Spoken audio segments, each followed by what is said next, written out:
else. Facts, not fluff. Truth, not spin. We discuss not just politics, but a glimpse into the future. Voice of the People television. Now you have more than a voice. Good evening, Africa. My name is Mamakore, actor, model, producer, and I'm giving a big shout out to VOP TV, man. Keep watching. Don't change the dial. Thank you and God bless you. My name is AY, and of course, I represent the voice of the people, and that's why I'm on VOP. AY say so. Hi everyone, it's your girl Maritime Tima from the Real Housewives of Lagos and the Real Housewives Ultimate Girls Trip Africa. Shout out to VOP, the voice of the people. You already know. Stay tuned, keep watching. And don't forget, VOP is the best. All right, hello, it's about that shagging man fine back with Melanie Poppy Black Skin Boy. This is VOP TV. If you're not watching VOP, I don't know why you're watching. Maybe you're watching your weight. Hello, beautiful people. This is Wale Ojo, and you're watching VOP, Voice of the People. Hi, guys, you already know who it is. This is New Energy. Flyers, whatever, live it. Keep watching VOP TV. Thank you. Hi, people. Jenny Albano here. Guys, please keep watching Voice of the People.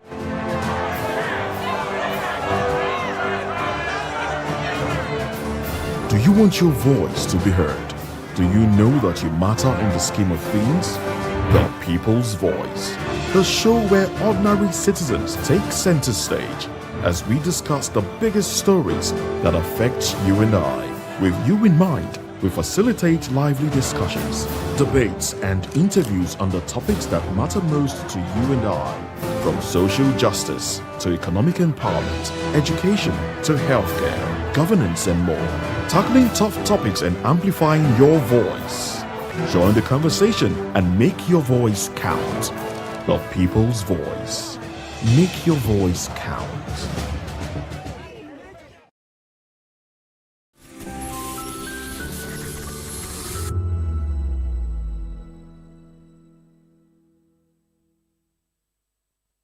From the views on the streets, we go to bed empty hunger, to the blaring horns of a hustling city, the loudest voices of the common man got a medium to be heard. This particular administration, they were coming unprepared. It's not a bad thing to renovate the president's law. Welcome to Golden Tulip, where every stay is a celebration of comfort and style. Discover beautifully designed rooms crafted for and peace of mind. Delicious, expertly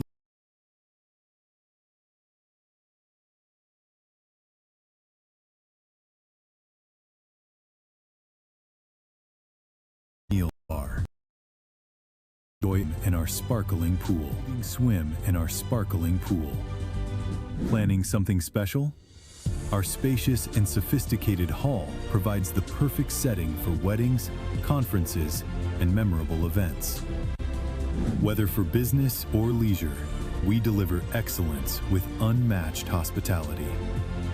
Comfort, class, premium experience. Book today and elevate your hospitality experience. Airport Golden Tulip. Stay golden. Live golden. Through top-notch programming, unbiased reportage of news, sports, business, entertainment, and cultural documentaries, Voice of the People 90.3 FM became a symbol for 21st century media. And now, a new baby is born. Voice of the People Television, VOP TV, youthful, full of vigor and penchant for excellence in the continent's media space, exposing the wrongs, applauding the rights, dissecting the news without fear or favor, through factual and accurate stories and contents. Corruption kills three things that makes a society. Representing the interests of the people and giving them a voice. Voice of the People TV is here to stay towards building a fair society. VOP TV, Voice of the People Television, truly a voice for the people. Africa is on the move, a continent of rising voices, untold stories, and powerful transformations.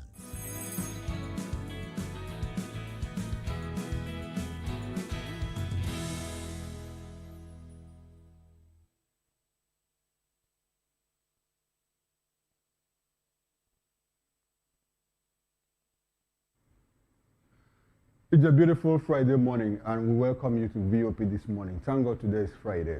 Now, in the next 2 hours, we'll take you through very interesting political stories about things that are happening in Nigeria. Some of them will make you happy, some of them will make you sad, some of them will also make you, have hope that, well, Nigeria is a place that we cannot abandon, because this is the only country that we have, and we have to put all hands on deck to make sure that this country works.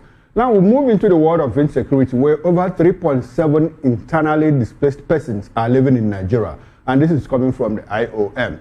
Away from that, Obi, Atiku, Amechi working together to stop Tinubu. That's coming from the ADC. And bring back the British to colonize us again. NNP Chieftain, Buba Galadima, to Bola Ahmed Tinubu. Well, these are the major topics of discussion for today. But before we get into all of that, there are also other interesting trending stories that we are going to weigh in on in the course of this conversation. Good morning, Jen. Good to have you. Good morning, Mr. Okore. How are you? How are you doing? Very well, thank you. All right. President Bola Tinubu on Thursday held a tense, nearly 2-hour closed-door meeting with Nigeria's service chiefs and newly appointed Inspector General of Police, Tunji Diso, at the presidential villa in Abuja amid escalating insecurity and fresh attacks on military formations. Details of the security deliberations remain undisclosed, as the meeting, Diso's first formal engagement since assuming office on February 28, comes after the killing of at least 3 commanding officers in the northeast within a week, with Boko Haram and ISWAP's insurgents intensifying assaults in Borno communities such as Ngoshe, Konduga, Mate, Jakana, and Mainok. Tinubu, who recently vowed Nigeria would not bow to insurgents, reportedly reviewed strategies with the Chief of Defense Staff, General Olufemi Oluyede, and other top military leaders. Well, we just hope it's not one of those many meetings that we see, closed-door meetings, and that things don't really change afterwards. Before we came on, I was just telling you that this is such a sad time to be a Nigerian, living in Nigeria. I mean, every day, it seems like things are getting worse.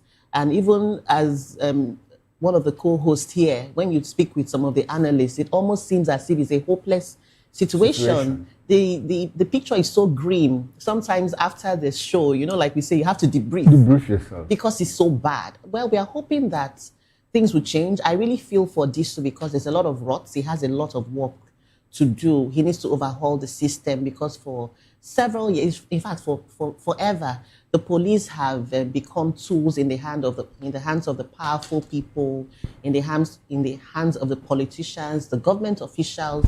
Police, they have gone beyond what they were originally set up for, and now they're even used to oppress people. People use them to oppress people. They need a whole overhaul. I feel even with the insecurity, it seems as though they've even failed, because even the army, the soldiers on the one hand are also grappling with the intricacies, and then the police also have. It's just so much. I don't know if the the state policing that they are about to introduce will change a lot of things, and I'm hoping it will, because even on the federal scale, they are grappling, and I'm just hoping that we'll see something better if and when the state policing comes into full swing. Yes, I like the fact that you keep going back to hope, because hope is the only thing that can keep us alive. Hope keeps us alive, because the moment a man loses hope in life, I mean, that is the beginning of his end. Yeah. You have said quite a few things, that are very instructive. When you said, well, you just hope that this is not the usual routine, yes. I think it is the ritual, the normal routine that when the president convenes meeting of service chiefs and IGP, he comes out with a riot act, sends strong messages to... They talk tough. He talk tough and all of that. And after like 2 or 3 days, we go back to our normal, where we are coming from. It's not surprising. And one of the major topics of discussion here is about displacement. 3.7 million people internally displaced. Yes. We are not talking about refugees, people that are somewhere in Niger and Cameroon and even other parts of the our West African neighbors.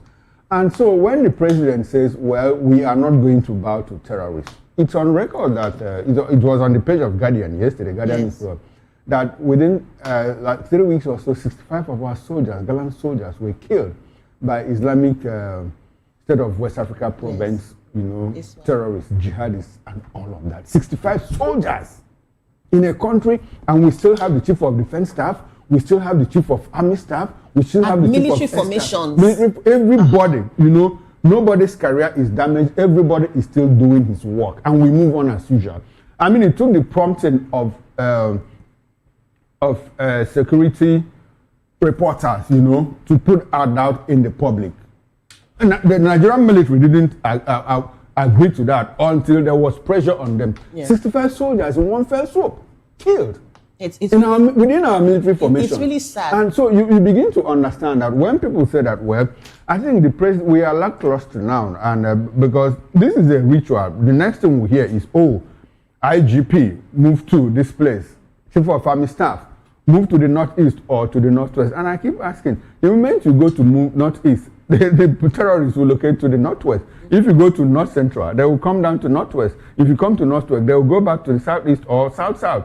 You know, so we've actually been enveloped by insecurity. And so it goes beyond just giving out sound bites. As far as I'm concerned, it's a routine, you know, that we are used to. Until such a point, I think the president, his takeoff point should be a point where we'll start by saying, well, the terrorists we have been told that are foreigners that are living in our native lands. In I thought they said like they are French. They said they are French now. They said they speak French. You know, but wherever they are, whether they speak French in Mali, they speak French in Burkina Faso, they speak French in Senegal, they speak French in Niger. Yeah. You know, these are French-speaking countries, and all of them, you know, that ethnic stock, you know, they are one wherever they are, whether they speak English or French or their Fulfulde or their local language. Yeah. You know, it's that one stock. So until we get to Benue State, the president gets to Benue and Plateau and say, well, gentlemen, if they are gentle, you have to move away from here because you don't belong here.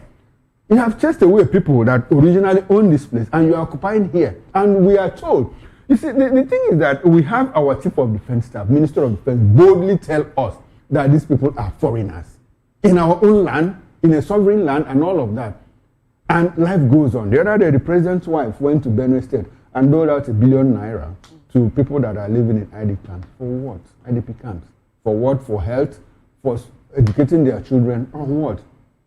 I mean, so this routine meeting, we should go beyond that. And we also hear, in the midst of the presence of Americans that said, well, they are coming to give us tactical operational support and intelligence, 65 of our gallant soldiers were mowed down by terrorists.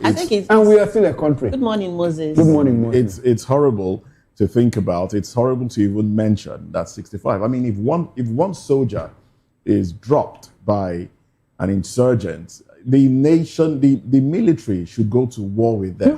That's how it's done in other crimes. Instantly. But we saw General Uba on camera. A general. On camera. He was dropped.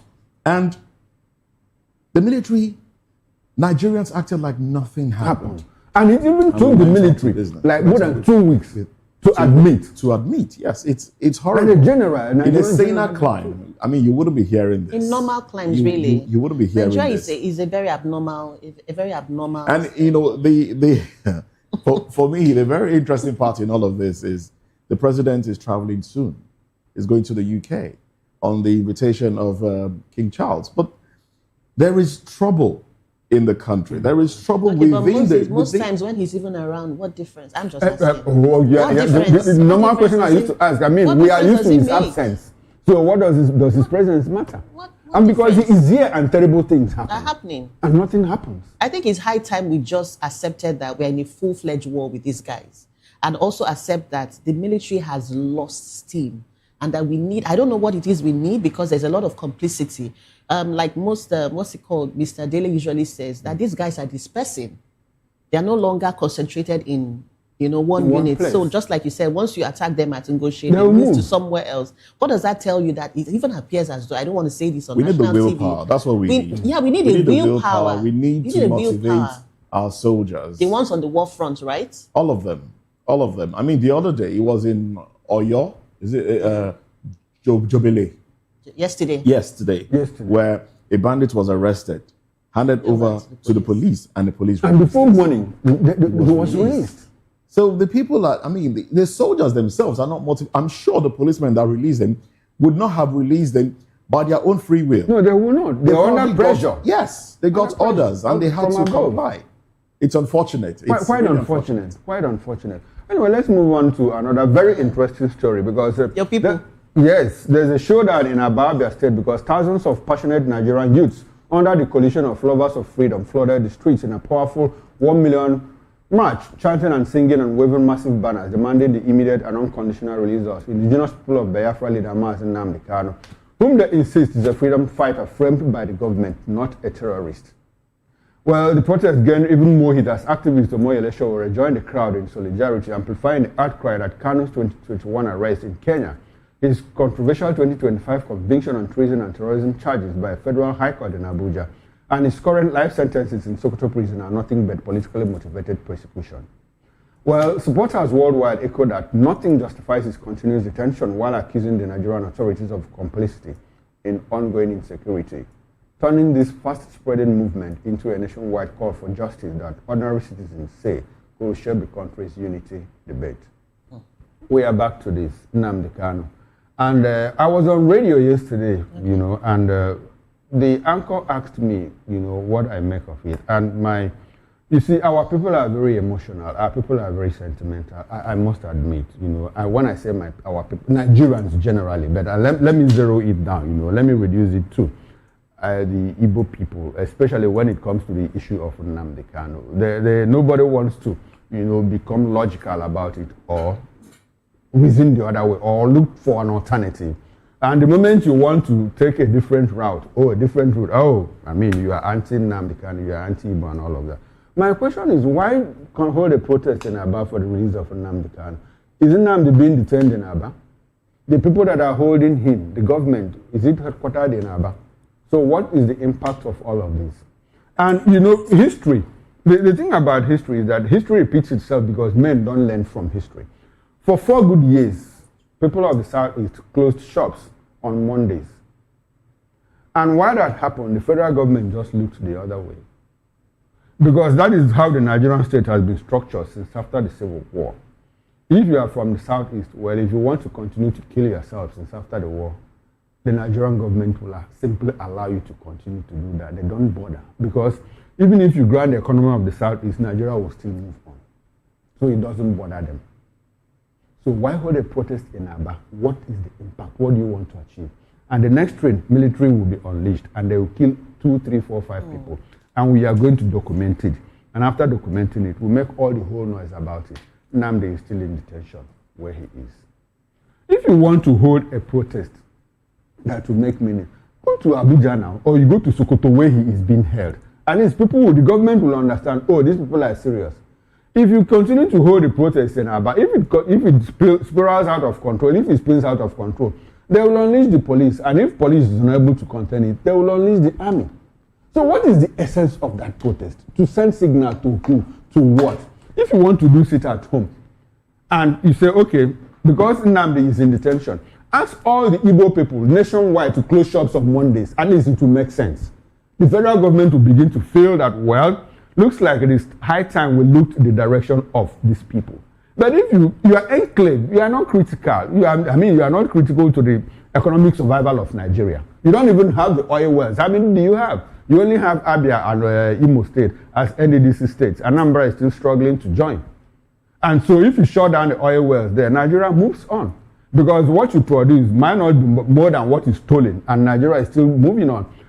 Niger Delta people, why were they able to get attention? Because they are strategic. At some point, the oil wells were locked, and federal government say, hey, gentlemen, what is it? Come, let's talk. And they started talking amnesty and all of that.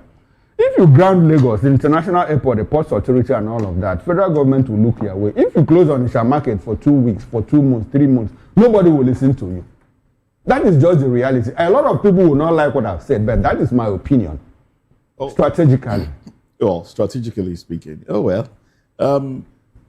It's interesting, this 1 million march. It's interesting. And like you pointed out, what is the essence of it being held in Aba? Why not Abuja? For me, I would have said, if this were to be held in Abuja, then they will be making a statement. Not even Sokoto, where he's been held. Abuja, then we'll say, okay, yes, something is a statement. You're trying to make a statement. But ultimately, I think a few individuals just see this as an avenue to publicize themselves, make themselves look like, yes, they are doing something, they are interested. Mazi Omoyele Showore, that's what he called himself there. But see, for government to respond, for government to feel, I mean, it's actually high time. It's high time that the man, Mazi Nnamdi Kanu, is released. That we all agree. I mean, he's been held unjustly, even though there's been a court judgment keeping him there. But I think the only time this will make impact is if it moves beyond the my people thing that my colleague here said. If it moves beyond my people and becomes our people, if it becomes a Nigerian movement, I'm not saying everybody will, but then significant number of people from each segment of the country, from each zone, significant number, if we begin to see this as a Nigerian project against the judgment of the government, you know, if Nigerians, Yoruba, Igbo, Hausa, aside from those that speak at interviews on television, if the people come out to say, okay, it's enough, it's enough. You have found him guilty, you have done this, he has been sentenced, you've made your point. Now, can you let the man get on with his life? If people come together, Nigerians come together, then this will make an impact. But if it still remains within the confines of my people, it's an Igbo thing. Yeah. Okay, let Igbos around the nation. I think it still would not make that much impact. Yes, it will not, because as a matter of fact, it's still an Igbo thing. If you, truth be told, you know, a lot of outsiders are happy, you know, with what Nnamdi is going through. Why do you say so? Yes, because they voice it out. If you go to places like, you see, if you want to gauge the pulse of Nigerians, go to a handle like X. Okay. If you put this out on X, you won't judge by handles like X, because there are a lot of people. Propaganda. There are a lot of propagandists on X. There are a lot of people who operate multiple accounts, and they just use that accounts. Yes, apart from X, you know, even if you skim through television, newspaper, you know, and radio commentaries and all of that, a lot of people from outside the Igbo land are happy that Nnamdi is going through this. Even in this station, we have had guests that say, well, Nnamdi, in fact, they should have hanged him. Yes, people have come here to say that. Wow. And they really mean it. So it will never, ever become a national cause, because they see it, as a matter of fact, it's an Igbo problem. It's an Igbo problem. And the Nigerian state is constructed in such a way that the state still feels threatened, you know, by any semblance of, you know, Igbo hegemony or Igbo resurgence. Let me use the word resurgence. So they felt threatened. They feel threatened. And once that it's in the fore, people begin to, we begin to try to rationalize it and all of that. That's the way I say it. As somebody, you know, as some form of political analyst, even as an anchor on this show, as some form of political analyst, I've looked at these things on both sides, and that is what it is. We have few people, well-meaning people like Showore anyway, and few people in the north and few people in the south that say, in the south, southwest, that I say, well, this thing should go beyond Nnamdi Kanu and all of that. What is good for the other person is also good for Nnamdi Kanu. They reference Iboho, they reference Showore himself and all of that. But at the end of the day, all of these things fall on deaf ears. And so we go back to where we started from. And so that is where we are today.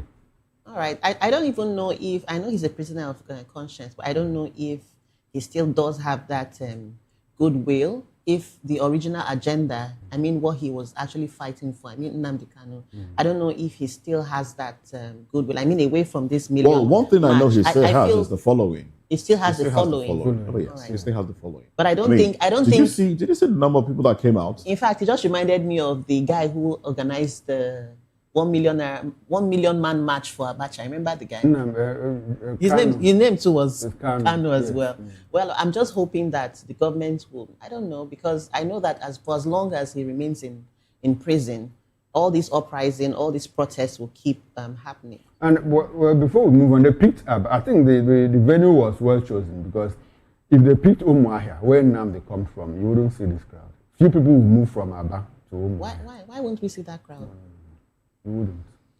Well, there's another story. Let's just touch on another story before we run to the papers now. In a dramatic twist that made Nigerians react on social media and within political circles, the businesswoman, Tracy Ohiri, has publicly retracted her allegations of sexual harassment and unpaid, is it 250 million? Is it 250 or 300? 250 million naira contract debt against Nigeria's Minister of Work, Senator David Umahi, the former Ebonyi State Governor as well. Well, she apologized in what some would call a heartfelt video released yesterday. I think we talked about this briefly yesterday on the air, that video. And, if you watch that video, apparently it was obvious she was reading something handed to her. Yes. If we have the video, it would be good to play it. But anyway, you do recall that, her lawyer was on our show where he spoke that he had facts and, he wouldn't get into any conversation, any litigation that he knows that there will be no facts to back it up. So regardless of all the facts, well, they have reached some sort of compromise. That's what it feels like. And Ohiri clarified that she never met the minister in any hotel room. She said she never claimed that he tied a towel or a wrapper around himself to visit her there, and never received any threats about what happened to Nayland or Nella engineers if she visited Ebonyi State. She admitted that the supply deal had no formal contract. The campaign materials were delivered. The job was done. Campaign materials were delivered to his aides and was probably used for campaign purposes, probably without the minister's, the governor at the time, knowledge, without his knowledge. Well, she's come to apologize. She apologized to her family members, apologized to, but you see, it's not a first. There's another video I saw this morning about an individual, a pressman who was talking about how he was also threatened by the minister. But it speaks to how our political office holders see themselves. I mean, we've seen political office holders threaten individuals that they will lock them up in generator houses, they will lock them up in dog cages, they would kill them and nothing will happen. Our politicians see themselves as overlords. They see themselves, and it's the people. I blame the people. I blame the people because when they come to give handouts, the people collect these handouts. And then, they ask you to sit down. You whether or not it's your votes that put them there, they are there to represent you. And you have the power. Nigerians don't even know the power that they have. They have the power to remove them through whatever means, through recall or whatever means, or even protest. You have the power to remove them from power. But we just accept, all the things that they give. They tell people to sit down, they give them 500 naira, 1,000 naira, and people accept these things and they see themselves as gods of the people, gods over the people. It's unfortunate. And now, freedom of the press there's a threat to the freedom of the press. There's a threat to expression. And I dare say it is worse now than ever before. I dare say it is worse under this administration. People are being arrested, whisked away. People are disappearing. People are disappearing just because they challenged authority. And this is not good for a nation who is still developing. It's not good. Well, we do have the video. We'll probably take it, and then get some of the responses before we run to the papers. There you have it on the screen. Let's take a listen. I never said, good day, Nigerians. After proper consultation with my family, friends and legal team, and a painstaking review of events of the past weeks, I have come to the conclusion that it's important we give peace a chance. I admit that Engineer Deacon David Umahi, the former governor of Ebonyi State, and the current Minister of Works, did not inform me that what happened to the Netherlands engineers would happen to me if I visit Ebonyi State. I do not know the Netherlands engineers except what I read about them on the internet and what I heard from people. I apologize to Engineer Deacon David Umahi for the embarrassment this allegation may have caused him and his family. I sincerely apologize to his family, to my own family, friends, and everyone who felt hurt and embarrassed with what happened. I never said Engineer Deacon David Umahi tied towel to meet me in a hotel room. I apologize if the allegations have been magnified and taken out of context. And even at some point, she heaved, you know, like she took a deep breath before continuing. It just, these are signs of some sort of oppression. Duress. You know? Yeah, duress. It's unfortunate. But the same way, the Uber driver who was meant to see Ikweche apologized later. It's the same way. So basically, the people have been cowed. The people are just. I think this woman was cowed. But I think there's another angle to this story. You know, I understand that there's a certain 100 million naira has been set aside, you know, for settlement. So that is probably why she came out, you know, to recant. There's that angle of the story, and I tend to believe that story, you know, because there is this apology, some kind of settlement. You know, you take this and go and retract and let it. The 250, you can wish away the 150 and all of that. And yesterday we said something about, day before yesterday, the fact that, and I said that we have gangsters in government. You know, Dave Umahi happens to be one of them. Nyesom Wike happens to be the other. Look at what Larry Olayinka did, you know, to a young lady that just opened, you know, what is going on in Abuja Waterworks and all of that. And the personal assistant to the minister had to send her personal messages threatening her. And look at what happened. The video that you talked about, I also watched that video, you know, where a certain journalist, you know, has been threatened. And Umahi keeps bragging, I'm a very dangerous person. I'm a very dangerous man. In Nigeria, and you are still the minister of the Federal Republic of Nigeria. I don't know why. I don't know why, but I see a pattern of the quality of ministers under this administration. I mean, starting from the FCT minister and most recently the Umahi minister. They are so. Before you, I don't think we should lump all of them. No. There are ministers who are properly behaved. Yeah, but we're seeing a trend where there's so much. We just have a few of them who but taking laws into their hands. But why? So they are so high-handed. They are so brazen with how they go about oppressing people. It's so sad. I mean, watching this woman's video yesterday, I was like, no. It's so obvious. Even the other woman we're fighting for, the lawmaker in Cross River State, who was recalled, who was put on the hot seat because of because he beat his wife.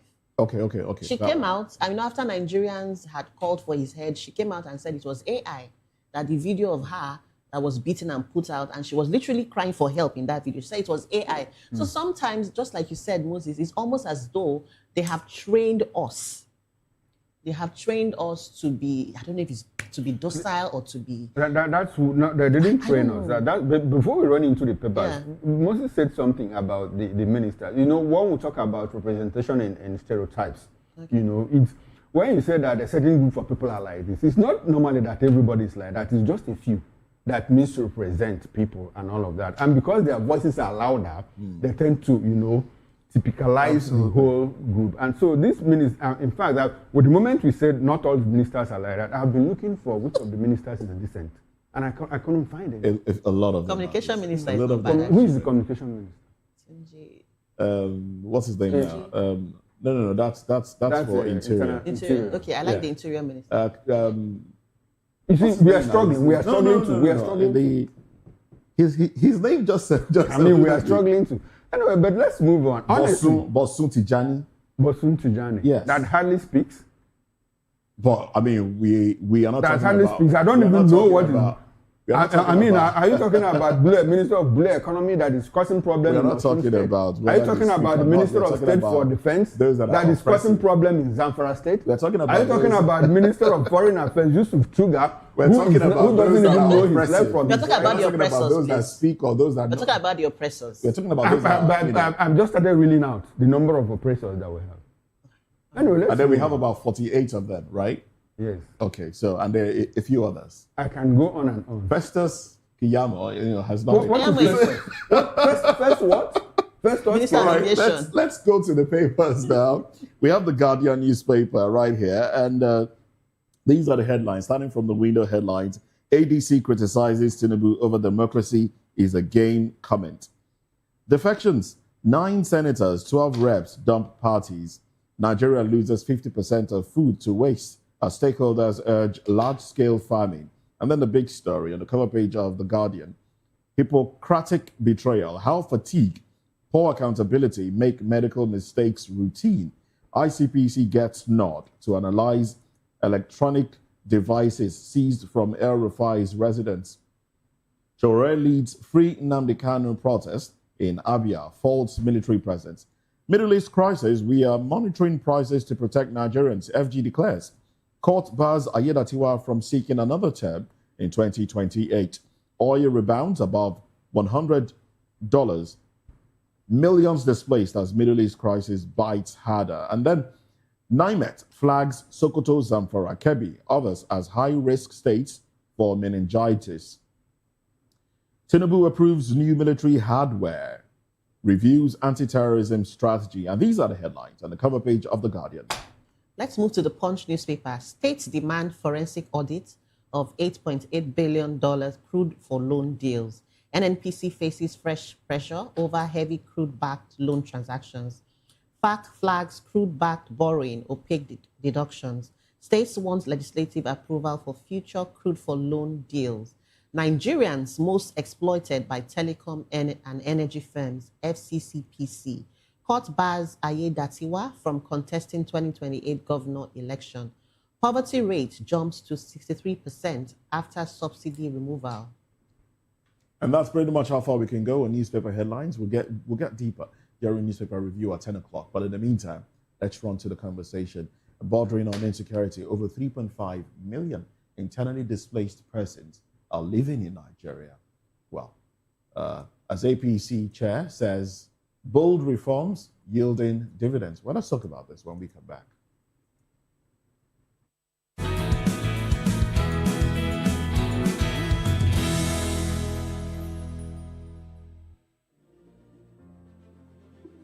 Welcome to Golden Tulip, where every stay is a celebration of comfort and style. Discover beautifully designed rooms crafted for your relaxation and peace of mind. Savor delicious, expertly prepared meals at our exceptional restaurants. Relax and socialize at our elegant lounge bar. Refresh yourself at the vibrant pool bar and enjoy a soothing swim in our sparkling pool. Planning something special? Our spacious and sophisticated hall provides the perfect setting for weddings, conferences, and memorable events. Whether for business or leisure, we deliver excellence with unmatched hospitality. Comfort, class, premium experience. Book today and elevate your hospitality experience. Airport Golden Tulip. Stay golden. Live golden. In a world where power shifts its every headlines, news breaks and events happens, we bring you unbiased and explicit information on politics, economy, and state of the nation. We break down the chaos. Facts, not fluff. Truth, not spin. We discuss not just politics, but a glimpse into the future. Voice of the People Television. Now you have more than a voice.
All right, welcome back and thanks for staying with us. If you are just joining us, this is VOP this morning. Now, let's get into the first major topic of discussion. More than 3.7 million Nigerians are now living as internally displaced persons, IDPs, across the country, according to the International Organization for Migration. Driven by unending conflicts, violence, flooding, and climate shocks that have torn families apart and left ordinary people struggling to survive in camps or makeshift shelters. IOM Chief of Mission Sharon Demanch warned that simply handing out emergency aid is no longer enough. Nigeria must urgently create durable solutions like safe return home, local integration, and resilient communities, so displaced families can rebuild their lives with dignity, stressing that behind every statistic are real mothers, fathers, and children desperate for hope.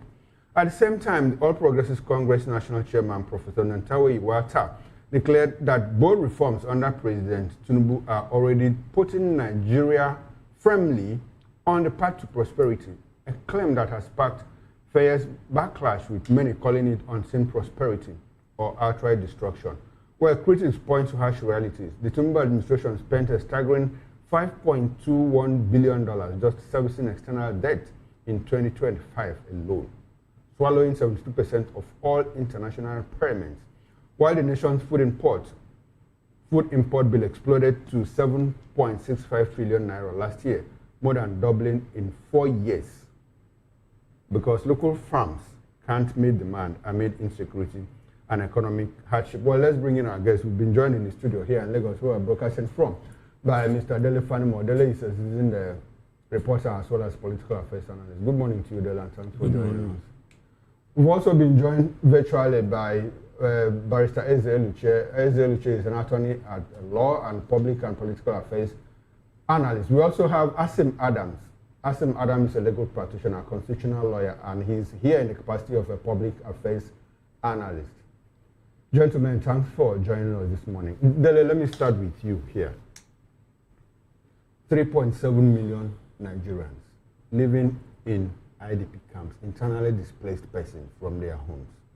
We are not talking about refugees that are living in Cameroon, in Niger, in parts of Benin Republic, and all of that, just internally displaced. And in Benue State alone, Riley Moore came here, and he recorded from his account over 600,000 people from Benue State alone living in IDP camps.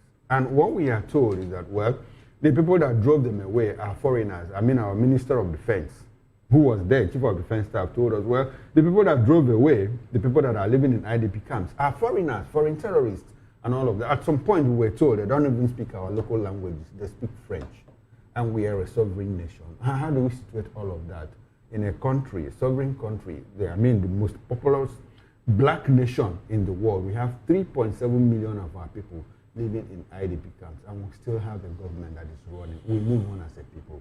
How do you help us make sense of that? I don't know the appropriate word to use. Is it staggering? Is it humongous? Is it benumbing? I don't even know. That's the truth. Because it's scary that some people, over 3.1, you said? 3.7, approximately 4 million. Are displaced and are not living in their natural habitat. It's enough social dislocation, because now there will, majority of them will be living in Obesian time. We have brute force, because the camp cannot be that organized like the natural habitats where they're coming from. 2, the psychological effects of having to, because there were reports in the past that some people had been living in IDP camps for more than 10 years. So it's like, and they were actually breeding children that may not likely go to school, may not have likely experience social interaction the proper way. So they will be maladjusted, and they would now become a pool from which these insurgents draw from. So it's a long-term time bomb waiting to explode. And it calls for concern. It's beyond comprehension that you have about 4 million people, because these ones we are talking about are the ones that are captured within the statistics. It could be more. Then we are talking of about 2% of the population living where they shouldn't live, living the way they shouldn't live, eating what they shouldn't eat. I recall that around 2011 or 2012, I went to one of the IDP camps in Abuja. When I came back, I was then a line editor in The Guardian. I came back and wrote, I think, about 3 pages. And it was vividly captured the way these people live, the kind of water they drink from brook, the kind of makeshift apartment that is built with corrugated iron roof in the face of intense heat, because it was during the dry season. Honestly, it's horrible. It's very horrible. It's in fact, so you have horrible. painted a very horrible picture here. Let's quickly run to Mr. Eze Eluche. Mr. Eluche, good morning and thanks for joining us. Now, we have a situation where we have 3.7 million of our people, living in IDP camps. And if you know the way we work with statistics here, the numbers could actually be more, because not every other person has been captured. Now, we have a situation. Last week, our president had an interfaith meeting with breakfast, with members of the Lenten season and the Ramadan between Muslims and Christians in Aso Rock. And he told them that, look, that this government will not allow agents of instability to destabilize the country. And I want to ask you, at this point, is the country not already destabilized? I mean, we have 65 of our gallant soldiers killed within the last 3 weeks by terrorists, jihadists, and all of that. And the president is still telling us that we will not allow agents of instability to destabilize the country. How many more people should be killed before the president will understand that Nigeria is already destabilized? Thank you very much. You see, the reality is that in Nigeria, we have no government. We just have a group of people who assemble themselves and are taking up the proceeds of oil sales. But in terms of a government, there is none. Otherwise, you can simply not explain over 3 million people living as internally displaced persons. You simply cannot explain that. It does not happen in any sane country. There is no war declared, and over 3 million people are living as internally displaced persons. But by the way, this number is far more than what is projected.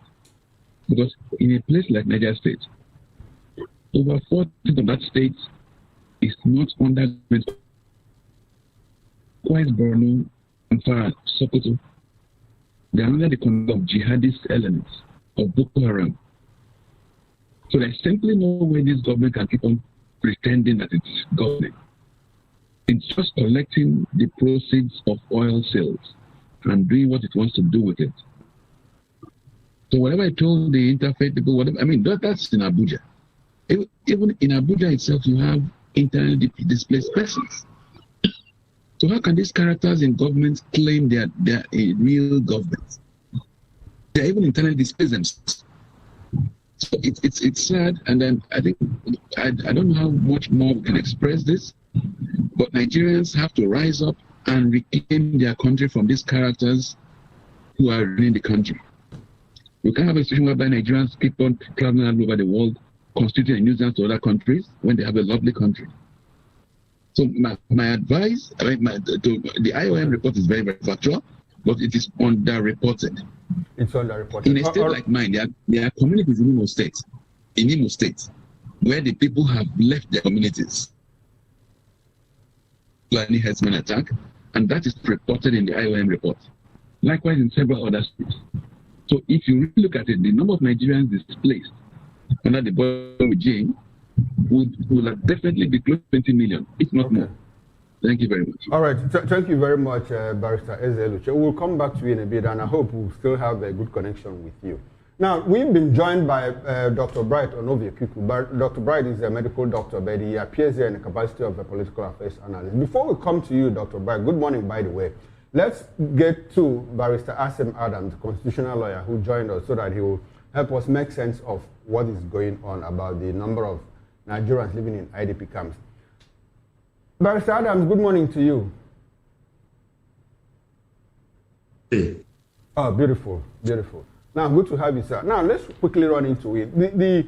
We have a situation where we have 3.7 million people living in IDP camps. The other time, I think that was last year, the president's wife, Oluremi Tinubu, went to Benue State and dropped 1 billion naira to people living in IDP camps. I mean, about over 600,000 people, according to reports released by Riley Moore and the U.S. congressman that visited. 1 billion naira, people living in IDP camps, the president's wife. How is that going to help relocate those people back to their homes? And we still have, I mean, we have Nigerian soldiers. Nigeria is still a sovereign nation. And we are told that the people that are living there are not even Nigerians, they are foreigners. What does that say about the sovereignty of Nigeria? Because we keep talking about, oh, if America comes, is that how much of that will affect our sovereignty? If France and Turkey here come, is how much of that is going to impact our sovereignty? But we have people here whom we have known, or whom we know that are not Nigerians living in our own land. Meanwhile, the people that are the native owners of those places are living in IDP camps. How are you able to reconcile that with the fact that we have a government that says, well, we will not allow terrorists and insurgents, to destabilize this country? Does that make sense to you? Please help us make sense of it. I don't know what the people talk about sovereignty. Sovereignty where you are not free, you don't have freedom. Sovereignty where there is hunger and starvation. Sovereignty where there is insecurity. Sovereignty where Nigerians are living in the Hobbesian state where life is nasty, brutish, and short. So what is sovereignty? The essence of sovereignty is freedom and equality of nation. And if Nigeria does not have such character and characteristics, why we call ourselves a sovereign nation? Now the point is very clear. The IDP camps has become a scam. Let me use the word. I'm saying this very consciously. The reason is because of the fact that many people think that it is only insecurity that has brought a lot of people in the IDP camps. No. Hunger and starvation. There are communities where there is no war, there is no insecurity, but they cannot feed themselves. Poverty is ravaging more than banditry. If you check out the number of people who are there, that is why you find that the number keep growing. If you take the population of those in the IDP camps, about half of them were people who were displaced by hunger and not by insurgency. Because it is only sure means they can get food to eat. When you see a man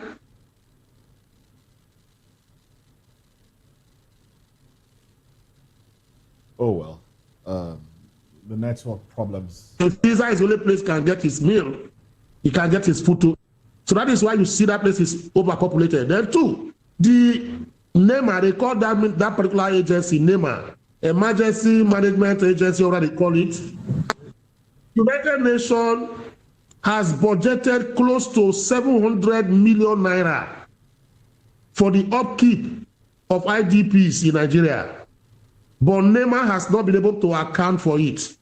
The Ministry of Humanitarian Affairs has not been able to account for those monies.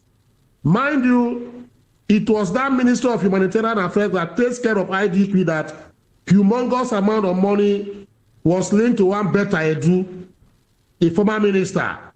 Since that time to today, humongous amount of money have been voted by donor agencies all over the world, but nobody has been held accountable and nobody has accounted for it. Now, the question to be asked, because I'm tired of talking about the problems, why we have IDPs. I'm tired of the problems. The solutions is what we are supposed to do. Why many of these people have not been, reinstated or relocated to their various homes, it's not because of insecurity mainly, but because of hunger. Many of them feel that if they leave the IDP camp and they go back to their villages, they might not be in security in their villages, but food, they may not be able to feed themselves and their families. That is why you see most of them are reluctant to go back home. Barrister Adams, yes. I like the perspective that you have brought into all of this. Now, you also understand that many of these people are farmers who can't even go to farm. So if you are talking, if you use hunger as a factor, as the reason why they are living in IDP camps, let me cite an instance. A certain professor here came and told us that the third chief, the paramount ruler of the Tiv ethnic group, in his homeland in Benue State, he doesn't live there anymore. He was driven away by terrorists, unknown terrorists, and he's no longer living there. He's living somewhere in the city. So if farmers are afraid to go back home because of hunger, I mean, what does that tell us? You see, Mr. Okoro, what I said is, insecurity and food scarcity or food insecurity. There is, yes, we agree that there's insecurity in some of the lands or some of the reasons why these people moved, or you have this many of them in IDPs. But majorly also the issue of hunger and starvation. For instance, in Borno State, in the Gwoza area, the government of Borno State and the federal government have been able to curtail some local governments, taking them away from bandits' hands and begin to manage them. But the locals, the Aborigines, have refused to go back home. Even the governor, Zulum, came to the camp and said, please come back. But the people said that even if we go back to our homes, hunger and starvation before insecurity came was the major problem we had in some of those communities. So that is why I'm trying to put this together.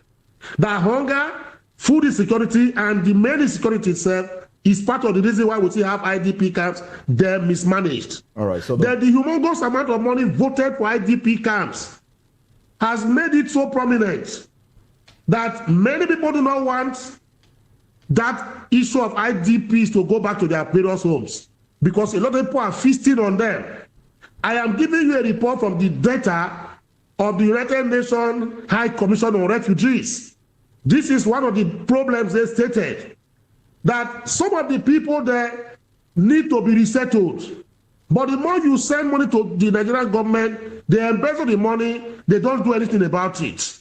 So they are so scared that they will not vote in more money. For instance, in 2026, as we are this year, the only paltry sum the United Nations High Commission has sent for refugees in Nigeria is $12 million, which is against about 120 million before now, as the case may be. So these are issues militating against why we still have these IDPs growing in numbers, as the case may be. Yes, there's insecurity everywhere. Two, hunger and starvation before insecurity was a major pivotal reason why many people were looking for where to go and feed. I could tell you for free that there are areas where there is insecurity in Nigeria today. People are feeding from the dustbin. And when a man in Edo State, for instance, I have people in Edo State because there's an IDP camp in my state. In the IDP camp, when we took survey of the population of people who were there, about half of them were not even from the North Central or Northwest. There were people from Edo, Ondo, who hunger have driven away from their land, and they saw the IDP camp in Benin, near Benin, as a source where they can feed themselves, claiming to be IDP. So it's a problem that we need to do, because I have gone there, not somebody told me. So majority of them in Edo State, my state, population of the IDPs there, about half of them, quote me, fact check me, about half of them are not from the Northwest or North Central of Nigeria. They are from the South, but feeding and food insecurity drove them out of that place, and they saw the IDP camp as an opportunity for them to take care of themselves.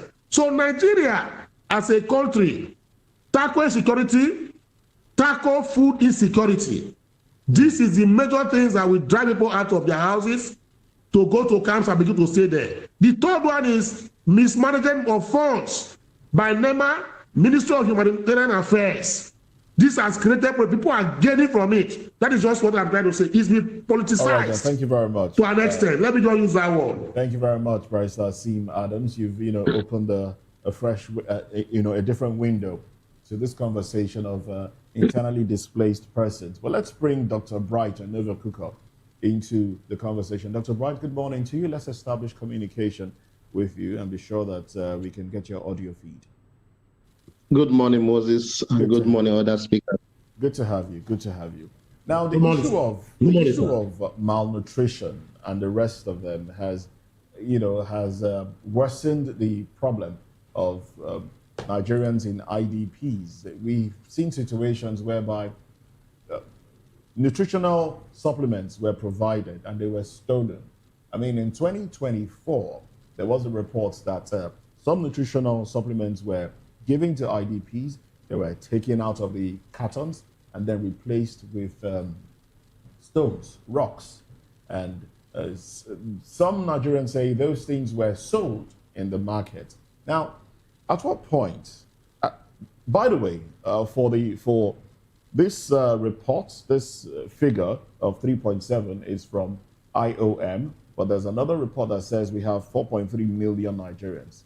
So that buttresses the argument that the figures might be more, and some are saying it might even be more than 4.3 million Nigerians who are in IDPs, and we have 266 IDP camps in Nigeria. And you start to ask yourself, why do we have that many IDP camps in a country that is, some would say, not exactly at war, but having internal security problems? 266 IDP camps. At what point does this become a national emergency as against a humanitarian, issue? Okay, well, once again, good morning. I don't want to go to some of the issues that have been mentioned by Barrister Asim Adams, which I totally align myself with. You see, when we look at this issue of IDP first and foremost, yes, we are looking at figures. We're looking at those figures represent people, they represent family, and if you go beyond the figures, you also see that the treatment given to these persons in those camps are not actually what it is. For me, I will first of all conclude that the IDP camp has become a cash point for many persons. It's always an opportunity for those who are running the camps to see it as a way to take care of themselves as against the proper provision that was made. And that was what would have been responsible for swapping nutrition supplement for other things. You could have 100 cartons of supplement, one even get to just listing the IDP camps. The activities of what is going on in those camps actually need to be monitored, need to be checked, because something that is similar to the IDP camp that we may also look at is the NYSC camp. I served in Nigeria and I was in the NYSC camp. I was shocked that, yes, because I'm a medical doctor, they were kind of giving us some preferential treatment, and the activity in me made me to also check. But I realized that when they fry egg, then they will remove us because we complained. So they will remove our own that they will bring to the clinic. Then they will dilute the others and start giving to people. When there was a day they wanted to give us bread and butter, they just take the bread knife to just take a small butter attached to a bread, give to people. I complained that, why are you people doing this? They gave me a full cup. And I said, no, that is not about me. It's about these people. So what am I trying to say? You see, some Nigerians are placed to be in charge of some of these places that we call camps, and they are so concerned about their pocket. So that's why you could see, yes, enough is being given, but you still see people being malnourished. Outside the malnutrition that is also being there is violation of rights, various form of discrimination, different level of assault. Some of them have to do some things that are not what it is just to get access to food. So the truth of the matter is, whatever ministry that is in charge, beyond the whatever allocation that is being given to these people, they should also monitor to ensure that these people get what they're supposed to get. And it's also painful to see that in Nigeria, what should be a temporary thing would now become something that is much more permanent. You know, yes, they were entirely displaced for various reasons. It could be security, it could be hunger, it could be flood, it could be anything. Now they are in this camp. All of a sudden, you discover that there is no measure in place to reintegrate or relocate these people back to where they came from, or settle them permanently in another place where they could live their life the way they ought to live it. But again, they just put these people there while they use them as a cash point to get whatever thing they want to get. So it's actually a challenge. So it has been a temporary thing, but now it's becoming more like a permanent thing. All right, and it has become a cash cow for some people. Well, thank you very much, Dr. Bright and Yeva Kuka. Let's quickly go back to Barrister Sim Adams before we bring it to the studio here. Barrister Sim Adams, are you still with us?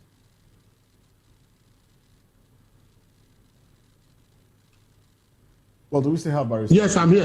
Good. I'm here. Yes, I'm around. Let's talk about the Kampala Convention that Nigeria is a partner to. And we hear that it was domesticated in Nigeria not too long ago. The Kampala Convention speaks to how IDPs should be taken care of. Why do we still have issues implementing the rules of the Kampala Convention? You see, the Nigerian people and its leaders, egocentrism, you know, they lack inspirational attitudes aided by corruption. Now, Nigeria does not. Now, you know what happened? Let me just quickly say this. When you talk about convention, Kampala Convention, Geneva Convention, the Swiss maybe, Nigeria quickly go there, they sign and endorse such treaties or conventions. Not because they want to implement it, but because of the funds accruing from belonging or as a signatory to that particular convention or treaty. That is why most Nigerian people go there to go and sign. When they, after signing, implementation now becomes a problem. Now, I want to ask you a question. That the insecurity issue in Nigeria has become so pronounced that not even one single IDP for the past 8 years, let's say even 10, has been seen relocated to the areas of crisis where they left. Why is it so? Are you telling me that the war or the banditry that has been going on there with the kind of victories they said they've been having, that not a single village has been taken over by Nigerian military, that we say, okay, let's resettle 2 or 3, 4 people? For me, I find it very palpable to believe. All because of the humanitarian ministry is the particular ministry that is supposed to kickstart and implement whatever convention Nigeria enters into. I will tell you from here that any particular volume of pages that was signed in that convention is gathering dust in the ministry there. They can never, due to corruption and corrupt tendencies as the case may be. So that is why you find out that we keep suffering, and these particular things keep getting pronounced. Oh my, okay. For instance, are you aware that the AU also budgets under the Human Refugees, Council, certain amount of money running into millions of dollars for IDPs in Nigeria, whereas even the IDPs does not fall under the United Nations Human Council of Refugees. These are not refugees, these are IDPs. There's a difference between IDPs and refugees. IDPs, just like the name goes, internally displaced persons. People displaced in their locality, in their sovereign nation, as we call it in Nigeria here. The refugees are those displaced by war, who leave Nigeria to Ghana to go and settle. But because of sympathy and the way Nigeria is taken all over the world, United Nations, EU, AU, now said, okay, let's bring Nigeria problem and cubicle it under the Refugees Foundation, even though they are not qualified to be part of refugees because they are IDPs. Sovereignty means that the government should solve their problem. An IDP does not even need international funding. That the internal government, you are claiming sovereignty, you have to be able to solve the problem of the IDPs in your country. It is only when they become refugees, when there's a war, and they now go to Cameroon to settle, that international bodies will come in.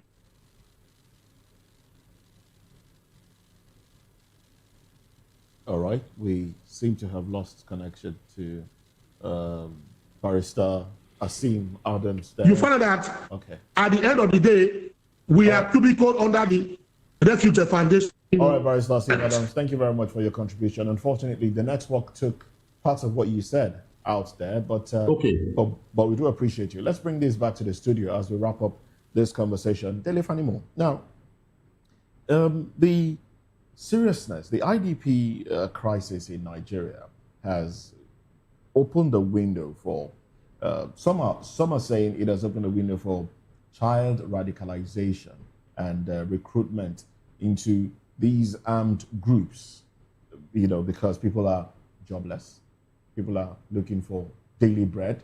And why hasn't government of Nigeria identified this problem and take out measures to prevent such? We're talking a little over 3.7 million, not a little, a lot over 3.7 million, approximately 4.3 million, maybe more, of Nigerians. See, even 500 is a lot, 500 IDPs, not to talk of documented close to 4 million people.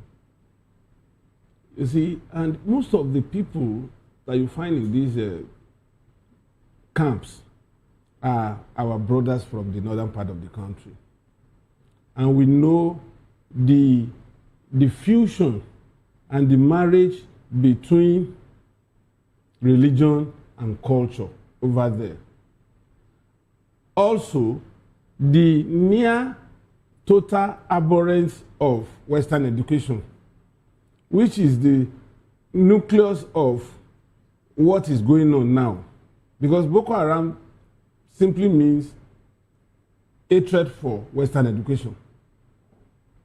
Now, somebody who's not schooled in Western education, somebody who's not groomed in Islamic education, so he doesn't have any education at all.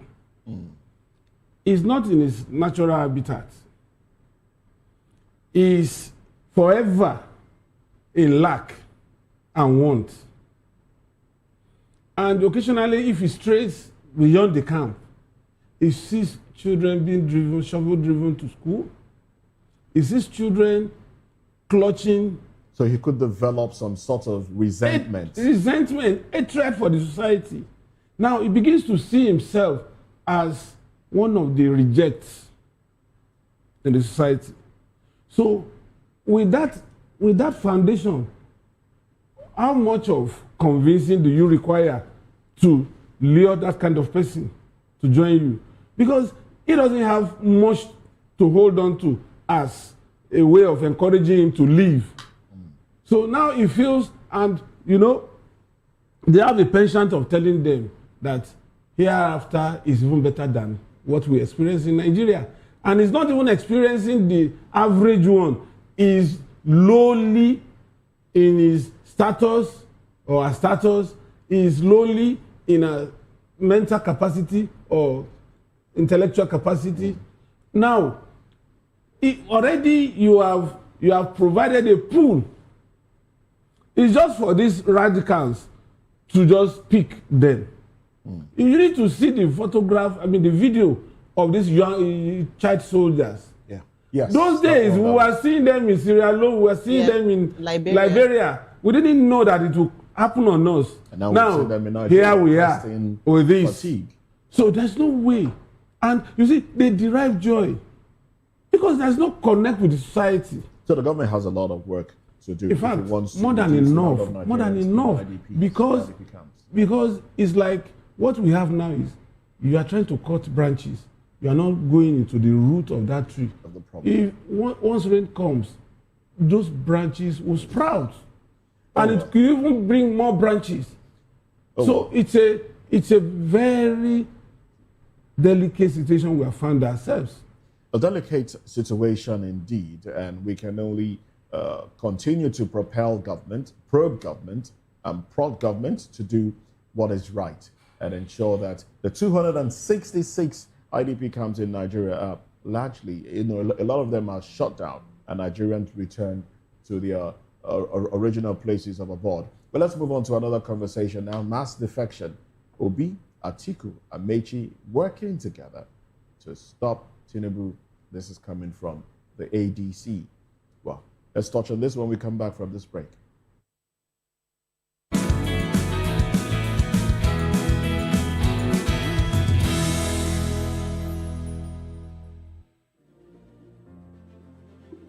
Welcome to Golden Tulip, where every stay is a celebration of comfort and style. Discover beautifully designed rooms crafted for your relaxation and peace of mind. Savor delicious, expertly prepared meals at our exceptional restaurants. Relax and socialize at our elegant lounge bar. Refresh yourself at the vibrant pool bar and enjoy a soothing swim in our sparkling pool. Planning something special? Our spacious and sophisticated hall provides the perfect setting for weddings, conferences, and memorable events. Whether for business or leisure, we deliver excellence with unmatched hospitality. Comfort, class, premium experience. Book today and elevate your hospitality experience. Airport Golden Tulip. Stay golden. Live golden.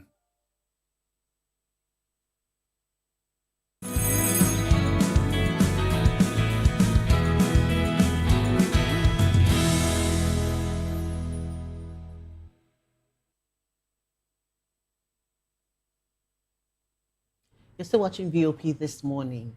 In a stunning political shake-up around both chambers, 9 powerful senators led by former Sokoto Governor Aminu Tambuwal, Abia South Senator Eyinaya Abaribe, and FCT's Ireti Kingibe officially defected to the ADC during Senate plenary, instantly making the little-known party the new leader of the minority bloc with exactly 9 seats.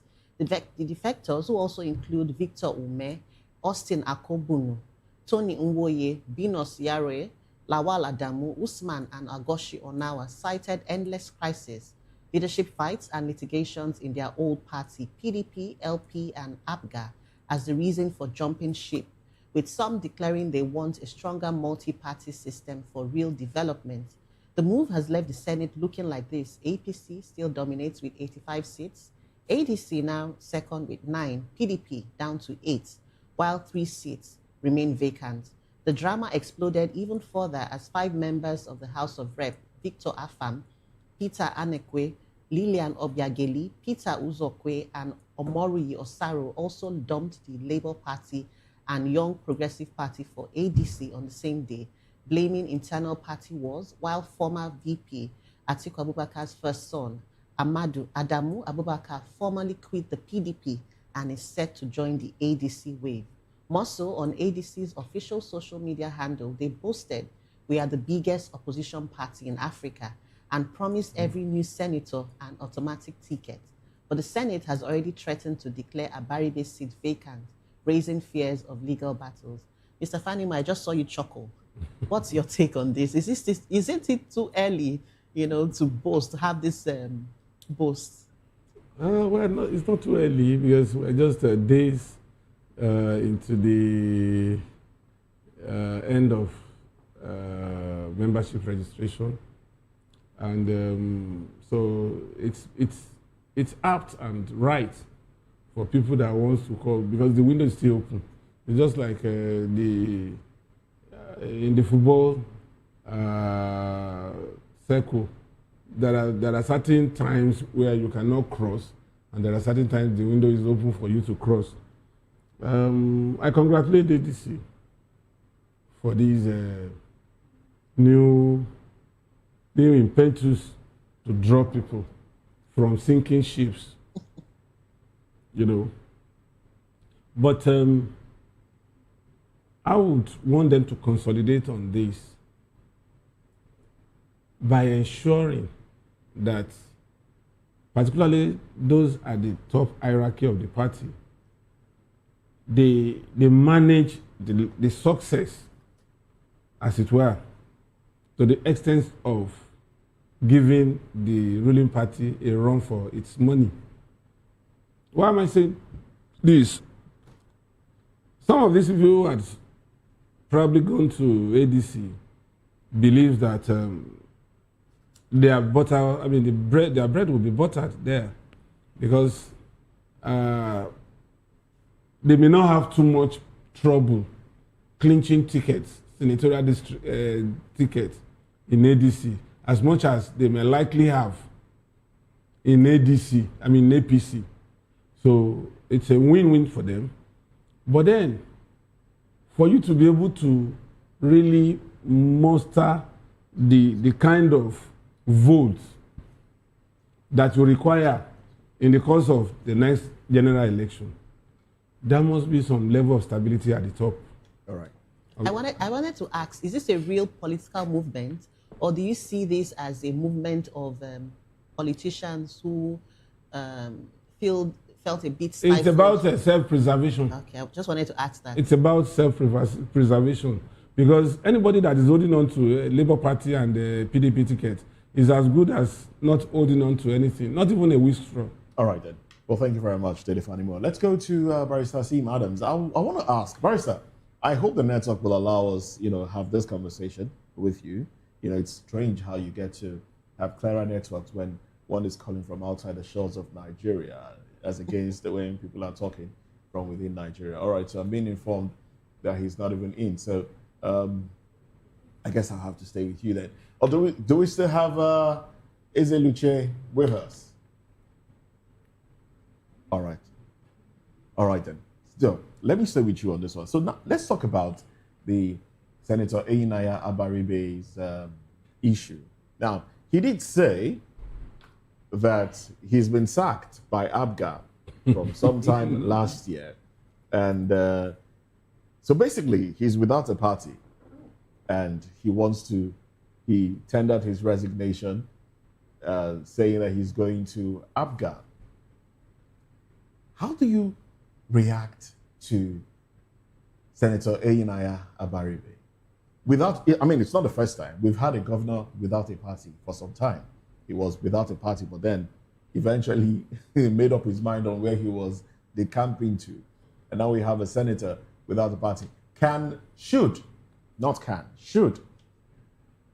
the Senate president invoke Order 20 of the Senate Standing Order, which empowers the Senate president to declare his seat vacant?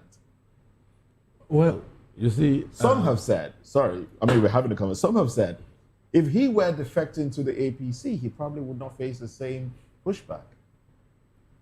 It is normal for you to believe that. No, I said some have said. When I said you, I mean Nigerians who may have taken that position. But the point is, there is no smoke without fire. For the Senate president to raise that alarm that he might, or a threat somehow, that he might invoke the other 20 of the Senate, that means there is some level of maybe groundwork that may have taken place. But we can never tell. Abaribe is not a young person in the political firmament of this country. Yes, it's been there. It's been there. Yes, it's been there for quite a long while, and it has its ways of reinventing. Oh, good. Now, for someone like Senator Eyinaya Abaribe, who's been in the Senate, he's one of the senior senators, if you can. I mean, if you want to call him that. He's been there since 2007. Is it that he didn't know the grounds on which one can, leave a party for another? Saying that the talk of having internal crisis within, leadership crisis within ABGA did not hold water. And then he said he was sacked from the party. What does the law say at this time? And, about his defection? Yeah, you see, the law is very clear. And this is the problem we've been having with our democracy. Section 68, sub 1G of the 1999 Constitution relates to House of Reps member and House of Senate member. Section 109, sub 1G relates to houses of assembly across Nigeria. But our discourse today is section 68, sub 1G. Particularly section 68, sub 2 of the 1999 Constitution.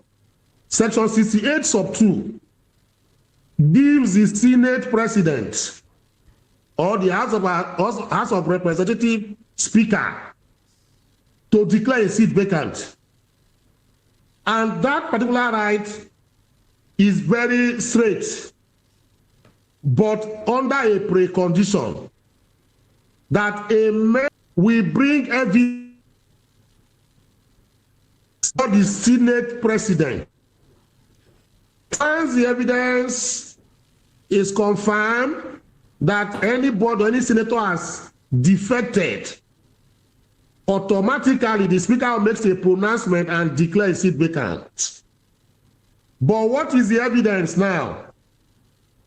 The Supreme Court, February 28 or so last year, when they were ruling on the issue of River State in a similar manner, expanded section 1.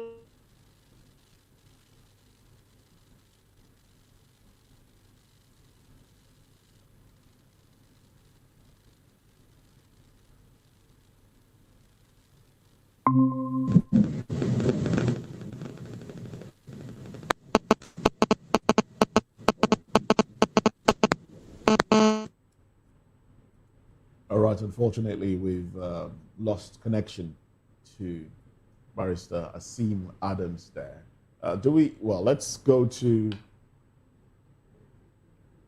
All right, let's go to Barrister Eze Luche, who joins us from the skies, if you will. Barrister Eze Luche, good to have you. Good to have you still with us. Yeah, thank you very much. Yes, and we honestly do appreciate the fact that you obliged us today, because I understand that you are in transit right now, moving around in an aircraft, in fact. But let's talk about, let me ask you the same question, what the law says about Senator Abaribe's defection, because he seems to be the only one now who doesn't have ample grounds to defect, seeing that there is no leadership crisis within ABGA that he currently belongs to. Senator Abaribe is saying that he has been sacked by the ABGA, his former party. All don't allow independent candidates in the National Assembly. So it is very much within his rights to decide to join any party of his choice. And if he has chosen to join the ADC, that is how it is. But my worry in this, in Nigeria, we are too quick to begin to refer to our laws as if we are a constitutional democracy. When we're not, I mean, the laws are applied only when it's the reigning party and totally disregarded when it does not suit them.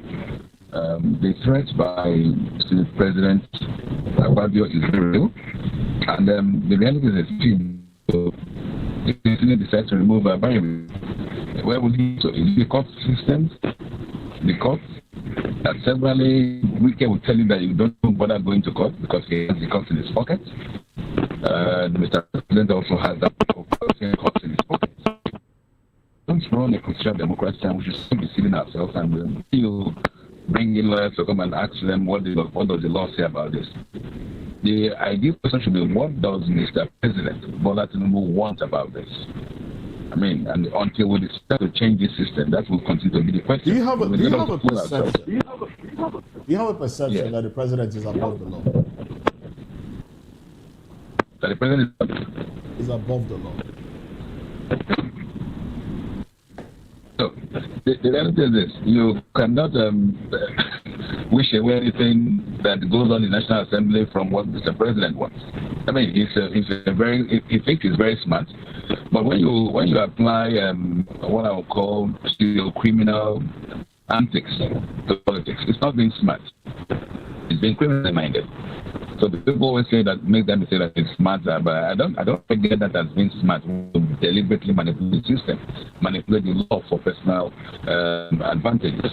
So the reality is this: if like Mr. Baribe has said, Senator Baribe has said, sacked him from the party, and the law do not allow for an independent candidate in the National Assembly, it is very much in his right to switch over to any other party of his choice. In all those days when people were gallivanting from other parties to the APC, the law, the Senate President did not raise the issue of the law. So why is he bringing up the issue of the law? In matters of Nigeria, that's because there is no rule of law in this country. And the Supreme Court crystallized that position. I mean, the government financial independence, to the judgment that brought in Mr. Bola Tinubu that the laws in Nigeria don't really matter. It is what does Mr. President want in this case. So it's very sad. It's a very sad situation. And I can change as soon as possible. Thank you. All right, then. Thank you very much. Barris, Dr. Bright and Eva Cooker. Well, Telefanimo. Now, you align your thoughts with looking at what's been going on in the National Assembly. Would you say that in Nigeria now, the law doesn't matter? It's what the president wants that matters. The stance has been taken by Barrister Eze Iluche. You see, I can't readily recall the name of the author of a particular book. I have it in my library. The man is a constitutional lawyer. And the summary of that book is that, having read it, I realized that no president in this country has ever utilized 10%, even 5%, no matter how despotic that president is, since 1999, that is embedded in that law. You see, the amount of pushback you can get from leadership in any society is to the extent at which the Constitution, the law, can hold him, can leech him, can restrain him. But when the law, which in Nigeria's case is the Constitution, the ground norm, allows unfettered, unrestrained power, then you have a bull in the China's shop. And that is what we have in Nigeria today.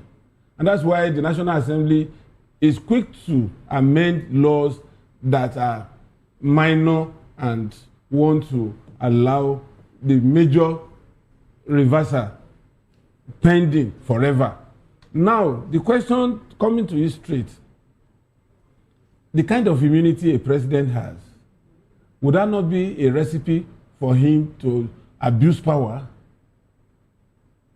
The kind of, and when this constitution was made, it was specially designed for somebody who wants to transmute from uniform to agbada. But unfortunately, God has the final say. Now, those who by default inherited that package, would you think they want to allow it to slip up their hands? Okay. And that's the problem we have today.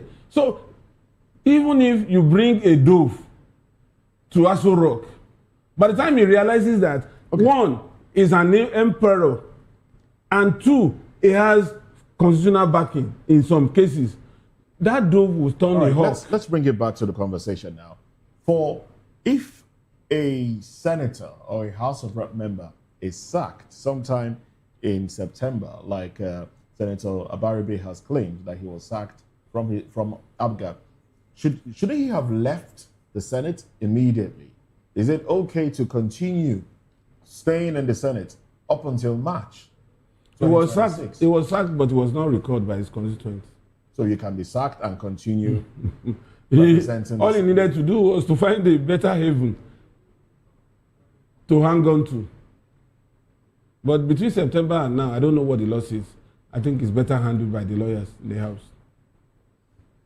All right, then. Well, I guess this will be a good place to anchor this conversation. We'll move on to another conversation because, well, bring back the British to colonize us again. This is coming from an NNPP chieftain, Buba Galadima, directed at President Tinubu. Oh, well. Troubling statement, I must say. But let's x-ray this when we come back from this break.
Well, veteran politician and New Nigeria People's Party chieftain, Buba Galadima, has openly called for Britain,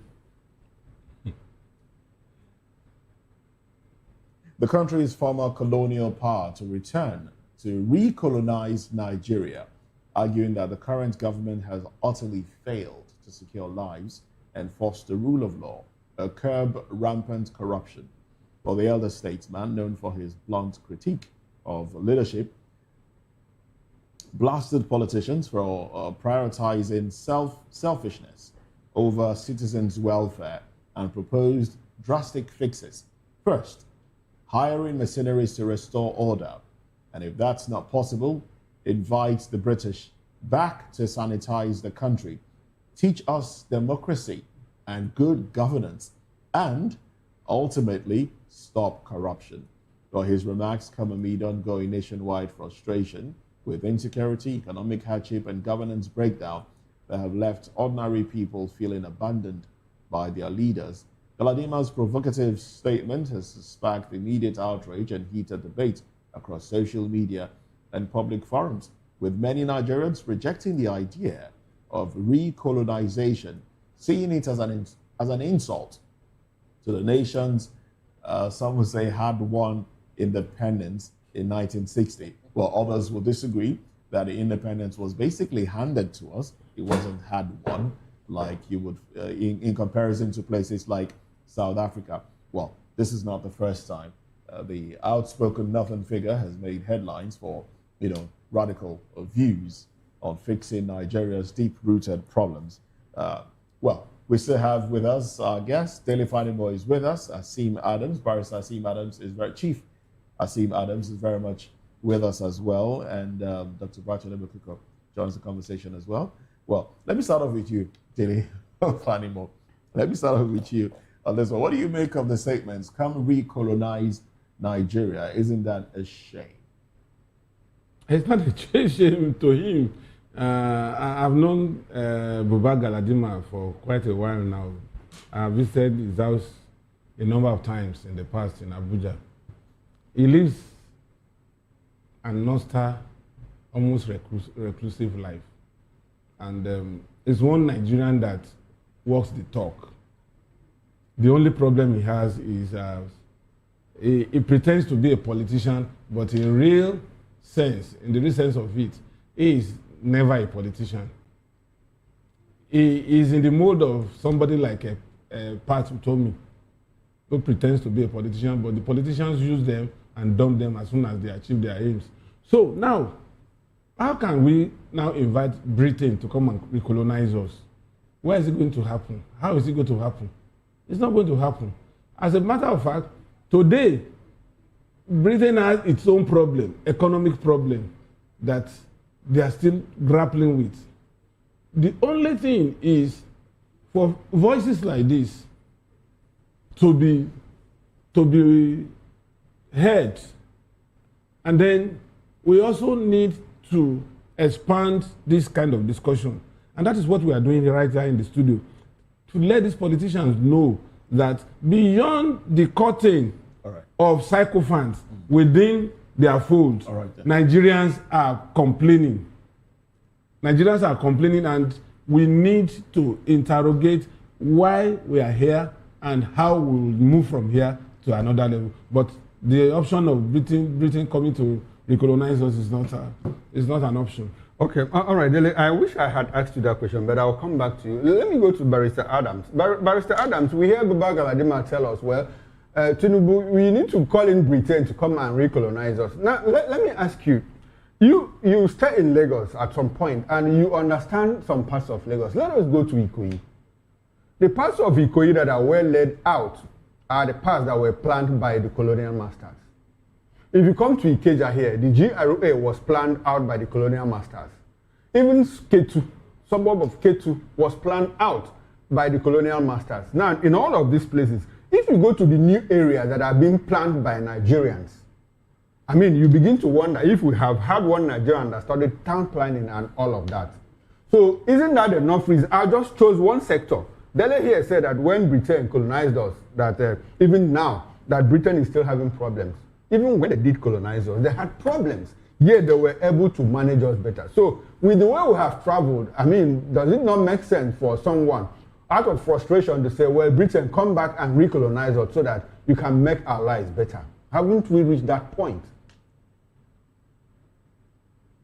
For me, with due respect, a very foolish idea for anybody to say that Britain should come and recolonize us. Whereas Britain, the country or entity you are asking to come and recolonize us, passed a law recently in their House of Parliament against recolonization and slavery. And the first person that was prosecuted under that law is our own Ekwere Madu. A law against recolonization and slavery, modern day slavery they call it. That is the country you are asking to come and recolonize you, which means whosoever that has that idea, I'm sure has his face bent backwards.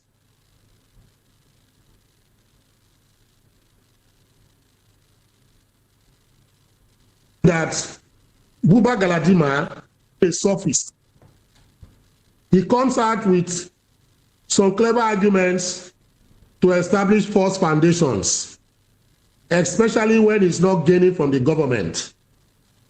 Galadima's daughter served under Buhari. Many of us do not know, but that is the truth.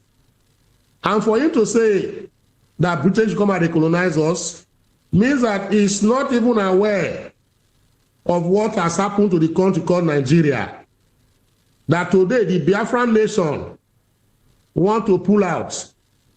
The Arewa, the Afenifere or the Odua nation want to pull out because of that forced amalgamation by the British colonialists. If you look at the way Nigeria was amalgamated by the British colonialists, you know that they never took so many things into cognizance: religion, ethnic, culture, customs, tradition, psychology of the people together. All right. But they lumped us together because of their economic gains. Barrister Adams, and if you want them to come back for me, I will not be part of it. All right, beautiful. You will not be part of it. This is what the developer. Okay. Did they develop Auchi, my town? How much is how developed is Auchi? How developed? This is one occasion where I feel like I feel like becoming an analyst because I have a lot to say. Unfortunately, I don't have an opinion here. But let me, when you talk about, okay, let's bring in Dr. Bright Onovi Kuku. Dr. Bright, when we talk about recolonizing, okay, Barrister Ezeluche, good to have you rejoin us. Now, when we talk about when Baba Galadima is asking Tinubu to invite Britain to come and recolonize us, is it not making sense? And when we talk about recolonization, are we still not being colonized by Britain? Because as a matter of fact, I can't recall the last time we had a president who before election didn't visit the UK, Chatham House in particular, to get approval before the person is sworn into office. So are we talking about colonization or are we talking about neo-colonialism here? So which one is it for you, sir? The reality is that it is unfortunate that we have people who are not sure of themselves, people who have what I would call colonial mentality embedded in them at the helm of our affairs in Nigeria. You will see a Nigerian president or Nigerian state governor when he's confronted by a British driver or a Caucasian driver, he wants to almost bow and stumble in salutation of somebody who ordinarily he should be higher than. So that is the problem we have. People like Galadima that's talking the nonsense he's uttering is because he is like what they call the house nigger. They are characters who see themselves as beneath Caucasians. And that is why they keep on making such silly comments. Look, the British who is asking to come back are the source of problems even in the Middle East. The current problem going on in the Middle East is caused by Britain. The India-Pakistan crisis is caused by Britain. The Chinese problem is caused by Britain. This is a people that have gone all over the world creating crisis. And that is the one that this character wants to come and rule over Nigeria again. Well, the reality is that... Barrister Ezeluche, all these places that you mentioned, do you think that Britain is their problem? Because I also know about places that Britain colonized that are doing very well, places like Japan. Australia was even a penal colony. Australia was a penal colony. At some point, South Africa was colonized by Britain.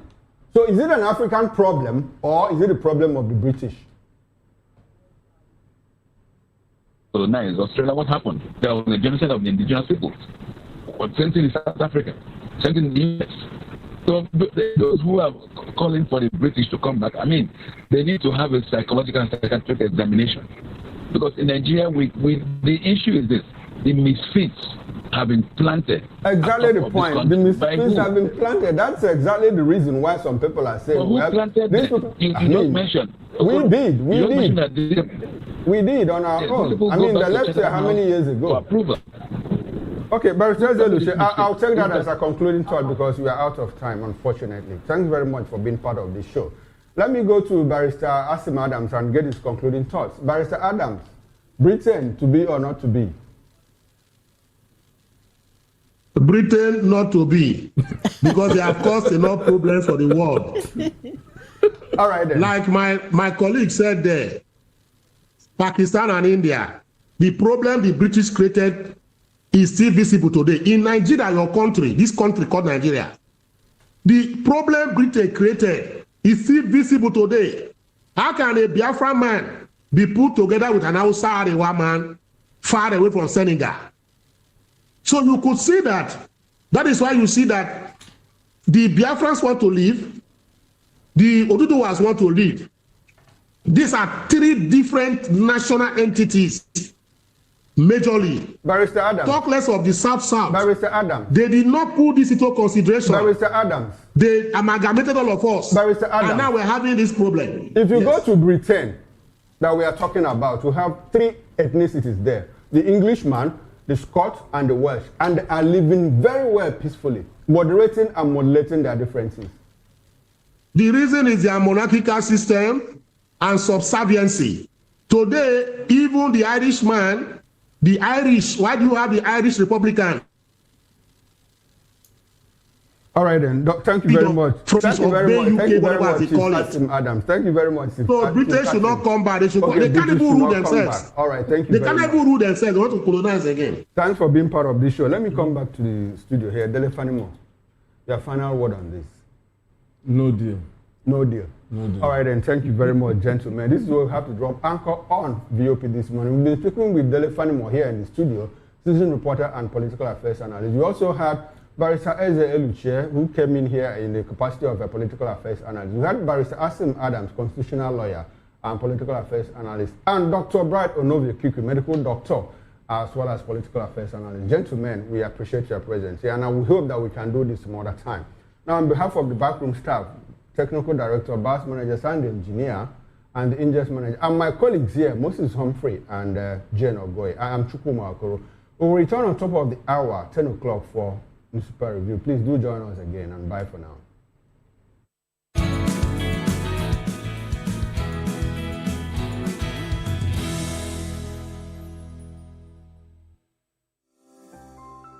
VOP TV. Now, you have more than a voice. In a world where power shakes with every headline. In a nation full of questions. In a world filled with noise, the truth needs the voice. The policies that shapes our world and the economy that determines our future. Every hour, every day, the grapevine keeps buzzing. And together, we are committed to telling the stories that shape our world because your voice is our focus. Don't forget, our voice matters the most. Let us come together and share our concerns.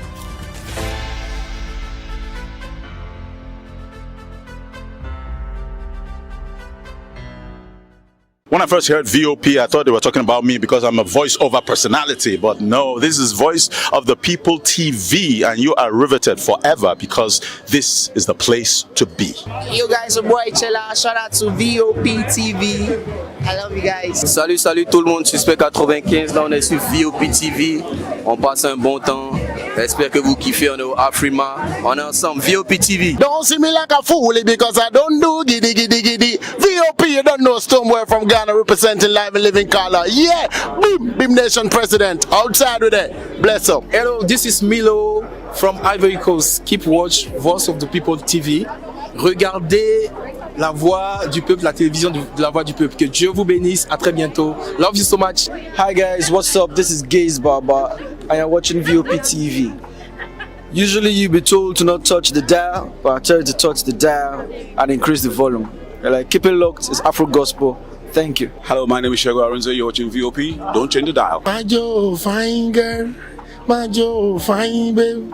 Only are you, but on the Fuji was. Yes, don't touch the dial.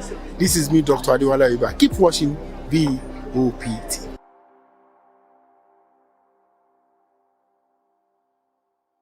We encourage you to click on the like button and subscribe to our YouTube channel. We are Voice of the People TV. Also follow us on all our social media platforms. We are at VOP TV Live. Visit our website www.vop.ng for fresh and trending news. Also watch us live on SLTV channel 264.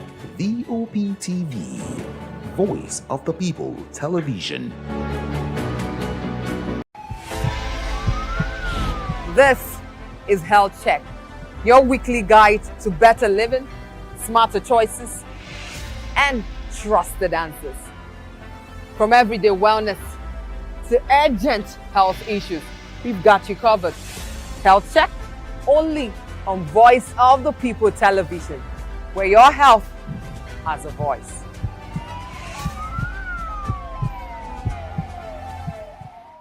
Welcome to the locker room, the home of football talk that matters. I am Jerry Arpeon. Join us every weekday, Monday to Friday at 5 p.m. Nigerian time, as we share the hot takes and hot debates in the exciting world of football. And joining me are the usual suspects, Ikechukwu and Mayowa, as we break down all the hot takes and everything that's happening in the football. Don't just watch football, live it with us. Catch us on the locker room and Voice of the People television at 5 p.m. Nigerian time. And like I always say, if not going to the front, with the sport. To know the happenings in the maritime sector, join us on the program Maritime Frontiers on VOP TV as we discuss key areas in the maritime sector, from aquaculture, maritime transportation, maritime labor regulation, oil and gas exploration, ferry and passenger insurance, marine pollution and prevention, port operations, and lots more. Maritime Frontiers, exploring Nigeria's blue economy. Hello there, my name is Damilola Ogunsi, also known as the Goldfish. Hi, my name is Chike Bright Emmanuel. I'm an actor and a filmmaker. Hello peeps, my name is Yomi E. Adejimo. Hi everyone, I'm Paul Utomi. Hi everyone, my name is Stacey Benjamin and this is Voice of the People TV. I need you to keep it locked to VOP TV. See, I'm looking for good entertainment. You want to get good movies, good music, politics, talk shows, sports and entertainment. You really want a channel that gives you everything you need without you having to run around. VOP is where you are. That's Voice of the People. If you're not listening to this, you're not one of us. And you deserve to be killed. Scrap chat. Don't be killed, but watch it. Or I'll find you. And I want you.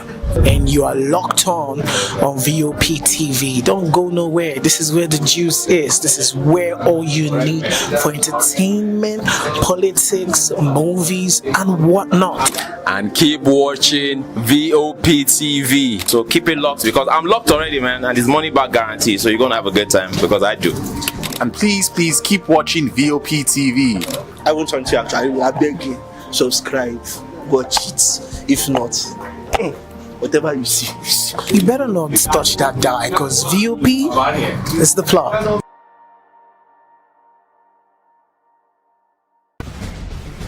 Join us as we drive into the world of politics through insightful interviews with prominent political figures, both serving and former governors, ministers, senators, legislators, party chieftains, activists, and analysts. Get first-hand information into the decision-making processes that affect our daily lives. Highly engaging 1-hour program.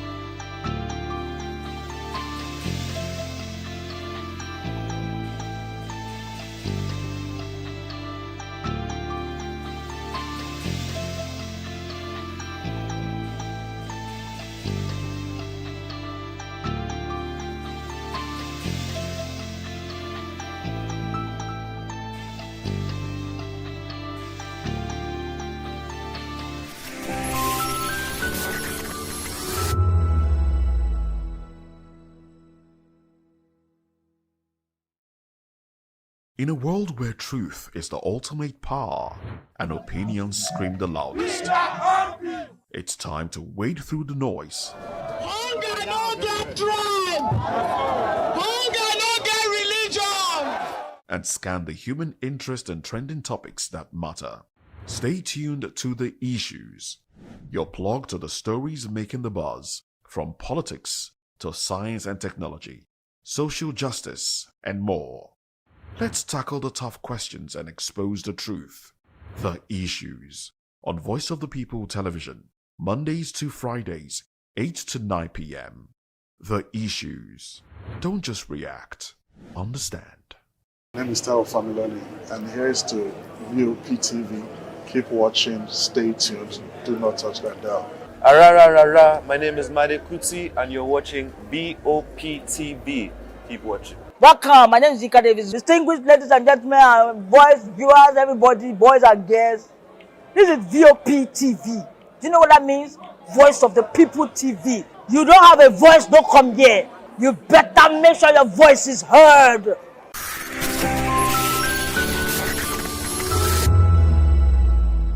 Got a medium to be heard. This particular administration, they were coming unprepared. It's not a bad thing to renovate the president's lodge. Through top-notch programming, unbiased reportage of news, sports, business, entertainment, and cultural documentaries, Voice of the People 90.3 FM became a symbol for 21st century media. And now, a new baby is born. Voice of the People Television, VOP TV, youthful, full of vigor and penchant for excellence in the continent's media space, exposing the wrongs, applauding the rights, dissecting the news without fear or favor, through factual and accurate stories and contents. Corruption kills three things that makes a society. Representing the interests of the people and giving them a voice. Voice of the People TV is here to stay towards building a fair society. VOP TV, Voice of the People Television, truly a voice for the people. Africa is on the move, a continent of rising voices, untold stories, and powerful transformations. From the streets of Lagos to the heart of Nairobi, from the mines of Congo to the tech labs of Cape Town, the African story is being written every day. Bold, dynamic, unstoppable. This is Africa News on Voice of the People Television. We don't just bring you the news. We analyze and bring you Africa's heartbeat, the politics that shapes our nations, the economies that drives our future, the cultures that defines who we are, the voice that must be heard. Africa News, Africa's voice, Africa's future. Where Africa speaks, the world listens.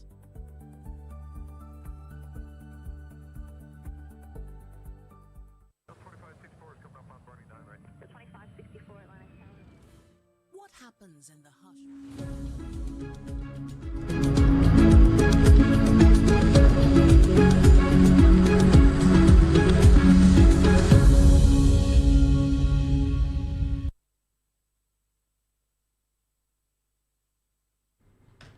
Thank you very much for staying with us. This is Newspaper Review. I am Moses Humphrey. And I am Chukwuma Okoro. And we have Dele Fanimo joining the conversation. Thank you very much for staying back. Yeah, thank you very much. We're also being joined by Chief Asim Adams, a lawyer and a public affairs commentator. Well, thank you very much for staying with us. Now, thank you. All right, so let's dive into the headlines here, starting off with The Guardian newspapers. The ADC criticizes Tinubu over democracy is a game comment. Defections, 9 senators, 12 reps dump parties. So, Nigeria loses 50% of food to waste as stakeholders urge large-scale farming. Oh well. Let me start off with you, Chukwuma. I understand that you will have something to say. So here, you can now speak to the defections.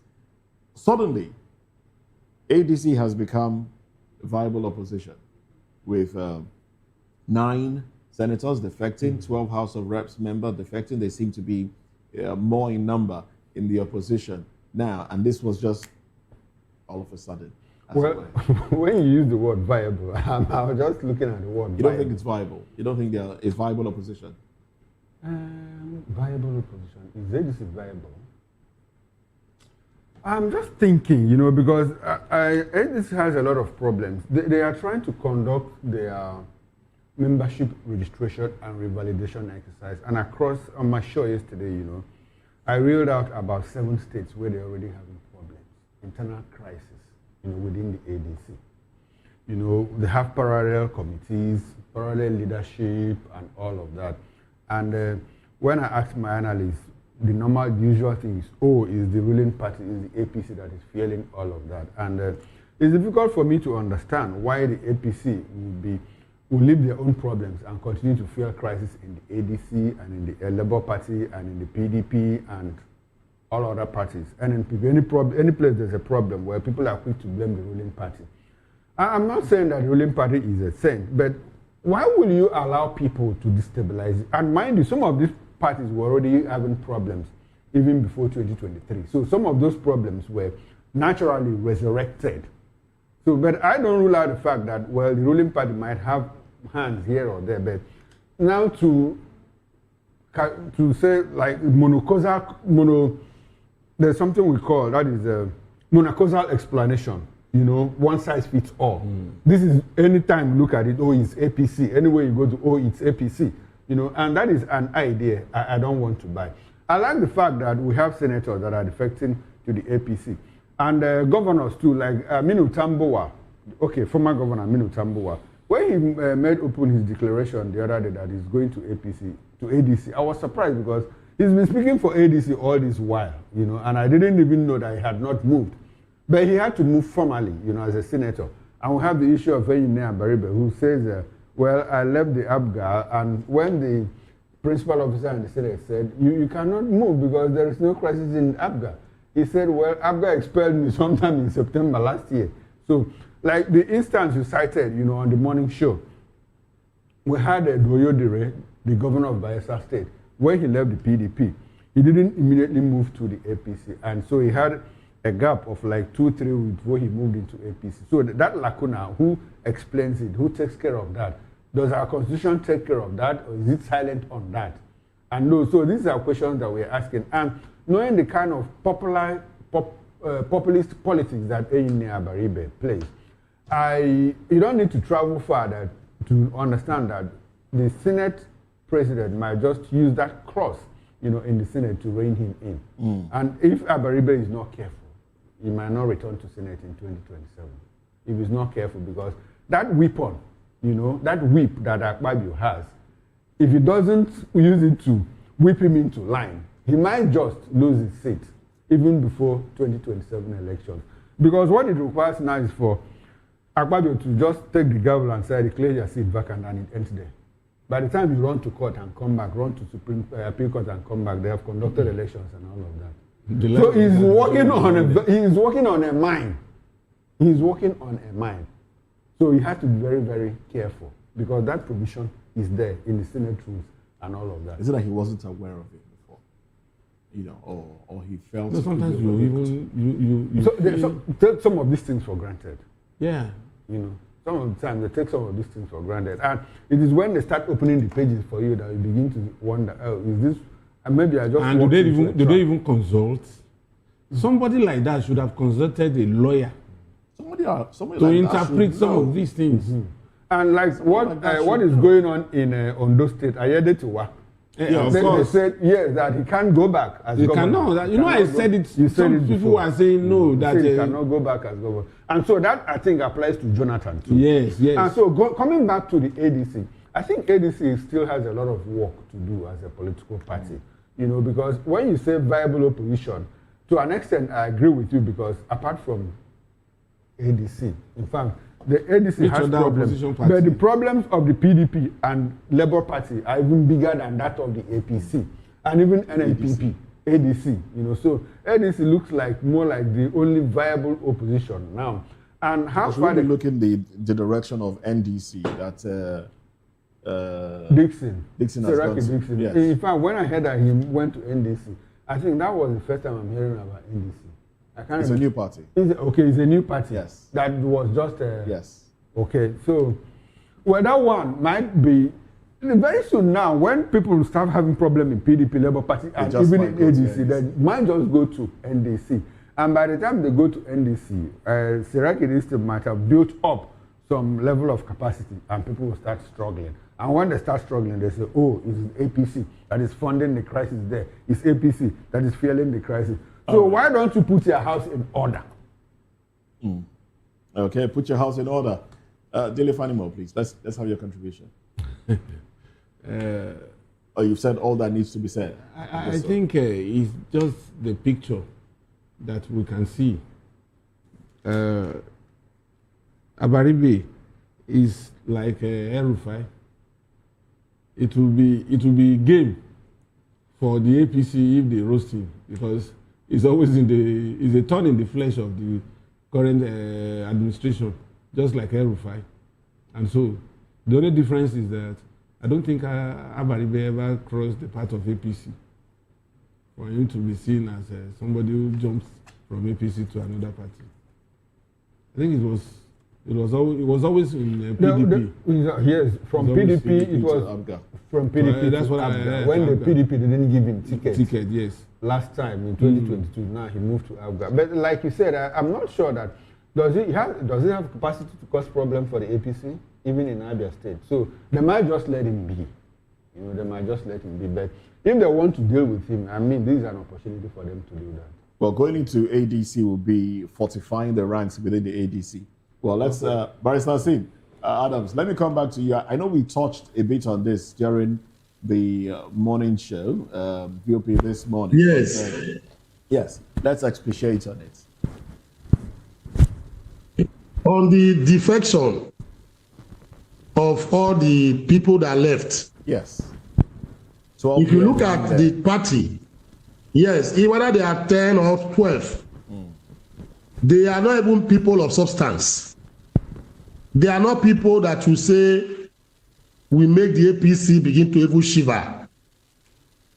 Because if you look at the senators that left, Tambua, Abaribe may not even win and return back to the Senate, just like Mr. Okoro said. You know why? He left the Abga or whatever and went to ADC. Unfortunately, from his own state, the Abia State, the governor under Labour Party is the man in charge in Abia. If any other candidate comes under Labour Party in Abia, supported by Oti, that person will defeat Abaribe of ADC in the next senatorial election in Abia State. If a candidate comes from the Labour Party of Alex Oti and he gets the support of Governor Alex Oti against an Abaribe, please forget it and know that Abaribe will not return. Abaribe has been a very useless politician. I'm sorry using the word, politically speaking. It's not useful. Just right from the days between himself and all Jews or Kalu. He's a rabble-rouser. He comes out in a while, make noise and go back. He talks about Biafra when it's necessary and convenient for him. But when it becomes very important and urgent for him to speak about Biafra and Nnamdi Kanu, he goes back to his shell. He's that kind of politician. Now, periscoping what has happened, all defections are taking place, cannot shake APC. Where I begin to have fevers or shivers is when I see APC senators, APC reps members, dumping APC and going to ADC, or APC governors leaving APC and going to ADC. That is when APC, I believe, they will have problems. People keep saying, in 2015, the reason why APC won was because senators of the PDP stock left it and went to APC. Governors of the PDP stock left, PDP and went to APC. But in this case, there is no like that. No governor has left APC for ADC, as the case may be. So that is an aside. Now, talking about defection, Section 68, sub 2 of the 1999 Constitution talks about defection of a member of the House of Senate and a member of the House of Representatives. In this case, Section 68, sub 2 affects Abaribe, that if any member should bring to the notice of the President of Senate that a member has left his political party to Party B, that the Senate President will automatically declare that seat vacant. That is the law. That is a straight law.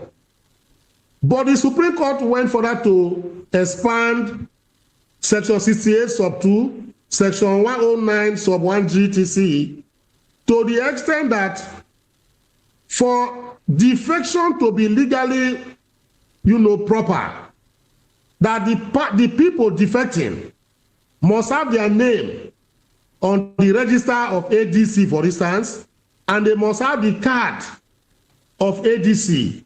I think that is what Akpabio and his people are waiting for. The moment Senator Abaribe and his people, the other 9 or whatever, goes to ADC and register and put their name in the register of ADC and now possess a membership card of ADC, automatically they are losing their seat. That is what the law says. So as it stands now, they still have a leeway, they still have, a space to breathe. In the sense that if they go to court, the court will say no, because they defected on the floor of the House of Senate, does not, now until and unless they possess membership card of ADC or they have registered in the register of ADC, that is where it could be legally assumed that they have defected properly and their seats can be declared vacant. Barrister Adams, if by peradventure they move over to the APC and register and acquire membership card of APC, would they still lose their seats? From what you understand, they will not. The law says they will, but politically speaking, we have seen that they will not lose their seat, like what happened in River State. So it is like what is good for the goose is not good for the gander. That is what is happening here now. So if for instance they defect to APC, this Akpabio will be very happy, and he will not even say anything. Let me tell you, before now, other senators have defected. Other reps members have defected to other political parties. The Senate president received them because they came to his party. That is the kind of dirty politics that we play. But even at that, it behoves that we should do the proper thing. That was the reason why we were saying that please don't set bad precedent as example. You see, you set bad precedent, it's going to resonate for the next 10 years. And people begin to lash in on that. But because it's a bad precedent does not make it legal. Okay. All right. That is my take. I want to ask you again. Now, let's create a what-if scenario here. Abaribe and co. dump their political parties, move over to ADC, and pick their membership cards and all of that. And the Senate president declares, their positions vacant and they lose their seats. Can any of them go to court and now cite cases where people had previously defected on both grounds, on the same ground, and they didn't lose their seats? If that person goes to court, they can go to court, but they will lose. Why would they lose? Because the law is very clear. Okay. The law is saying that the moment you have the membership card and your name is on the register, the president of the Senate declares your seat vacant. And once he makes that pronouncement, it is not reversible until the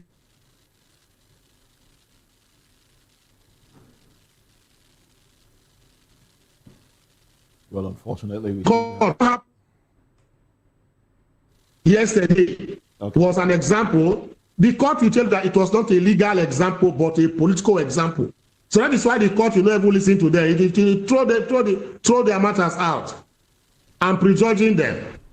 Because it happened on the political atmosphere does not mean that on the roundabout of legality that it is legal. So procedurally it is yes, that is what happened. But what is, it is not, what should be under the law. So under the law, let me put it succinctly.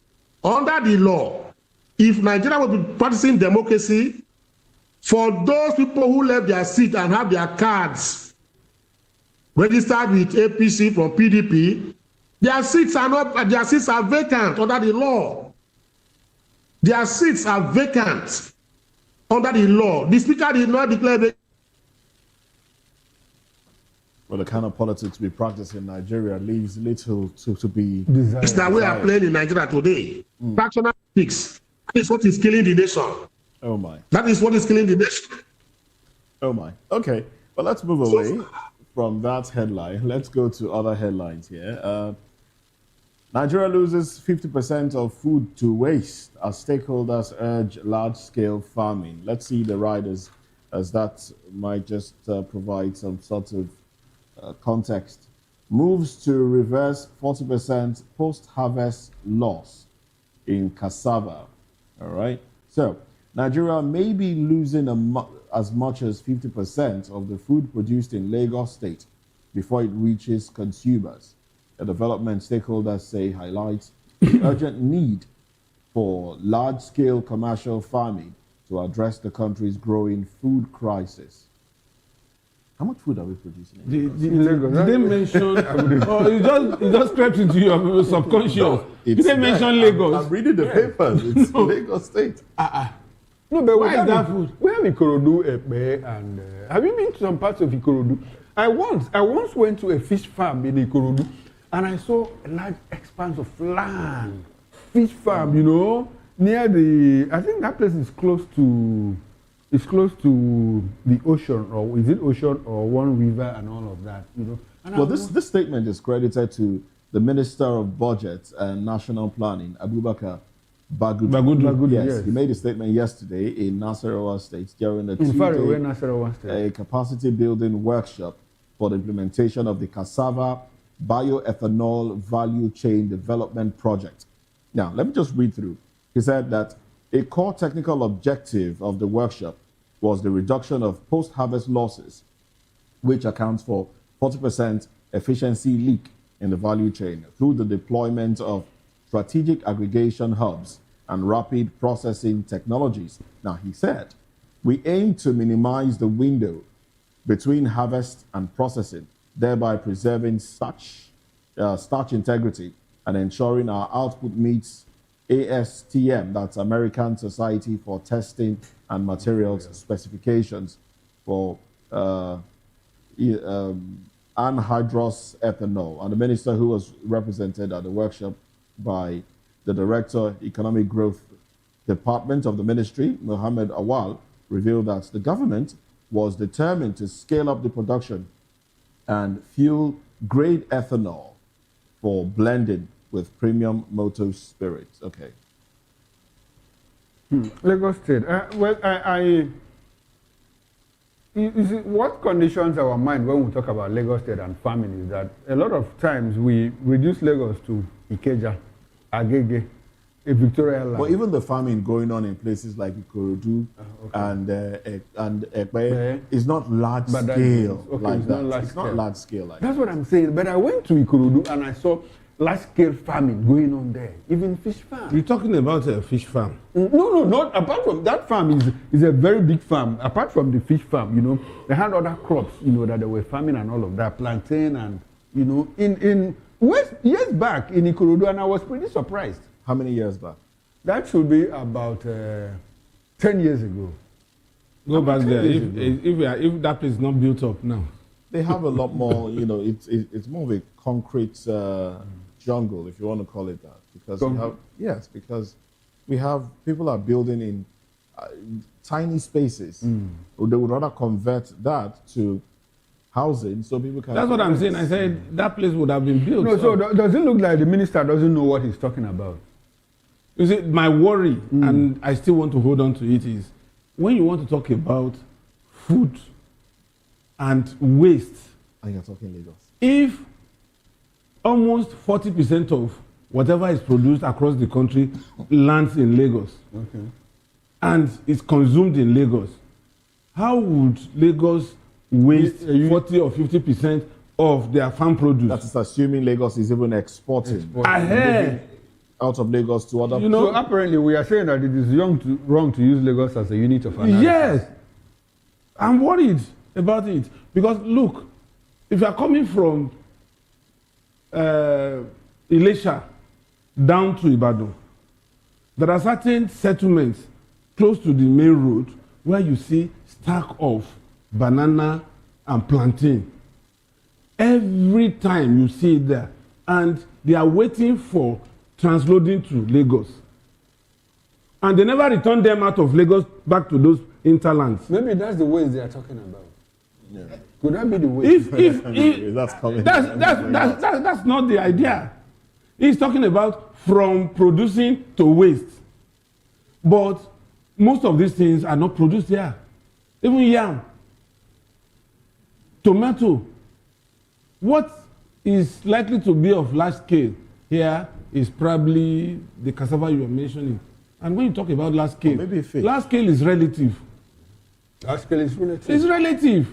What to consider as large scale here, maybe just subsistence in a place like Nasarawa or Niger State. Or Niger State, where you could travel more than 10 kilometers and it's still a rice farm. So, but you recall that the report also talked about aggregation. I'm just thinking whether the aggregation could be, you know, both what is produced here and what is brought into Lagos. So maybe if that is what it meant, that's why I said we need to really properly locate it.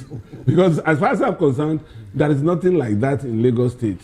So, but but the essential thing is, how much of value do we have to produce?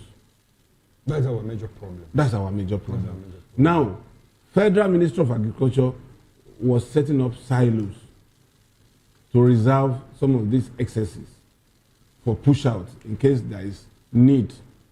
But how many of these silos are functioning today?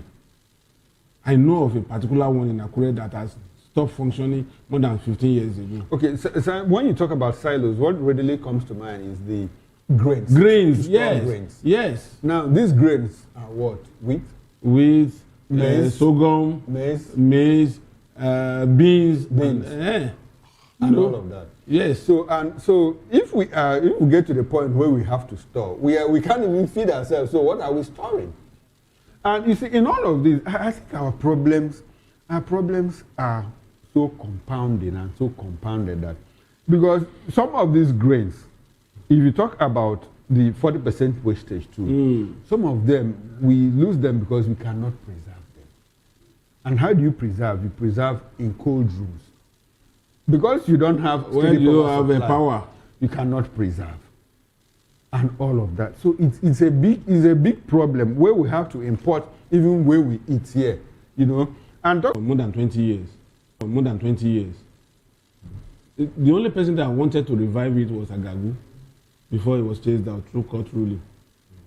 And since then, I don't think any governor had ever returned to that place to see what it can do to that particular industry. That was when they were producing, was it Chocomilo or whatever then? Okay. But where do you still find that on the street? No. Now, do you know that if you travel the length of Ogbomosho axis from Oyo to Ogbomosho, you'll be amazed the kind of mango trees, the number of, the stretch of mango in that place, and no single meal that extract juice for mass production in that place. So sometimes if it's the season, you can get to Ogbomosho and buy a basket for less than 1,000 because nobody wants to buy. Whereas if there are cottage industries in around that place, aligned with that, you will provide jobs. Now even the cassava we are talking about, go to Okeogun, go to Niger, go to everywhere. What they do is they'll just stack it, make garri out of it. Whereas cassava pellets is far more expensive than the garri we are producing. Because there are so many byproducts we can extract from cassava. No, but when you mention this thing, what really comes to mind is... But is it not the same government that should also promote this? Promote this? You are crying that we are losing 50% of our produce, and yet you are not doing anything. If you go to Abia State, the Isukwacha Umunochi axis, I mean, cashew nuts there. Exactly. Cashew nuts. Did you know that? Large expanse of land. Let's bring Chief Hasim Adams into the conversation, please. Well, you're part of this. You know, it's an open conversation, so feel free to chime in at any point. Go ahead. Let's have you unmute your device so we can get your audio feed. It's a regular customer, you should know. Yes, he is. Yes, he is. Hello. The point is, I really don't know much about this agricultural, whatever the topic. You understand? Hello. Yes. Hello.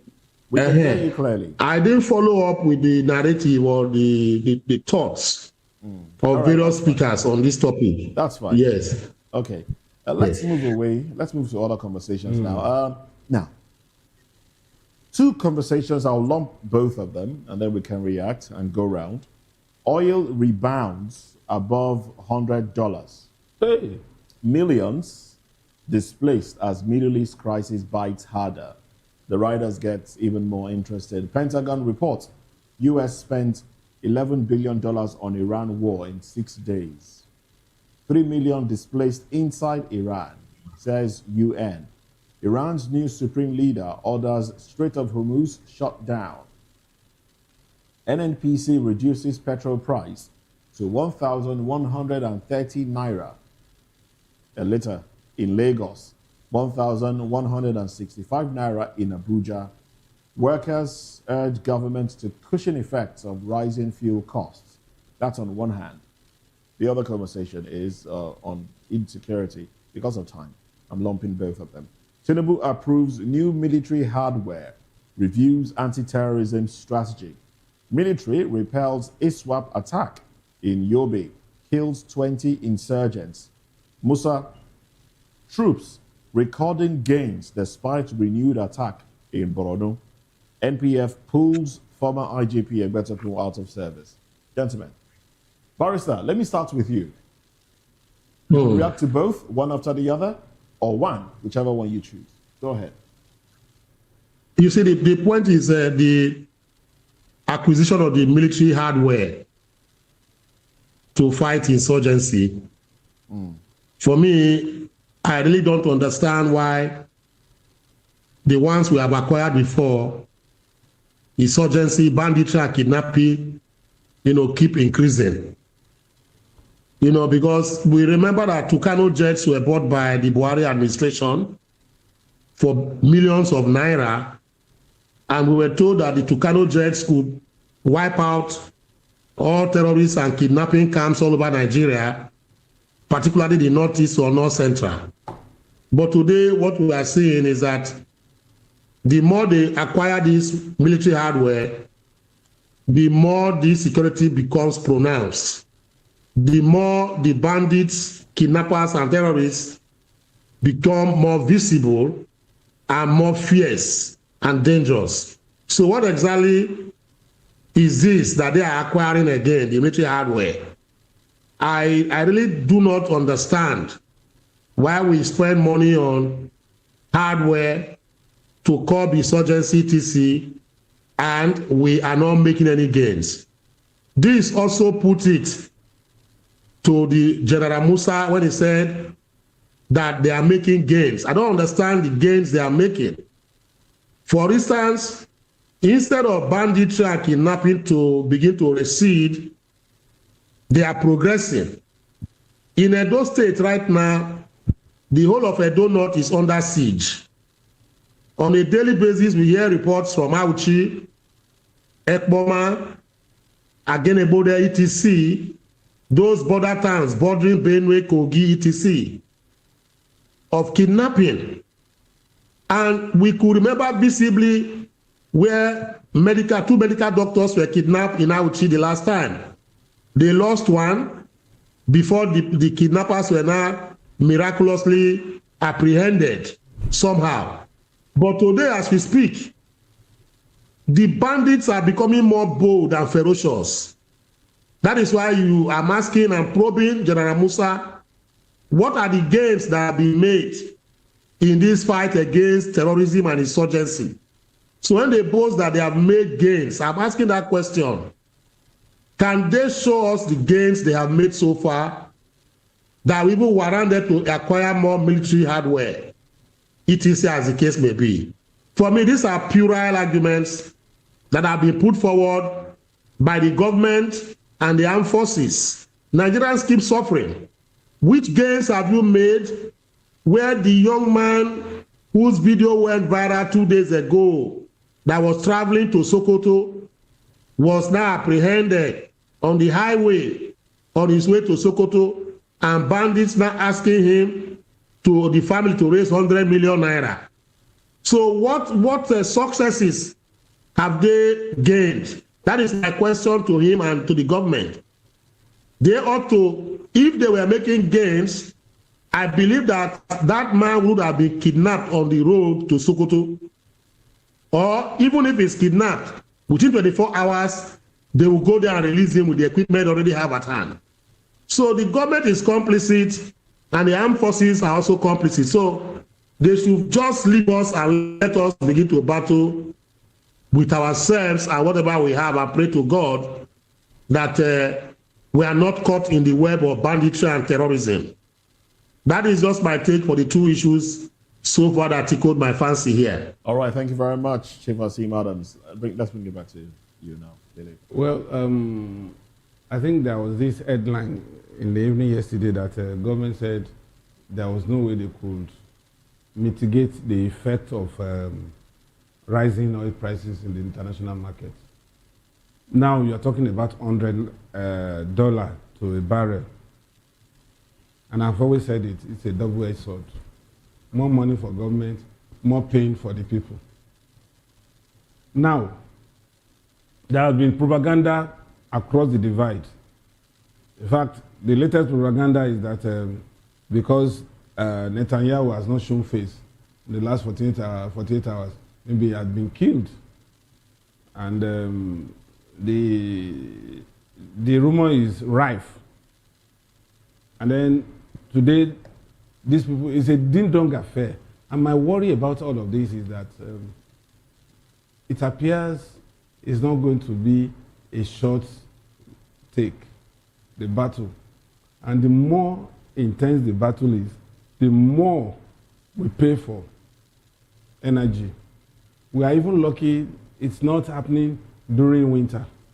By now, maybe we would have been talking about $200 to a barrel. And I don't know how people, especially, I'm particular about my country. I'm particular about Nigeria. How are we going to survive this? Somebody was haggling over diesel price yesterday in the evening. Diesel is now sold for 1,700 a liter. You know, in my brain, I can't process it. 1,700 a liter of diesel. And most people who use diesel are in business. How do they survive this? And the alternative is the secondary. We should build the primary, which is national grid. But automatically, the cost of doing business will go up. Definitely. And then the man in business, no matter how hard he tries, he will still pass these things to the consumer, which is you and I. And when he passes it, it becomes harder. How many raises are you going to ask for? How many salary increase are you going to ask for in a year or even in 4 years? And also, there is a legislation that says you cannot ask for pay rise within a space of 3 years. So we have to live with it. Today, that 70,000 naira minimum wage has been eroded completely. But government can provide some sort of cushioning to it. You see, when you talk about cushioning, cushioning the effect, my worry is how many times had government raised palliative that percolates to the poorest of the poor? Look at Better Edu. Look at all of them in that humanitarian ministry. What should be given to the downtrodden? I give an example of somebody who has never been to a farm, being given seedlings, who in turn sold in the open market.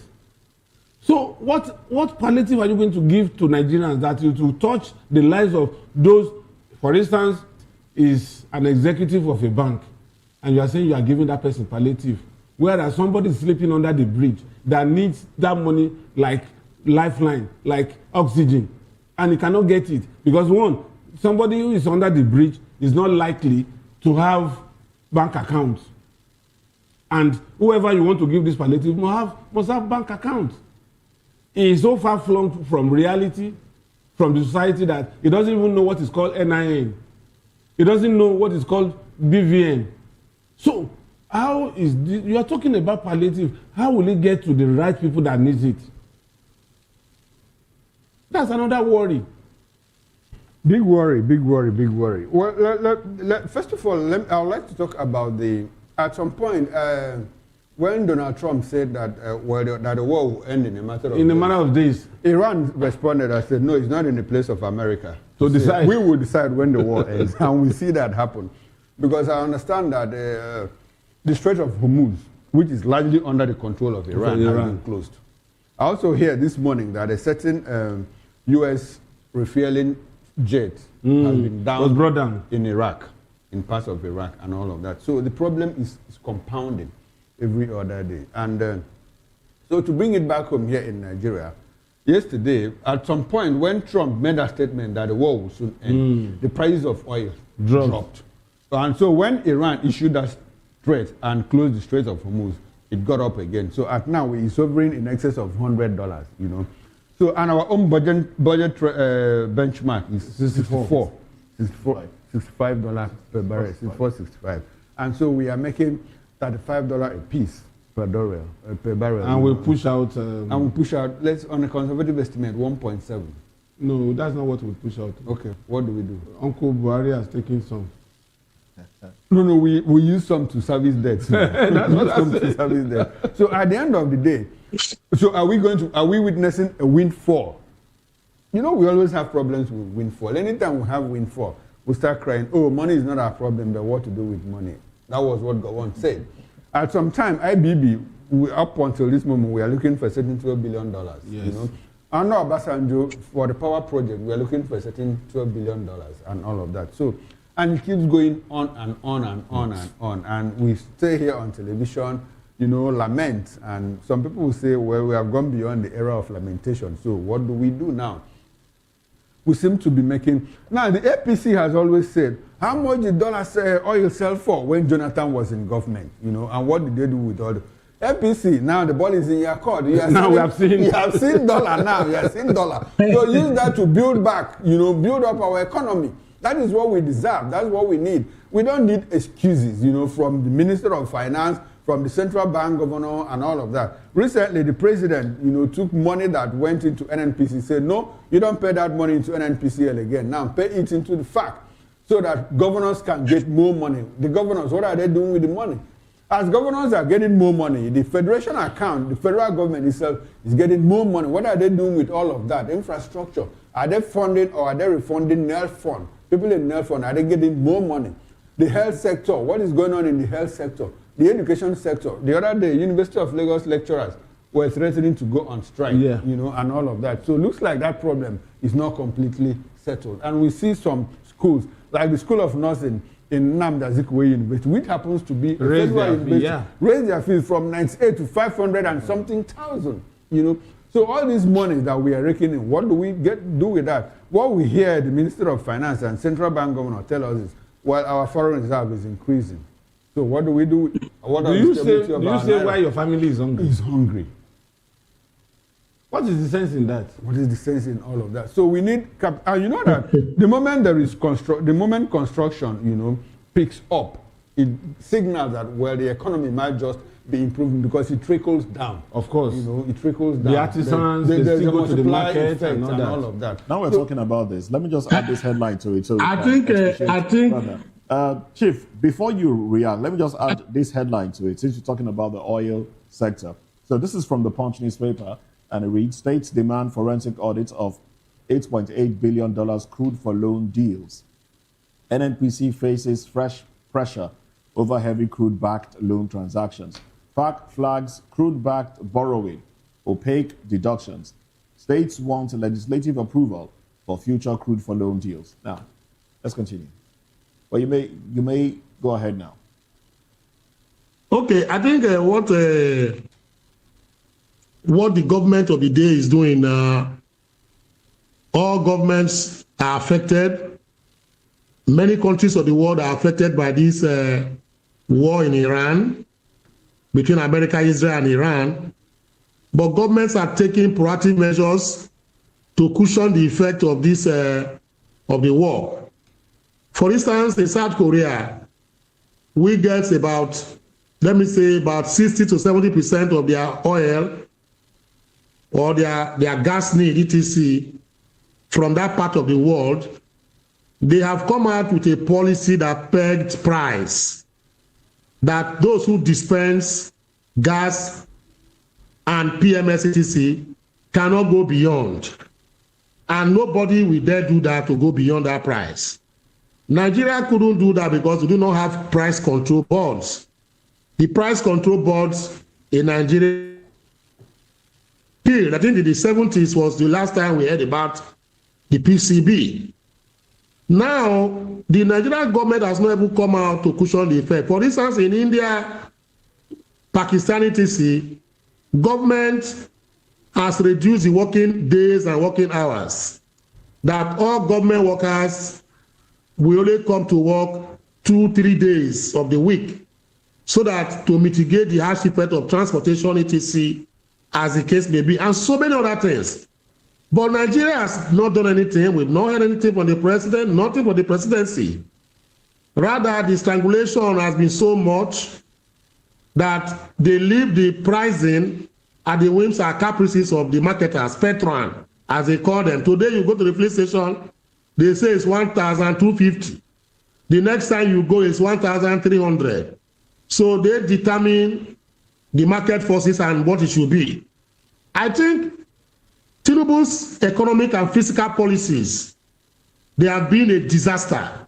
In terms of implementation, he has very good economic policies, fiscal policies. By removing oil subsidy, that is very wonderful. America do not subsidize petroleum for its people, but exploited. The same with countries that do not subsidize petroleum. But in Nigeria, yes, we are happy that you have removed subsidy. But what have you put in place to mitigate the harsh effect of the avaricious businessmen, patron, the marketers? Why can't you regulate them? Margaret Thatcher said that because the economy of Britain is being run deregulated, does not mean that the government cannot regulate your activities. So why allow because that is where the biggest problem is. Petrol. If you ask Nigerians, they will tell you that they cannot fuel their cars. So we tell you public transport, say for a distance of 200 naira before, it's now 600 naira. There is no control. You cannot allow the market forces to determine and dictate by the marketers. Is that this taxation policy, taxation overhaul by Tinubu, in spite of the fact that so much is coming from, the Iran war, as it is now, when oil prices spike, Nigeria ought to make money. But the problem is that Nigeria is not making money as it ought to be, because the number of barrels of oil we produce in a day with this opportunity is even less, 1.something million, whereas a country like Qatar, Saudi Arabia, they produce 28 million barrels per day. So they are going to be the ones to keep making the gains. Nigeria is not making the gains because I don't know exactly why this is so. So many other things that I think the government should come into and begin to, make sure that we don't suffer more. The war happens in Iran, but those who suffer most are Nigerians. Why is it like that? Because we have a government, that is so egocentric, a government that has a disputational and reputational, inadequacy. That is why we're having these problems. And the earlier they did this, the better for them and us. They feel that, one thing I have found out with this Tinubu government, they act with so much braggadocio to say the next election, 2027, is concluded. We are going to win because all the governors are on our side. So they don't even care to sell some of their manifestos and products to Nigerians, and even make sure that we accept and make sure that they do things to mitigate the sufferings in the land. This has become the problem we're having in Nigeria today. And I believe that if this war lasts till April, I'm telling you that the pump price of PMS will get up to maybe 2,000 or 3,000 per liter, the way they are going. The suffering is too much. There's no electricity. People cannot even sleep comfortably. even though the weather now is very hot. There's no electricity for you to sleep. To drink cold water, etc. is very difficult now all over Nigeria because of grid problems. So these are issues we want the government to find a way to tackle, not just maybe later, but just now, for Nigerian people to have that trust and confidence in them, like other countries do. All right, then. This will be a good place to anchor this conversation as we keep our eyes on the things happening around the world and also here in Nigeria. I must say very thank you to you, Chief Asim Adams, lawyer, public affairs commentator, Dele Fanimo, also a reporter and a public affairs commentator, and Chukuma Okoro, a presenter and an analyst. Presenter analyst. At some point, like when we discussed the issue of recolonizing Nigeria, I just switched. You wanted to switch. I wanted to switch to being an analyst because I had a lot to say about that.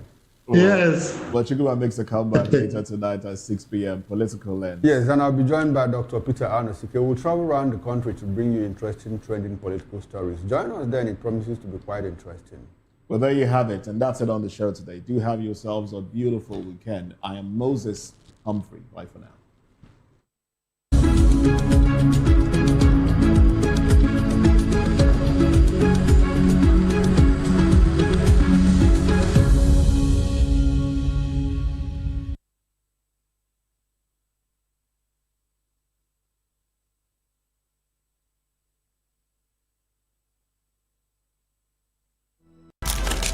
In a world where power shifts with every headline. In a nation full of questions. In a world filled with noise, the truth needs a voice. The policies that shapes our world and the economy that determines our future. Every hour, every day, the grapevine keeps buzzing. And together, we are committed to telling the stories that shape our world because your voice is our focus. Don't forget, our voice matters the most. Let us come together and share our concerns.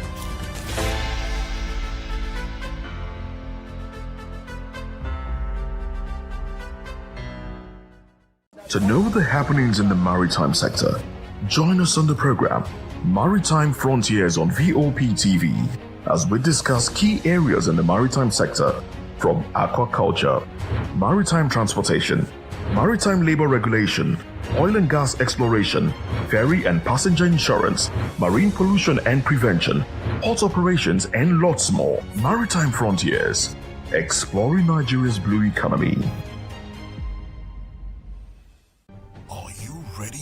Extraordinary. Something big is happening on your screen. Introducing VOP TV. Now streaming on SLTV channel 264. From breaking news to captivating conversations, news analysis, giving you all sides to the story. We break in-depth discussions on the issues that matter, from politics to sports, entertainment, and lifestyle. VOP TV on SLTV channel 264. Join us as we redefine what television means to you. Voice of the People Television, VOP TV. Now you have more than a voice.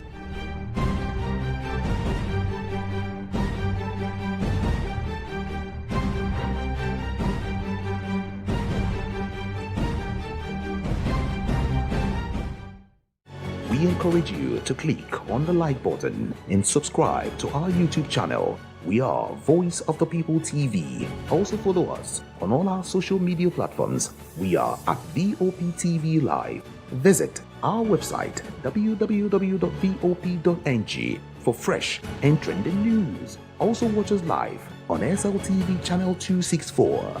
VOP TV, Voice of the People Television. In a world where truth is the ultimate power and opinions scream the loudest, it's time to wade through the noise. Hunger no get tribe.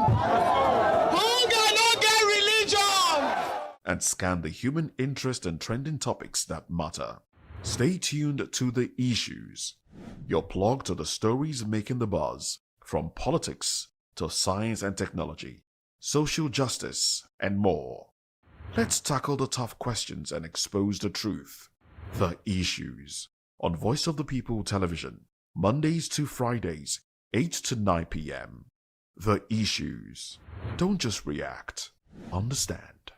Hello there, my name is Damilola Ogunsi, also known as the Goldfish. Hi, my name is Chiki Bright Emmanuel. I'm an actor and a filmmaker. Hello peeps, my name is Yomi E. Adejimo. Hi everyone, I'm Paul Utomi. Hi everyone, my name is Stacey Benjamin and this is Voice of the People TV. I need you to keep it locked to VOP TV. See, I'm looking for good entertainment. You want to get good movies, good music, politics, talk shows, sports and entertainment. You really want a channel that gives you everything you need without you having to run around. VOP is where you are. That's Voice of the People. If you're not listening to this, you're not one of us. And you deserve to be killed. Scrap chat. Don't be killed, but watch it. Or I'll find you. And I want you. And you are locked on VOP TV. Don't go nowhere. This is where the juice is. This is where all you need for entertainment, politics, movies, and whatnot. And keep watching VOP TV. So keep it locked because I'm locked already, man, and it's money back guarantee. So you're gonna have a good time because I do. And please keep watching VOP TV. I want to actually, I beg you, subscribe, watch it. If not, whatever you see. You better not touch that die because VOP is the plot. The red carpets, awards, the razzmatazz, music, fashion, interviews, and more. Spotlight on Voice of the People television. Let's feed you with all the juicy stories in the global entertainment space, bringing you the glitz and glamour as it is hot. Stay tuned to Spotlight, 1 p.m. Monday to Friday. Spotlight on VOP TV. Entertainment like never before.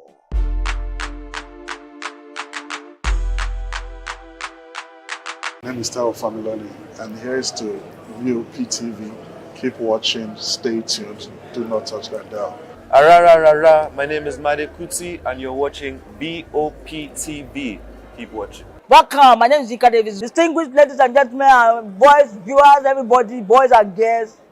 This is VOP TV. Do you know what that means? Voice of the People TV. You don't have a voice, don't come here. You better make sure your voice is heard. Behind every broken desk lies a broken promise. Education shapes the nations. But who is asking the right questions? Introducing Edu Dialogue, the show that goes beyond the surface, exposes the cracks, the corruption, and the silence in Nigeria's education system. Edu Dialogue, Saturdays, 3 p.m., only on VOP TV. We break the biggest stories, from missing funds to policy failures. We ask the tough questions and demand real answers. Edu Dialogue, this Saturday, 3 p.m. on Voice of the People television. Join us as we drive into the world of politics through insightful interviews with prominent political figures, both serving and former governors, ministers, senators, legislators, party chieftains, activists, and analysts. Get first-hand information into the decision-making processes that affect our daily lives. Highly engaging 1-hour program that brings political discourse into focus. I am Chukwuma Okoro. Political Lens, Monday through Friday, 6 to 7 p.m. Join us.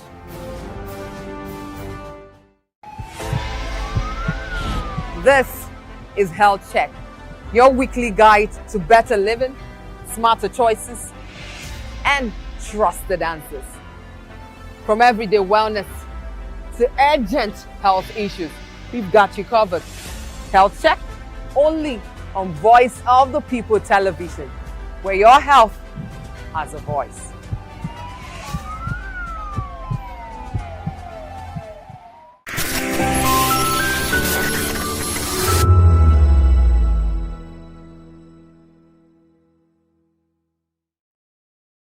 This is African News on Voice of the People television, where we don't just bring you the news, we bring you Africa's heartbeats, the policies that shapes our world, and the economy that determines our future. African News on Voice of the People Television. Stay with us.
From the views on the street, we go to bed empty hunger, to the blaring horns of a hustling city, the loudest voices of the common man got a medium to be heard. This particular administration, they were coming unprepared. It's not a bad thing to renovate the president's lodge. Through top-notch programming, unbiased reportage of news, sports, business, entertainment, and cultural documentaries, Voice of the People 90.3 FM became a symbol for 21st century media. And now, a new baby is born. Voice of the People Television, VOP TV, youthful, full of vigor and penchant for excellence in the continent's media space, exposing the wrongs, applauding the rights, dissecting the news without fear or favor, through factual and accurate stories and contents. Corruption kills three things that makes a society. Representing the interests of the people and giving them a voice. Voice of the People TV is here to stay towards building a fair society. VOP TV, Voice of the People Television, truly a voice for the people.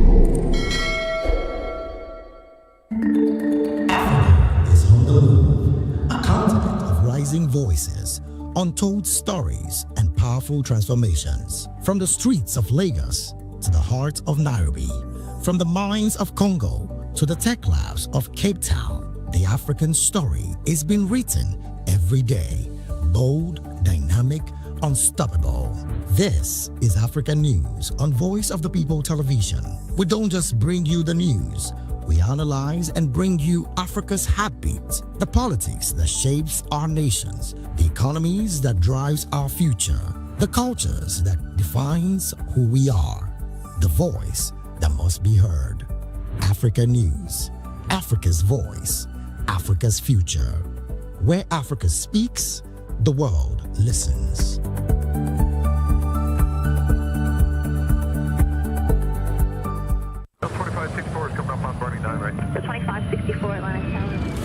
What happens in the hush behind hangar doors? Who signs the papers that gamble with lives? Which truths were grounded before they even ever had wings?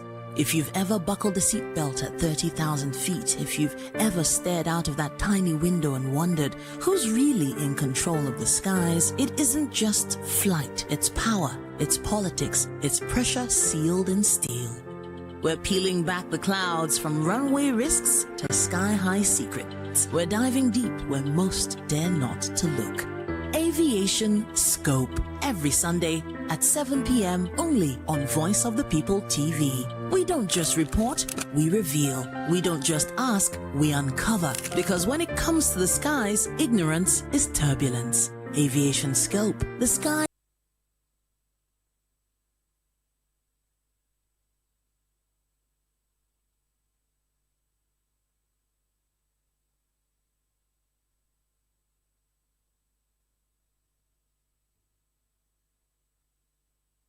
In a world where truth is the ultimate power and opinions scream the loudest, it's time to wade through the noise. Hunger no get tribe.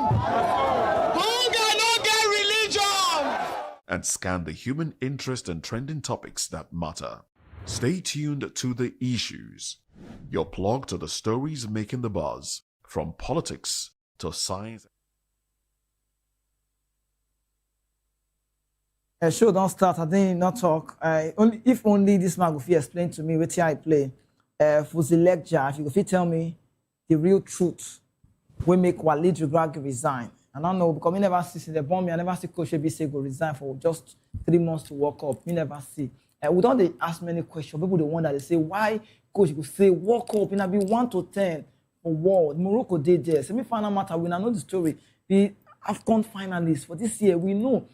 Best in Africa. Which kind of squad do they find when us for Africa Morocco not get?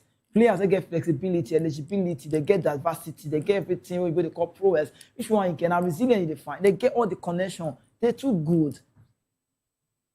Morocco na country be say if not be tour will matter for say my go there because all the business what they do now don't all the tour will get don't understand. My friend they did that place, Lesotho, all of them they use tour there because tour business for Morocco after Nations Cup.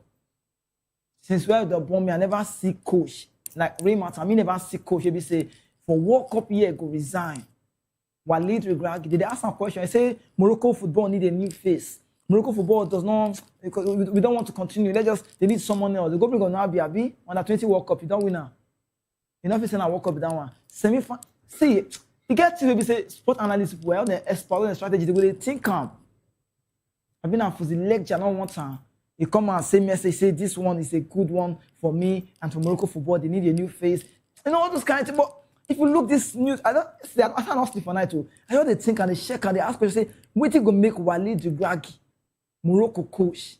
But don't show us say football easy for Africa. Say they're good. Understand? So I don't know. I don't know whether you think with me. They think unless you get with play where we say Walid Regragui never tell us. Because for World Cup year, I talk and I go talk and again. I never see coach. In fact, it never happened before. History just happened so. Say coach resign. 3 months. They say that by mutual consent and I will talk about Igbo that time. Say mutual consent and this. I got to talk about just sweeter. And so because I tell people for area say, bros, Mr. Obi was relieved of his duties, and Mr. Obi was sacked. And at the same time, now you take package the language. You know, say now the sack person has the same mutual agreement. Sometimes it's not a mutual like that, too. But this man I see so when I get for screen. So now coach will say African supposed to sport with respect and well. And what he don't do for African football, nobody feel come out for your hand because coach is just day. Walid Regragui na man will be say with respect. And what he do done Sophia, all them Bufa, all those players, all the Amrabat, all the Onahi. What he take on that team, all the Agide, the quality team that time, all the Hakimi. Your pen on the Regragui. See, even this way they call on this Ezwari where they play for Roma. He turned that team. He now seen for Nations Cup. The Nations Cup can't change. He start Rahimi. Rahimi miss penalty. Say go to the bench. They can't play Okabi. Quality team will be say. See, one thing I tell no Morocco be say. Morocco won't win everything by force. This football, not be say they do. And one thing they say they pay them and say they don't only cast their stadium by themselves. You want collect revenue, you want see more money. You want people come see now the final finalissima. I don't kind go Spain now. Many things where, but you will say there's always a way around it. There's always a way to make this right. And all the year now, you might speak fishing give them, they understand. Morocco is a good place. I don't need to say, babe, if I come more than Nigeria, I don't need to date Nigeria do tourism. I don't need to go Dubai again. I don't need to go Paris. If I want to go tourism, I enter Morocco. You don't go Casablanca before. You don't go Casablanca, you don't go. Me see life, tourism, everything, tourist center. Morocco is a beautiful place. If Morocco not fine, wait till you make a day you meet with you in a collect number. Possible. No way. Because now this is a plan. Understand? This is how that's how it be. I think if you collect control, you cannot go tourist, go Morocco. You enjoy life. The only thing is if you go Morocco, you don't need to carry towel. because everything is intact. Talk too much. I see him. I beg time rich. More introduce our guests. Every say go see go Morocco, with the love of your life. Understand? They will go. If you come in Ashwana, I go see with a smile because the things in Morocco is beautiful. But only say their coach resigned 3 months to work up. And I come in Ashwana full. This is our guest analyst today. See him. See smile. Morocco. See him. Football expert. They smile because we want to go Morocco. We want to go Morocco. The only problem I get now, Walid Regragui, why you resign for just 3 months to go? June now Morocco go start. The whole world go watch Morocco. I be give it to me. They think now I want to talk. If they tell me say, if like saying resign based on say, I don't know whether I notice say if you go reach that semi-final again. I don't know what they think, but if you ask me, I need to control for the lecture. Say, Baba Bros, Alpha, Morocco FA president, and follow me talk. What do you do? What is wrong with Morocco football? Where you now allow Walid Regragui come out just 3 months? I beg, all this kind of talk, all the kind of talk can we say you get analysis of your day, just talk you go feel break it down in similar molecular value formation. Go break it. Then I beg, you go Morocco, but not carry it away. I say, I greet you. Welcome. Good morning. I do. Should be I go with my love of my life. Yes, now. Yeah. So you go Morocco, but I beg, if possible, maybe say coach go resign for 3 months to work up. Is it possible? Is it not possible? That not possible. Is it possible? Maybe money matter. Maybe money matter because the guy they do good job. So if they end in contract by mutual agreement, so it means say either than money matter or maybe due to the Nations Cup, the matter will happen for that final. They won't win by force. Maybe something happen for dress room or maybe after the game, they will get some issues maybe with the players. So if it be money but wait, matter. the thing not, it sounds like saying not clear. But okay, why if now money matter? Why not tell us say this is the reason why I resign? Why? I don't understand. Now contract matter. You know if you come and tell us say he talk and say Morocco face now Morocco football need a new face. He say I feel say I don't try. Not be every manager they always they talk reason why they leave their job. So for him now, you know the reason why he come up for the job or why the football federation say yeah, Oga, the time is up. Yeah, can't you go? We don't need you again. So I believe say that money matter. Maybe you say you don't do good job and what could become in the ask for better salary or maybe contract renewal. And then maybe the FA can't think say, this we cannot give you this or we know if you pay this kind of money. And from there, I'll take my leave. And I'm a very good manager, so but more talk this same. You say Morocco go miss him.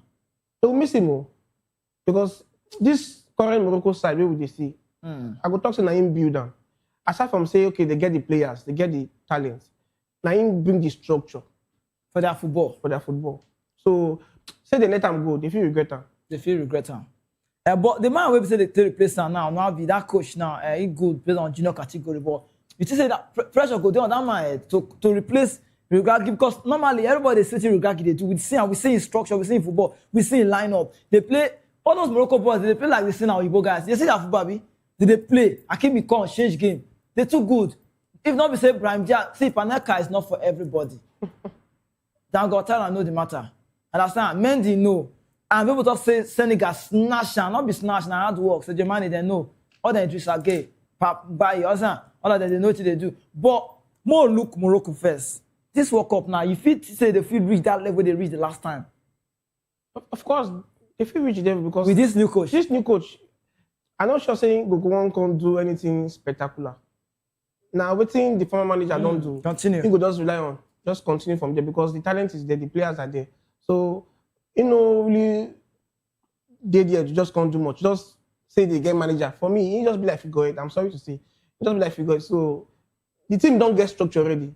It's just continuation, and I love watching the FA them do. They bring person way they the system already. Oh yeah, can't continue waiting your Oga don't do, and I believe they will still go far for the World Cup. Okay, everybody know if you talk say if you go far, if you not go far, me no know. I know I want to play for Morocco now because they know say everything they are stake. Now country be say they put in their all, but they want turn football to militants matter because now by force. See even their wife call their women matter. They know and.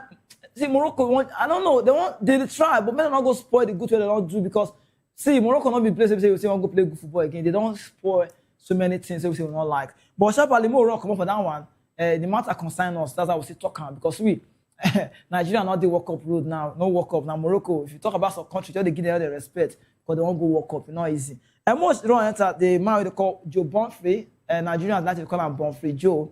But most of giving us some information, I mean, I very clear say the intercontinental playoff, they don't schedule and it will take place, and down from Mexico, like go happen. And they don't look the date now, 23 to 31 March. You understand? So with World Cup set to run from 11 June, we go enter 19 July 2026. So when I check Canada, it don't reach. Check the months where and they go play United States and Canada. Even though they say weather condition with the check out. Are we sure we can play the World Cup? You know, many things they talk. But now, DR Congo, their head coach, what they call Sebastian Desabre, now coach, you be say, not the year word. That man now don't go on V26-man squad. And a decisive intercontinental playoff, they won't play so. And I'm from Mexico City. See, not be clear eye, presenter like me to change my name. I call myself Kizi Mbuku that time because Morocco. See, Morocco was different. I don't feel collect their name. Senegal collect their name, what they buy a Kizi, it makes sense. But I see enter Congo, based on the Bakambu, based on Mashwaku. And that's why I play when I get their team, Elias, you see them, quality team, Chancellor Bempa, their team not be here. These boys hustle to reach where they're there. But more the time they go. Now, they don't get some kind list of boys where we say, we work on an omission. They say, but the absence of the true Michael Ange-Balinkwisa, that one I like Anquisha, Gideon Kalulu, that name is a Congo name. Because they get Mario Srukens. All this one now, they did for the heart of petition when Nigeria not on. Now all these players now they cause trouble, so Nigeria not feel we find petition, like these players. Now, the omission where they take command these players, so they take command their name for the squad, so I'm called waiting Nigeria don't petition. We petition our secretary, they call him Mohammed Sanusi, His Excellency. We don't go petition. So now we can't let Congo command those players. They say they cause the major problem. They say now see them, but these three and they call trio. And he come, this man, I just remember this man who Atlanta and I see those two Joseph, what then move your Kwaraku, Babangida, this coach, he don't pull out. He talks say, this coach I see so, Joe Bonfrey. He said the reason why FIFA quiet for Nigeria petition say now, based on Nigeria, they don't look at it, they don't see anything tangible. Because he said they don't feel they waste time 2 weeks to intercontinental playoff, maybe they never release petition or repeat anything. Say, he not sure say Nigeria go. And me, they talk every time for TV. For any media outlet, when I find myself, I say, no, forget her. I don't know whether I follow for people say they talk, say no work for Nigeria, whether you follow, because this man, when I see so, Joe Bonfrey, he do Atlanta, and I see with what he do for America with Nigeria squad. But you know, they give us advice. Say, people like say, if I not see anything wrong, we wait in Morocco, wait in Congo do. Say, I can just give us, why people are the silent? Why people tell us more shut up, we say, our mouth won't talk? Because we don't get case. Yeah? That's it, we don't get case. Case closed. Which time say we not get case? We file petition now. You need to give us response. You know if you drop petition now to say this one is our petition, we'll file and say take on. You take on. You see, the petition they baseless and pointless. You don't get any weight. You say, okay, they feel ineligible player for their squad to play qualifier. Mm-hmm. Okay, prove it. You bring our own evidence. You say, okay, this person played, this person don't play, that person played. It's pointless. But if it's pointless, many girls, see, I think you not go like can make person follow you talk. If I control you for phone, I think you have a mark call your digits 0700, call your number. You not take call. You can't see my message. You must give me a reply now. Mm-hmm. Why did they keep us on the sideline? Why they do deaf here? They don't hear us. Maybe we test them. Why you take Nigeria to? Why you saying a petition won't take enter World Cup? Why we not do the right thing from the get-go? So for me, it don't really make any sense. Make we try define who go come out through legal means. When you suppose don't do the necessary things for field of play. Because they say one Congo field player when not supposed to play. Now why FIFA just keep the case come and say, oh, I don't get case because I come on, you are not qualifying till 2030. So for me, Nigeria don't get case. I think you made me the fear. Even to 2037, you're not even sure. That's if they do the right thing, you know. That's if they do the right thing. Because if they repeat what they do towards this 2026, 2032, if you not qualify. Because most of these guys we play this qualification games, they will be old. Osimhen is around 27, 28. 27. You can see in the next 4 years, he's in his 30s. Many of them like that. So what steps then they take to 2030. So that's the thing. So that by 2030, make we not find ourselves for this kind of situation again. Say maybe now Uganda again we'll talk say they feel ineligible player again. So for me, it's a pointless case. So we'll not get case. We'll not get case. So. Okay, and then you say we'll not get case. Nigeria can maybe we'll take heart. I don't know. We take heart. We will take heart because case not there. But again, one man we won't talk about now. Sharply, John Obimike. Based on football level, he achieved a lot of things. We win Champions League, we many things with Chelsea.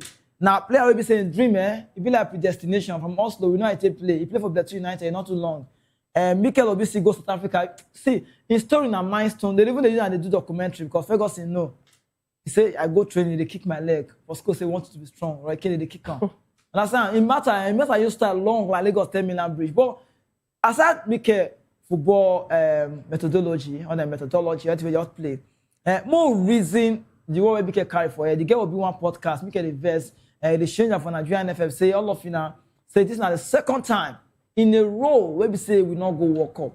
He say, maybe will be make the talk say, made them resign. He call all of them from Ibrahim Sako, so enter Sanusi, don't do the like, understand, you get everywhere, your balance for that place. Because me, I never say, secretary go there for a job almost 11 years, email, now you get her. See, they don't, I don't go talk, don't say I'll talk now, Abuja will come to find me. But look at the para, look at the verse. Even the explanation where they be NFF people, all the equipment, all the what they call them, Eguavon, all the Tijari, they say make them shift, say make them resign. Say it's a shame to Nigerian football, say we not go walk up. But I don't know whether Mikel talk go long reach, I go further because I don't know you more talk if now civilized, my call them civilized footballing nation. That's the word because I talk now they try to check out. If now civilized footballing nation, where we say they not go work up for 2 times in a row, or you work on consecutively. See, I feel like America. America, person go fail, go come out, wear tie, dress up, button up. And I arrange yourself, tell you, I say, I resign from my duty today. I know I failed the nation. You go talk him, you go respect him. That's dignity. Because not even the transparency matter of the talk now I give for any NFF, their lack of transparency is too much. They not be hold accountability for one better thing. Like they give record. They don't just their body. But more leave down what they're talking about. Managing administration wise, they don't fail Nigerians. We reach about 300 million Nigerians. But say they turn us like Tongari. They turn us like say I want to drive roundabout for Bini. I don't know. These people they need to resign. I mean they for the job. Maybe you like what they do. You fit tell me. Yeah, they be businessmen now. You say? They be businessmen and they don't fit resign now. All of them be businessmen. They cannot resign because Mikel not true in talk. At the point I was people. I don't really like quitting the talk because why you go to criticize your own people if you know say you don't like the system, join the system, enter the system, then make the change from the system. Don't be saying you go come there from outside. Yes, he's trying to create awareness that okay, what these people they do, you know good. And because of them, we not qualify for World Cup. But the sack supposed to come from presidency. Oh, people give them work. People give them work. But you come like say government don't really care whether you qualify, whether not qualify. It's only when the boys are doing well, they come talk say okay, they want to give them cash gifts, they want to give them houses in Abuja or whatever. But if some kind of things not they go right for our football, it is now presidency government supposed to put man for this matter, not be ex-players. But what Mikel they do, it good though, it good because for me, now the only player once they come outside, they talk all this kind of thing. Nobody still get the kind of courage. They talk all this kind of thing. So for me, Mikel is doing the right thing. But possible say supposed to put man for this matter. It's possible say we'll see S International go handle the matter. It go hard. Because all of them now, they are still looking for ways to join the system. And if you don't criticize the system, you know if you join the system. Because they will kick you out. You will say, now they talk nonsense about us. You won't come enter the system, you can't chop the money. No, they will kick you. So Mikel is a big boy on your own level. So you don't need government money. Now why if you put them out, they talk all those kind of things. Unlike others, where they don't even make the money. And the kind of accolades when you don't get for the game. And the respect when you get for the game. Not every ex-international get the kind, how do you get? So I believe it's from a passionate standpoint. But if they come out this NFF, this present NFF, like they come out there now say, may not go. They can't come out. Which set of people will enter? Which kind of hard they go get? Now Nigerian thing, you know, if you solve this problem. Who know if suffer? Because Nigerians, we don't like better things. I'm sorry to say, we don't like better things. We like make as they spoil they go because we they benefit from them. So nobody cares. So you mean if I understand it, so you mean some certain people they benefit from the team? Of course not. Some people they benefit from the Baba team. You don't ever say they audit NFF before. Never hear them. So what are you saying? Anybody, if I get there tomorrow too, I don't want anybody to come and audit me because people who did there before they audit them. So you don't come and audit me too. So the money that government is pumping into the football federation, where is it going to? What are they? What do they use the money do? So now what they cause all these problems with this? And some people when they want to chop the same money too, they'll be praying that they go to pray say one day go reach my turn, one day go reach my turn, and if you reach out to, it continues to. Maybe now this one I enjoy fashion with them. See say NFL be like court to break them. If you just criticize, they will knock you down. They say those men, they treat them as a men. They balance. Nobody see they don't care about you. They are as a men. They be businessmen. It's not about money. But when you say business, they don't turn NFF to political affair. From day one, that's been politics. Because how you go hire coach, you go tell them say who you go put, who you no go put. Then they do them. You go talk say okay, this one is my boy. This one must be part of maybe the 24 squad or whatever. And you know put my player. This one people who sabi play the game, they don't go put them. Now people will say them, and you go even they pay for slot again. I even yesterday they make us say this my boy. I'm telling you, and you go they pay for slot again. If they do screening, even to the grassroots level, that's what the thing don't bad reach. Corruption don't. So who won't change them? Who won't change them? If you go our grassroots level, you see the same thing. If you go see boss people say they sabi play ball, they don't go pick them because they don't get person. Godfather. They don't get Godfather. And even the Godfather said, "Na still money you go still pay." That my picking be that, my boy be that. So that means also talent is not enough again. It's not enough. It's money, and who you know. Now for Nigeria, I know say now who you know. Don't be about saying you sabi do. You must know person for high level. You must know person. You know person. You know person. Even you know person. You know person. You know if they go. If they go, it's endless. Yeah, man. That's not the end. So, but this way they talk, maybe the fear. But more just come for that. See, Nigeria matter be like see, our matter be like Nollywood movie. Scary parts. Get those ones small the wrong. I bet more talk about Champions League where you play. So many teams happen, many teams on the answer collect draw. England teams struggle for Champions League. And I know the matter Newcastle. The other in a try pass. I don't know how that they allow Daniel Mo take come out, make Malik just touch and you collect penalty. That mean Ben on one side. Ramsey not fit cash. We see many things where happen. And not between Chelsea and Man City. We can come back. We'll talk about that. We'll talk about the team of the week. Who can I come? Make my guy just observe and me look and me scrutinize and me issue say who now you be team of the week. Who can I come and for saying you now come decide say who be team of the week? Who be your own best player for the team of the week? Now be this. See me, I get my own, but my first answer, based on be my way. Who you choose? We get Fedi Valverde, we get Olise. Wait, we move first of Valverde. Valverde will say never score goal since Champions League come carry ball, go as come win MOT, and come be the best player. Man City, you don't forget this guy in a hurry. I've been on Olise, every say they collect ball, I see na Pana get power. They bend ball, they score goal, collect brace that day. I've been a Victor Vasquez, I always come from bench. Chelsea will go to fear this one, I score goal. Brace for carry go as for chance not today. I've been a William Alvarez continue from kiss mistake.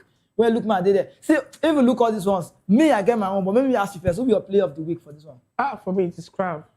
Who be that? Ramskelia. Ramskelia. Now you give. Why? Now you change the game for PSG. Now you change the game. Then Valverde, but for me, now Crab. That game did very tough for PSG.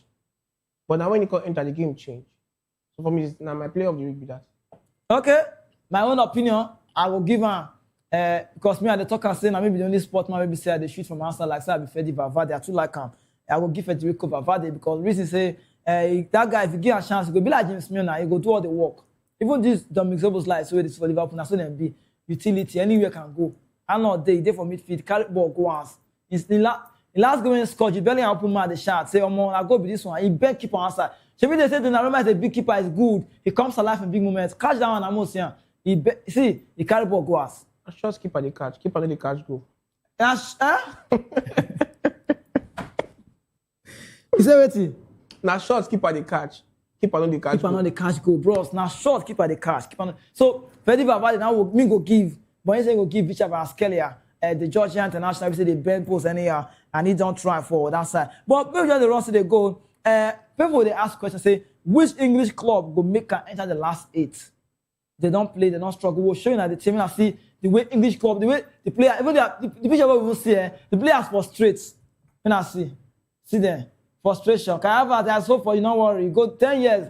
Leverkusen made you who you are for grassroots, but see you today, change the story. Over now. See for fun. This for fun. I never understand that. Liverpool, they go Istanbul. Now let me now. You see me use head do a seat. I mean, I road see results. See results. You know not go their way. I beg. Which of them go fit make for last 8? Liverpool. Liverpool go qualify. Liverpool and Arsenal go qualify. They go beat Galatasaray for England. For Anfield. They go beat them. So Arsenal go destroy Leverkusen. Will tear them apart. The rest is going home. Chelsea, bye. Man City too. I don't know the kind of magic where they won't perform. They say that they say if you go there, we will change. Remontada for where? Bet you won't change. Don't go. Because Madrid go to score. Madrid go definitely score. So if they score, Madrid go score. So they just increase the tally. Why Madrid do that thing? Maybe the players not today. Pele am not there. Maybe they change game. People come alive, play game, individual brilliance show, teamwork show. I better try. They are performing well, sure. Because everybody don't write off Madrid this season after they sack Alonso. I was one of them. People say I don't say everything Madrid because I don't like what they do Alonso. Oh, okay. They're not too good at time. So you know.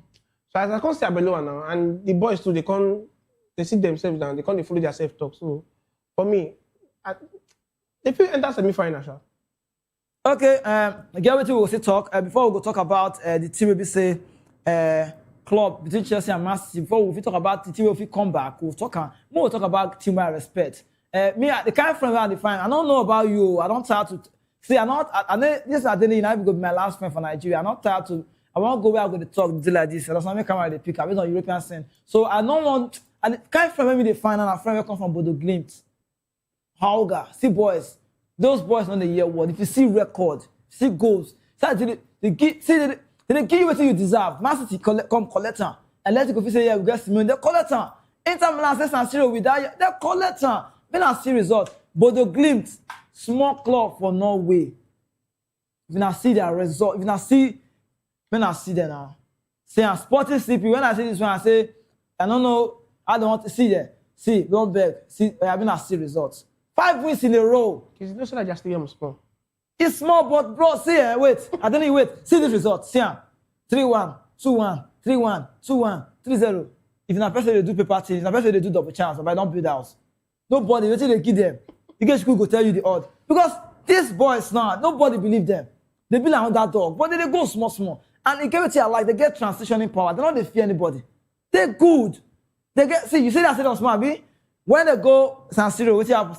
Stadium where we say big, where we say Nicolo Barella, they are Fratesi, or they what they call that one, Di Marco, Federico Di Marco. That time not they play, they bring bond. They just get better fighting spirits. Now which I like them. They're not the fear person. They're not the fear. They're very cohesive. They organize their play. Wait.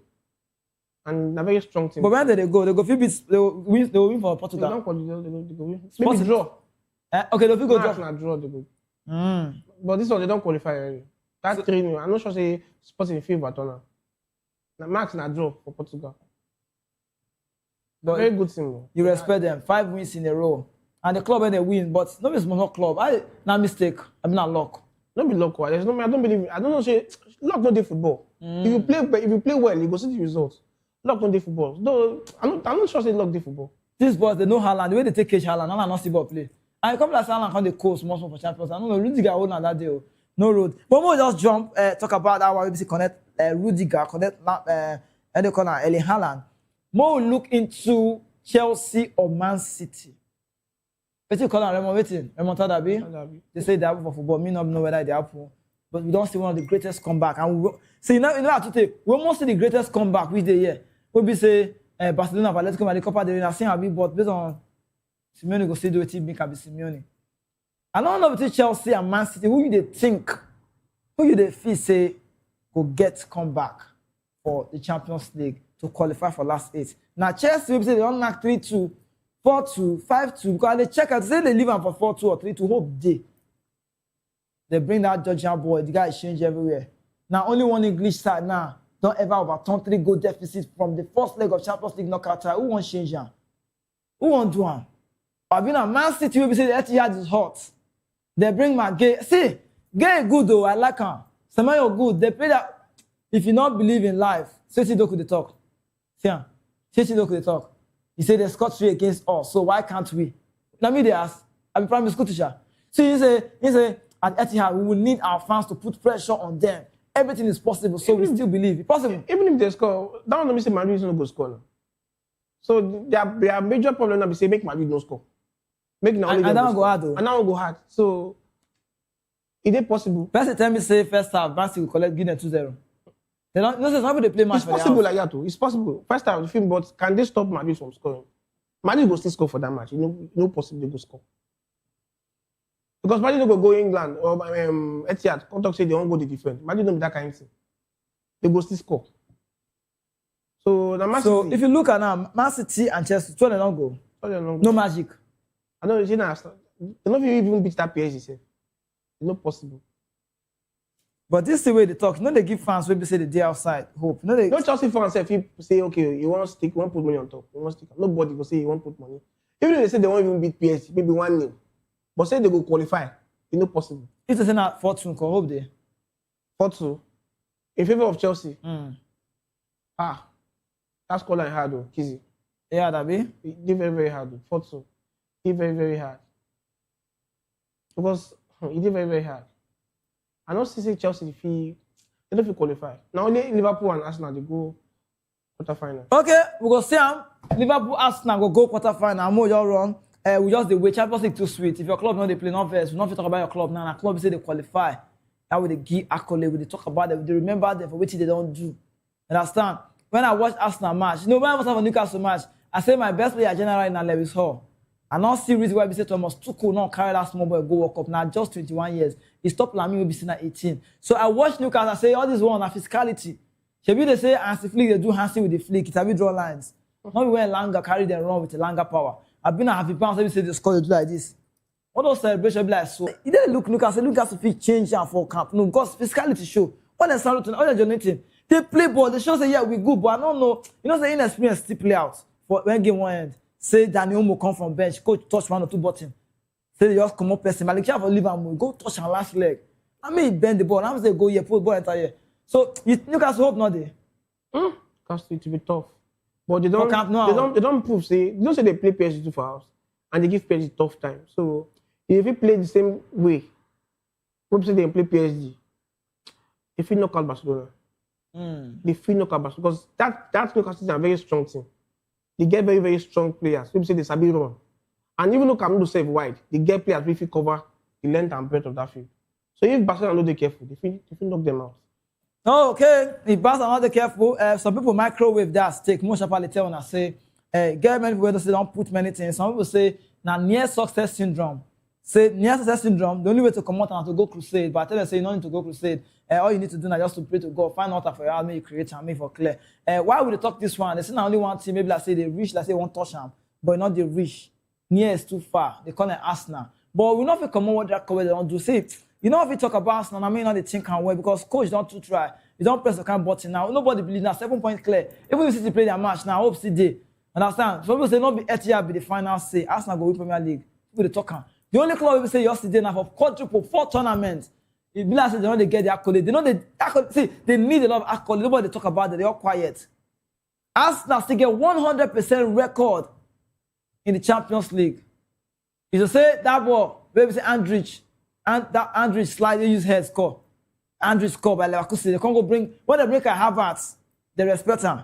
We'll try, we'll bring that for the men and see about when they respect him. We'll see, we'll show you that Andrich, where they corner, he tackle, person tattoo for a leg, tackle, won't go break person leg, now person tattoo. They call that Andrich, now German player. But Arsenal record, and which Arsenal don't achieve, you look at, you could say Arsenal good. But I want to ask you the question, Jenny. How good, how exceptional I go talk to Arsenal don't day this season generally? Aside from their Mago corner kicks. Is it not Mago? You don't respect them? I know be football now. How you go on they play corner kick, like 6-7 players go over goalkeeper. That's not be football be that. That one no fair now. You know good. Aside from their Mago corner kicks, so, they are a very good team. They don't try. They don't be very consistent. If you see their match, even from last season, they don't play some heavyweight for Champions League for the group stage. You can see they play Bayern. People come themselves talk say they play very, very good team. Say you go like play them again. So you go say Arsenal are very good in this season. We could give them. They did very, very exceptional this season. So I'm still tipping them to win the league. And them will still win that league. They don't win Champions League. Because City get very tough games. City get very, very tough games. Honestly, they are playing West Ham tomorrow. So away, that's a team that is battling relegation. Their next game again too. That's I don't know who they follow play. So since he gets tougher games past Arsenal, and any team who want to play Arsenal now, they careful. Teams who want to play Man City, they very confident. So you see the wait, talk that way, talk again. Talk about editorial, talk on. Okay, say waiting. Teams who want to play Arsenal, they very careful. Teams who they play Man City, they very confident. Okay. So that one I point to. You talk something for them. So you see. So who you think say? So Arsenal they get. But you believe Arsenal will reach this level this season? Yes, of course. Because the guys who will carry come out now, will carry person tattoo for a leg, Andrich. Will show now Kai Havertz. Welcome back when they enter. Okay, see this record first of all. See Arsenal record. When I look, we'll come show now 16 wins, 1 draw, 0 loss. So despite this scare from Leverkusen, Arsenal still unbeaten for club and cup competition this season. When I look this one, I bet when I see, look person. See tattoo where person gets. See tattoo where person put. You say Robert Andrich now living up his slide tackle. See, you say, this guy not get joy. No, because this thing now, if you look at that picture, where we go say one leg cut, that means you break that leg, and a defender, and I be captain like now. Jama, you go walk up, go see him for walk up. You play with determination, resilience. Day, but yellow card now he deserve, and they give him. But more than the other one, when I see. Despite this scare, to say Arsenal not scored that last goal, I'll be the first loss. They have us no, and Gyökeres come for that match.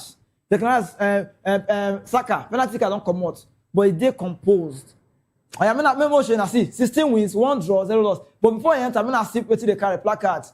This is the only way you can show them. Look at this. Welcome back home. They welcome Hincapi. Hincapi is champion, but Leverkusen. They almost go win treble, but I didn't look my club for Bergamo. Atalanta that time they no green. But look this thing, they welcome and back. But how players just take balance, they do that, because and you don't celebrate too. So at the end of the year, with Arsenal depth and players they come back, Merino come on, some players they return. Hope just the day small. This team not win Champions League. If you win them, because most of the big teams they know really they shaking. Now only Barcelona be their problem. For me, now only Barcelona because PSG not really they in form. Barcelona where Chelsea handle. Because they say Barcelona, if they play Arsenal, they will beat Arsenal. Why? But if Arsenal play PSG, if this Arsenal team play PSG, I think I will tip Arsenal, they will beat PSG. But Barca are different. Because if you say now Arsenal they play PSG, that's match. Arsenal for win that game. So the only thing that I know that can stop Arsenal, if you stop Arsenal this season, now still Barcelona. Any other European team, if they meet PSG, they will beat PSG. If they meet Madrid, they will beat Madrid. Seriously, if they meet Bayern, they will still beat Bayern again. Now only Barcelona will stop them.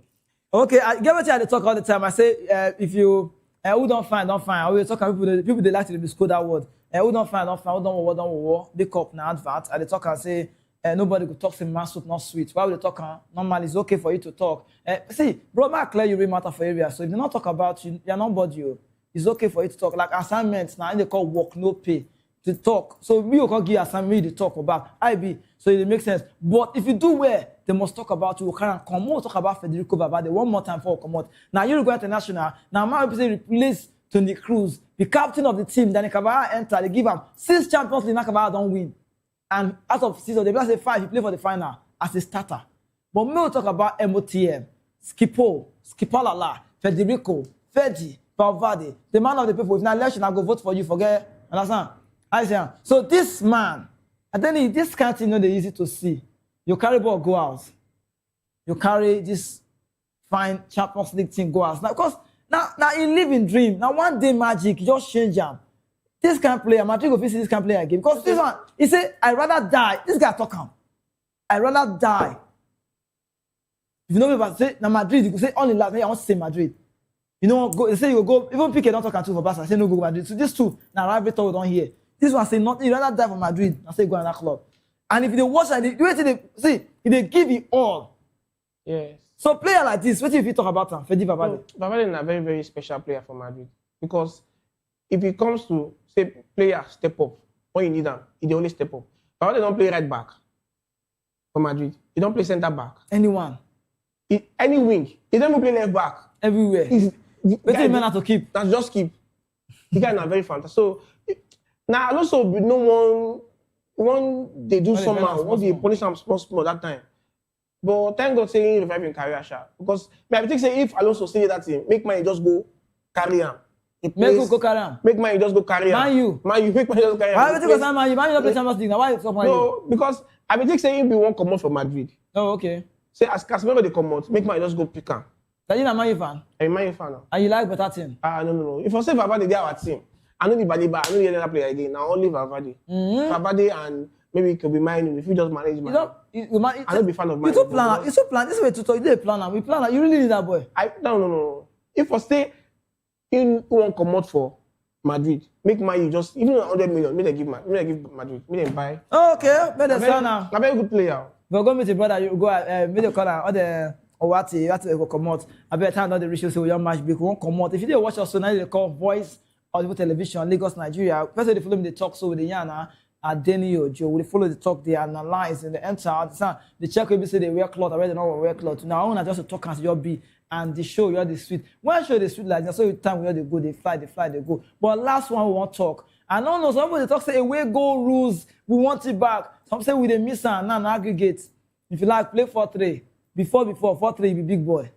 4-3 you are a big boy. Understand? But they not do an mathematics, you do calculation, carry your phone, make press on, check on, make you know where I go enter. If you get 3-0, if you go second leg now to restart again, 3-1, 3-2. But when I look at him, I got talk what they call black magic. He said knockout games stopped being interesting to me when UEFA removed the away goal rule. I doubt we ever get that level of excitement and tension back. First again, I reply say that you knew you were in trouble if your opponent scored just one goal in your stadium. Now you can relax, knowing it's not a big deal. I don't know, Joe. If you look at this reply, look at this comment, you go say away goal. Now away goal because it's away goal. You like him? I like him because they make the game very interesting.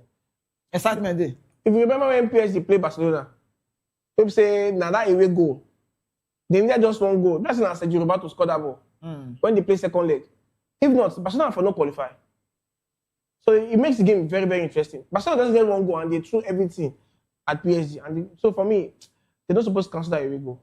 It don't make the game very, very interesting again and intriguing because now until they blow final whistle, everybody go define goal. You know, self go they defend and you go they attack. Okay. But now everybody just they relax. Even if I play 1-1, you still come and play again. So hope for day, say day. You know, like this guy we just see Sharply, we just read that come out. I say Chelsea need just 3 goals to come back. They've done it earlier against Napoli. I believe Chelsea will bounce back. To believe this one, I don't know sure where they go. I say Napoli na PSG. He say name now. Dada Babatunde. Thank you so much. Very funny comments for where? Very funny comments. Very funny comments. So not possible. Not possible. Why they talk like that? They beat PSG. They can max 1-0, and PSG will score. For London, they will definitely score. So make sure they should go and focus on top 4. They should just write off their mind on Champions League. They should go and focus on fighting Man U for top 4, which no face anyway because I'm a Man U fan. We go top 4 is ours anyway. Now we get top 4. Okay, time don't reach. Now we get top 4 more go. I didn't know how to go. Thank you. Thank you so much. Time don't reach. We just pack our load. One come on. Thank you so much. And they join us. If now they follow us now, no say now in the call Sports Republic show. Make I pack my things. Where my things are. Then they carry on when they go. Time don't reach, I beg. Time don't reach will come out. I say more 10, I say midday news they come, and that one for 12. I say don't forget to join the guys by 5. They go clean our updates. They call locker room. Carry enter inside the locker, but they don't go lock now for the room. My name is Kizike, and I get Denny you don't talk this in the come. So we'll go do them again when we return. But may I not forget say see tomorrow get better, even when if not your bottom. My name, don't sign out. I beg. Time don't go.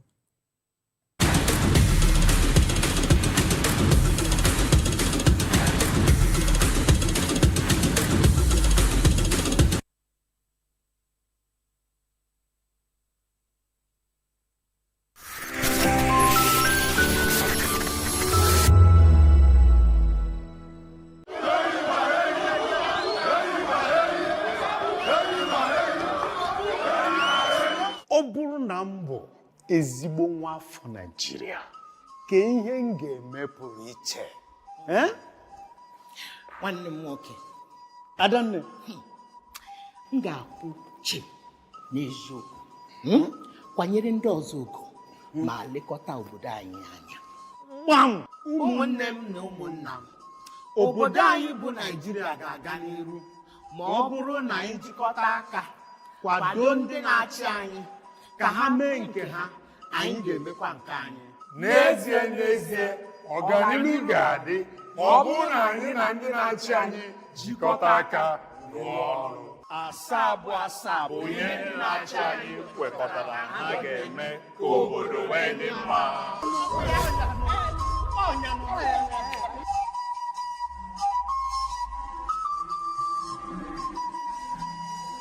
Igbo kwenu! Igbo kwenu! Igbo kwezuenu o! Ọ bụrụ na bụ ezigbo onye Naịjirịa aga m eme na-edozi ụzọ anyị ụcha oge niile na-akwụtụsi n'ụzọ eziokwu na-emere ndị agbata obi anyị ebere ndị ọchịchị ga-arụ ụzọ ọma na-abịa wuo ụlọ ọgwụ ọma na Anambra Menugwu ka ọ dị nchebe ihe n'abalị nkwekọrịta gọọmenti na nzaghachi ndị obodo ụmụnne m na ụmụnna m bilie ka anyị bulie Naịjirịa elu nkwekọrịta ndị ọchịchị anyị ga-aza ọnụ obodo anyị ga-eme ya ọ bụ nkwekọrịta anyị na anyị ga-eme ka Naịjirịa gaa nke ọma.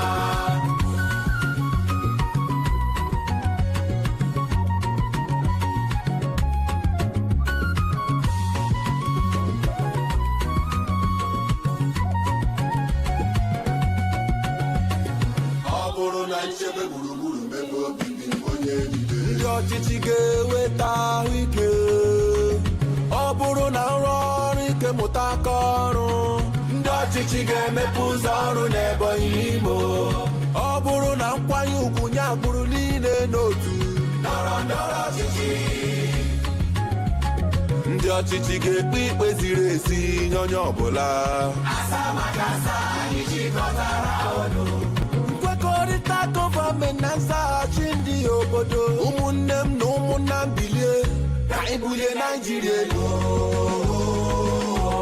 nkwekọrịta dị ọchịchị anyị ga-aza ọnụ obodo anyị ga-eme ya ọ bụ nkwekọrịta anyị na anyị ga-eme ka Naịjirịa gaa nke ọma.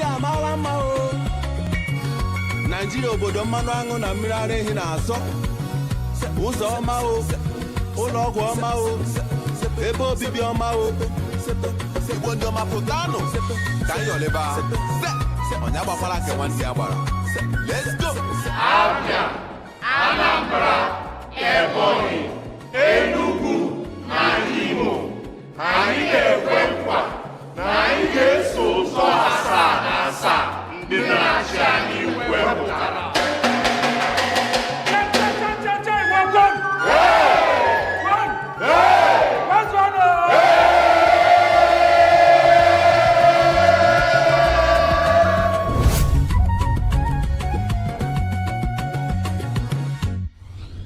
Powered by National Orientation Agency.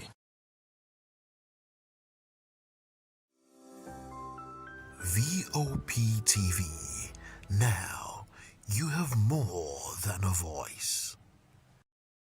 In a world where truth is the ultimate power and opinions scream the loudest, it's time to wade through the noise. Hunger no get tribe! Hunger no get religion! And scan the human interest and trending topics that matter. Stay tuned to The Issues, your plug to the stories making the buzz, from politics to science and technology, social justice, and more. Let's tackle the tough questions and expose the truth. The Issues on Voice of the People Television, Mondays to Fridays, 8 to 9 p.m.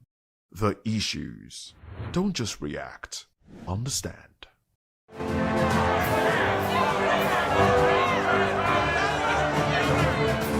Do you want your voice to be heard? Do you know that you matter in the scheme of things? The People's Voice, the show where ordinary citizens take center stage as we discuss the biggest stories that affect you and I. With you in mind, we facilitate lively discussions, debates, and interviews on the topics that matter most to you and I, from social justice to economic empowerment, education to healthcare, governance, and more, tackling tough topics and amplifying your voice. Join the conversation and make your voice count. The People's Voice. Make your voice count. This is African News on Voice of the People Television, where we don't just bring you the news, we bring you Africa's heartbeats, the policies that shapes our world, and the economy that determines our future. African News on Voice of the People Television. Stay with us.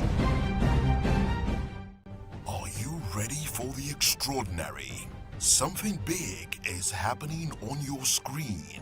Introducing VOP TV, now streaming on SLTV channel 264. From breaking news to captivating conversations, news analysis, giving you all sides to the story. We break in-depth discussions on the issues that matter, from politics to sports, entertainment, and lifestyle. VOP TV on SLTV channel 264. Join us as we redefine what television means to you. Voice of the People Television, VOP TV. Now you have more than a voice.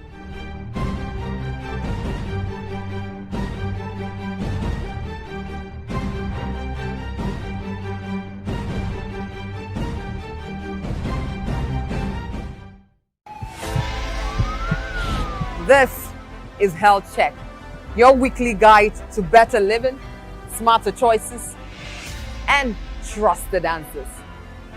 From everyday wellness to urgent health issues, we've got you covered.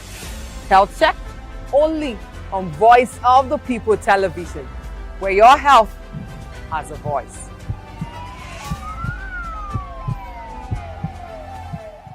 Behind every broken desk lies a broken promise. Education shapes the nations. But who is asking the right questions? Introducing Edu Dialogue, the show that goes beyond the surface, exposes the cracks, the corruption, and the silence in Nigeria's education system. Edu Dialogue, Saturdays, 3 p.m., only on VOP TV. We break the biggest stories, from missing funds to policy failures. We ask the tough questions and demand real answers. Edu Dialogue, this Saturday, 3 p.m. on Voice of the People Television. Join us as we drive into the world of politics through insightful interviews with prominent political figures, both serving and former governors, ministers, senators, legislators, party chieftains, activists, and analysts. Get first-hand information into the decision-making processes that affect our daily lives. Highly engaging one-hour program that brings political discourse into focus. I am Chukwuma Okoro.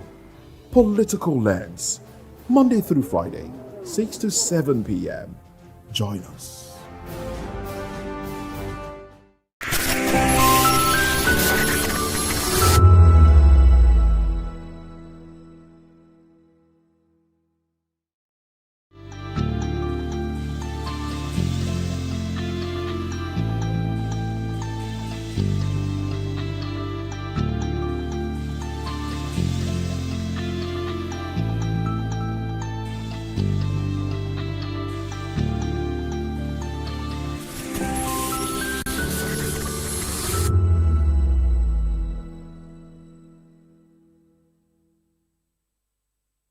From the views on the streets, we go to bed empty hunger. to the blaring horns of a hustling city. The loudest voices of the common man got a medium to be heard. This particular administration, they were coming unprepared. It's not a bad thing to renovate the president's lodge. Through top-notch programming, unbiased reportage of news, sports, business, entertainment, and cultural documentaries, Voice of the People 90.3 FM became a symbol for 21st century media. And now, a new baby is born. Voice of the People Television, VOP TV, youthful, full of vigor and penchant for excellence in the continent's media space, exposing the wrongs, applauding the rights, dissecting the news without fear or favor, through factual and accurate stories and contents. Corruption kills three things that makes a society. The interests of the people and giving them a voice. Voice of the People TV is here to stay towards building a fair society. VOP TV, Voice of the People Television, truly a voice for the people.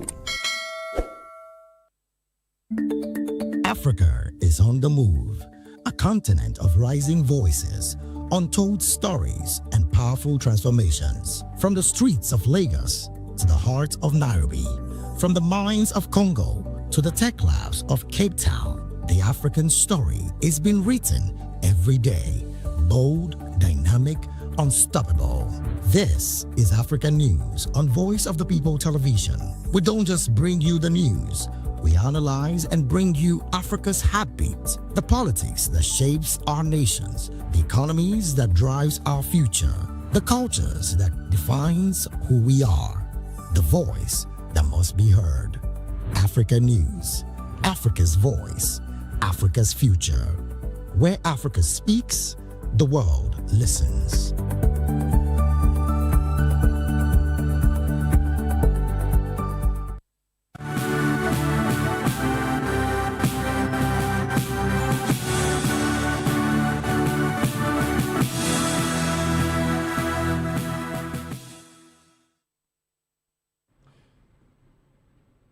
Well, hello and welcome to the Media News and Voice of the People Television. I am David Edwin.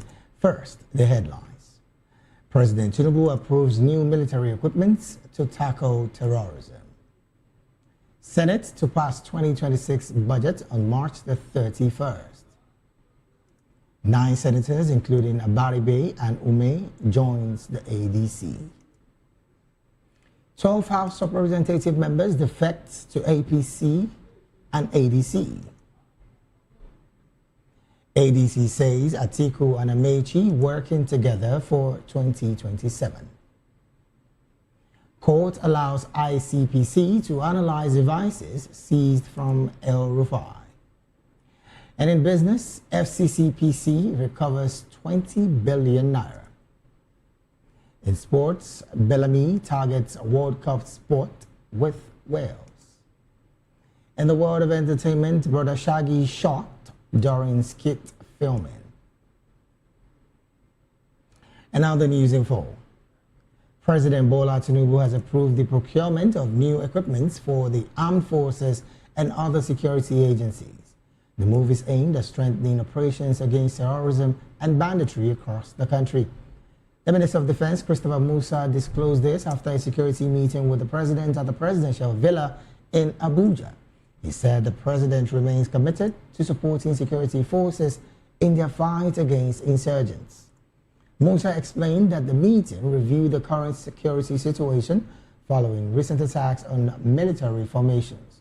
He added that security chiefs briefed the President on ongoing operations and challenges on the ground. The Defense Minister urged Nigerians not to lose hope despite reports of attacks. According to him, terrorists and bandits are also suffering heavy casualties as security operations continues. In another development, the President of the Senate, Godswill Akpabio, says the Senate will pass the 2026 appropriation bill on March the 31st. He also confirmed the adjournment of plenary for the Salah break. noting that committee work, including ongoing budget defense sessions, will continue during the recess. Meanwhile, the Senate of Nigeria has confirmed Usman Dakingari as a non-career ambassador. The upper chamber also approved Ismail Yusuf as chairman and CEO of the National Hajj Commission of Nigeria. The confirmation followed a report from the Senate Committee on Foreign Affairs presented by Sani Bello, who said the nominees were screened and found suitable.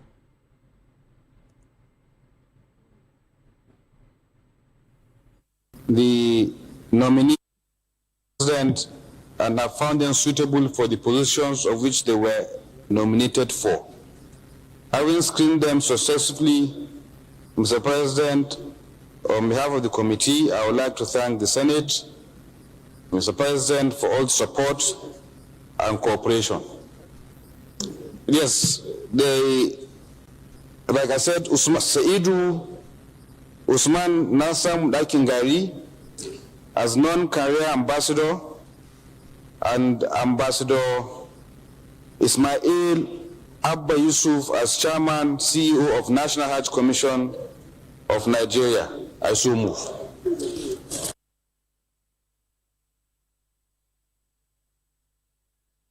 President of the Senate, Godswill Akpabio, congratulated the nominees after their approval.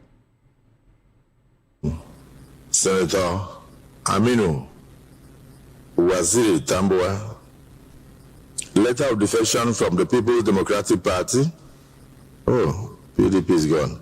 Letter of defection from the People's Democratic Party, PDP, to the West African Democratic Congress. African.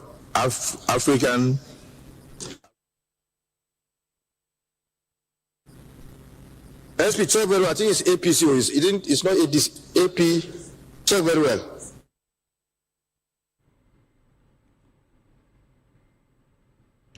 Well, still in the red chamber, no fewer than 9 senators from different political parties have formally defected to the African Democratic Congress, ADC, further reshaping the political configuration of the Senate. Those who declared for the party include Aminu Tambuwa, Einaya Baribe, Binus Yare, Victor Ume, Tony Nwoye, Lawal Usman, Ogoshi Onawo, Austin Akobundu, and Ireti Kingibe. Their letters of defection were read during plenary by Senate President Godswill Akpabio. ADC. Thank you, yours faithfully, Senator Aminu Waziri Tambuwa, CFR, Minority Leader. So you can lead him to his seat where ADC members are sitting. Okay.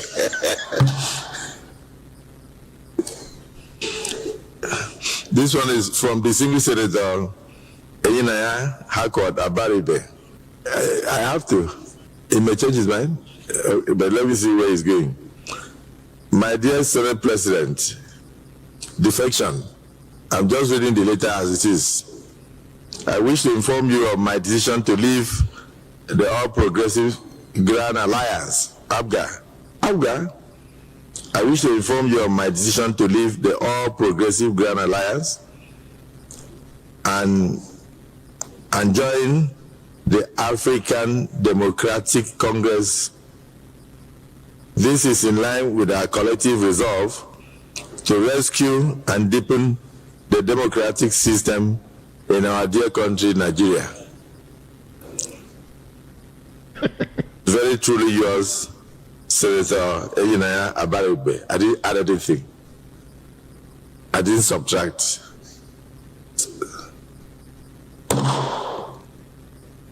Not all those moving. Minority there. No, there are many of them. Notification of change of political party affiliation.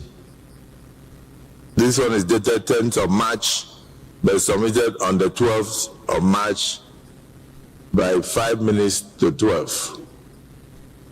I write to notify Your Excellency and my distinguished colleagues of my resignation as a member of the People's Democratic Party, basically due to the fractured state of the party at the national level, and my subsequent formal registration as a member of the African Democratic Congress from today.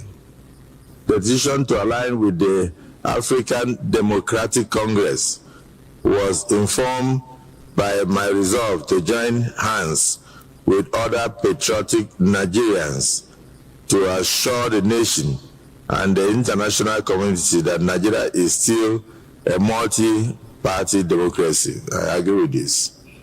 And that the country has not been and cannot be turned into a one-party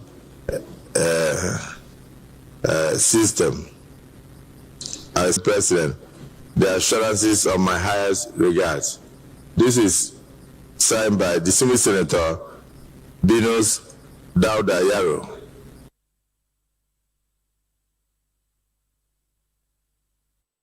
Reading the letters, Akpabio welcomed the lawmakers to their new political platform, but dismissed suggestions that the ruling All Progressive Congress was responsible for the defections.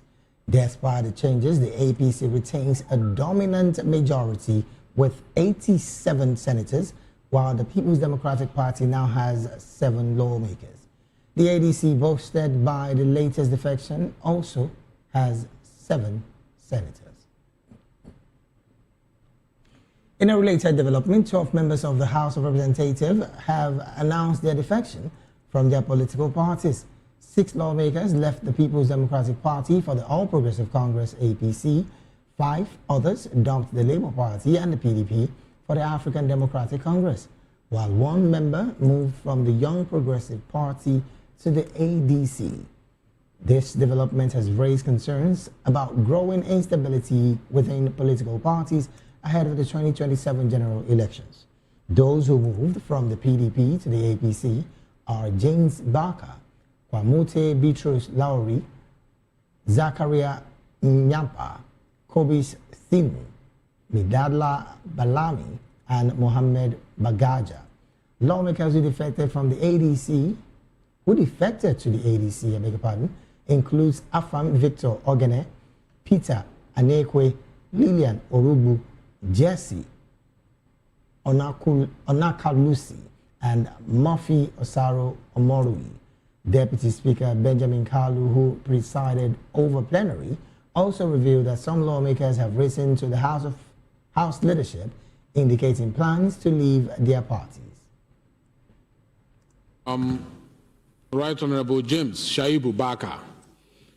Honorable James Shaibu Baka is a member representing Gombe Hong Federal Constituency, Adamawa State, and he's notifying us that he's leaving PDP and joining APC. Is Honorable James in the house? Can you stand for recognition? Honorable James. Yes, please. We have seen the reason you adduce is the basic reason that most of the people who have left PDP have adduced, and you like what the president is doing with APC, so you are welcome on board. I will list all the people who are doing the same, and then tomorrow at the end of the announcement, you will come and have a photograph with the presiding officer. You may now have your seat for now. We also want to announce that Honorable Uchenna Harris Okonkwo, is he here? He's not here. The announcement will be made when he's in the house, because he's also defecting. Clerk, please take notes. We'll announce it whenever he's in the house. We cannot announce in his absence. We have Right Honorable Barrister Kwamoti Bitrus Lowry, and it has to do with notice of political realignment from the PDP to the APC. If you're in the house, can you rise, please? Honorable Kwamoti. He's the chairman public petition.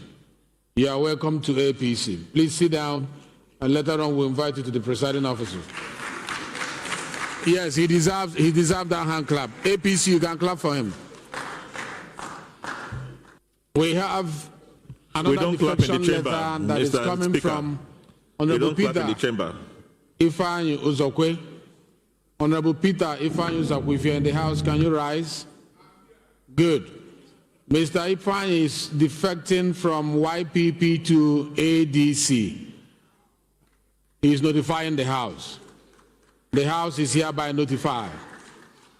There is also a notification of resignation from Labour Party and a movement into the ADC. And this is coming from Honorable Shei Sowumi. Is Honorable Shei Sowumi here? He's not here. We'll announce when he's around. Clerk, please take note. Is Honorable Dr. Medala Osman Bellamy in the House? Yeah, Honorable Osman is resigning.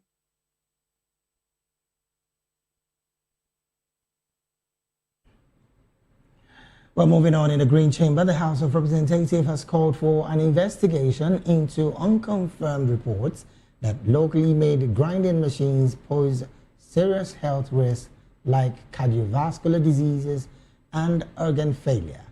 This followed the adoption of a motion of urgent public importance sponsored by Wale Raji, representing Ekpe Federal Constituency in Lagos State, at plenary on Thursday. Moving the motion, Raji cited a report by the Federal Institute of Industrial Research, Oshodi, warning that contamination during the grinding process could expose users to heavy metals.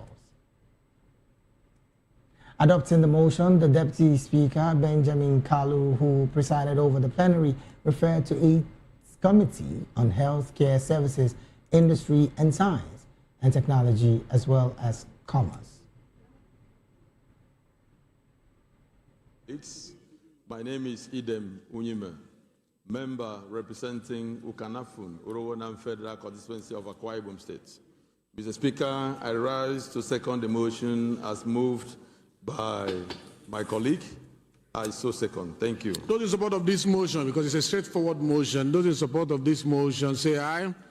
Those against say nay. The ayes have it. I must say this motion is a very timely motion. I must commend you for bringing this motion. It affects the rest of us, and I think something urgent needs to be done about it. So it's referred to Committee on Health Services, Industry, Science and Technology, and Commerce for a joint investigation into these very topical issues. Well, still in the Green Chamber, the House of Representatives has passed for the second reading a bill seeking approval to withdraw over 2.2 trillion naira from the Federal Capital Territory Administration Statutory Revenue Fund for the 2026 financial year. The bill, sponsored by the leader of the House, Julius Ihobere, proposed 165.8 billion naira for personal cost, 378.2 billion naira for overhead cost, and 1.66 trillion naira for capital projects focused on infrastructure development and improved service delivery. The funds will finance the operation and development programs of the FCT administration for 2026. Following deliberations, the House referred the bill to the relevant committee for further legislative action. A federal high court sitting in Abuja has granted the ICPC permission to analyze electronic devices recovered from the residence of former Kaduna State Governor Nasir El-Rufai. The order allows investigators to carry out forensic examination as part of an ongoing probe. The ruling was delivered by Justice Joyce Abdulmalik after an application by the Anti-Corruption Commission.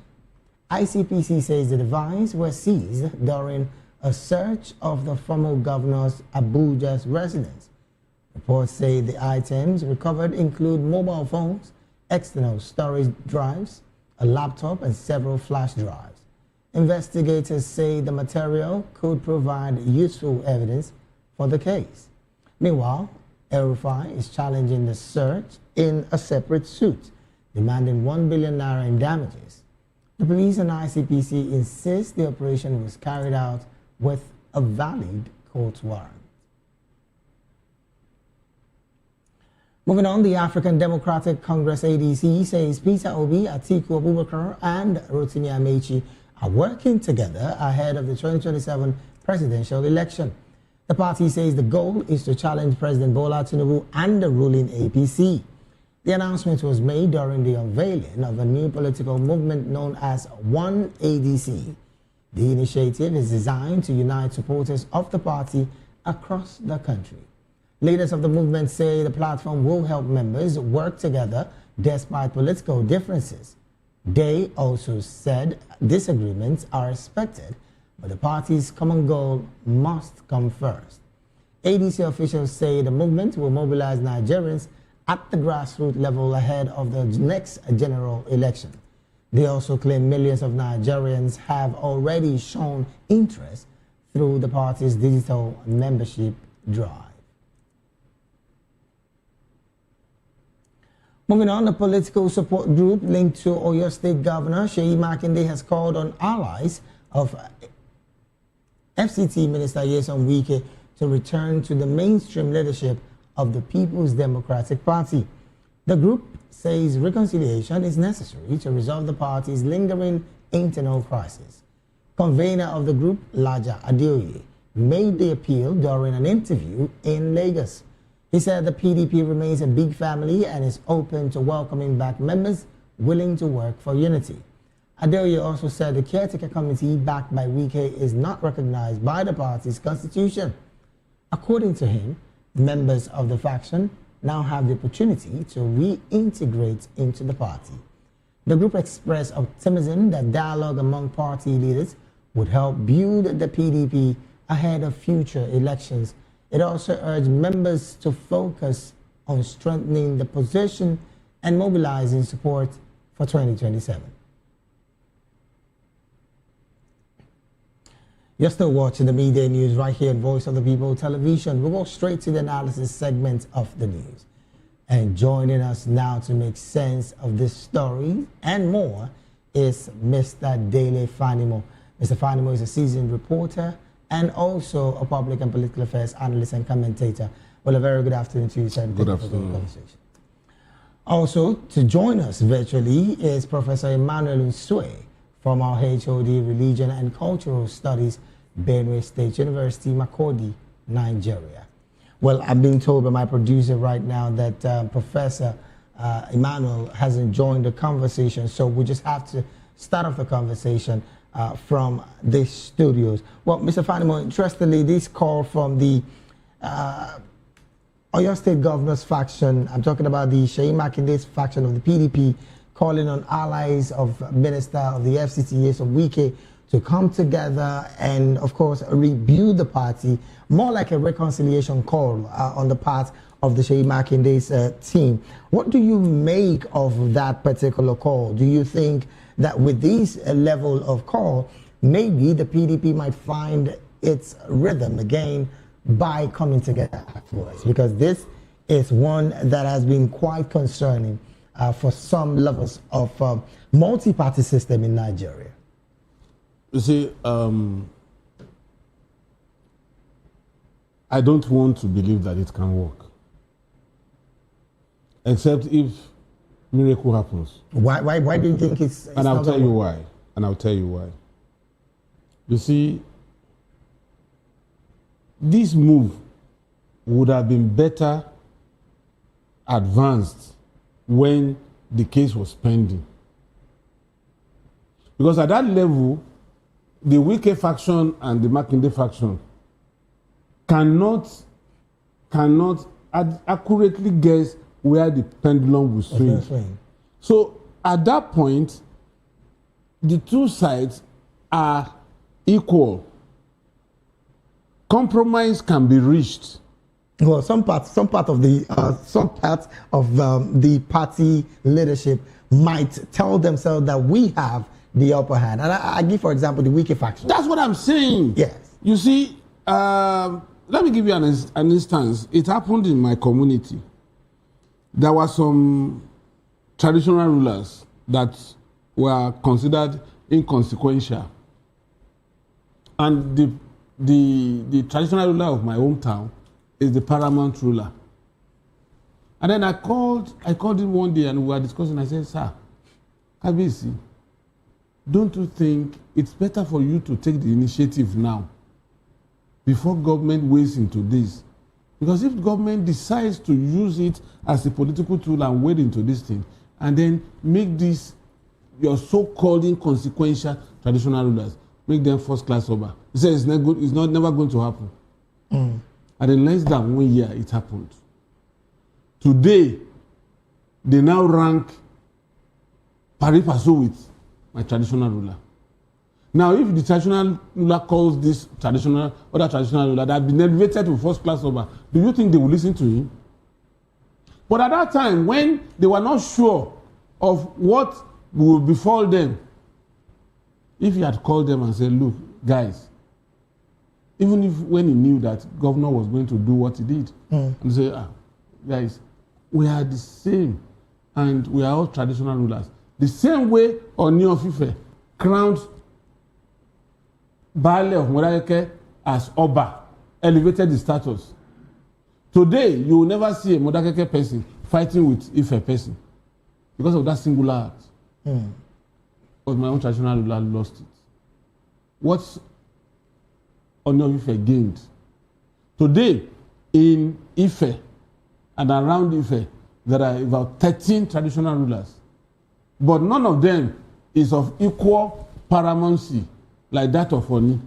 Yet, they are all lovers. So if the Ooni of Ife is traveling today, it will take 13 traditional rulers with him. Is that not a way of elevating his status?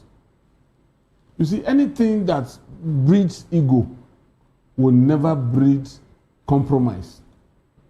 Now, you think Wike, after winning this battle, will want to negotiate anything with Turaki faction anymore? Do you think, honestly, from your perspective now, you think Wike's faction has won this battle as it Of course.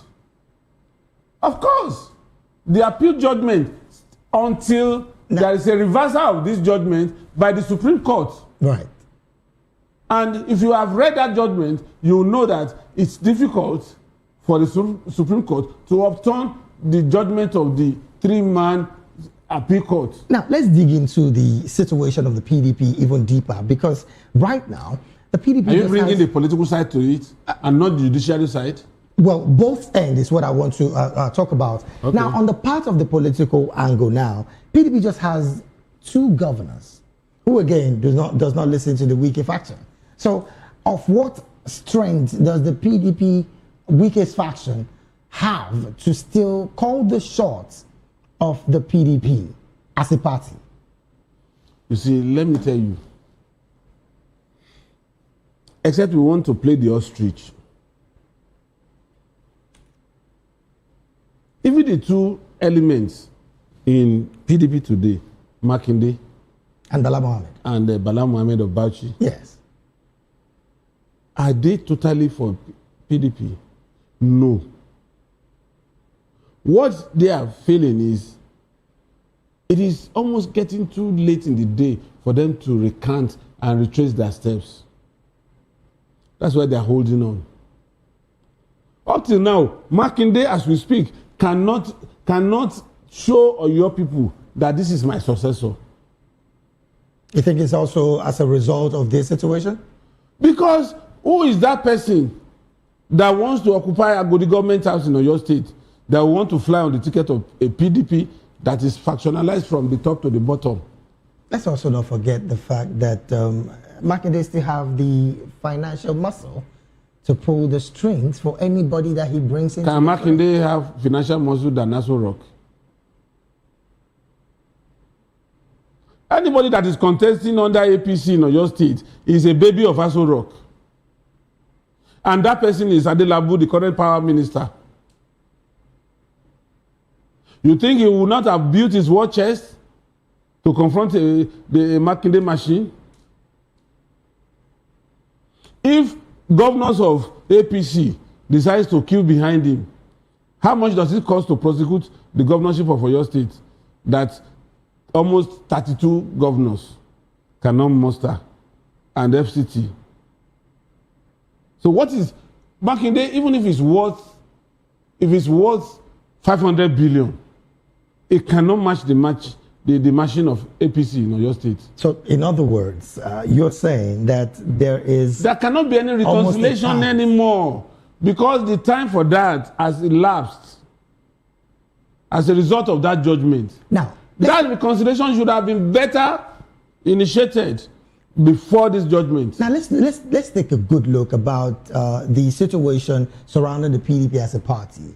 Like I said earlier, just 2 governors is what they have. I think 7 senators thereabouts. Now, should the APC... It's even too early for you to assume that those 7 will not port. The senators, right? Well, okay, let's say, right now, as at this moment, there are still 7 of them. Now, should it remain this way, where would the likes of Nyesom Wike fly his kite after 2027 is gone? For instance, it still falls into the hands of the APC. Because he still wants to be politically relevant. Is APC's door to Wike closed? No. Tinubu announced that as many people as are willing to abandon a sinking ship, the doors of APC is open. Is it about, okay, so I want to find out from you now. Is it about the sinking ship or about what almost all of them say, I want to align with the center? Nobody's aligned with anybody. The whole thing is the dictate of survivor. It is survival instinct that is driving these politicians to APC. And the first law of nature is self-preservation. And these people, they invest like a businessman, a typical businessman, in politics to do what? To get maximum profits. The bottom line is what is driving all these people. Can a man who is popular with his people hustle and dive for survival, just like you're mentioning, like any of these governors? Even if you are popular with your people, do you know what the weight a governor carries?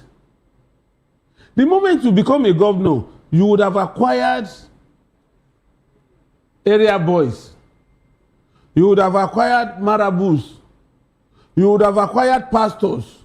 You would have acquired prophets. You would have acquired people that are ready to stick out their neck and die for you, but not for free. And even if you get out of that state house, they are going to be the sacrifice surrounding you and telling you that, look, your next place is the presidency. And these are people you have nurtured over the years. Can you raise a bulldog or a pack of bulldogs and decide not to feed them for 3 days and you cohabit with them? Well, I spoke about the part of being popular with the people as a major context to the reality of what we see in our elections. The likes of the Abia State Governor, Alex Oti, quite a number of persons have attested to the fact that he's doing quite a very good job. Should he also be one of those people who would want to align with the center, just like the other governors have said? What and why do you think he would want to do that? You see, I've had 1 or 2 people from Abia State that have told me that whatever OT is putting up is just for the optics. That is not the same as the reality on ground in Abia State. But I've also gotten, I've gotten people who are attesting. And I've also had people who attested to his commitment to development and building of infrastructure. Right. But that is to tell you that accolade is not enough. Even when it's coming from the people who cast their vote. The same people who take money during election and vote against him. It happened in Ekiti. I was there in Ekiti as an election observer. During the tenure of... transition from Fayemi to Oyebanji. Okay. When Shegoni was on the ballot, everybody, 3 days, I arrived in Ekiti State, Ado Ekiti in particular. I went to my maternal hometown, Ifaki, about 2 days to the election, where Shegoni is from. Shegoni is a distant maternal cousin. Everybody was rooting for Shegoni. Until Friday preceding election, the whole game changed. Because it was 3,000 versus 10,000, 20,000. Make me understand what you mean by 2,000, 3,000, 10,000, 20,000. Nigerians are also confused, just like I am. I don't understand. You see, when I sit here and begin to tell you anything about politics, I think I have a fair idea. You see, are you referring other parties were only able to muster 2,000, 3,000, including SDP that was flying Segun Oni. Despite everything Segun Oni did, all the roads Segun Oni constructed till today, they are still standing in Ekiti. There was nobody, and I repeat, and I want to be controverted, whoever found Segun Oni wanting throughout his administration. Even the governor that took over from Ifayemi, when he was asked that was he going to probe his predecessor, he said there's nothing against his predecessor. So in other words, what we are saying is, it goes beyond performance. During election, they have to, and that's the problem we have in this country, and that's why politicians continue to ride roughshod on us, because when it is time for election, it is how much you are able to bring that matters. All right, I want to jump off this conversation because of time, really, but of course, we're still going to be around the election conversation. The Green Chamber have passed for the second reading the bill, of course, seeking the approval of a withdrawal of 2.2 trillion naira from the Federal Capital Territory Administration Statutory Revenue Fund for the FCT. 2.2 trillion naira. This is one that is quite an interesting conversation. Some have said that Wike and President Tinubu have, claimed historic satellite town development in Abuja, something that a lot of opposition about. Look, this is not about the first time we're seeing satellite town in Abuja. I mean, in the days of El Rufai, there was quite a number of these satellite towns. Do you think that the approval of this particular figure, 2.2 trillion naira, for the budget of the FCT might just be to the major capital project development that it's been earmarked majorly to be? Or do you also share the sentiment of some opposition that have said this is another fund ready for the FCT minister for 2027? You see, my honest position about this is government is a continuum. You see, budget is not the same thing as approvals. Do you understand? You could budget 10 naira. Just like the Ministry of Health. You could budget 10 naira and you may not be able to release 50 kobo. But the point is, Wike is standing in as FCT minister under the subordination of the president. So it's as good as extension of federal government spending that is going to FCT. But I'm always not afraid of budgetary allocation and approval. I'm only conscious of the fact that are they utilizing it for which project they have earmarked such money. So I'm told that Wike is beyond his political shenanigans, that is working very hard in FCT and is delivering results. So on that parameter, I was in Abuja about 2 or 3 times, and that was the report I got. So looking at this situation, before I go to our virtual guest, who I hear has joined the conversation, Prof, thank you for joining the conversation, but I'm going to come to you in a bit. Let me ask this question to Mr. Fanimo. There is also the conversation about the fact that the FCT retains her internally generated revenue to herself, unlike what every other state does in terms of, dropping to the single account that, the federation account. Do you think at this point, with such level of funding, a 2.2 trillion naira is still a figure needed for the revitalization, as it were, of the FCT? I mean, the FCT is a city on its own, not totally a village or what some will call a rural area. I'm not going to sit here and say that 2.2 trillion could be too much for the FCT. No, based on the indices of current projections. Yes. Let me also correct one impression. The IGR, you don't take any part of it to the federation account. Oh, I was carefully referring to what's it called now?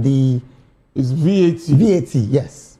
But IGR is domiciled in the state, and the governor, as executive governor of that state, presides over the disbursement and spending of IGR.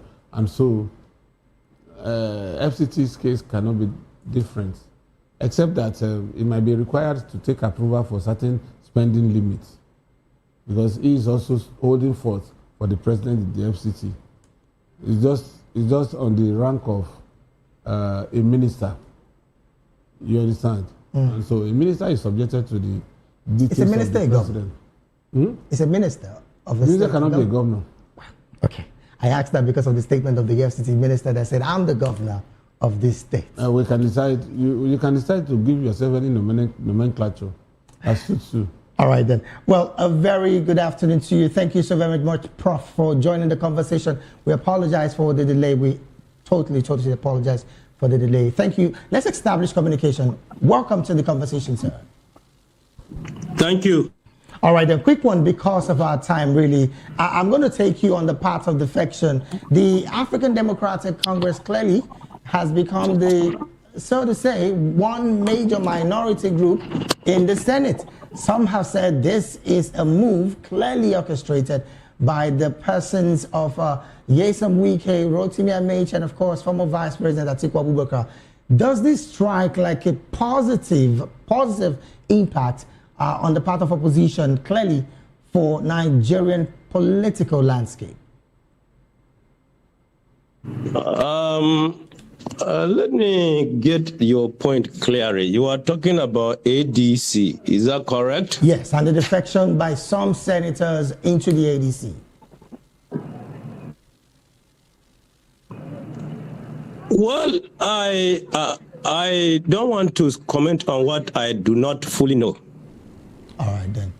All right. I remember very well that Atiku is there, and Obi was there. I don't know whether he is still there. And of course, Rufai was also romancing with them and some few others. But I think that collection, to my mind, is worrisome. Worrisome in the sense that, one, what would Atiku want to do? All right, then. He has been contesting since 1999. He was the vice president during Obasanjo's administration. And since then, he has been looking forward to presidency, and he has not gotten one. Well, so I don't know whether he has a plan that is so unique that he has never unveiled to the Nigerian public through other politicians that are in government. If I were him, I will leave new generations of politicians to see if they can organize themselves properly and do this competition with the sitting government or political party. But for now, I haven't seen any seriousness given the figures that are parading as leaders of that party. All right, only maybe I will talk about Obi. Yes, Obi impressed everybody. All right, Prof, because of our time. If he were given a fair election, it would be good. Yes. All right, because of our time, I would want your take, maybe in 30 seconds. The House of Representatives has called on for an investigation into an unconfirmed report that locally made grinding machines pose serious health risks like cardiovascular diseases and organ failure. Well, the motion, of course, was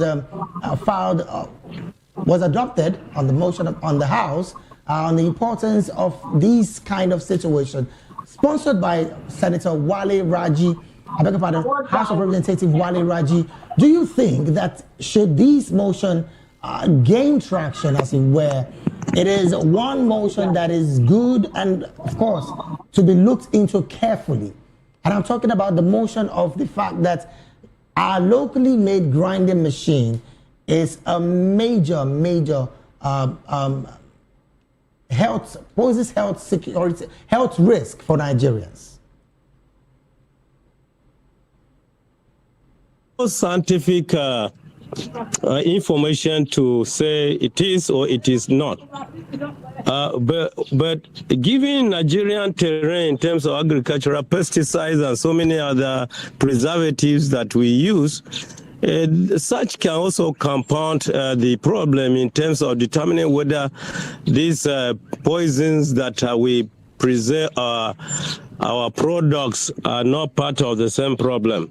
So to me, I think NAFDAC and the Health Ministry need to do a thorough research, to fund researches that are very cogent, that are very true to the state of things, and bring it up. If National Assembly has a backing of this very reasonable scientific research, well, that one, they are right. But if not, then it's worrisome. Generally, so very much, this is my feelings. All right, then thank you so very much, Prof. Let me come back to the studio, and of course, maybe in 30 seconds, Mr. Fanimo.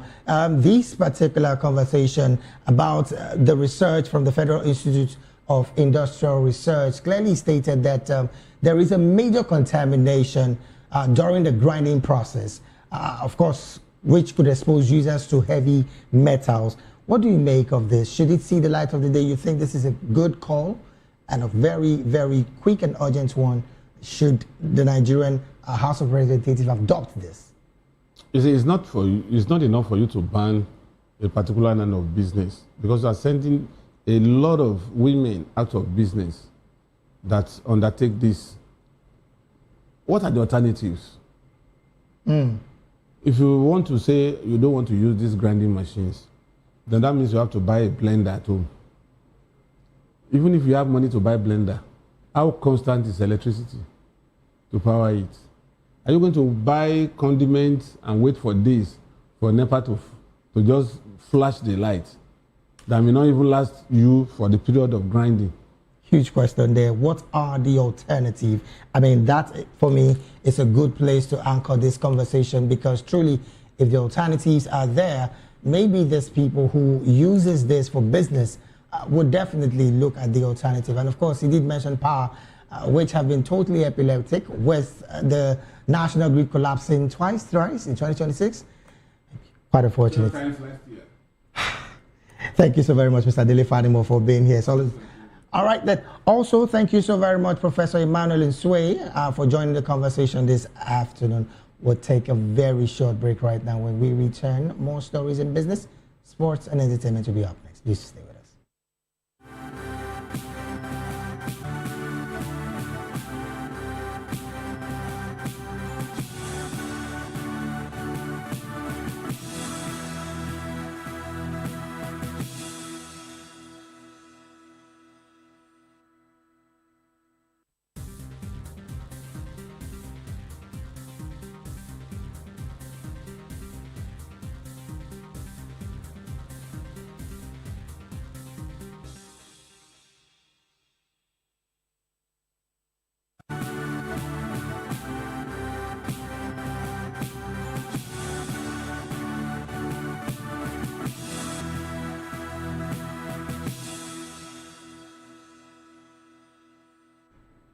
Glad to have you back. It is still the midday news right here in Voice of the People Television. Now to more stories.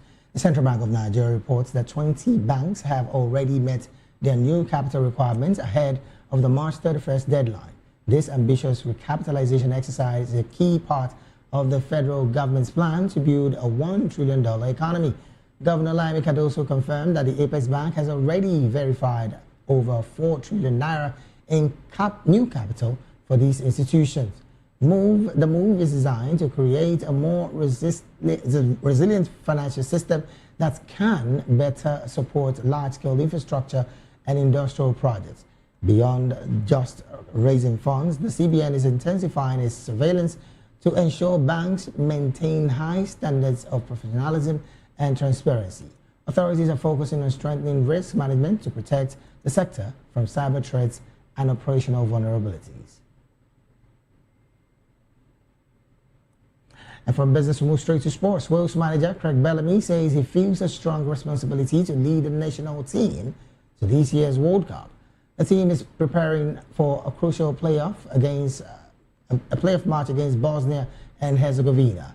Bellamy, who took over the coaching role in 2024, has guided Wales through a promising run of results. A victory in the playoff could move the team closer to securing a place at the tournament. A former Liverpool and Manchester City striker says qualifying again would help sustain the growth of football in Wales. He noted that the sport has gained significant popularity in the country over the past decades. And to wrap up the media news, we go straight talking entertainment. Popular comedian and content creator Samuel Perry, popularly known as Brother Shaggy, has been hospitalized after an alleged shooting. The incident reportedly happened under the Sango Otter Bridge in Ogun State. Reports say the comedian sustained a gunshot injury while filming a comedy skit at the location.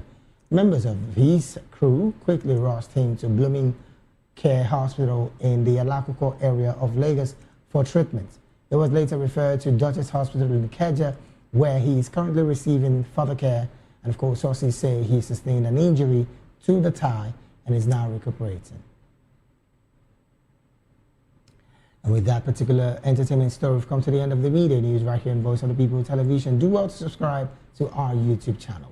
On YouTube, we're at Voice of the People TV, and on all other social media platforms, we are at VOP TV Live. Thank you so very much for being a part of this broadcast. I am David Edwin. Do have a good afternoon.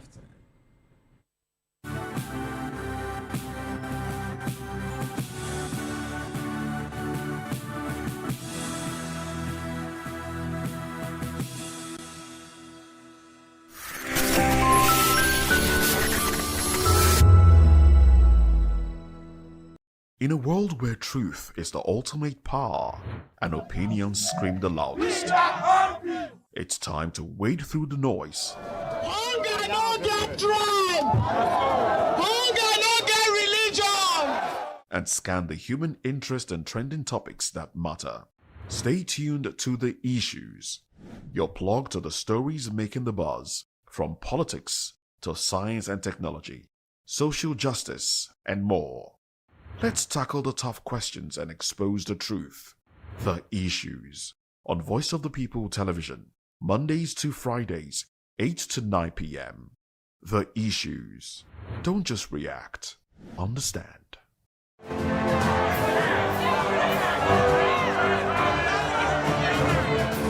Do you want your voice to be heard? Do you know that you matter in the scheme of things? The People's Voice, the show where ordinary citizens take center stage as we discuss the biggest stories that affect you and I. With you in mind, we facilitate lively discussions, debates, and interviews on the topics that matter most to you and I, from social justice to economic empowerment, education to healthcare, governance, and more, tackling tough topics and amplifying your voice. Join the conversation and make your voice count. The People's Voice. Make your voice count. This is African News on Voice of the People Television, where we don't just bring you the news, we bring you Africa's heartbeats, the policies that shapes our world, and the economy that determines our future. African News on Voice of the People Television. Stay with us. Behind every broken desk lies a broken promise. Education shapes the nations. But who is asking the right questions? Introducing Edu Dialogue, the show that goes beyond the surface, exposes the cracks, the corruption, and the silence in Nigeria's education system. Edu Dialogue, Saturdays, 3 p.m., only on VOP TV. We break the biggest stories, from missing funds to policy failures. We ask the tough questions and demand real answers. Edu Dialogue, this Saturday, 3 p.m. on Voice of the People Television. Join us as we drive into the world of politics through insightful interviews with prominent political figures, both serving and former governors, ministers, senators, legislators, party chieftains, activists, and analysts. Get first-hand information into the decision-making processes that affect our daily lives. Highly engaging one-hour program that brings political discourse into focus. I am Chukwuma Okoro. Political Lens, Monday through Friday, 6 to 7 p.m. Join us.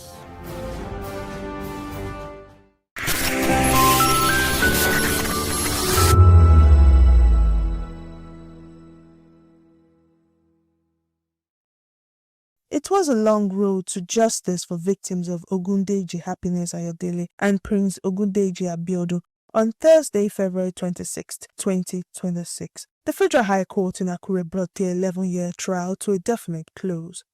The couple operated what disguised as a popular care home in Ilu Titon, but investigations by NAPTIP revealed a baby factory where underaged pregnant girls were detained against their will.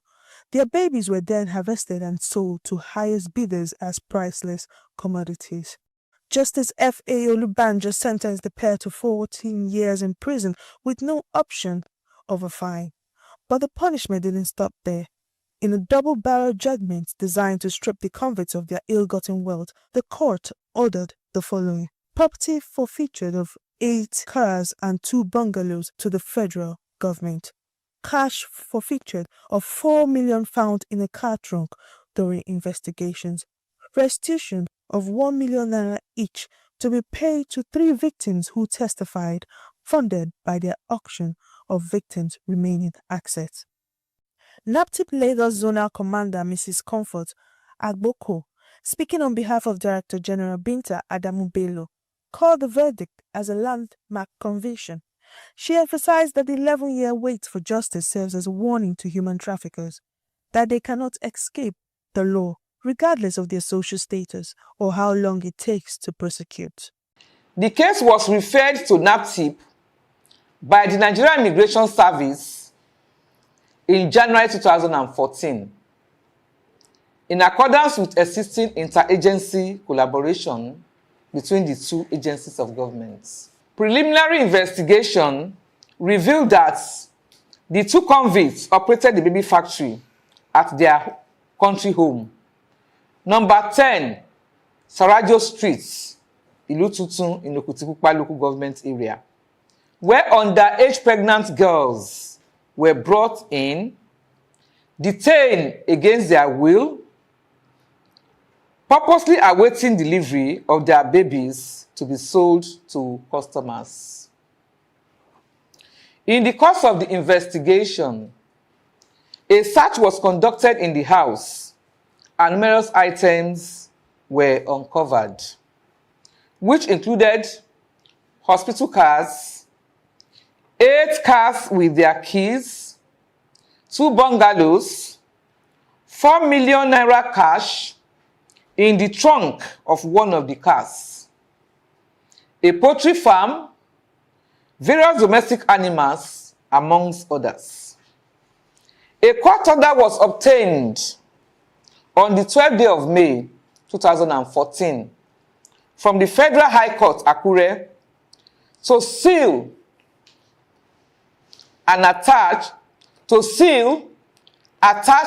and seize the properties of the defendants found within the premises.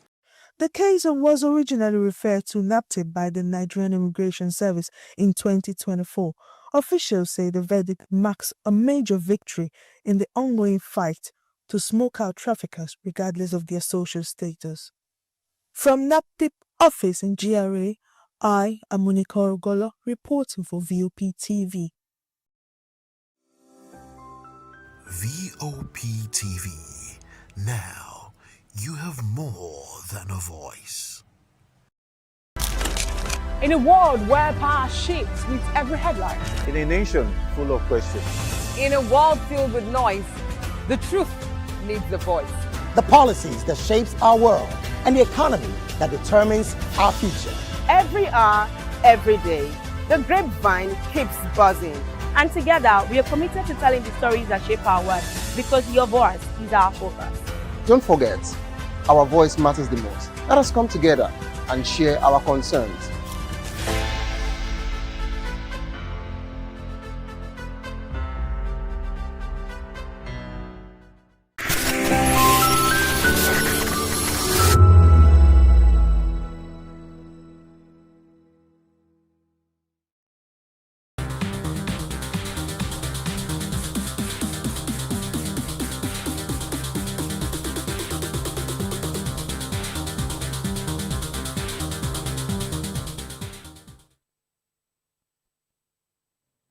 Hello, beautiful people. Welcome to Spotlight on VOP TV, the place where stories come alive and voices matter. This is the show where we shine the light on creativity, culture, style, music, and purpose-driven people who are shaping the world around us. And yes, it's a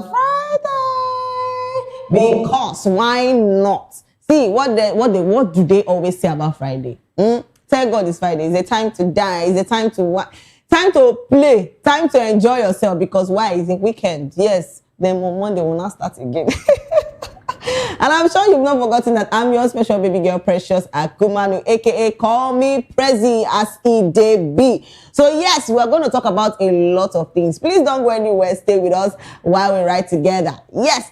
So first off, we're talking about Osimhen. Yes, our Super Eagles striker Victor Osimhen has reportedly surprised his sister, blessing Osimhen with a luxury Telstar cyber truck. A gift that has generated buzz across social media. The car was presented through Polanco Exotic Cars, a luxury automobile dealership, which shared images and videos of the delivery online. So the gesture quickly attracted attention from fans who praised the Nigerian footballer star for celebrating his family in a grand way. So let's talk about, this period, I don't know whether our celebrities just prepare their mind, say, oh, now family, they just remember, because what is going on? Just the other day, this one just go buy mama 2 cars. Regina don't go buy mama 2 cars. I call the one that say, wait till they happen. Everybody don't, I beg go, I won't get sibling where they gift me, because I don't understand. Everybody just they collect for their family. Kilo day. Everybody just they collect. See sweet right like this. You never, in fact, all my brothers, see, I just want, in fact, I don't want to say you are fired, but this is serious. Because when I say that only the men they do, oh God, who no go cry? A own sister. Oh, Father. I just talk, say Victor Osimhen, he does they do a lot, but trust me, it is good that even when you don't reach that particular part of your life, say you don't get money, you understand. Shall they remember your family? Because you get people who go do finish, they're not going to even think about their family. They go put them one side, they enjoy their life. As you they enjoy, they remember your family. And that is just the way it is. Because even the prayers of your mother and the prayers of your father, your parents, if they go a long way, you don't know where those people go, keep late night, they pray for you. But this is really beautiful. That seeing that you can be able to, gift your family when you've gotten to that particular part of your life that you say, oh, you can. But it is good that you always remember them. As they give to mama, they give papa. Also remember your siblings. We too will be human beings. Yes. All right. Say people don't actually come out and say, Victor, you don't do this one. Or this is a good move. All right. Let's see some comments and see what people on our comment section has come out to say. All right, somebody said, God, I beg. He reached to shout, God, I beg, because wait till be this. The money long go. Hey! See, when I they shout, say money now water. Money now waiting. More when they respond. Money now waiting.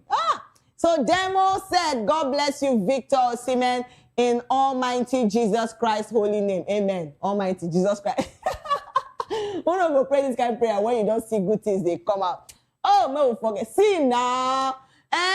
See, the truth be say, it's good say you get money, but it's still good say they give. Because you get siblings who know they give. If you hear that kind of siblings, say your sibling know they give, you they run away from them. Yes, nah. You're not going to like associate yourself with that kind of sibling, but trust me, when you get sibling, where go they dash you small thing, you understand? You go even dey happy say you go dey near close to that person because me, and they talk out of experience. If you know the agreement, wait kilo, they wait because I'm sorry, but that's the truth. You see, you as your baby sister, you have to be gifting me, obviously, because I don't understand the essence of the brother you had. All right, so people will leave this group now, my brothers. All right. Yes. We are still talking about gifting your family, and it's very, very important. This is a very good move, and it's also my advice to young upcoming celebrities and the ones who don't blow, the ones who never blow. Still, my advice will say, if you get this money, shall they do something for people where they are around you? Not they stingy. You know what stinginess go give you. Yes, you way they listen to me. You know yourself. Stinginess no go give you anything. You know go add money. You know go even as they stingy self, you give to receive. That is how it is. Yes, you give to receive. If you like go and 100 times, that money where there you go still there. You no go even move any bit, and you no go even receive anyone.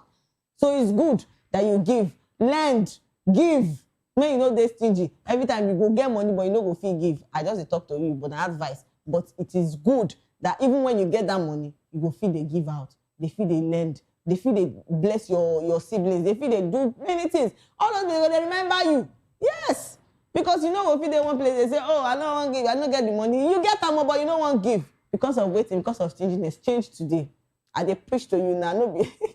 I don't want to be evangelist, but I'm just saying that you should change what today.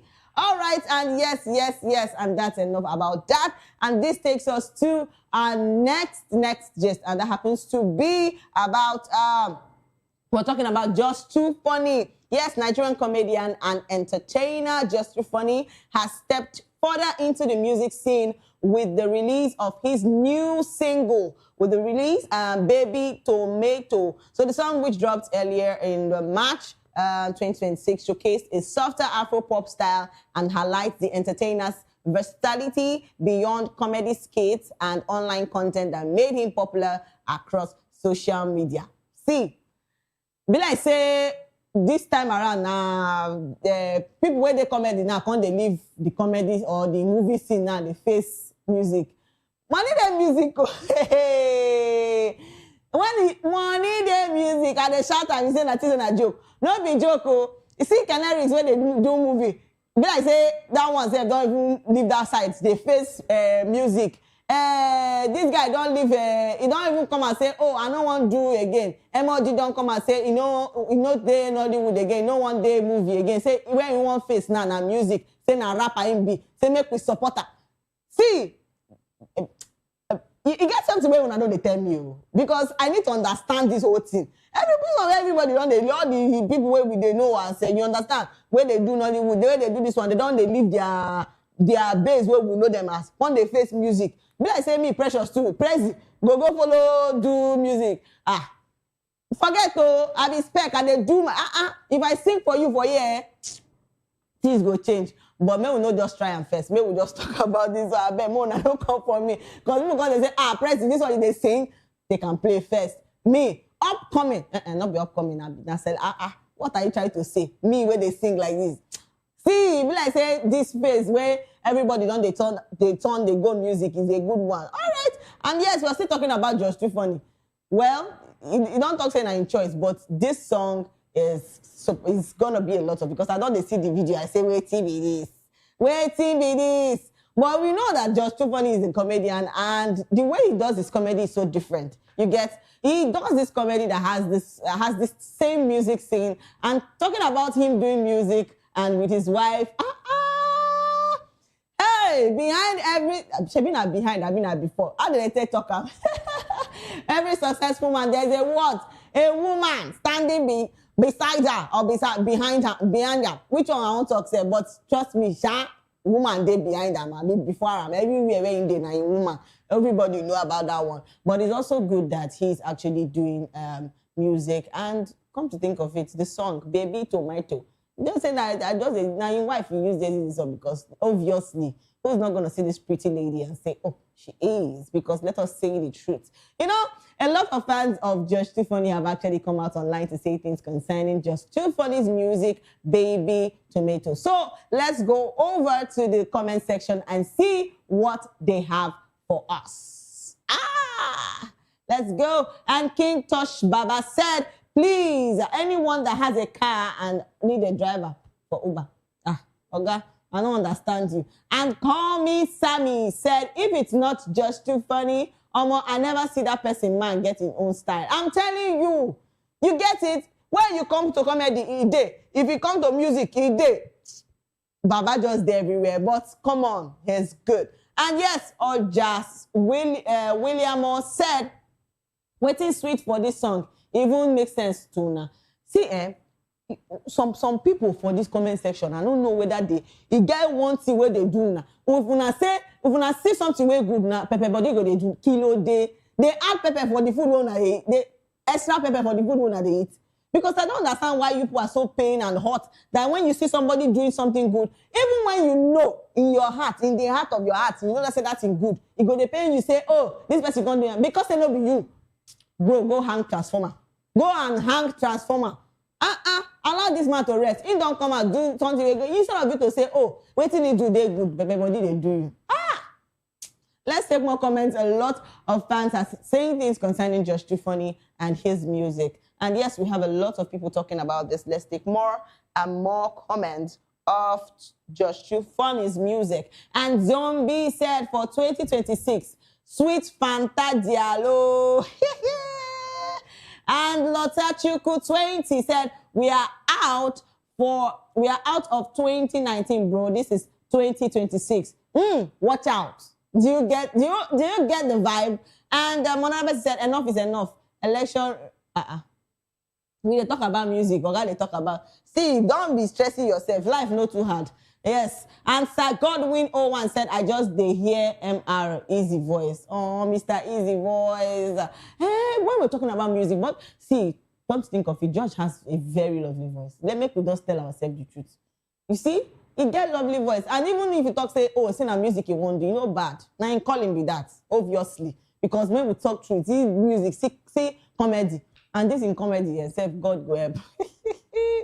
See, even if he's saying he wants to face music fully, or he wants to face comedy fully, in every way, in other way, any way where you want to do them, is good in the both of them. I just feel that this song is really, and it has been dedicated to his wife because this is a lot. And it's lovely seeing the video and seeing that, that he has chosen another part of his life. All right, let's take more comments. A lot of people are still talking about this. We have a lot of comments from our fans. And let's see more of what they are saying about Josh Too Funny. And Goodness DMG said his wife is so gorgeous. I think said only me they see her. You know when I've been talking about the wife, I think said only me just see the thing. I know what I'm saying. And Flyboy DML said, so this way they servicing. They play.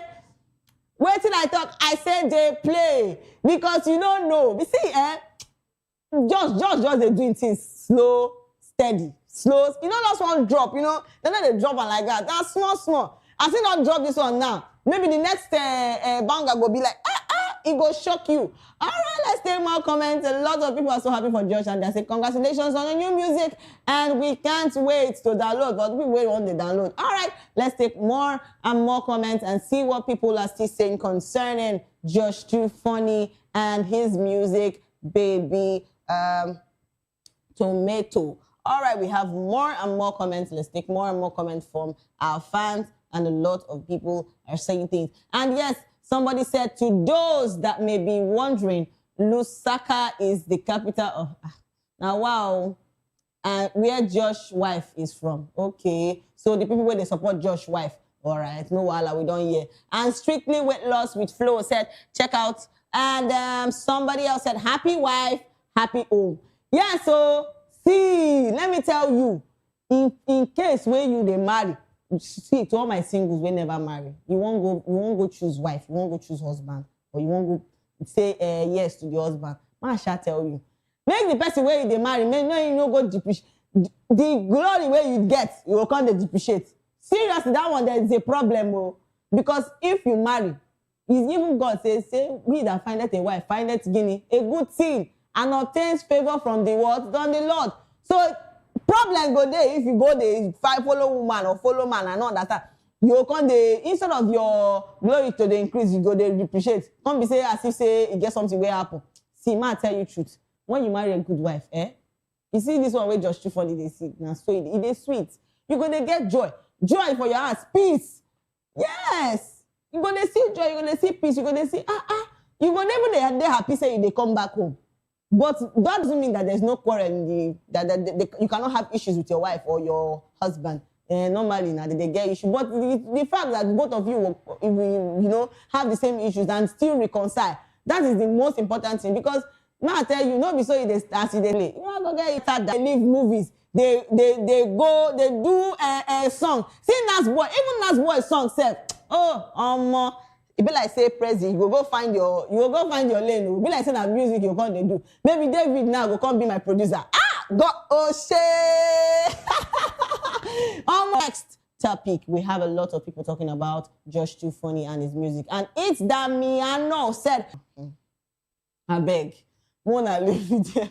See this video, but I'm gonna leave and may rest. A lot of people talking about this. And RPG The Bond said emotional growth music, turning betrayal and pain, jagadat and defeat go made. And all right, jagadat and defeat go made. And all right, and Robert said VDM took onto a project now to renovate school in PH, but you don't blind to see that one post, Abi. All right, and King Tosh Baba said, please, anyone that has a car. All right, we're still talking about Josh Too Funny and music, and most of our celebrities that has been into the comedy for Josh Too Funny.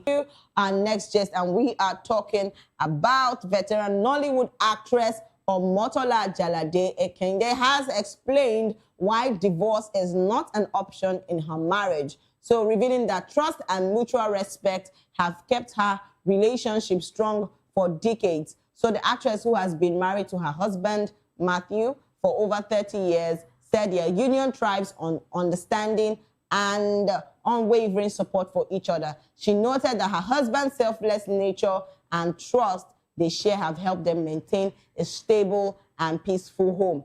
However, Omotola clarified that while divorce is not something she considers in her own marriage, she believes every relationship is different and respects the choices others make regarding their marriages. See, marriage, as this person marriage be, not be so this person be, is understanding that helps everybody. Yes, as even Omotola don't come say, that lady has stayed over her in her marriage for like 30 years. And you can still count some of our celebrities who don't date their marriage for a very, very, very, very, very long time. And yes, there's still good marriage, in as much as we have a lot of divorces where they fly up and down now. Like seriously, everybody, where you go, are you with that marriage? You go, they get peace. Do you understand? So it's good that when you enter the marriage, when you want marry, I see they talk, and when you want marry, that's with this person. And no, maybe you go marry the one you go marry, you go the year about a man that beat his wife, a pregnant wife, beat him to stupor. The neighbors can't carry the woman and go hospital. The man run, come out the house. Can't they sneak inside the house for night? Now the neighbor can't catch and say, "Oga, where you they go? They beat your wife." See, there are some marriages that you can see. I don't even support those people that will be that the man will change. Man, they change before they will come for me. See, they say change is constant, but not be everybody change you. They tell you truth. Not be that one you go tell me say, man, they okay for you. Quietly move out. Nobody they force you to say, may you die inside the marriage. If when you die alive, you go fit take care of your children. Not because of children, you go say, oh, make I manage because say him be man. Even women, I know they won't talk basically for men. There are women that maltreat their husband. Yes. When I know they give them peace. All those women, whether they call iron lady, no one they calm down. Even if you want to be iron lady, don't go and kill your husband. Don't go and please. Because even the Bible don't talk, say, wife, submit to your husband. And make the husband love you. See, life no hard. Now, I just they think all these plenty things bring me. I don't just know. A lot of people have allowed other people determine what their marriage is to be. Other people, your friends are now the ones determining what will happen in your marriage. It's not supposed to be. You and your husband and your wife or your wife are supposed to sit down to discuss things together. Understand yourselves. Family not supposed to put mouth safe. Yes. Because a lot of things don't happen. You get one watch. We only talk about a video of a lady that came out and she posted. I think they posted a video of an elderly woman hitting a young girl because he no greet them. And it can't be said as if they're the woman and the auntie. What gave you that right to be hitting your nephew's wife? You get what I'm trying to say? It's a lot of things. Like, I don't feel that even mothers, we are not supposed to be interviewed, except the two of them don't come say, okay, make una come inside this matter. No get right to come and do that kind of thing. No get right. That is just the truth. All right. You see, we're still talking about Omotola Jalade. Let's go over to the comment section and see what people have actually come out to say concerning her statement. Yes, let's see some comments and move over to our comment section. And let's see what people have actually come out to say concerning Omotola. And yes, we have a lot of people still talking about Omotola. And see, marriage is understanding. Marriage is understanding. I still say that over and over again. A lot of people don't understand their partners. That is why they always have issues with their partners. Seriously. All right, we'll take a short break. And when we come back, we're still going to talk about Omotola. Please don't go anywhere. Stay with us.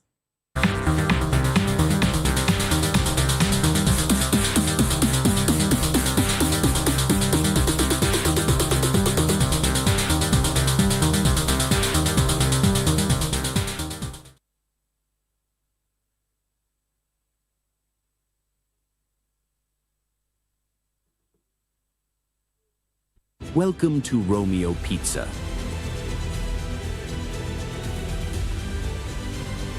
Sink your teeth into our freshly baked pizzas. Loaded with rich sauce, melted cheese, and irresistible toppings.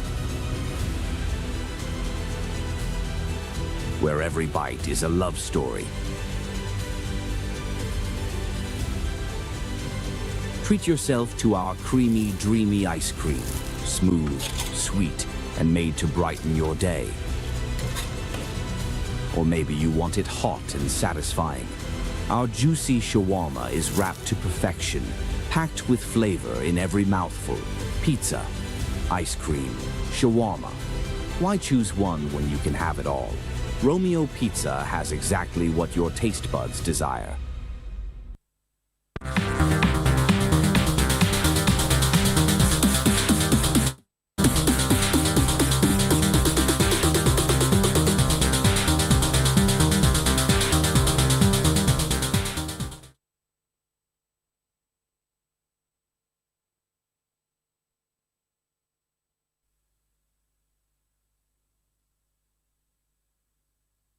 In a world where truth is the ultimate power and opinions scream the loudest, it's time to wade through the noise. Hunger no get tribe.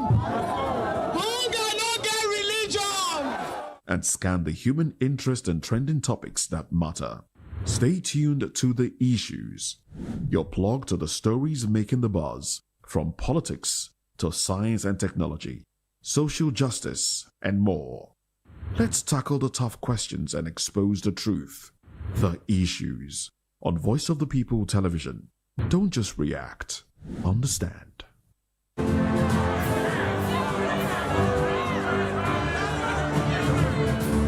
you want your voice to be heard? Do you know that you matter in the scheme of things?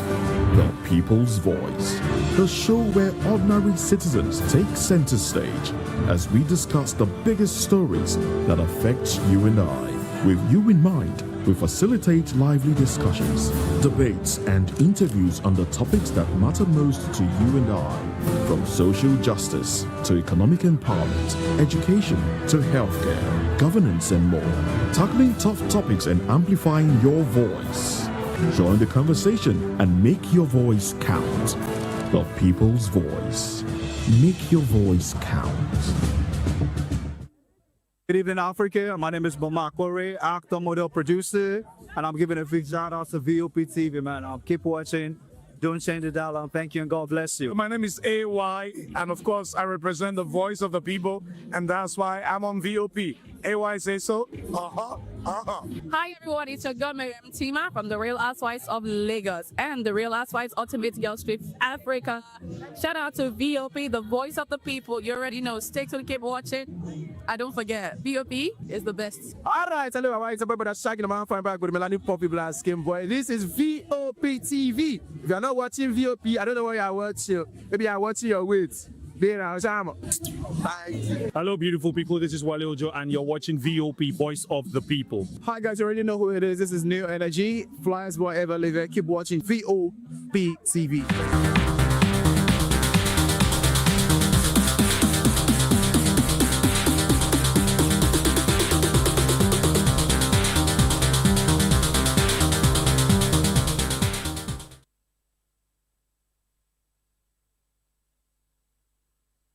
And yes, welcome back, yes, to the show Spotlight on VOP TV. And I'm sure you've not forgotten that I'm your special baby girl, Precious Akumanu, aka Call Me Prezi. And yes, we have been talking about a lot of things, and we talked about Omotala talking about her marriage that has been over 30 years, and yeah, it's still counting. And a lot of people have actually come out to say that marriage is understanding, which she has said. It is understanding, depends on how you view yours. Because not everybody will one day divorce, like that's the truth.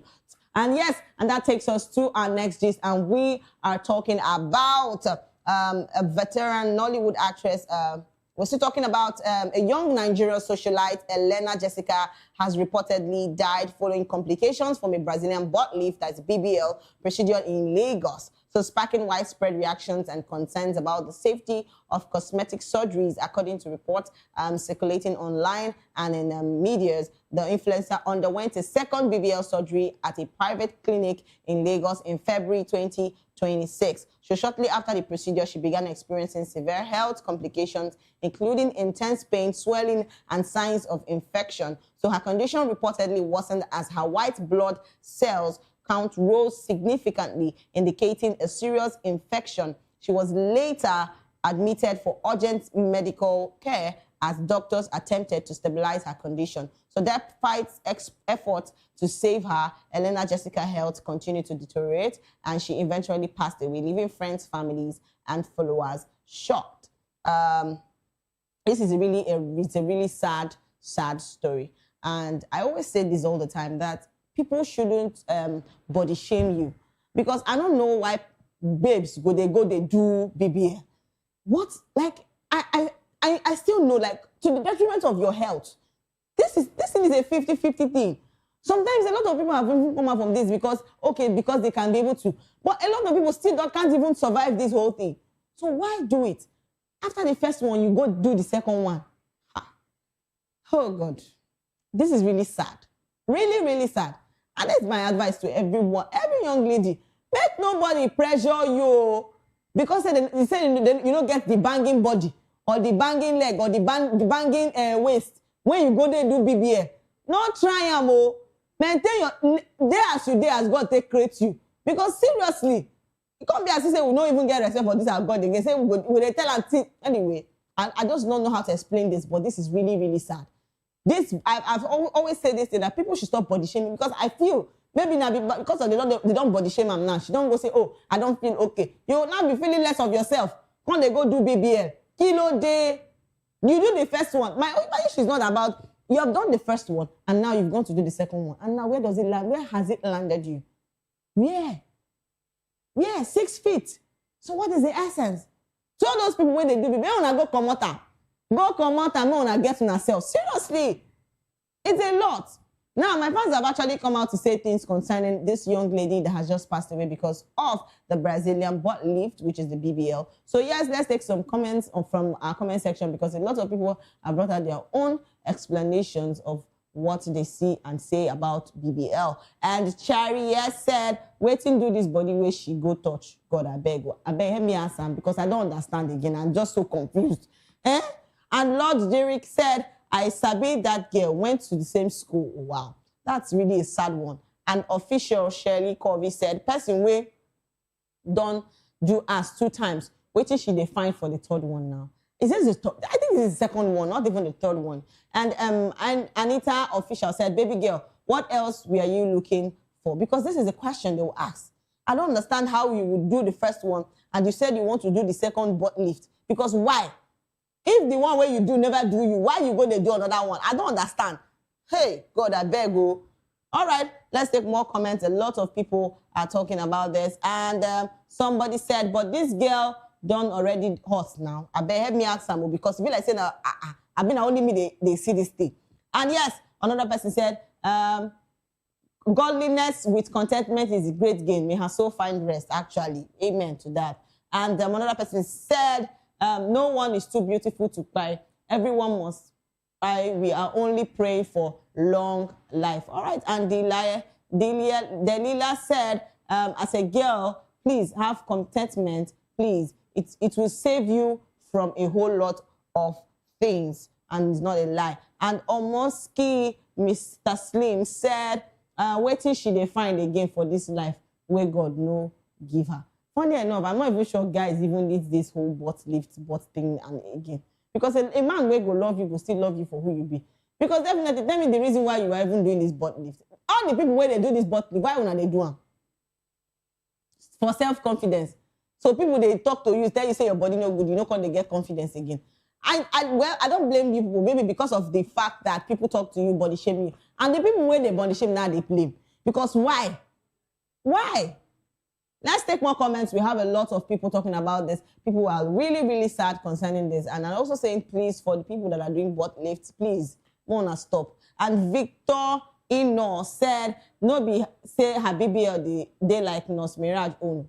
What did she go back to do again? Beauty just go like this. I'm serious. And she come to think of that, she's a very beautiful lady. And yes, Big MD said, you know go better for the hospital. How? Blame her, not the hospital. And Hade Tunji said, I don't pity this girl. Nobody killed her. She killed herself. All in the name of BBL. Instead of appreciating what God has given you, some people choose to change their bodies. Nothing in this life is better than the natural things God created. Maintain yourself and appreciate the way God created you. Wait till you do exercise. If you want to get, there are exercises that you can take that can help you grow your hips. Because tell me the reason why you go to pain. Now you receive, go to do butt lifts. Come on. Come on. Let's take more comments. We have a lot of people talking about this. We have a lot of comments. And yes, somebody said, nobody is above mine. RIP to her. And somebody said, I know they pity her. All right. And another person said, this girl is a victim of peer pressure. And yes, another person said, BBL is old-fashioned and very unattractive. Because, see, I don't know, I want the, this is just the truth. You see all those people don't do BBL, and I mean they talk, president they talk. See, all those people don't do BBL, you know, like, it does not even fit you people. Because I don't understand why you people, if you notice, when I go down to finish the butt lift, or Brazilian butt lift, here go come big, hand go come long past the butt, kilo day, say when they do waiting, say when I won't get figure 8. All these things, just to waste your life, seriously, it's crazy. It's really crazy. All this thing, no one stop them. Even the nose where when they go fix. What if you do finish, your nose no can they work again? You're not going to feel they smell anything. A lot of people take that risk of trying to change their body because they feel that the society doesn't accept them. That's a lot of things. That's a lot of things. In fact, people when they body shame, they arrest you now because una follow they cause this whole matter. I remember a lady that recently died just because of surgery and surgeries. People should be taking it easy. It's a lot of things. People are going through a lot, and you adding more pain and all those kind of things is a lot. Let's take more comments. A lot of people are talking about this young lady that just died, and because of a Brazilian butt lift, which she underwent for the second time. Let's take more and more comments and see what people are saying about this. And yes, somebody said, oh God, I wish someone could have stopped her. Rest well. And yes, another person said, this girl too fine to die, honestly. But you know, nobody they find past to die. The truth be say, na sit feet, they wait for everybody. You know, and when you don't live your time, you go still, the person will go still die, will still die. And Adewale Stephen said, Oga, nothing will happen for that hospital. Now hospital will carry her from her house. And Nolly Life said, I go still give my babe money to go do her own. RIP to the dead. You go still give your babe. That means you want to make your babe die. Hey, voila. But if I beg my advice, if you know the babe, may you run. Person go they tell you, may you go give him money, may you do your own. You won't go, all right, for another man. He go leave you, follow another person, they play. All right, another person said, you people keep calling out the hospital. What if they had told her the dangers of doing that surgery and she still insisted on doing it? No sensible person wishes a fellow human death, but this very one, she brought it upon herself. My question is, how do people go through surgery for the second and even third time? Something you are fully aware that it's a 50-50. I know people who freak out when taking injections. Now imagine having knives go through you and cutting you open. This girl on her get mind, actually, on her get mind. And Uncle Koke said, women should learn from this. And Joyce Sweet Life said, her dad pay me, Ajay. She no get problem. All right, it's well. It's well. And another person said, waiting she go come tell God. It's well with that. All right, let's take more and more comments. We have a lot of people talking about this, about the young lady that just died because of a Brazilian butt lift. And Dr. Mola said, why are you insulting the hospital? How many times have they informed them that BBL is the most dangerous plastic surgery procedure on earth? But would they ever listen? People leave the hospital alone. She knew the risk and went on with it. It's how you people know risk and still go on with it, because it's crazy. I can't imagine myself being caught with knives and all those things. It's scary. It's really scary. And somebody said, continue your BBL procedure in hell. Away. Ashley, come on now. That's so harsh.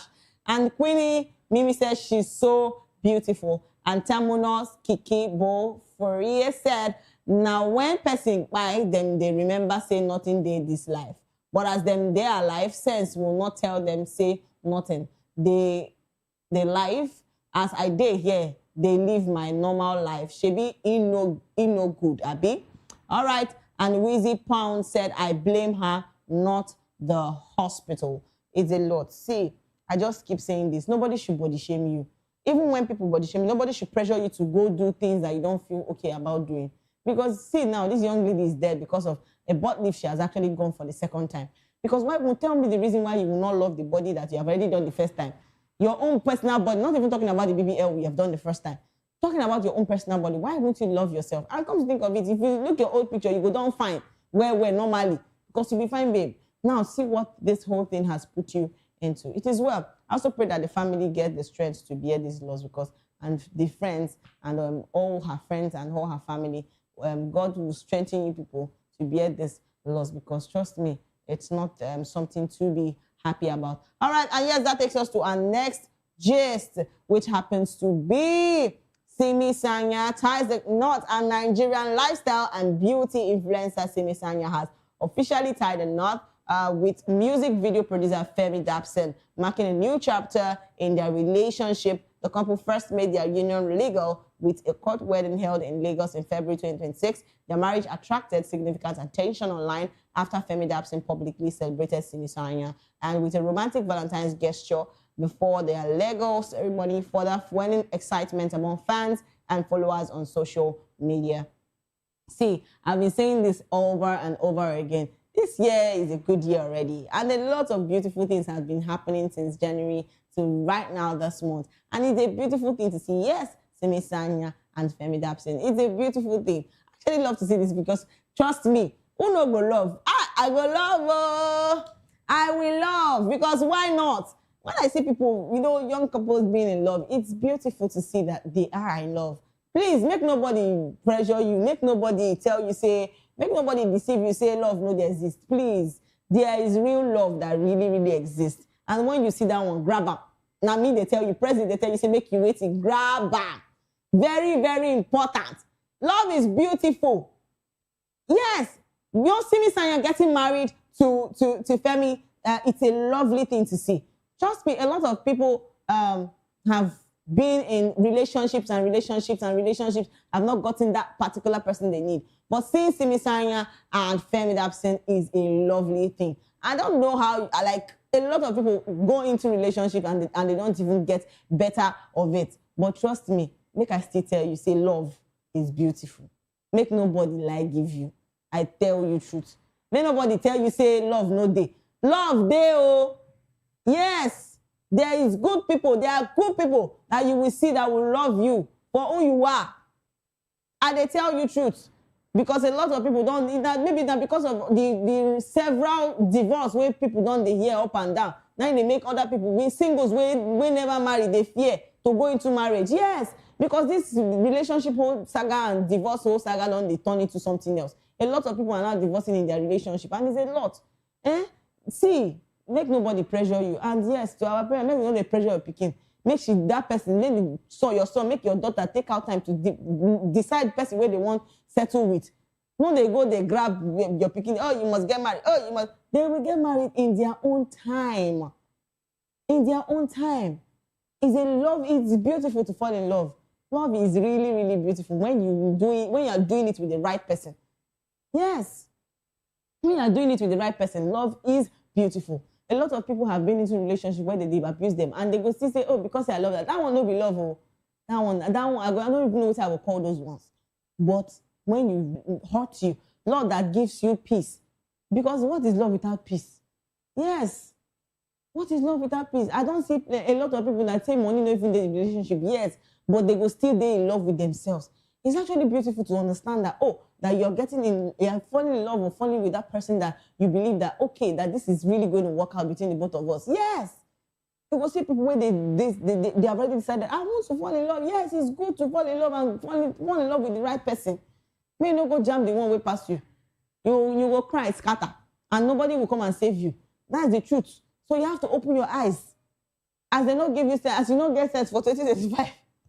Shall I get sense this year? May your eye tear, may you know say nobody, see, bad people there, but good people still there. May you no fear. Say may you decide, say you go, oh, you want to settle down with someone, you have decided that you want to fall in love. Yes, it's good, but do it with the right person. That is just my advice. Yes, that is my advice. And yes, to all our singles, I wish you good luck this year. Please, maybe they see wedding. Now, wedding we want to see. We don't want to hear divorce up and down. Because me, I don't even desire for all those kind of divorce thing, obviously. All right, and this is where we draw the curtain for today's show. Thank you so much for staying with us on the Spotlight Show. Remember, if you're going viral or going global, please tell your story with heart. And don't forget to follow us on all our social media handle at VOP TV Live and subscribe to our channels for more exciting episodes and updates. And until next time, I am Precious Agumanu, a.k.a. Call Me Prezi. Remember, this has been Spotlight. See you next time. Bye for now.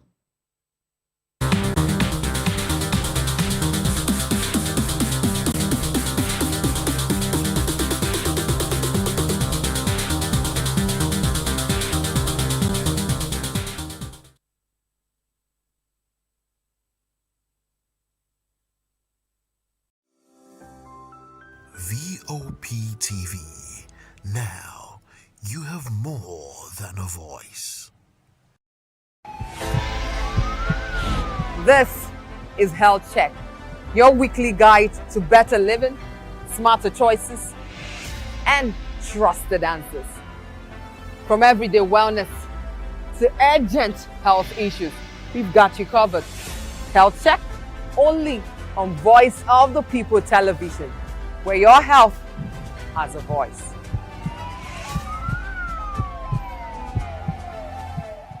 When I first heard VOP, I thought they were talking about me because I'm a voice-over personality. But no, this is Voice of the People TV, and you are riveted forever because this is the place to be. Yo guys, your boy Chella. Shout out to VOP TV. I love you guys. Salut tout le monde, Suspect 95. Là, on est sur VOP TV. On passe un bon temps. J'espère que vous kiffez. On est au Afrima. On est ensemble. VOP TV. Don't see me like a fool because I don't do giddy giddy giddy. VOP, you don't know Stoneware from Ghana representing live and living color. Yeah, Beam Nation President. Outside with it. Bless up. Hello, this is Milo from Ivory Coast. Keep watch Voice of the People TV. Regardez la voix du peuple, la télévision de la voix du peuple. Que Dieu vous bénisse. À très bientôt. Love you so much. Hi guys, what's up? This is Gaze Baba. I am watching VOP TV. Usually you be told to not touch the dial, but I tell you to touch the dial and increase the volume. Like, keep it locked. It's Afro Gospel. Thank you. Hello, my name is Shego Arunze. You're watching VOP. Don't change the dial. My Joe, fine girl. My Joe, fine babe. Yes, don't touch the dial. This is me, Dr. Adiwala Iba. Keep watching VOP TV.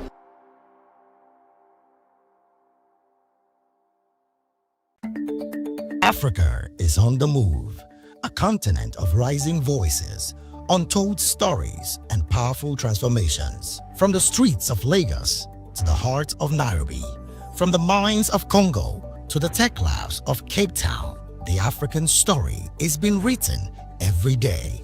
Bold, dynamic, unstoppable. This is African News on Voice of the People Television. We don't just bring you the news. We analyze and bring you Africa's heartbeat, the politics that shapes our nations, the economies that drives our future, the cultures that defines who we are, the voice that must be heard. Africa News, Africa's voice, Africa's future. Where Africa speaks, the world listens.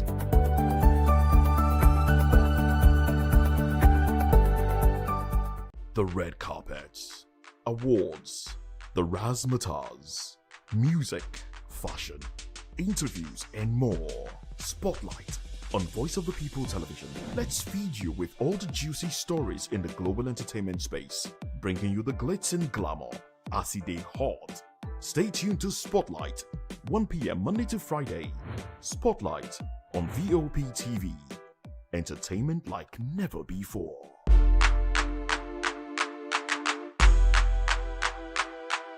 Hello there, my name is Damilola Ogunsi, also known as the Goldfish. Hi, my name is Chike Bright Emmanuel. I'm an actor and a filmmaker. Hello peeps, my name is Yomi E. Adejumo. Hi everyone, I'm Paul Utomi. Hi everyone, my name is Stacey Benjamin and this is Voice of the People TV. I need you to keep it locked to VOP TV. See, are you looking for good entertainment? You want to get good movies, good music, politics, talk shows, sports and entertainment. You really want a channel that gives you everything you need without you having to run around. VOP is where you are. That's Voice of the People. If you're not listening to this, you're not one of us. And you deserve to be killed. Scrap charge. Don't be killed, but watch it. Or I'll find you. And I want you. And you are locked on VOP TV. Don't go nowhere. This is where the juice is. This is where all you need for entertainment, politics, movies, and whatnot. And keep watching VOP TV. So keep it locked because I'm locked already, man, and it's money back guarantee. So you're gonna have a good time because I do. And please keep watching VOP TV. I won't want to actually, I beg you, subscribe, watch it. If not, whatever you see. You better not touch that dial because VOP is the plot. My name is Taro Familoni and here's to VOP TV. Keep watching, stay tuned, do not touch that dial. My name is Made Kuti and you're watching VOP TV. Keep watching. Welcome, my name is Zika Davis. Distinguished ladies and gentlemen, boys, viewers, everybody, boys and girls. This is VOP TV. Do you know what that means? Voice of the People TV. You don't have a voice, don't come here. You better make sure your voice is heard.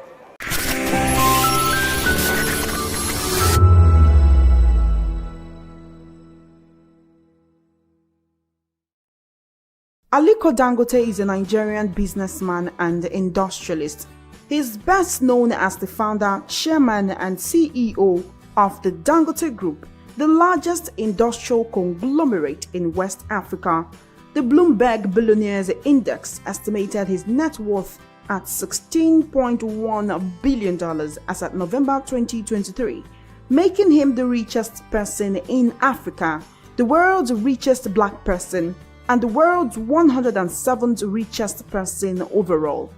Dangote was born into a wealthy Hausa Muslim family on April 10, 1957 in Kano, which was then part of British Nigeria. Through his mother, he is the great-grandson of Alhassan Dantata, the richest person in West Africa at the time of his death in 1955.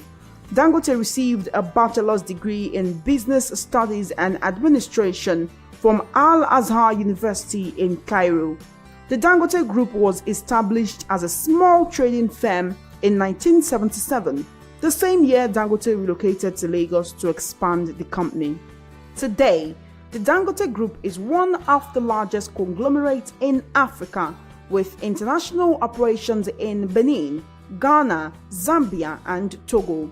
The Dangote Group has moved from being a trading company to being the largest industrial group in Nigeria, encompassing divisions like Dangote Sugar Refinery, Dangote Cement, and Dangote Flour. Dangote Group dominates the sugar market in Nigeria, and its refinery business is the main supplier to the country's soft drink companies, breweries, and confectioners, supplying about 70% of the market. The company employs more than 11,000 people in West Africa. In July 2012, Dangote approached the Nigerian Ports Authority to lease an abandoned piece of land at the Apapa port, which was approved.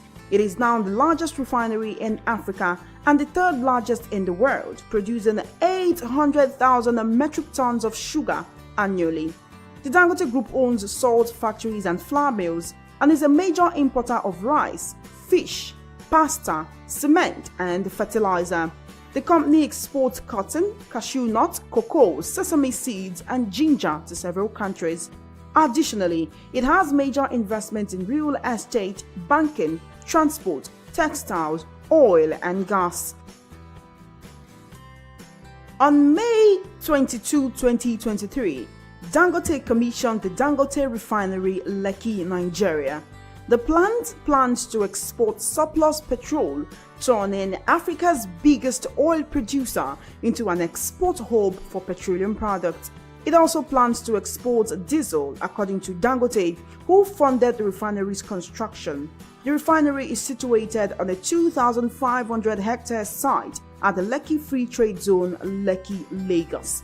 It is supplied with crude oil by the largest subsea pipeline infrastructure in the world at 1,100 kilometers long. Dangote founded the African continent's largest cement producer. Aliko Dangote is regarded as an astute businessman with diverse interests who has contributed to the economy of Nigeria and West Africa immensely.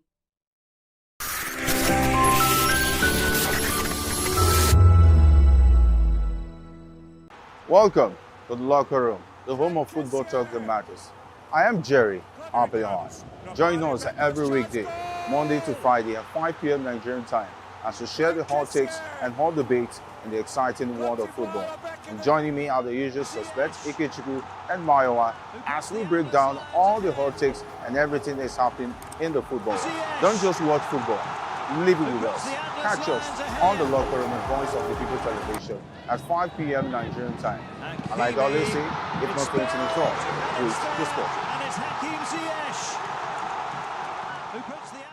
This is African News on Voice of the People television, where we don't just bring you the news, we bring you Africa's heartbeats, the policies that shapes our world, and the economy that determines our future. African News on Voice of the People television. Stay with us. My name is Tao Familoni, and here's to VOP TV. Keep watching, stay tuned, do not touch that dial. My name is Nnamdi Kanu, and you're watching VOP TV. Keep watching. Welcome, my name is Zika Davis. Distinguished ladies and gentlemen, boys, viewers, everybody, boys and girls. This is VOP TV. Do you know what that means? Voice of the People TV. You don't have a voice, don't come here. You better make sure your voice is heard. This is Health Check, your weekly guide to better living, smarter choices, and trusted answers. From everyday wellness to urgent health issues, we've got you covered. Health Check, only on Voice of the People television, where your health has a voice.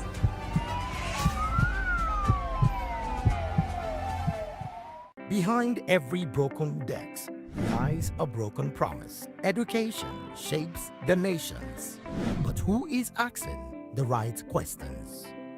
Introducing Edu Dialogue, the show that goes beyond the surface, exposes the cracks, the corruption, and the silence in Nigeria's education system.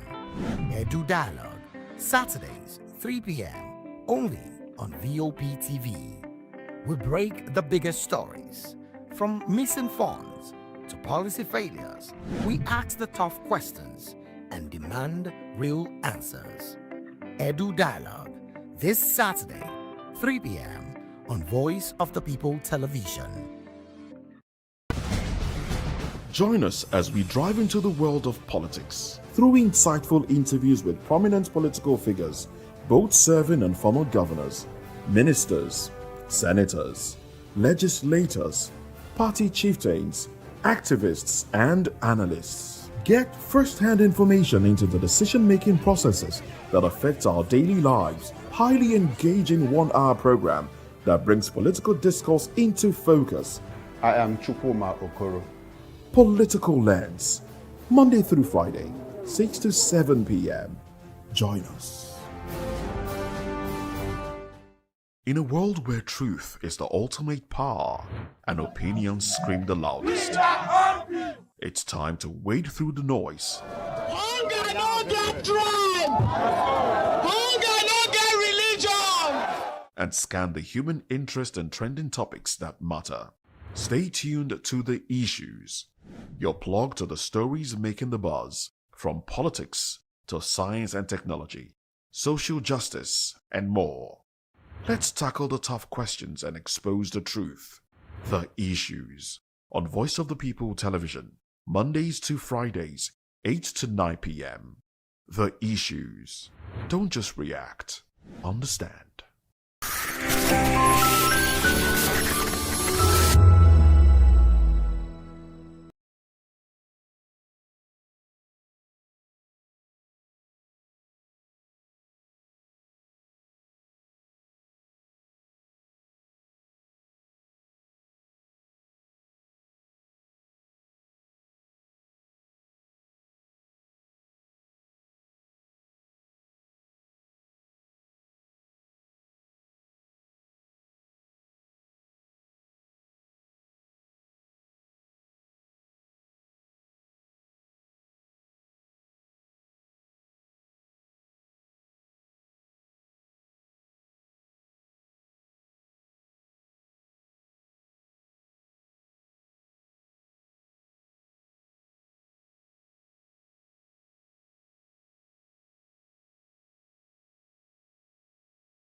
months that a court in the city of Ghent formally closed its investigation into the case, ruling that investigators had gathered sufficient evidence to send it to trial.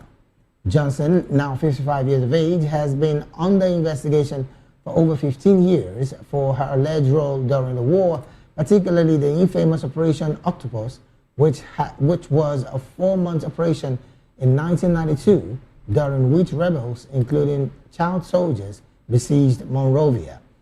Belgian prosecutors accused Johnson of participating in mutilation and mass killings during the assault. No date has yet been announced for the long-anticipated trial, which human rights advocates say could prove one of the most consequential accountability decisions in Liberia's post-war era.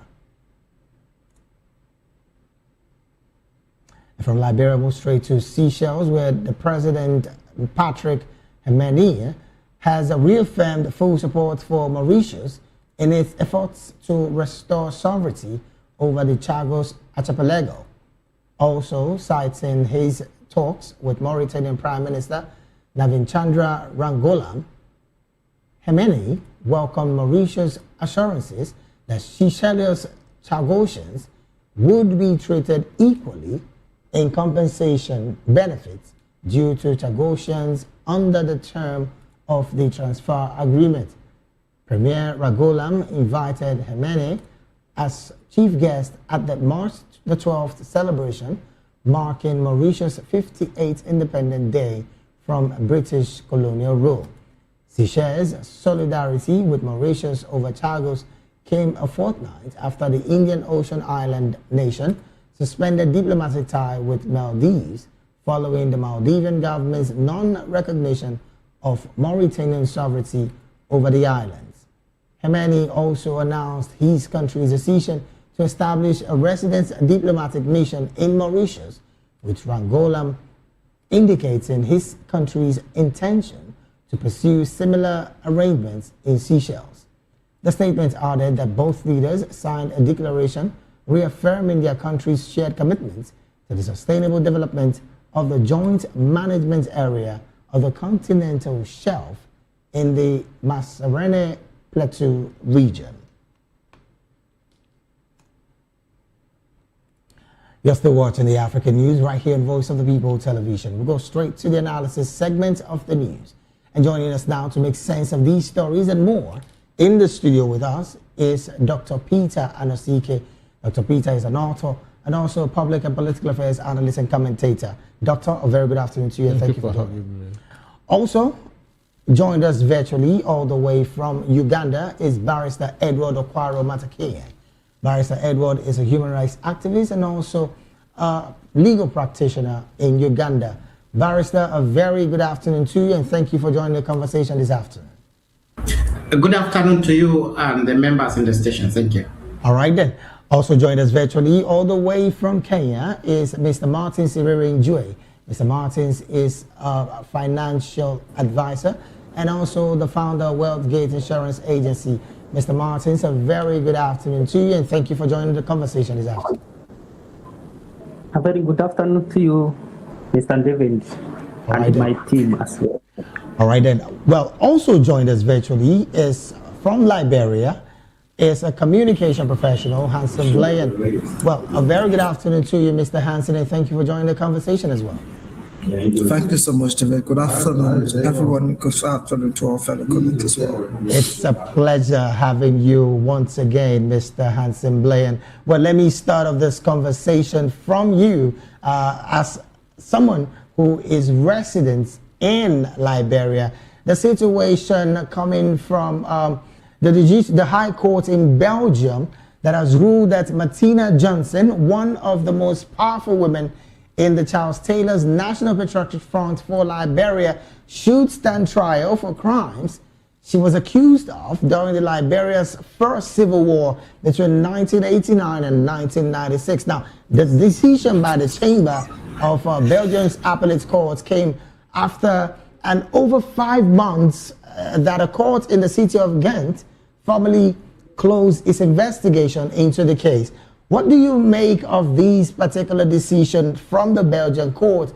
and of course citing an appellate court decision as well in Liberia on this matter.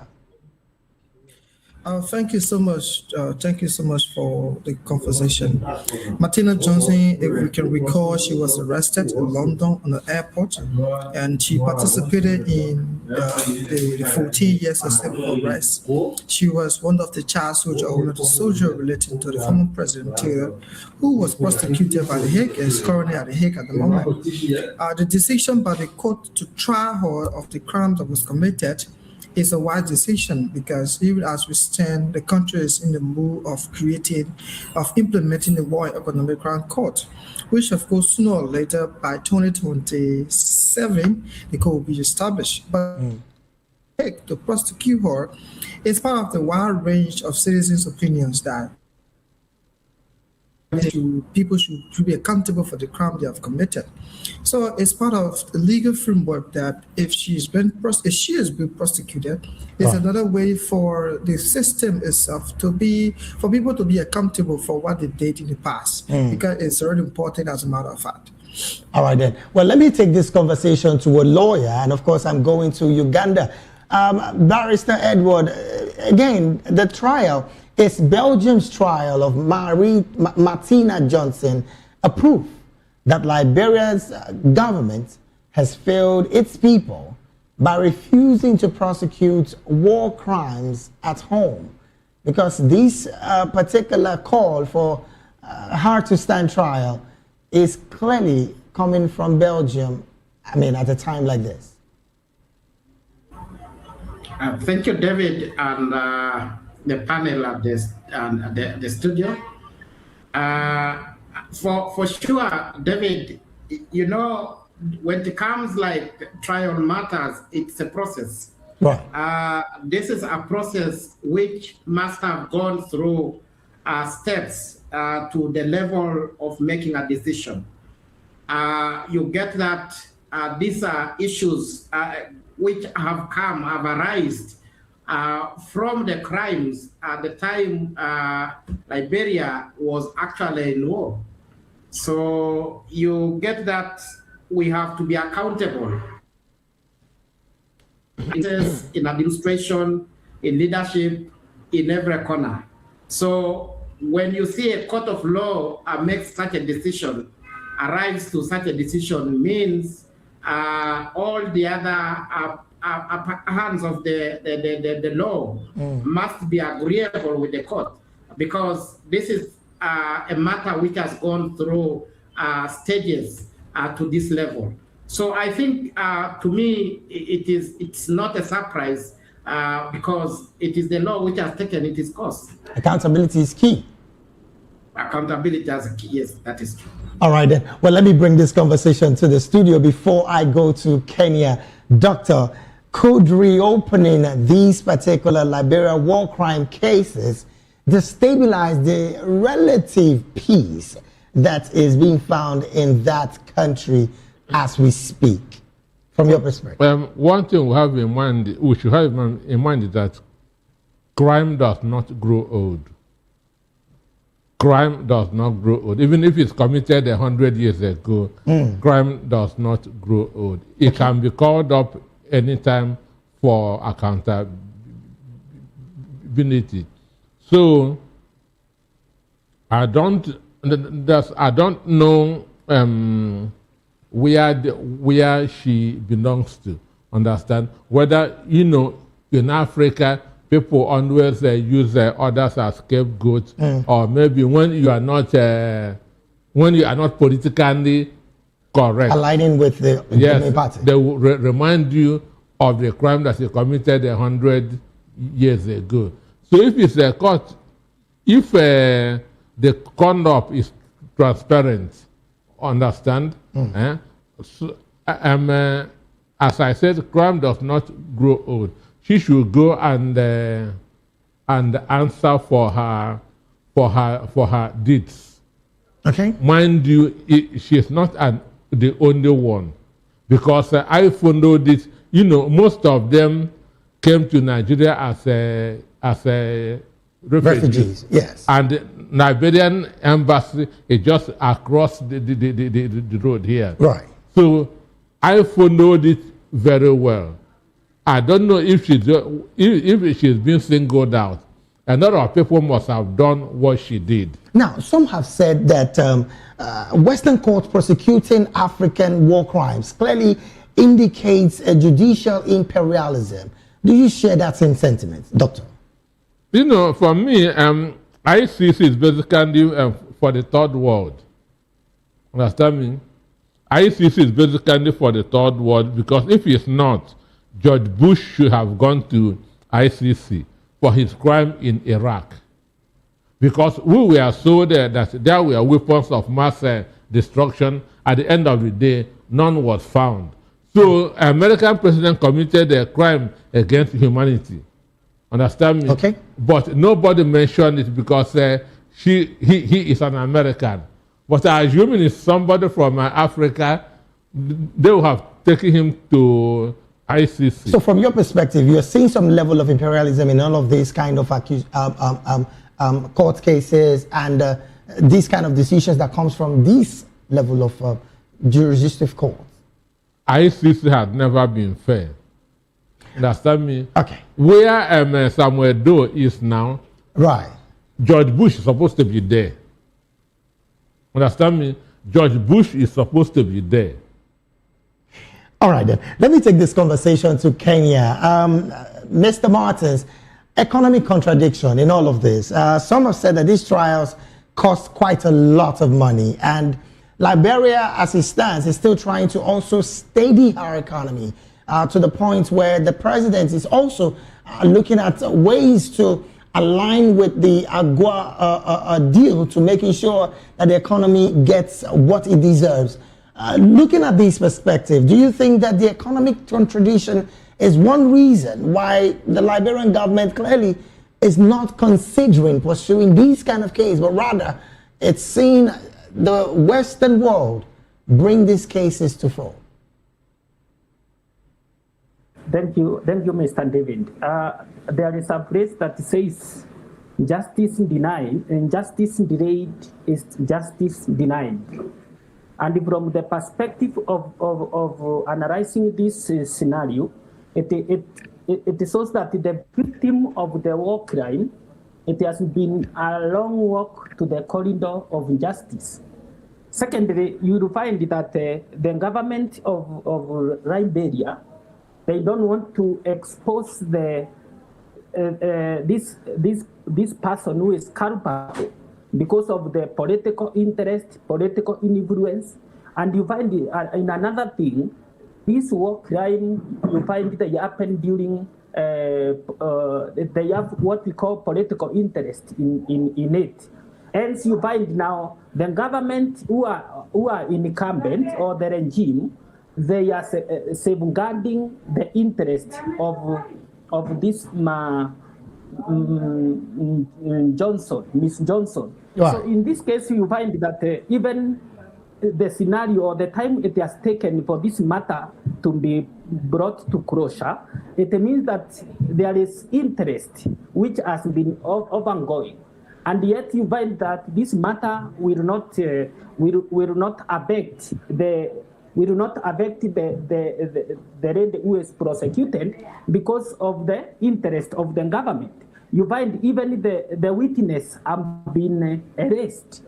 So you find this matter is just being done for formality, but there is no justice to the victim. All right, that then. Is my thoughts on the big spectrum. All right, then. Let me move this story to another story. And of course, I'm coming to a story that is coming from your country, where the president has nominated a Supreme Court Judge, Njoki Ndugu, I hope I pronounced her surname right, as Kenya's candidate for election into the International Criminal Court bench. Well, her nomination places veteran jurists among a global pool of candidates seeking to fill the 6th judicial position at the tribunal in The Hague. Some have called this particular move by President William Ruto more like an ironic situation, clearly given his own ICC history, and like a distraction to the people of Kenya. Let's have your view on the nomination of Madam Njoki. Yeah, actually credited to this lady. She is a professional in the field of law. She has been from the wrong work in the field of law and the judicial system. She has the track record. In 2006, she won a prestigious award, which was recognized as the Person of the Year by UN. Another thing is she is a human rights activist, and she has served long, even in the constitution framework of 2010. She was a key person to ensure it has been implemented. So looking at her credential for the position, she is fit.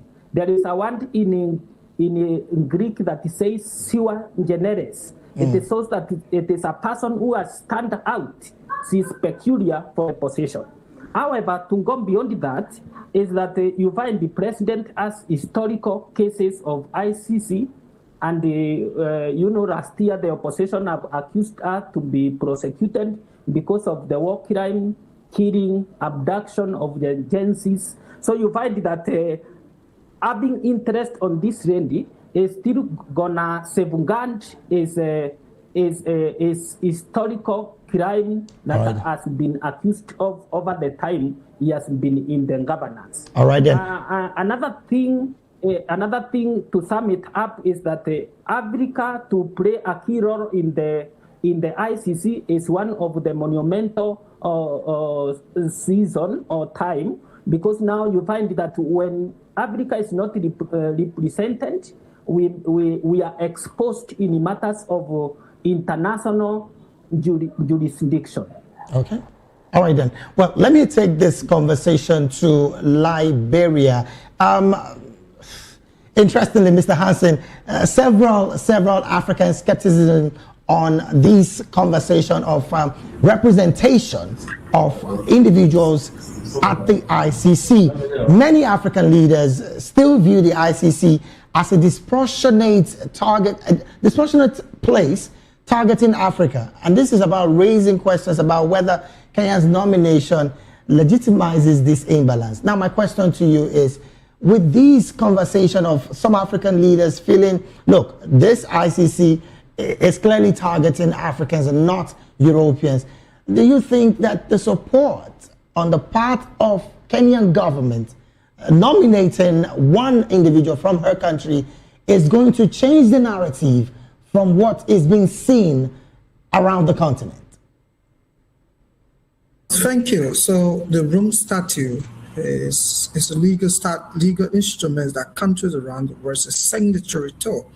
And the ICC prosecute countries of citizens that have signatory to the Rome Statutes. So the individual can protest before the International Criminal Court. If a country is now a signatory to the ICC, the jurisdiction of the ICC cannot be extended to prosecute your citizens. For instance, the United States is not a signatory to the ICC. That's the reasons why all of the things happening around the world, they don't get involved with the U.S. individual, neither Israel. But that's what I think. Individual who have the ambitions as a legal petitioner can file a petition to the ICC or protest. I believe those who protest before the ICC are those who are experienced enough and have the legal qualification to represent an individual. Because representing a person who is accused of genocide, of whole other felonious crime before the bench, it comes with a legal statute of understanding.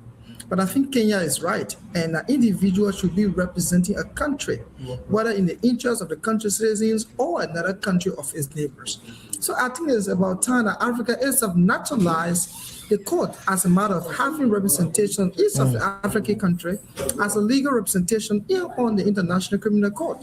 That alone gave a country to be a part of the system that prosecute, and also gave another individual as well the right to speedy and fair trial. Because when the individual feel that they don't have a speedy and fair trial, they're trying to create doubt of the system that formed to prosecute them.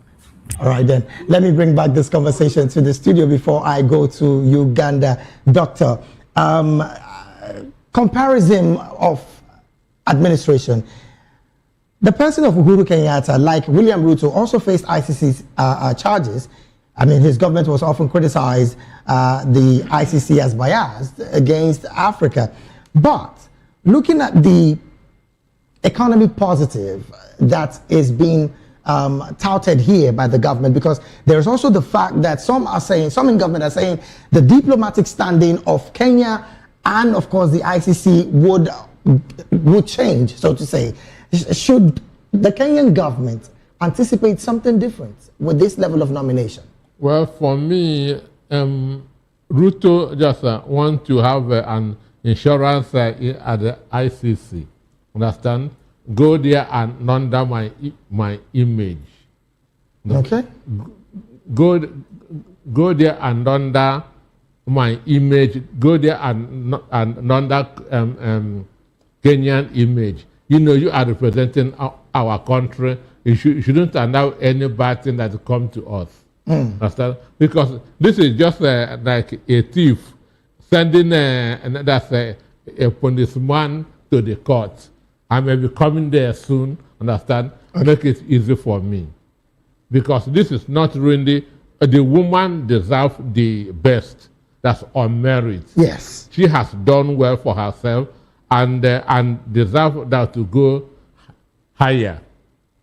Understand? Right. But when you check the political, that's undertone. Because sending somebody to ICC is not the major interest of Kenyans. So there is also an undertone of political affiliation. Sure. Go there and represent your country. First of all, you are a Kenyan before going to the ICC. So you have to represent Kenya. Understand? Okay. You have to make sure that we have it fair there. Understand me? So and if she wins, understand, it's good news for the country. So strategically, William Ruto is getting these rights by bringing in such a credible personality to go be one of the judges at the ICC. One, if she's accepted, one is something of pride to Kenya, it's something of pride to Africa. Understand? But behind the scene is my concern. Understand? Is she truly sending her there, understand, based on her own merit, or to be the John the Baptist for him?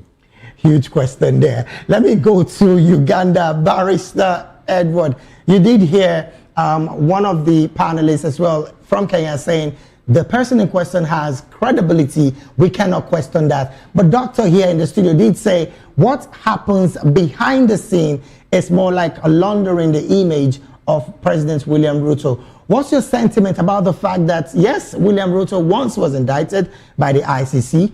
At this point, is the one raising a candidate, credible candidates, we must say, to the ICC as nomination, if, of course, they accept her? It is a bit, we would say, not easy for such a candidate to go through, more especially if you're a victim yourself who's recommending such a person to such a court.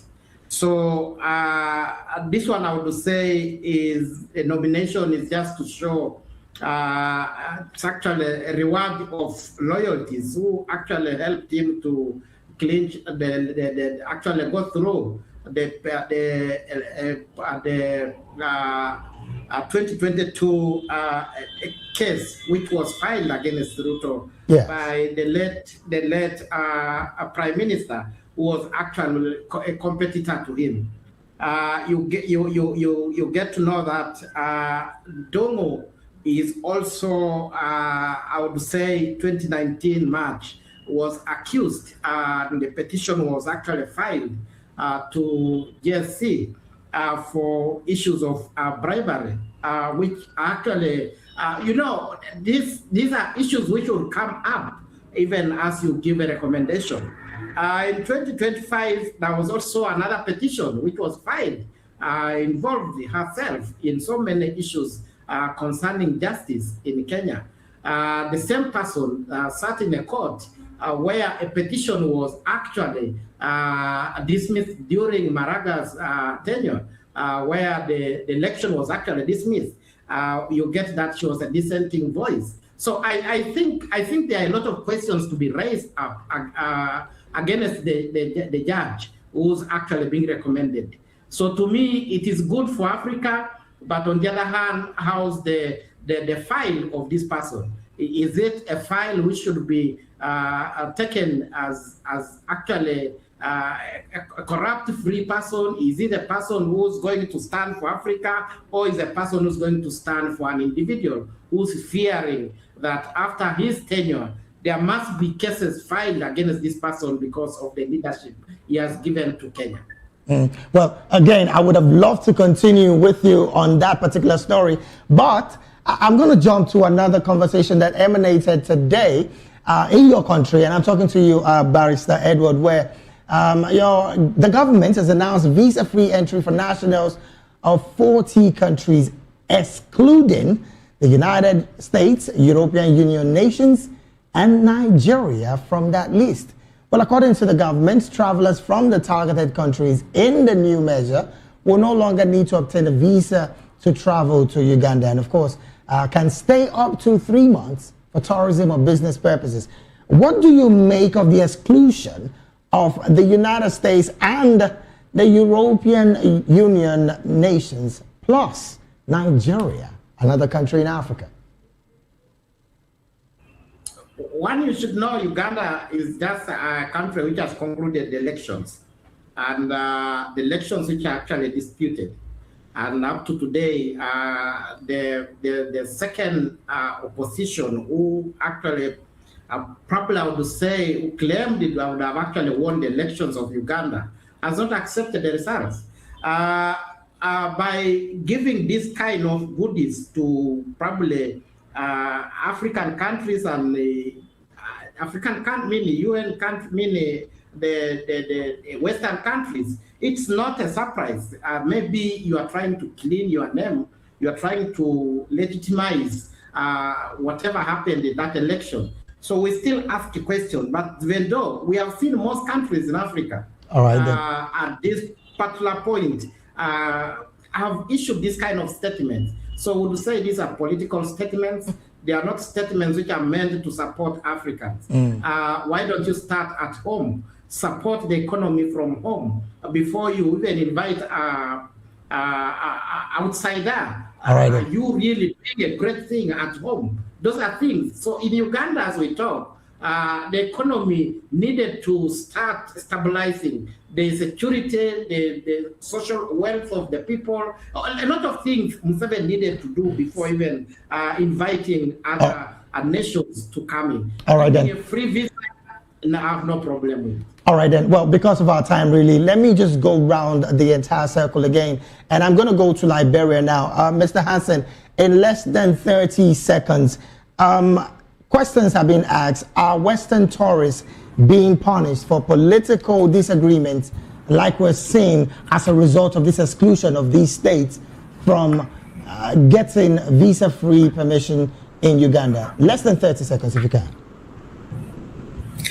I think with Uganda excluding its own neighbor like Nigeria from the visa-free list, I think the government has a reason. Like my colleague said, the country just from disputed elections, that even international body is not willing to accept the result. Right. You know, others claim that the opposition heavily won Bobby Wine, and which of course still his life is in danger as been circulated by media institution.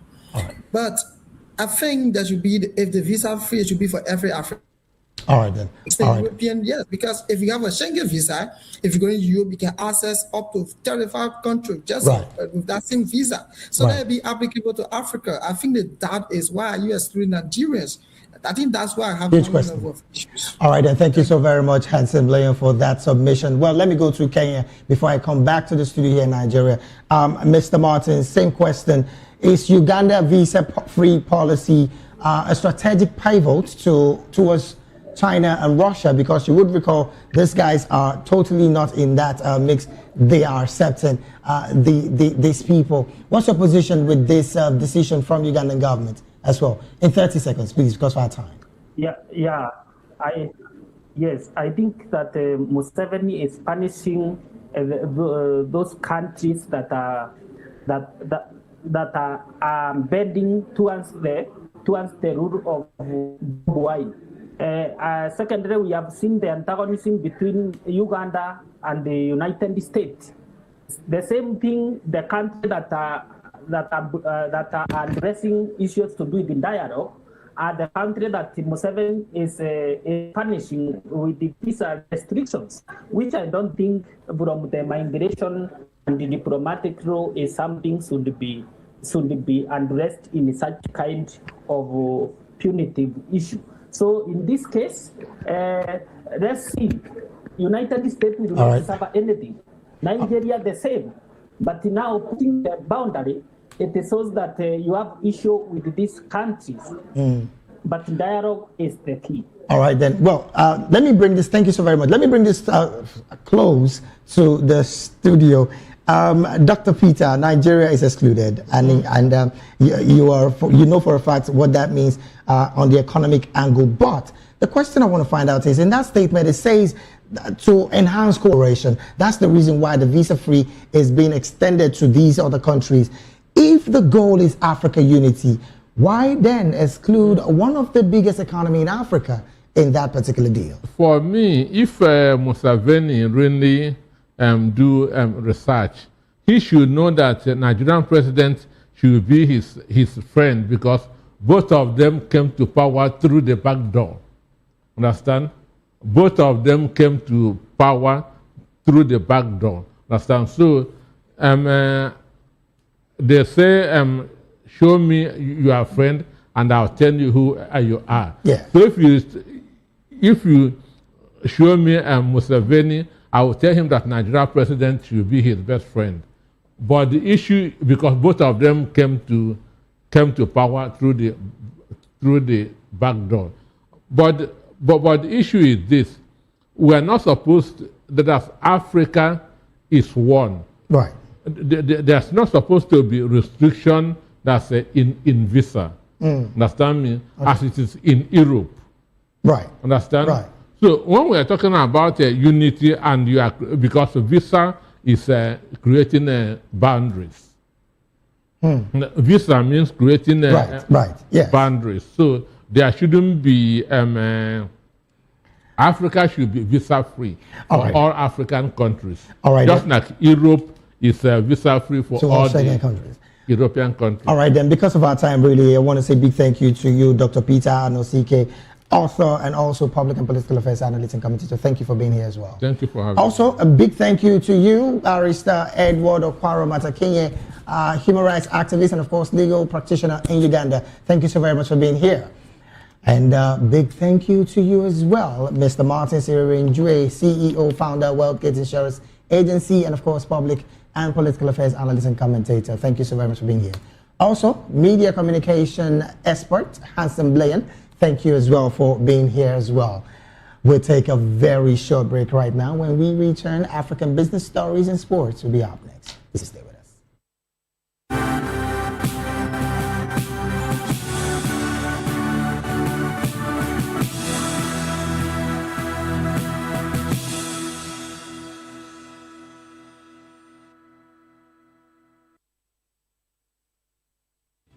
Are you looking for where to buy quality and original studio and musical equipment in Nigeria? Welcome to Iruka Online, Nigeria's biggest musical and sound equipment warehouse. Your trusted home for top global brands, reliable low-priced alternatives, and 100% original musical accessories. With over 60 locations nationwide and open 7 days a week, we deliver unbeatable service and customer support you can count on. Shop online at iruka.com in partnership with world-renowned brands like Wolfdale Pro, Prisoners, Twile Keyboards, Fender and Jackson Guitars, Marshall Amplification, Mapex Acoustic Drum Set, Tech Electronic Drums and Accessories, Evans Drumheads, Ashdown Engineering, and many more. Iruka Online, powering your sound with quality you can trust.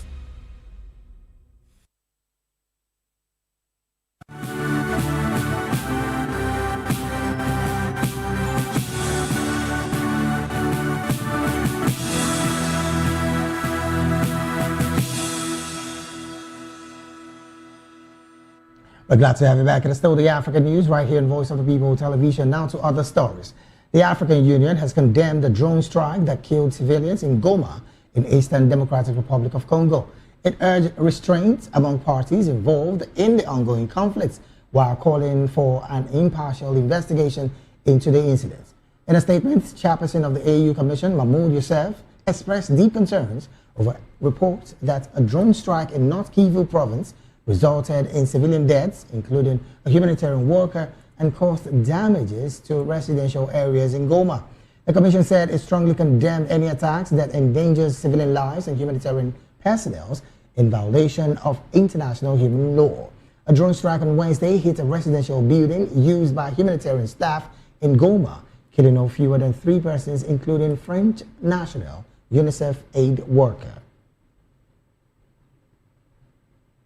From that story, move straight to talking African business story. Weeks after Zimbabwe halted the export of lithium concentrates, China mining company Sinomine Resource Group said it is in talks with the African country to resume its lithium exports. Responding to investors' queries on a platform affiliated to the Shenzhen Stock Exchange, Sinomine said it was in communication with Zimbabwean authorities over a new export application.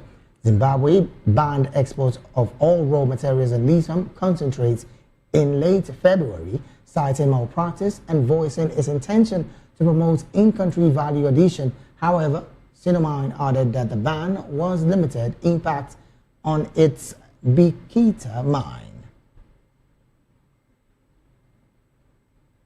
And to wrap up the African news, we'll go straight talking sports. The Confederation of African Football Confederation Cup quarter-final kickoff with a bang on Saturday as the remaining 8 sides look to gain first leg advantage across the continent this weekend. In the opening fixture of the knockout stage, AS Otoho will host Egyptian giants Zamalek at the Stade Afonso's Mabazaba Debat in Brazzaville on Saturday. AS Otoho finished as runners-up in Group C with an even 3 wins and 3 losses, 4 points above last season semi-finalist Stellenbosch. They will be looking to capitalize on home ground advantage and take a lead into the second leg. Zamalek top Group D with 3 wins, 2 draws, and 1 loss. The Egyptian Premier League leaders will be aiming to claim the coveted trophy for the second time in 3 seasons, starting with an impressive away performance on Saturday. In the second fixture, Al Masry will face CR Belouizdad at the new Swiss Stadium in Swiss.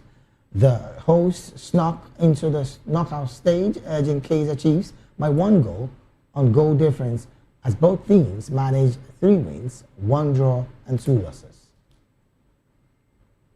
And with that sports story, we've come to the end of African news right here on Voice of the People television. Do well to subscribe to our YouTube channel.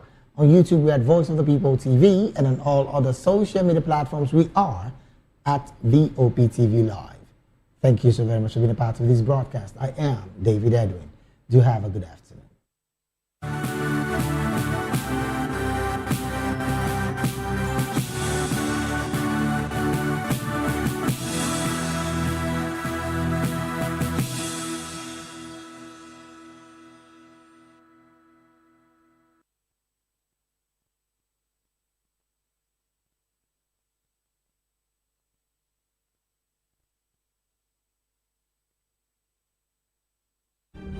In a world where power shifts its every headlines, news breaks and events happens, we bring you unbiased and explicit information on politics, economy, and state of the nation. We break down the chaos. Facts, not fluff. Truth, not spin. We discuss not just politics, but a glimpse into the future. Voice of the People television. Now you have more than a voice.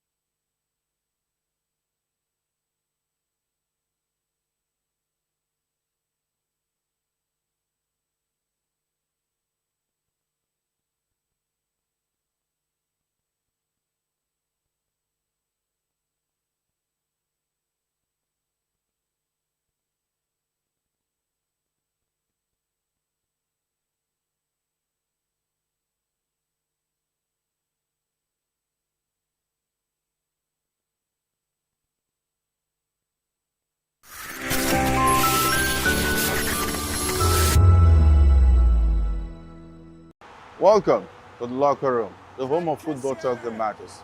I am Jerry Ampelhon. Join us every weekday, Monday to Friday at 5 p.m. Nigerian time, as we share the hot takes and hot debates in the exciting world of football. And joining me are the usual suspects, Ikechukwu and Mayowa, as we break down all the hot takes and everything that's happening in the football. Don't just watch football, live it with us.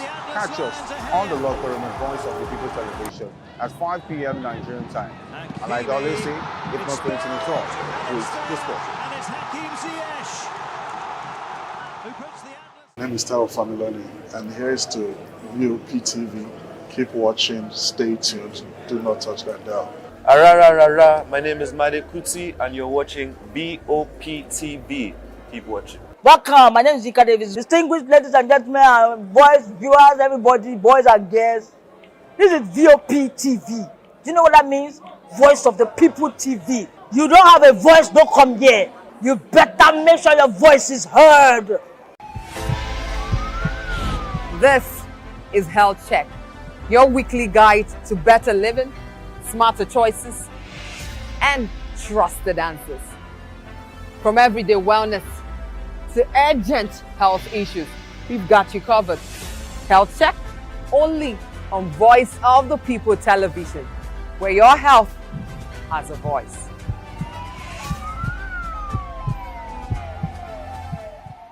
In a world where truth is the ultimate power and opinions scream the loudest, it's time to wade through the noise.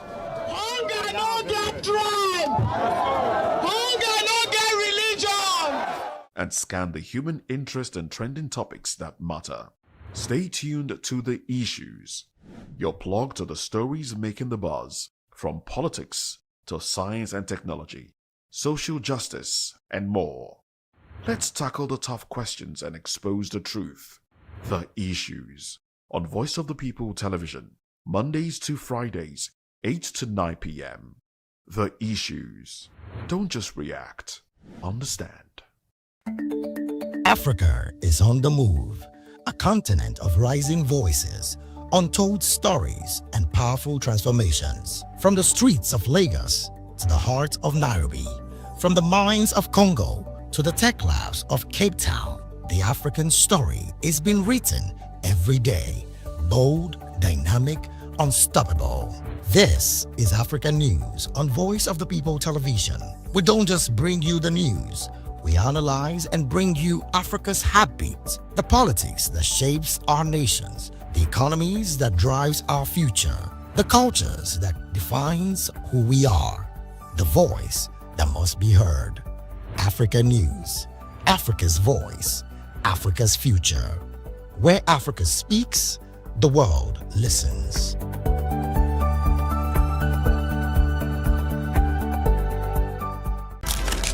In a world where power shifts with every headline. In a nation full of questions. In a world filled with noise, the truth needs a voice. The policies that shapes our world and the economy that determines our future.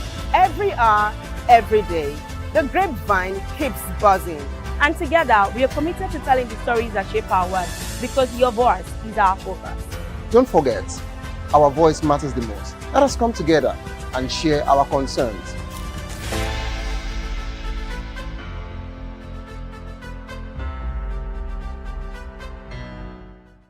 To know the happenings in the maritime sector, join us on the program Maritime Frontiers on VOP TV as we discuss key areas in the maritime sector, from aquaculture, maritime transportation, maritime labor regulation, oil and gas exploration, ferry and passenger insurance, marine pollution and prevention, port operations, and lots more. Maritime Frontiers, exploring Nigeria's blue economy. We encourage you to click on the like button and subscribe to our YouTube channel. We are Voice of the People TV. Also follow us on all our social media platforms. We are at VOP TV Live. Visit our website www.vop.ng for fresh and trending news. Also watch us live on SLTV channel 264. VOP TV, Voice of the People Television.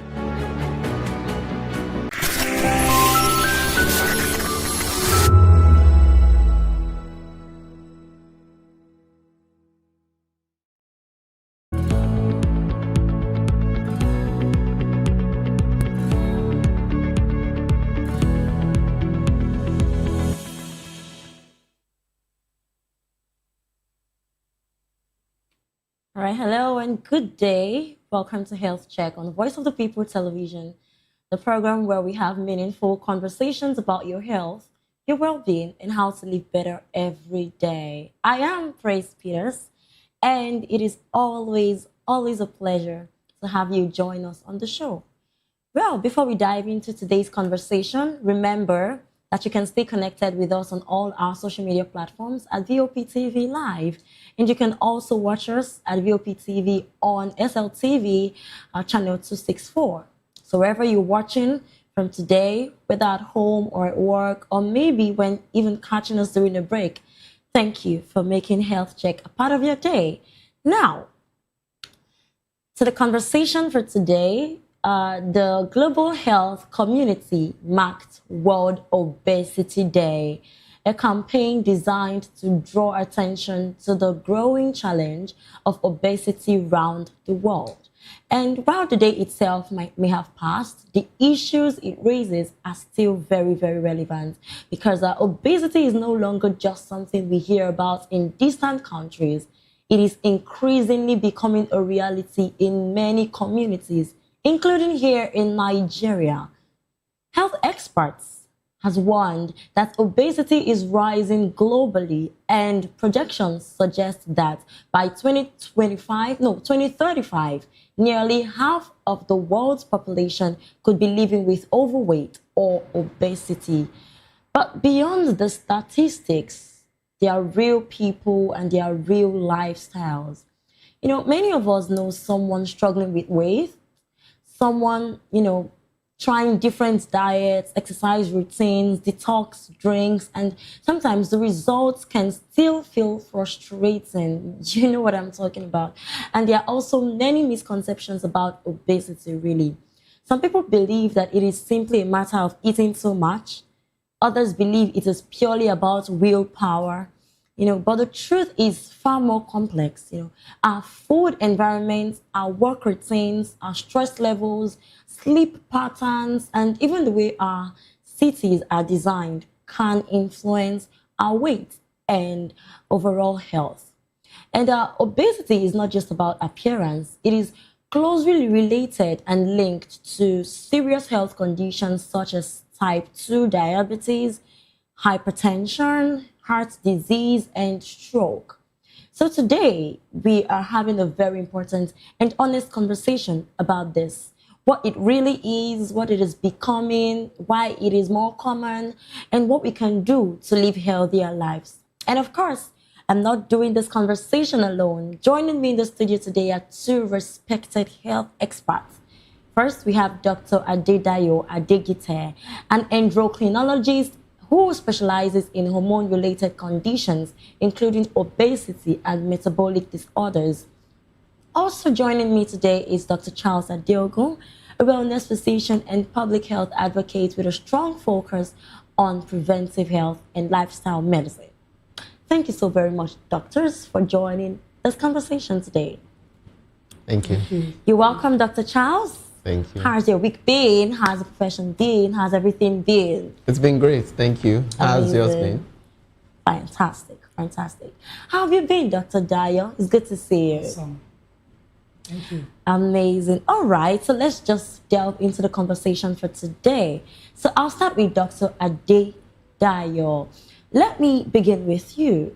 When people hear the word obesity, many people simply think it means someone who has gained a whole lot of weight. I don't know how true that is, but I want you to speak from the medical standpoint, right? So medically speaking, what exactly qualifies as obesity? Simply put, obesity is excess adipose tissue that is sufficient enough to impact an individual's health adversely. And so as against what we used to think, that obesity is about willpower, that those who are obese is because they are sloth, they're lazy, they don't have eat enough, too much, they don't eat they're too gluttons. much. It's much more than that. So now, recently, obesity has been classified as a disease, not just a lifestyle problem, it's a disease.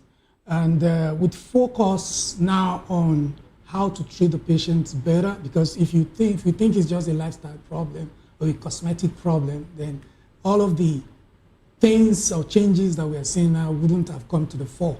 So obesity now is referred to as a chronic, that means lifelong, relapsing neuroendocrine and metabolic disease. So it's something that is lifelong and it's also something that is relapsing. That's why you see that people lose weight, they gain it, struggling with the weight. So all of those elements are very, very important when you want to define obesity. So again, it's classified, different kind of classifications. There's one from the Edmonton Obesity Association where they classify into 5 categories. The category 0 for those who are just obese or overweight without any subclinical symptom or any problem. Then grade 1 or stage 1 is when individuals who are overweight or obese, but then they have some subclinical symptoms, or maybe they have impaired glucose tolerance. And then why stage 2 are those who already have established risk factors. Maybe they develop hypertension or they develop type 2 diabetes or fatty liver and all of that. Stage 3 is when there are also established complications. Maybe the individual now has heart problems, stroke, and heart failure. While stage 4 is severe, progression in this spectrum. Wow, this is a whole lot. So we have the mindset, I'm speaking for the majority of Nigerians, that obesity is just a casual description. But from what you're saying, it's actually a medical condition. Absolutely. Well, sometimes in our society, when someone gains weight, people will say things like, oh, you are well fed. What are you eating? You look good. They say it like an evidence of good living, right? Meanwhile, our bodies might be screaming. So at what point should we differentiate between a normal weight gain and an obesity case? To know when it is a health concern or not. At what point? So we usually use BMI. However, body mass index. Body mass index. All right. Which classify the normal BMI is between 19 and 24.9. So the way it's calculated is that you use your weight over height squared. That means the weight of the individual in kilogram over the height of the individual in square. But the problem with BMI is that if you have long bones, long bone contain a lot of, gives you a lot of weight. So you can have a falsely elevated value, which somebody who is not, who does not have obesity could be wrongly classified as having such. But there are also those who may have apparently normal BMI, who are actually have obese, because obesity, remember, is about visceral fat. It's against just subcutaneous fat. So there are people who are fat inside, but they are thin outwardly. Do you understand? There's a concept like that, where they are fat inside, but they are thin. When you look at them, they don't look fat, but inside there's huge fat parts around their liver. Yeah, absolutely. Around the organs in the body, there's a huge parts of fats, and it is these huge parts of fat that contributes or actually causes what we call insulin resistance. Almost all the problems that are attributed to obesity are caused by these fats. So we use more of, now we focus more on the waist circumference, because that predicts whether you're going to develop all this problem or not, as against the BMI. So the waist circumference that is used, unfortunately in Africa, because we don't have consensus about what value should be used. There have been different studies saying different things. But for the Europeans, they have a number. So any waist circumference above 94 in men, that's 94 centimeter, predicts development of insulin resistance. And of course, that makes you at the risk of all of these complications. Then any value above 80 centimeter in women also, we would say it okay. But if you want to use the BMI strictly, once your BMI is above 25 and above, up to about 30, you are overweight. Then from 25 to 29.9, that means you are overweight. Then from 30 and above, you are obese. Now that obesity has classification. There is stage 1, which is from 30 to 34.9, then from 35 to 39.9, that's stage 3. Then anything above 440 and above, they will say the individual has stage 3, or what we call morbid obesity. Wow. But again, like I said, BMI is no more a very sensitive instrument for predicting all of these problems. So we focus now on the waist circumference. It's a tool, and then of course this is evolving beyond your waist circumference. Now there are certain instruments now that you can use to determine the amount of fats that is inside our body. You know, there are different instruments, radiological instruments now that are used to actually quantify the amount of fats. So if you also have access to all of these tools, they can be also very useful in predicting whether you're going to develop problem or not.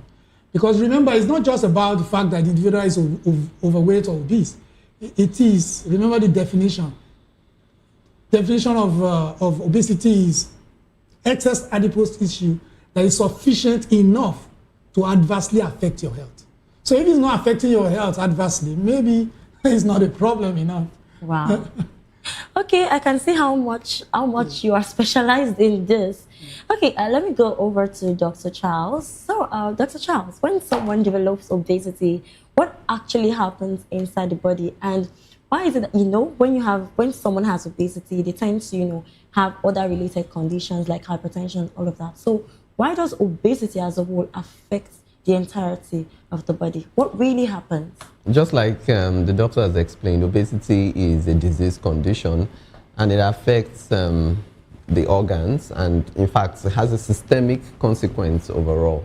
The visceral fat that doctor has talked about is fat infiltrating into vital body organs and affecting the functions of this organ. We have something called fatty liver, which is attributed to alcohol in some people, chronic alcohol use, or sometimes people with high body mass index or people who are obese on the big side.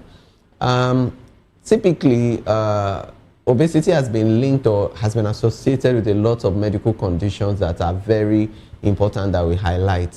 First is hypertension, because people that are obese, most likely factors that are responsible for that, genetics, their lifestyle, the kind of diet, high calorie diet, high fat diet and all that. Some of the saturated fats that a lot of people consume, some of them are very unhealthy. They lead to clogging up of arteries. They lead to circulatory problems. Excuse me. Sorry. Circulatory problems, peripheral vascular disease, increases the risk of strokes, increases the risk of blood clot formation. Because a lot of people who are actually obese, they also have mobility problems. Yeah, they don't seem to know how to carry themselves. Even aside that, like the knees are the weight-bearing parts of the body, they have a strong association with arthritis because of inflammation going on there, and that affects their mobility. And when you are sedentary, the likelihood of you forming blood clots increases, and that increases your chances of cardiovascular events, thromboembolic events, what we call deep vein thrombosis, leading to pulmonary embolism. All these are potentially fatal conditions. So that is why anybody who is obese has a constellation of illnesses that can, show up in them. And there's also a very strong association of cancers with obesity. There are some cancers that obesity ranks very high as one of the risk factors that are associated with such cancers, like endometrial cancer, like even breast cancer, colorectal cancer. They are all linked to people who are on the big side, who are really very obese. So it's very important that we know that it can affect virtually every part of the body, the circulatory system, cardiovascular system, even sleep apnea. A lot of people, because they are obese, some research has shown now that if you have neck circumference of greater than 17 cm, you're at an increased risk of sleep apnea, obstructive sleep apnea. And sleep apnea is that condition whereby when a person is asleep, he has periods of cessation of breathing due to obstruction of the airway. And of course, a lot of people who are overweight or obese, they snore a lot, and that is because of airway obstruction. Wow. They have a lot of fat around their neck area, compressing on the airway and causing obstruction. And it is not just the obstruction, reduced oxygenation, leading to increased risk of cardiac failure and even hypertension. So all these things are, you can see that they are all interlinked, and you find out that anybody who is obese is having multiple illnesses, comorbidities, things that, that greatly affects their health adversely. And at the end of the day, by the time you are dealing with this and that and this, you have so many drugs to take, you have so many treatments to go through, and it may even be more difficult to manage compliance, because it's not very easy to take medications. Exactly. So you can imagine you having to take multiple medications because of multiple conditions that you're dealing with simultaneously. Yeah. So all those eventually would lead to complicated cases. So that's why most times, regardless of whatever condition a person is managing, if the person has obesity can complicate virtually anything. So even when they go for a surgery, the rate of healing or recovery can be affected. The skin, they can have flabby skin, loss of collagen, wrinkles, early wrinkling, and cellulites, and all these things, stretch marks, striae, and all that. All those things go a long way to affect the quality of the skin and healing processing of the skin. So at the end of the day, you find out that people that are obese, they have a lot to deal with. So most of the time when we see an obese person, the counseling that comes is, first and foremost, you need to do something about it. Know that it is affecting your health adversely, as the doctor has said. Secondly, you need to start active exercising. Then you face your diets, because it's all about your input also. You can't do anything about your genetics, but the ones you can do something about, you try to enforce that and do as much as you can. Portion control, being intentional about your diet, cutting out processed food, reducing high calorie food, reducing high sugar content foods, cutting out of alcohol, reducing sedentary lifestyle. All this to a large extent would help significantly manage the health of the person. So it's the work of the endocrinologist and the nutritionist or dietitian to give the proper path, Follow-up. To making sure that the weight is properly managed and the person, gets to the target weight, because it won't happen overnight. Nobody would weigh so much and then drop overnight. So, and discipline and consistency on the part of the patient is very essential. You can't do it for just 1 week and then for the next 3 weeks you are doing anything you want to do. So if you really want the outcome you want, you really have to be disciplined and be consistent with what you have to do. But one funny thing, doctors, is that when people start to intentionally lose weight, you hear people talking, are you okay? Are you sick? Do you have a condition? And people start to, label you trying to come to a lesser weight as sickness itself. And we need to really trace that misconception. Yeah, that's a misconception, because most of the time a lot of people perceive you and they have different impressions about you at different times. But what should count is... They start giving unsolicited comments. But that is why... we prefer you the other way. But that is why... it now influence the person's decision. I think that is why it's important that you don't take advice from people that are not medical professionals. Because this is your health. So people's perception of you or whatever they feel about how you look or how about whatever your physique looks like does not really count. So far your health practitioner has given you a clean bill of health that you're doing well, or knows your story, knows where you're coming from, and knows where you are currently on your journey, and is sure that that is the path you need to tow. You don't need any explanation to give to anybody. So it's just for your own well-being and for your ultimate good. Right.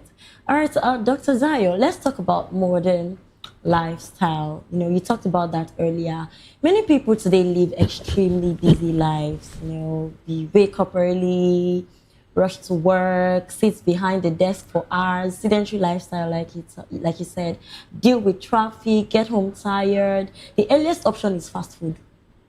Like the easiest option is fast food, and we both know that fast food is not as healthy as we take it. So how much has this modern lifestyle contributed to the rising obesity problem? Huge. Contributed a lot. So obesity, irritability, that means the risk of developing obesity, the genetic contributes only about 40 to 70%. The rest is as a result of epigenetics, which is how these genes are modulated by environmental factors. And one of the major environmental factors is our lifestyle. Like you've mentioned, the kind of food we eat, trans fats food, high-laden calorie food, and of course, the lifestyle, we sit behind the desk for hours, sedentary lifestyle, we don't have enough time to rest. We take calls. We rarely even take The other time walks. we talked about the fact that when you don't sleep enough, I mean, sleep deprivation is a major cause of, so we call all these things obesogenes. That's what we call them. All these things, because they modulate your gene towards accumulation of adipose tissue. So you don't sleep well, you spend just 3, 4, 5 hours to rest in the night, or at the time you're even resting is outside your circadian rhythm. You know, our body has a time clock. And if you don't sink into that time, we run the tendency of having these problems that we're talking about. So the risk of developing excess fats is higher when we are outside our circadian rhythm. So that means when you're sleeping by 1 a.m., that's not the time your body clock is set for you to sleep. Yeah. Yes. Wow. But you're not talking about, taking walks, random walks. How important is that in managing obesity? Very, very important. So, but working in Lagos, taking random walks in Lagos seems like you're wasting your time. Seems like a big project. No, you can walk within your household. So I always ask my patients, where do you live? That's the first question. If they live in a place with high traffic, or maybe there's likelihood of security threats to their lives, I tell them, okay, just walk. You can even walk within your room. You can walk maybe up the stairs and down. So walk is walk. How you do it doesn't really matter. If you cannot afford to buy like equipment like treadmill in your house, you can make do with cheap options. And the cheapest way to exercise is walk. Yeah. You don't pay for anything to walk. Yes. You don't have to go to the gym to walk. No, you don't have to. All right. So, doctor, still about food habits and all of that. Sugary foods and all of that are kind of most convenient to us. It is most convenient, and culturally, in many homes, refusing extra food can feel like an insult. So if you say, do you want more? Yes, I need more, and all of that. And before you know, you find yourself eating more than you should. So how do we even manage this, really? Well, I think it has to do with, people's, the tendency to overeat, the kind of appetite, the family structure. Like you said, a child who is refusing to eat, some parents may not like that. And they tell you, do you want to waste my food? I spent a lot of money. I spent so much time preparing this meal. But we should try to understand that overeating is really detrimental to our health, because malnutrition is actually divided into undernutrition and overnutrition. So you can actually be overnourished. A lot of people, when we hear malnutrition, we just think of people who have kwashiorkor, people who are so slim and lean, emaciated and all that. But the truth is, malnutrition also refers to people who are overnourished, of which obesity falls in that group as well. It's also very necessary that we know that our habits and the people we look up to and our so-called models too can influence our decisions on our lifestyle and our diet. Because you find out that a lot of people who are athletic or into the sports also play around with steroids for performance. And this can also bring about obesity, because you being on steroids also makes you blow up and you can become overweight. And people that take contraceptives too, there are certain forms of contraception that would also increase your weight, that you would just observe that you're adding weight significantly, by virtue of the contraception you're on. And a lot of people that are also dealing with certain conditions like depression, certain antidepressants have also been linked to obesity. Really? Yeah, so you notice that the more you're taking it, you're just adding weight, and you can't explain where and people will be like, where that oh, is you coming look so from. good. Yeah, and people will be like, yeah, you must be so relaxed, or maybe you're not experiencing you're not experiencing any form of stress or pressure and everything, but a lot of things may be going wrong.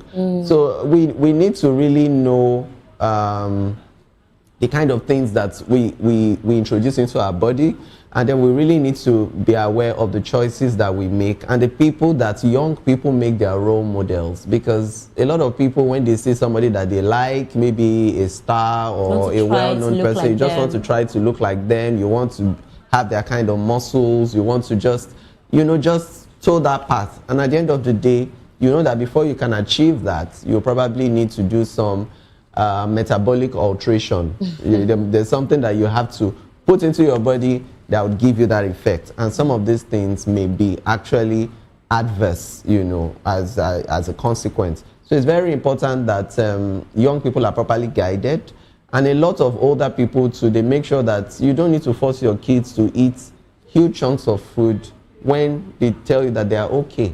When they tell you that they are okay, believe them. If they need to eat more later, they would ask for more. Exactly. And you give them, rather than you just overfeeding, overstretching and some people are things. always like, oh, now that we saw an extra meal, why not take it? There are some days that will not. But I'm sure you've also noticed on social media sometimes when they show some videos where you find out that somebody is putting up snacks or having a school pack, making up a school pack for a child, and you wonder all the kind of things that they would put up for the little boy who is just going to be away for how many hours, and you're putting all that, and you expect him to eat all that and still be concentrating in school and be functional in school, and he comes back home to a bigger meal. More. Yeah, so sometimes some of the parenting styles too play a huge role in all this. Yeah, so we should do better, because if we really want the best for these kids, we should start mentoring them properly and giving them the right advice, right from their young ages. Right portions. Yeah.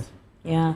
All right, Dr. Dayo, you talked about earlier how that obesity is linked to some other diseases, right? Many other chronic diseases. So can you please explain the link between obesity and conditions like type 2 diabetes and hypertension?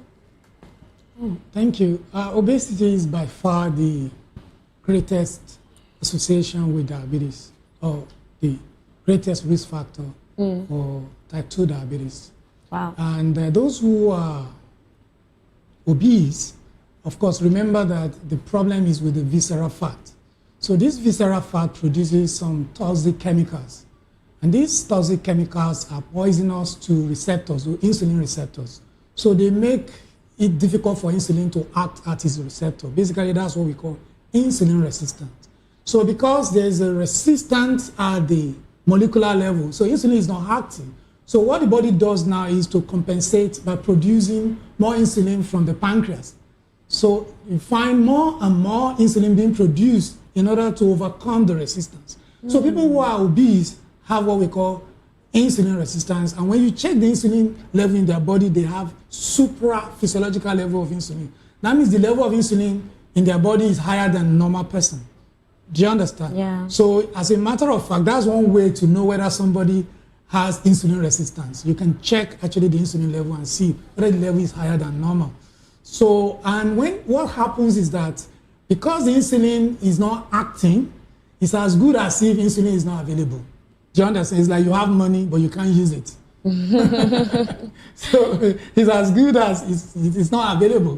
Do you remember when the federal government said that the old notes, when there was a change in the old notes, whatever, even if you have billions of naira kept somewhere, it's useless. As long as it's the old notes, you can't use it. Yes, exactly. Yes. So maybe you just picture it in your mind that exactly what is happening here. Wow. And because of that, you remember the insulin's function is to ensure that glucose enter into the tissue. So then their blood sugar level goes up and they have all the symptoms of type 2 diabetes. Now, for the same reason, because insulin level is high, insulin itself can contribute also to even excess fat. So it's like a vicious cycle. And it also encourages salt and water retention in the body. And because salt and water is retained in the body, they are likely to develop hypertension. So as many as about 2/3 of people who have type 2 diabetes also will have hypertension. So there's a very close link between these two. Of course, there are so many other factors. There are so many, we call them pro-inflammatory markers that are released when people have insulin resistance. All of these also makes the arterioles, those are tiny vessels at the distant level, to get tinier, and and because of that, these people will develop also hypertension. And of course, when you have type 2 diabetes, insulin resistant, hypertension, you can predict all the other sequelae of obesity. Wow. So basically, that very strong link between these two conditions. Now, I'm very curious. Does obesity affect the mental well-being of the person? Like, are there psychological factors or social factors associated with obesity? Yeah, people who are obese tend to have poor self-esteem. Thank you. Yeah, they tend to have, that's why the narrative is changing now. In those days, we used to blame people and say, hey, poor you're lazy, you're eating too much. I know so many people who are obese who don't eat a lot. Do you understand? Yeah. Because again, if we, the other time we were talking about the epigenetics, how even people developing obesity are programmed through the intrauterine life when their mother conceived them.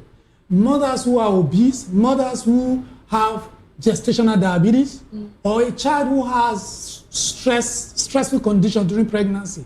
For example, who has what we call intrauterine growth retardation, or if there are any adverse problem during pregnancy, they are more likely to be obese later in life. Wow. So any stressful condition that a baby goes through during pregnancy make them to be at the risk of developing obesity even in later life. Of course, because all these factors modulate the gene that contribute to developing obesity in one way or the other. So if somebody goes through all of that during intrauterine life, how do you blame them for being obese later in life? Do you understand what I'm saying? Also, what happens to you during your early life? So I think the other time I mentioned what we call the thrifty gene, if you remember. Yeah. So let me give you the typical thrifty gene hypothesis.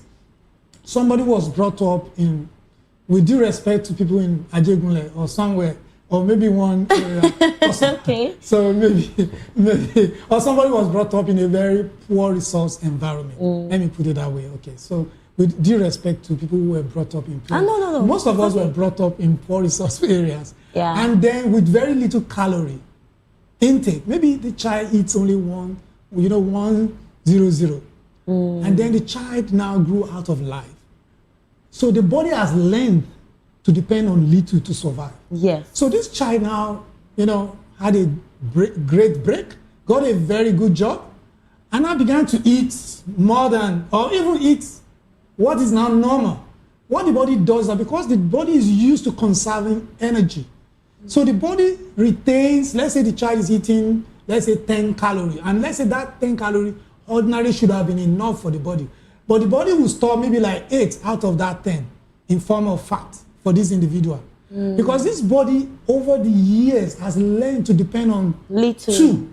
Now she is taking 10. Even though 10 will be normal for somebody else, but for him, 10 is too much. Because that's what your body has adapted to. Yeah, so we call it thrifty gene hypothesis. So the epigenetics that I was talking about, how these things shape how people develop obesity. So you can't blame that kind of person for eating too much. Because he's actually eating normal food. But he realizes that I'm eating little, I'm not even eating as much as dog, but why am I getting too much weight? So this is a major problem. It's actually a major problem because, I don't know, okay, you're more into public health, right? But I want us to have a conversation now. I am online and I see some people dance with their big bodies, and then you go to the comment section and the person would have so many backlashes, like, oh, you are so big, you are so fat, you can't even move your body well. And there is a stigma that is attached to these assumptions that, oh, you eat too much, you do this. So I really think that people should understand that it's not about food. It's not just about having so much to eat and all that. It is more than that, really. So we should do better in understanding this. So, all right, doctor, I want us to talk about the myths around weight loss. right? The internet is full of advice. You know, detox drinks, miracle diets, you know, quick fixes. So I really want to know from your point of view, do they really work? All of these? Well, for me, when questions like this arise, the answer remains the same. Yeah. Your health professionals are the best people to go to get quality advice, quality guidance, so you don't run into problems. Because you don't want to use your money to buy what will kill you. You don't want to use your money to buy what will complicate cases for you. Because basically, we all know that if you want to lose weight, your weight loss program has to do with your diet, has to do with your exercises, has to do with lifestyle modifications. If you would need any form of medications or treatment, then it is the health professional that should work, you know, to give you that prescription. So it's the health professional who has different methods, different medications, different classes of drugs that they can introduce you to, or you know, or a diet plan, a proper diet plan that is scientifically or evidence-based, that we know that, okay, when we place you on this kind of diet, you're probably going to lose significant weight, or we'll make sure that we space out your diets, you know, the portions and all that, and the number of calories you should get per meal. That can only be done by a professional. But if you go for quick fixes that promises you 20 kg loss in 1 week, it's not going to be feasible. I actually want you to talk about the practical steps, the little baby steps that we can take towards achieving this, the management of obesity and all that, because it could be overwhelming for some people. Like, where do I start and all of that? So what practical steps, what should they start doing to enable this? So the first thing you need to start doing is, you know, it has to do with your inputs. So what are you putting into your body? Your diet is a key aspect. So you need to monitor your portion control. You need to monitor the calories that you feed on, the sugar contents of your diet. Also your exercises. You need to stay active. You can't be sedentary and you say you want to lose weight. So you need to move. You need to move, you need to stay active. Every 2 or 3 hours, you need to move around. Use the staircase, use the, you know, take your walks on the roads in a safe environment, that is. And then you try as much as possible to cut off the sodas. If you drink alcohol, you may need to stop drinking alcohol, because all those also increase your chances of truncal obesity. And then for a lot of people that also use skincare products that are very high in steroids, introducing steroids into your body in whatever form, you know, can also still increase your chances of obesity and having stretch marks and the rest of them. Then it's also important that you monitor your sleep-wake cycle. Doctor was talking about circadian rhythm. Your sleep also is important. You go to bed at the right time and you get the normal hours of sleep that is expected of you. Your body needs to get properly rested so that you don't have high cortisol levels. Which is about 8 hours. I don't want to fix a particular number of hours for people, because I don't want to say it's unrealistic. But that is ideal. That is ideal. In a normal setting, if everything works according to plan, if everything is normal, yes, 8 hours of sleep will be ideal. All things being equal. But they are never equal. Most times they are not equal. So, but at least get the number of hours of rest that will keep your body refreshed. At least when you wake up, you should feel refreshed. You should know that this was a rest period, and you know your energy levels feel refreshed, clarity of mind. And sleep truly, not like you are sleeping and your head is still processing a lot. And you know that happens a lot in Lagos. A lot of people just shut their eyes and their minds are everywhere. Exactly. So it's very important that. Exactly. My God. A lot of things to meet up with, especially when the month is running to an end, or maybe a quarter is running to an end. There's so much pressure. You have a lot of obligations and all that. And all that. So it's important that you keep all that in check, and then you make sure that you know you go for your regular visits, and you have a scale, because you don't want your mirror to tell you, am I losing weight or not? You have lots of assumptions. Exactly. Wrong assumptions mostly. So you have a scale, monitor the trend of your weight, and notice how well you're doing, and observe how much of the kilos you are shedding off. Because when you keep a record, that is how you can actually track your progress. Yeah. All right. On a final note, Dr. Dayo, we would like to wrap up. So if you would share one key message that you would like viewers to remember about obesity and healthy living, you know, the communities, the governments, everybody, what would you want us to know about it? Well, that obesity now is a disease, and that it's not your fault that you're obese. Yeah, of course, you have some responsibilities, but then, I mean, we now know that it's not just about you, but there's a lot you can do about it, and there's a lot we need to learn and know about obesity. And one thing that we didn't talk about is what we call the endocrine disruptors. There are a lot of chemicals that we consume every day that mimic or block the signaling hormones in our body. Some of them are in plastics, cans of the food that we eat, like BPA, one of the chemicals. The other one is also phthalates. There are quite a number of chemicals that actually disrupt our hormones and make us to gain excess weight. So we need to begin to talk to the government to control some of these things. We need to find alternatives because they actually play significant role in the emergence of obesity we are seeing in our time. So beyond the days where you say it's about food that you eat, we know quite a number of things that are the undercurrents of the obesity in our time. All right. Well, thank you so much. This has been a very insightful conversation. You know, from all we've talked about, really, we can understand that obesity is clearly a complex health issue influenced by lifestyle, environments, culture, your health systems, and all of that. But as we've heard today, making healthier choices and creating supportive environments can go a long way in improving our well-being. I want to sincerely appreciate Dr. Dayo and Dr. Charles for being a part of this conversation. Thank you for having us. Thank you so much and for sharing your expertise, really. And to our viewers, thank you so very much for watching Health Check today. I am Tracy Peters. Remember to follow us across VOP TV on all our social media platforms, and you can also watch us on SLTV channel 264. Until next time, please stay informed, stay active, and take very good care of your health. Bye for now.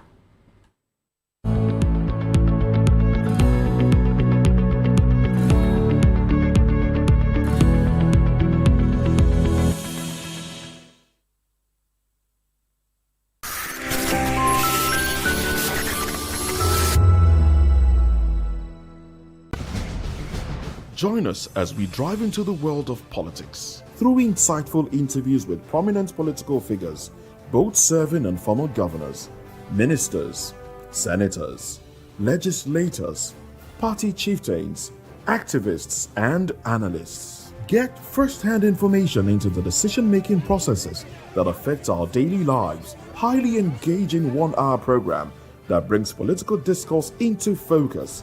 I am Chukwuma Okoro. Political Lens, Monday through Friday, 6 to 7 p.m. Join us.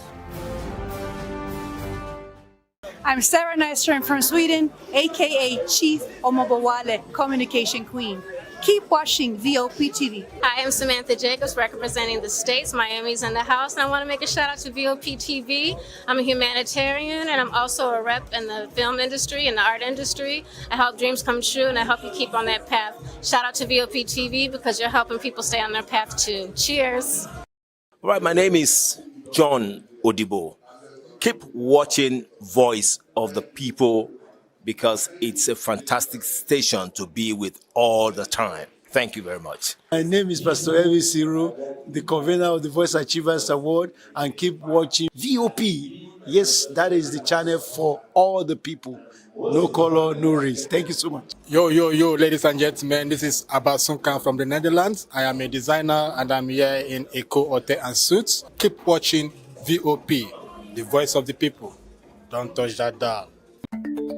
Africa is on the move, a continent of rising voices, untold stories, and powerful transformations. From the streets of Lagos to the heart of Nairobi, from the mines of Congo to the tech labs of Cape Town, the African story is being written every day. Bold, dynamic, unstoppable. This is African News on Voice of the People Television. We don't just bring you the news. We analyze and bring you Africa's heartbeat, the politics that shapes our nations, the economies that drives our future, the cultures that defines who we are, the voice that must be heard. Africa News, Africa's voice, Africa's future. Where Africa speaks, the world listens.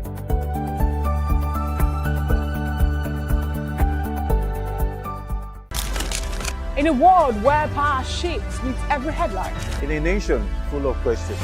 In a world filled with noise, the truth needs a voice. The policies that shapes our world and the economy that determines our future. Every hour, every day, the grapevine keeps buzzing. And together, we are committed to telling the stories that shape our world because your voice is our focus. Don't forget, our voice matters the most. Let us come together and share our concerns.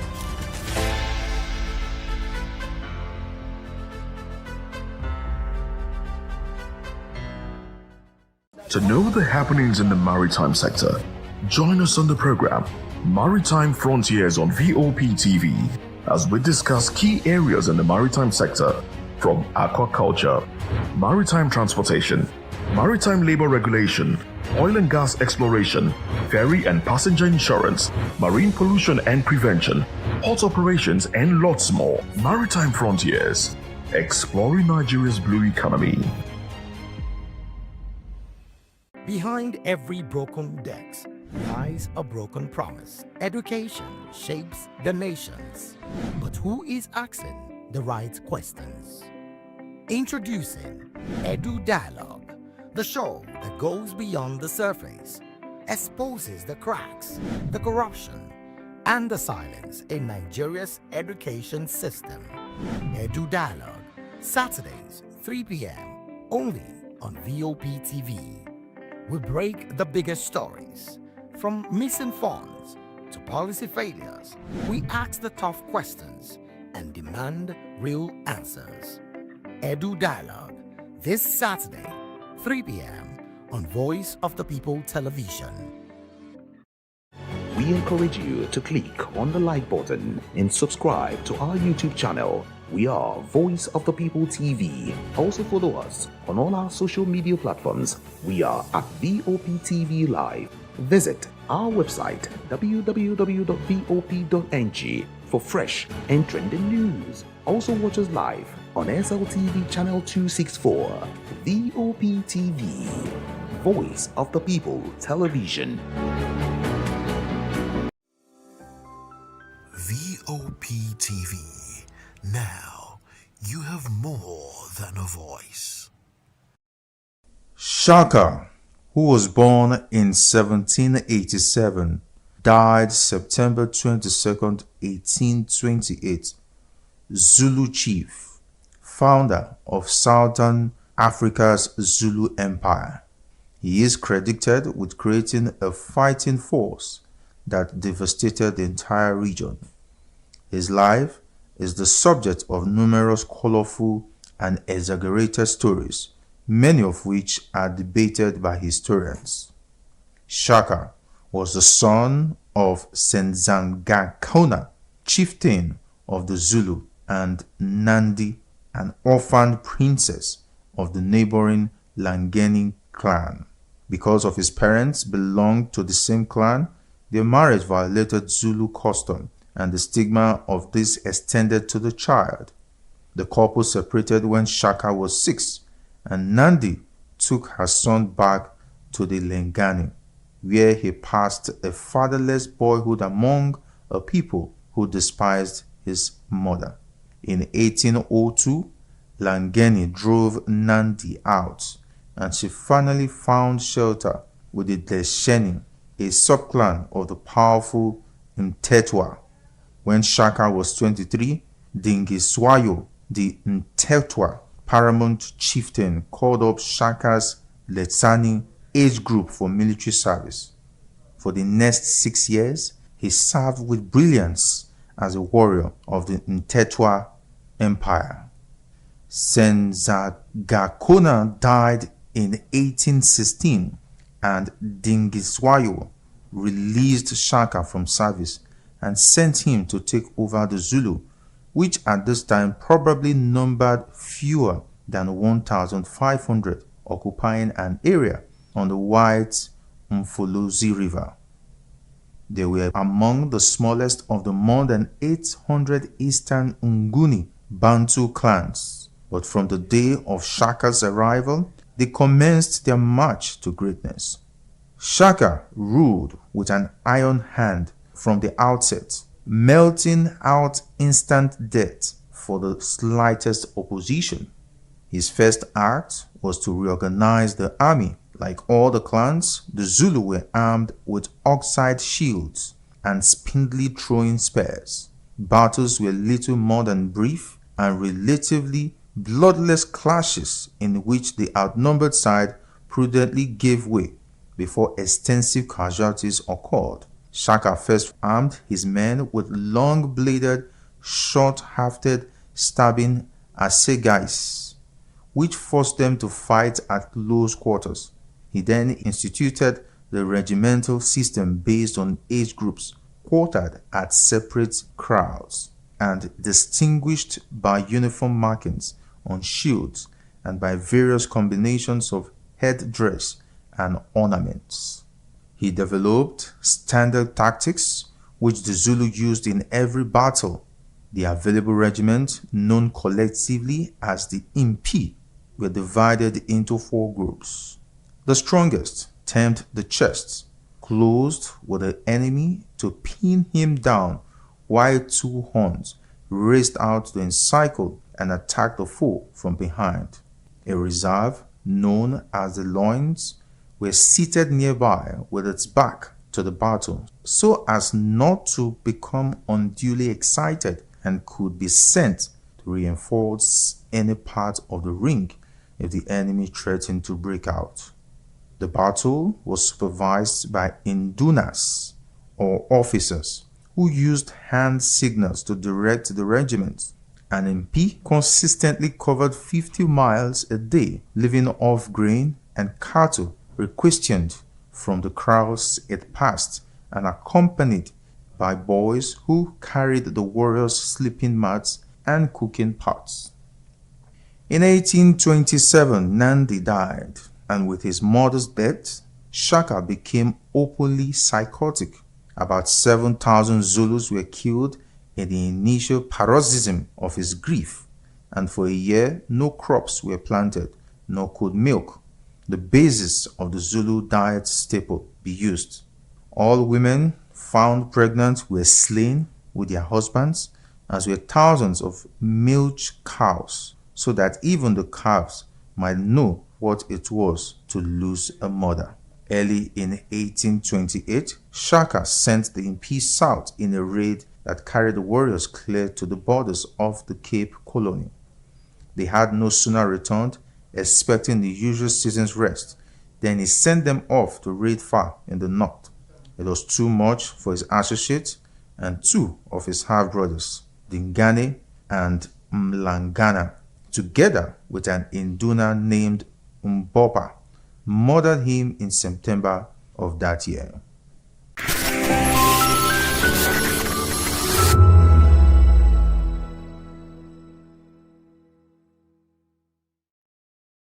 To know the happenings in the maritime sector, join us on the program Maritime Frontiers on VOP TV as we discuss key areas in the maritime sector, from aquaculture, maritime transportation, maritime labor regulation, oil and gas exploration, ferry and passenger insurance, marine pollution and prevention, port operations, and lots more. Maritime Frontiers, exploring Nigeria's blue economy.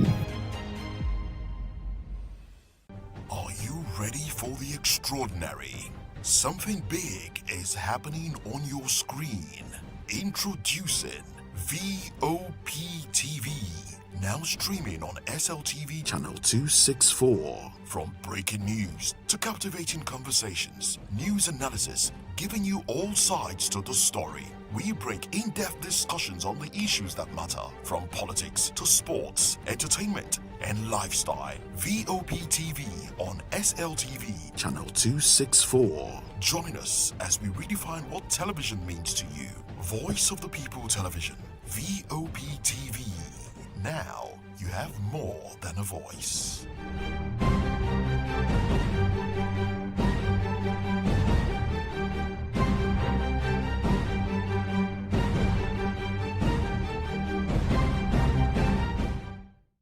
Welcome to the locker room, the home of football talk that matters. I am Jerry Arpelion.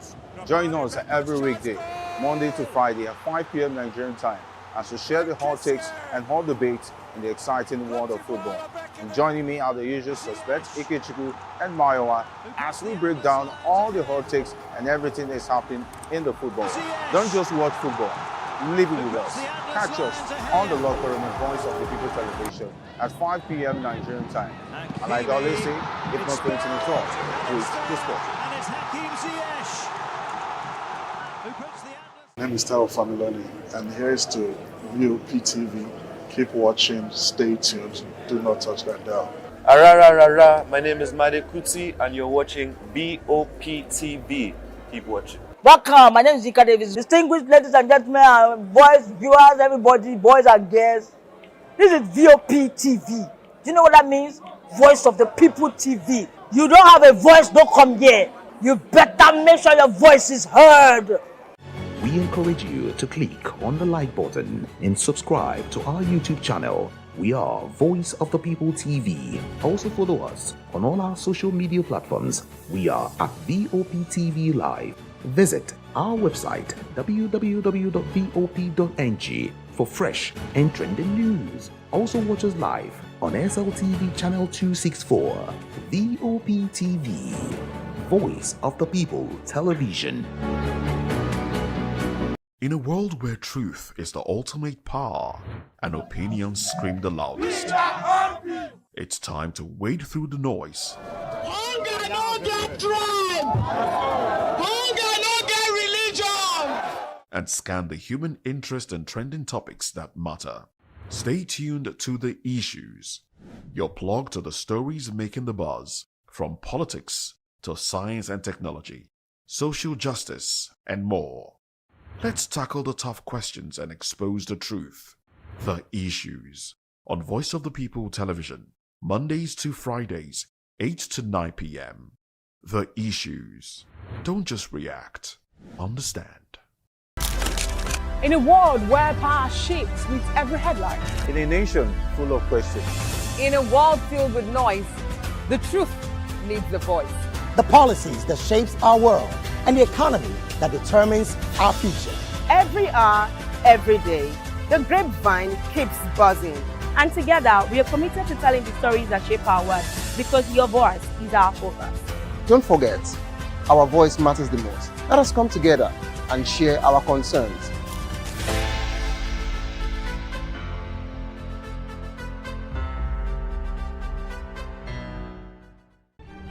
In a world where power shifts with every headlines, news breaks and events happens, we bring you unbiased and explicit information on politics, economy, and state of the nation. We break down the chaos. Facts, not fluff. Truth, not spin. We discuss not just politics, but a glimpse into the future. Voice of the People Television. Now you have more than a voice.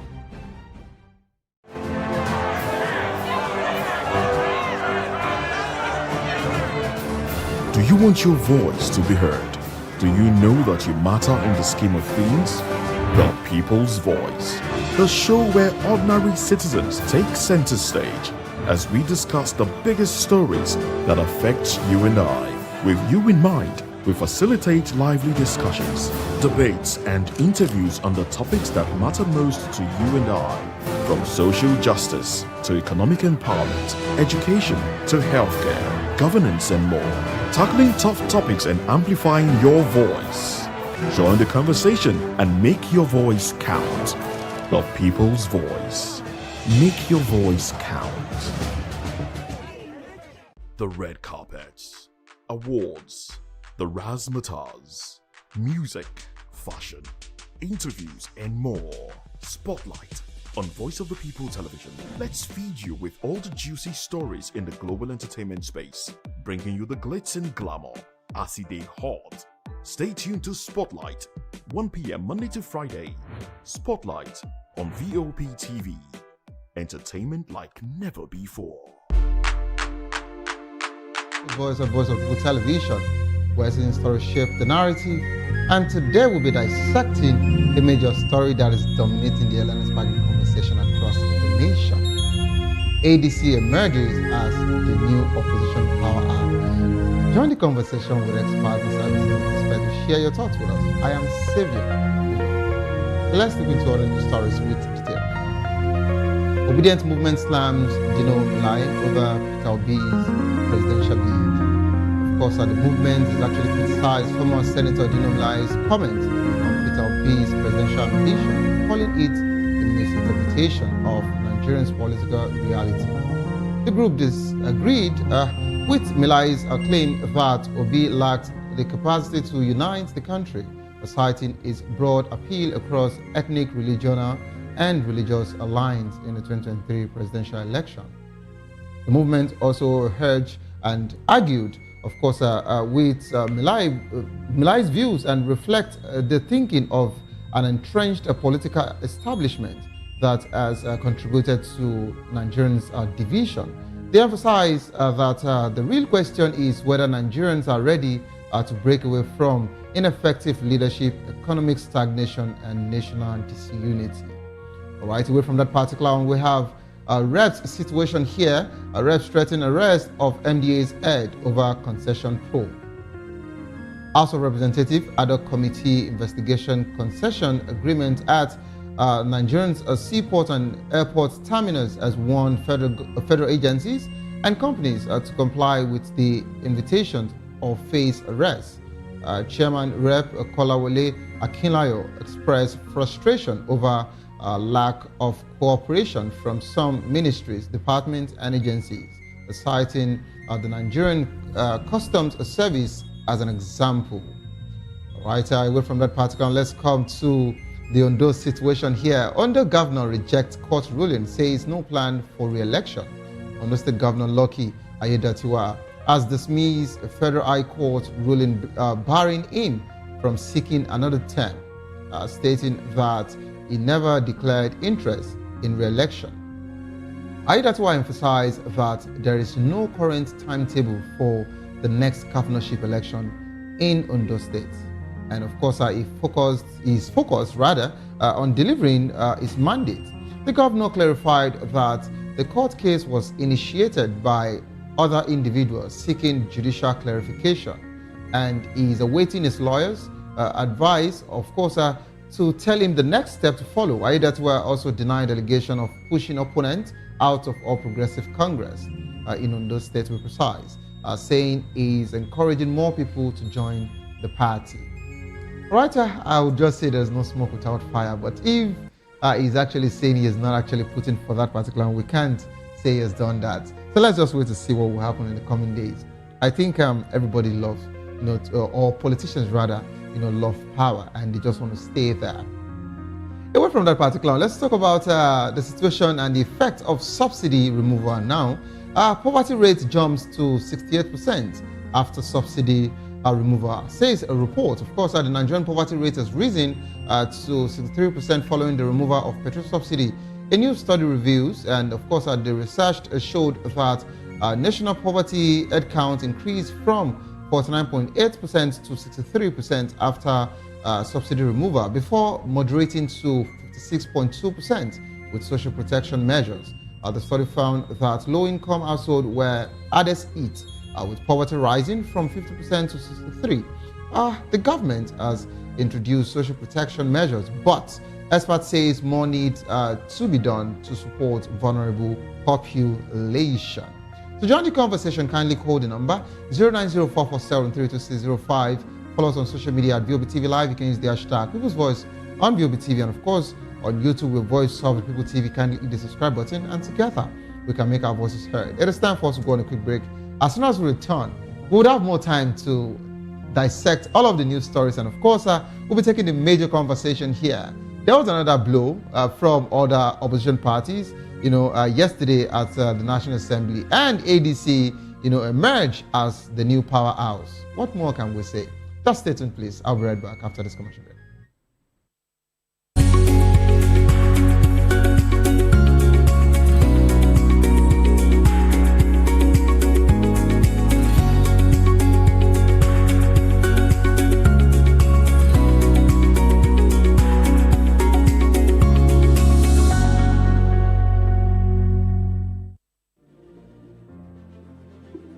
Welcome to Golden Tulip, where every stay is a celebration of comfort and style. Discover beautifully designed rooms crafted for your relaxation and peace of mind. Savor delicious, expertly prepared meals at our exceptional restaurants. Relax and socialize at our elegant lounge bar. Refresh yourself at the vibrant pool bar and enjoy a soothing swim in our sparkling pool. Planning something special? Our spacious and sophisticated hall provides the perfect setting for weddings, conferences, and memorable events. Whether for business or leisure, we deliver excellence with unmatched hospitality.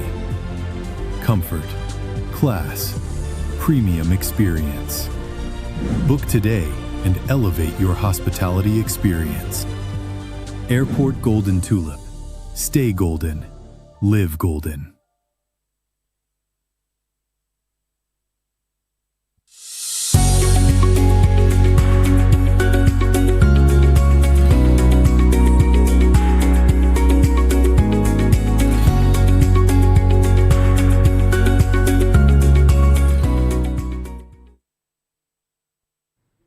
Welcome back to the program Still People's Voice on Voptv television. 9 Nigerian senators have actually defected to the African Democratic Congress, ADC, citing internal crisis and divisions within their former parties. The senators who previously belonged to the People's Democratic Party, Labour Party, and All Progressives Grand Alliance, APGA, announced their defection during a Senate plenary session.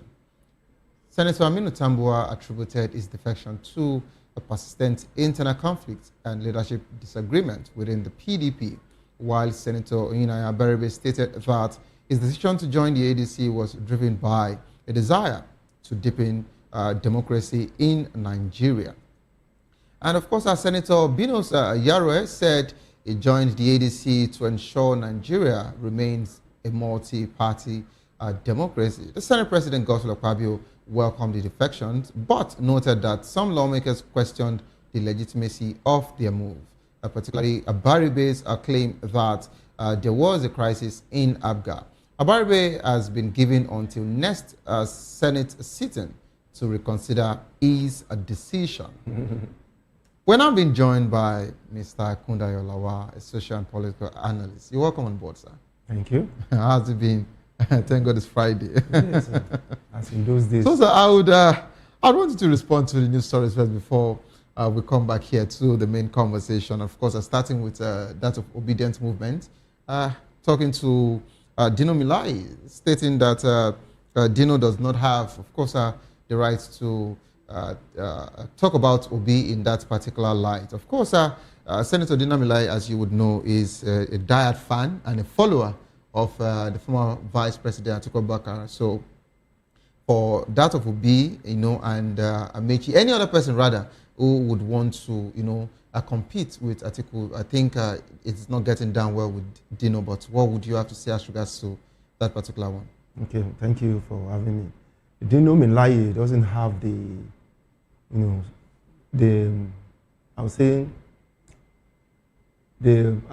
what I want to say is that Dino Milai cannot be actually taken for his word. I don't want to use a big word. I just want to be I know you were looking for the right word. Yeah. Because what was to come out of you could have been very harsh. Yeah. I understand, but it's okay. Please go ahead. So I have to find a soft landing. Very soft landing and a suitable one. Yeah. I understand. So you should not be taken seriously because, one, all of you are in the same opposition party. Okay. And then you are now having the voice to condemn a member of the opposition. In the same party, you are there and you're already condemning another person. That means you are creating division in the party. Already? Yes. For you to say that, because even if your preferred candidate emerged as a presidential candidate, the same person that you are speaking against, now you still expect the support of that same person to support your candidate.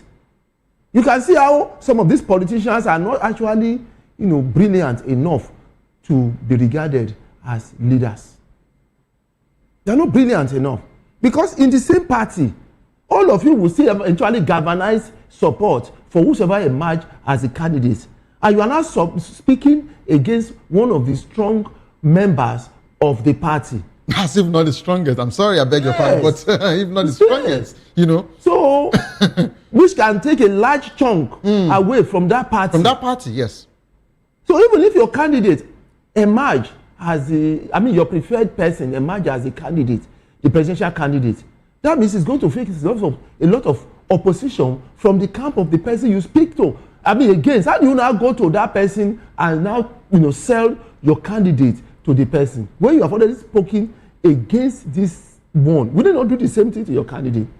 You can see how our leadership is such a way that it has nothing to offer Nigerians. Many of them, they are the problem of Nigeria because they just come out and speak. And after speaking, they go into the room and then they sit down. They don't care the repercussion. Just like what happened to spokesperson of the president that came, he said something in the past. Yeah, when he now joined the presidential camp now, the thing he spoke haunted him. He now look at it as it's a witch hunt from the opposition. How is it witch? Is it not your word against your word? He even denied it on international, TV, not even national, international TV. He actually denied that. He never said that. So I don't even know, maybe they would actually say that was AI. It's okay. That's it. You can see the way these people talk. They just talk out of their pocket. They have no integrity. They have no political backbone. They cannot be taken for their word. Just like what Medino Melaye is saying, he needs to submit apology publicly to Peter Obi. He needs to. Because what he said is totally it has nothing to do with what is on ground. The funny part is just like what you just said, and of course, you connecting it to Bwala now. I want to be in agreement with this particular statement because the same Daniel Bwala that we just talked about, that just made rounds on social media and every major, dailies, you would agree with me that after a few days, I think he loves being controversial because after a few days, he came out again to say, that the same Peter Obi reached out to him, begging him to support him. Did you remember? He said it recently again, and of course, Peter Obi has actually, come out to deny that fact, and he said that he does not do transactional politics, that he never, discussed with Daniel Bwala. My question is, must you look for something controversial? Maybe tomorrow, just maybe tomorrow, he would also say he never said it again. No, he would say it's the opposition. That's what he would say. He said people who hate him are the ones saying, I don't know how they quickly attribute things like that to witchcraft or to opposition. Something you said, were you drunk? Why you say it? The same thing what this one is saying now. Of course. One thing with them, when you are a politician, you are a public figure, they don't know the definition of policy. Policy is not what they are doing. It's influencing the decision of the majority. That's what they call politics. That's why you see people following you based on the fact that they believe in what you say or your ideology. That is what politics is about. It's the way you influence majority's mind and thinking. That's what politics is about. But these people, they don't know. So they just come out and speak. Well, some of them will tell you that they are not really politicians, that they are just spokespersons. So why is he doing, what is he doing in political office? No, they will tell you that they're spokespersons. They just say they are there to do damage control. Okay. Now, let me quickly talk about that, statement you mentioned that this is not wise at this time for Dino Melaye to come against Peter Obi. They are in the same party. You mentioned it. And I was to ask you, does it mean that the ADC would be giving us the same, scenario that happened in the PDP in the last election? No. Because if the situation happened like this, that Atiku loyalists are already coming against Peter Obi, just like you explained, if Atiku finally wins that particular ticket, as the flag bearer, as the ticket carrier of that particular party, what happens to every other person that is, is a loyalist, have actually insulted or spoken against? They would all keep their followers. And if they decide to move away from ADC, it will become another problem. And don't forget that the latest we have been seeing in political parties now is that some people will remain in party, they will not vote for you. Yes, you understand? It's and an that's ideology. a big problem. The ideology may not align with what you are saying. I've even there was a time I called out the spokesperson of Peter Obi, Obedient. Yeah. What's his name? Tanko. when he was saying that no, that Atiku should go and see that Atiku should be a father. I said, you don't speak that in politics. You don't. Everybody has a right. In our traditional system of, our traditional system of leadership, old age is more respected because they believe you have accumulated so much knowledge that people now need you to dish it out and control. Do you understand what I'm saying? Now, even if you want Atiku to step down, there's a way you go about it, in such a way that it's not going to create an enmity. It will look like you are overlooking him or you are looking down on him. So that's why I said many of them, they don't understand. They need to go into this political science to be able to understand how to run politics. You don't just come out openly, just anyhow. When all of say now, Tanko did his own. Now Dilomina is saying his own. You get it? Look at the way the followers, the main followers, all of these strong people of ADC are coming out to attack each other. If you want to do all this, you need to do it underground. Let it not That's be. the way you do your consultations among you. Let's not be that sooner or later that they would have issues in that particular party. Because for now, it looks like the only formidable opposition party. But if this whole situation keeps going, don't forget that we still have the South-South arm somewhere that are saying they want Amaechi to become the president. They want Amaechi to be the flag bearer of that party. We are not done with that particular conversation. But of course, we'll be discussing that sometime. Do you know why? Do you know why anytime they talk about El Rufai, yes, I know El Rufai has a lot of, past whatever he has done, which cannot be forgiven or may not be forgiven. It haunts him. But he came out openly to say something. He said, I'm not going for any post. I'm not going for anything. I just want people who I believe can do it well to get there through my support.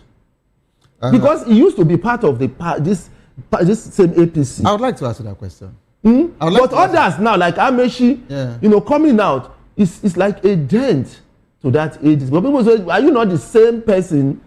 No, but Mr. Lawa, that's why I would like to answer that question. So today you are saying that, of course, maybe El Rufai has done, until the court says he has, of course, and we can't preempt the court. So if he has done this or not, that's not an issue. But you said that's not an issue. You said it was with the former, with this particular, party, the ruling party. But of course, he came out and said he's not vying for any position. He just wants to support, the people and for someone who can do better. This was the same man that said the same statement, some years ago. He said it from, Buhari era. Now, he said it again in 2023, And today, the same man has moved to another person. And we all know, just like the ruling party actually said, so it doesn't look as if you and I actually seated here to say it. It was said that because they didn't give him any ministerial position, and that was the reason why he fell out with the APC. And tomorrow, if peradventure the opposition party wins the incumbent government, and whosoever it is that would be the flag bearer of the ADC or any political party that that wins, decides not to give El Rufai another position, are you not thinking that you move somewhere again and say, oh, this particular person is who I want to support? I think they can do it better and not these new people again. Don't you think this is a trajectory now? You are looking at it from one aspect, one side. No, I'm making it open. That's what I'm asking you. What about the other side? Which other side? Yeah, the El Rufai himself. He said that is not the reason. You get it? Somebody said that is the reason. He said that's not the reason. So we're having two sides of the coin. So who are we going to believe now? Can I ask you a question, sir? If El Rufai was appointed as a minister, would he have resigned? Probably, because we have seen ministers resign. So I think Mr. Lawa is making a case for El Rufai now. He's his new spokesperson. No, I'm just being a. Let's talk about the threat from House of Representatives. Reps threaten arrest of MDA's head over concession probe.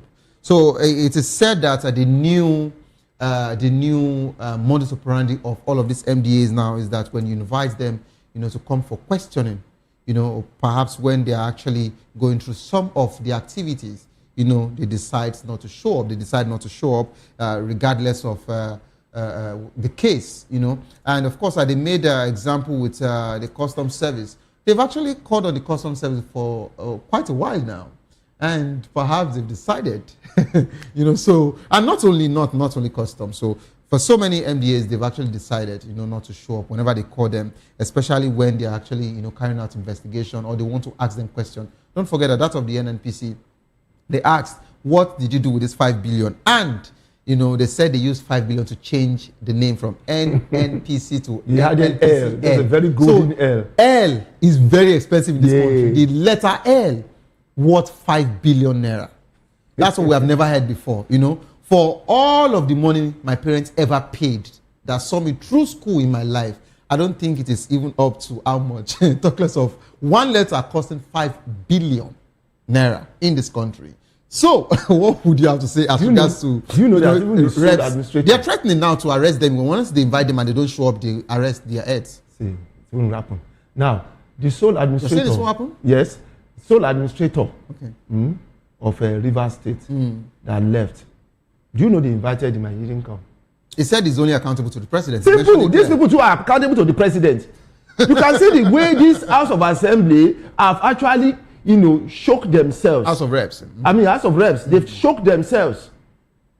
They've lashed themselves. They've changed themselves and handed it over to the president. So anybody who is just loyal to the president will just say, well, I'm loyal to the president. I don't need to listen to you. You are just that dog is chained to that angle there. You can be backing. That's what is happening now. How can the reps who prepare, who sign your budget, will call you and then you say you are not coming, that you are loyal to the president, you answer only to the president. Where the president itself or himself answers to that assembly. They will summon the president and he will come. It's only in Nigeria that we see something totally different from what is happening in normal. Even the president of America, with all his power, they will summon him to that house and he will not go. Is it possible? But immediately will start his impeachment and he will impeach him. He will be on his toes immediately. But in Nigeria, it's a different thing. Because they have lashed themselves, they have put a chain on their own neck. That is the assembly plus the rep and handed it over to the president. And the president has chained them to one gate. So the other gate is where the MDs and the sole administrators are passing through. So the dog of the reps are backing at the other side of the gate, chained, while they enter in and out from the other gate. You know when you have a dog and it's on one side and it's backing, and the other side you can enter. This your illustration this afternoon is quite chaotic. No, that's what is happening now, because look at what they said that anything the president brings, they will sign. They sing on your mandate, we shall stand. So what's the difference between them and the MDs? And it's quite all of them are now under the president. So anybody who is loyal to the president, you can't do anything to them. So what the assembly have turned themselves into, just like NSC chair turned the chairman of NSC, the president of NSC turned NSC to, in which nobody take NSC seriously now. Is that what it used to be? That's what we ask. Even the judiciary, if they say they are threatening, you know how many times they will threaten? How many have they arrested? See. So, but federal agencies were meant to, and companies, of course, they were all meant to, why would you have someone who should not come? Who will sign your budget? Is it that same custom? Their budget will be one of the budgets that will be signed by that same house, that will be approved by the house. I'm surprised. And they call you and you refuse to answer. The same president will bring the budget to the house to show the world, Nigerians, that is subjected to the house. And then you can see what these people. That's why I told them. I said that these people they don't understand politics. They just find themselves there, maybe through godfatherism, and then they are being shut down. Okay, no problem. All right, Mr. Lawa, let's move from there. Let's go to Ondo State corners now. Of course, some things are actually happening in that state, and you'd agree with me that Ondo State governor actually enjoyed his bid, starting from when he was the deputy governor, to Ogbeni Akeredolu. Yes, the past governor, the former governor who actually died. May so rest in perfect peace. And he became governor from there, and afterwards, he was now elected as a governor. But speculations are, in the air in those states that he's trying to position himself to still go again for another election in 2028.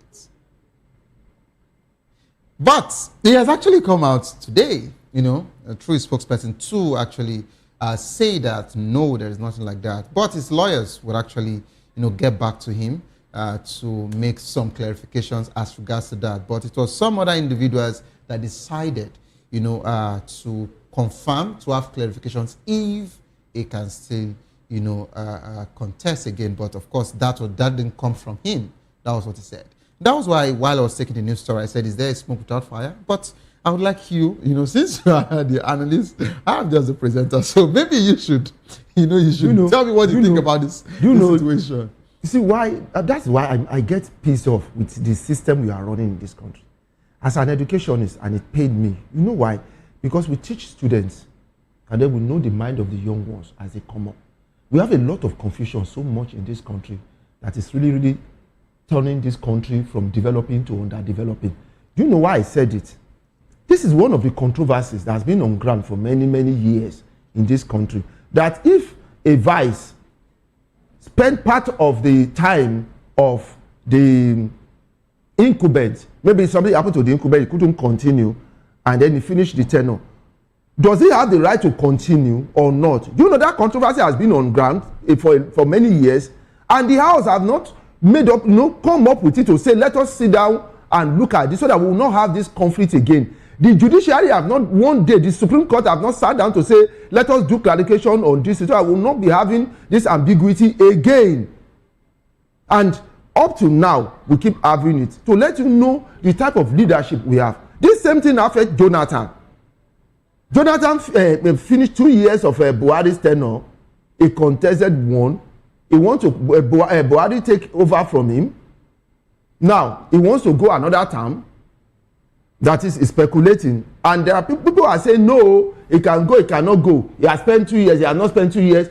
This controversy has been on for a long time. Is it not something that our people, our political leader, office holder, or maybe the judiciary supposed to have sat down to say, let us clarify this so that we will not have this ambiguity again? But my question, Mr. And it's still going on up till now. My question, Mr. And they kept quiet. Mr. Lawa, why is our politician also making this whole position look like a do or die affair? First, politics was not meant to be a career.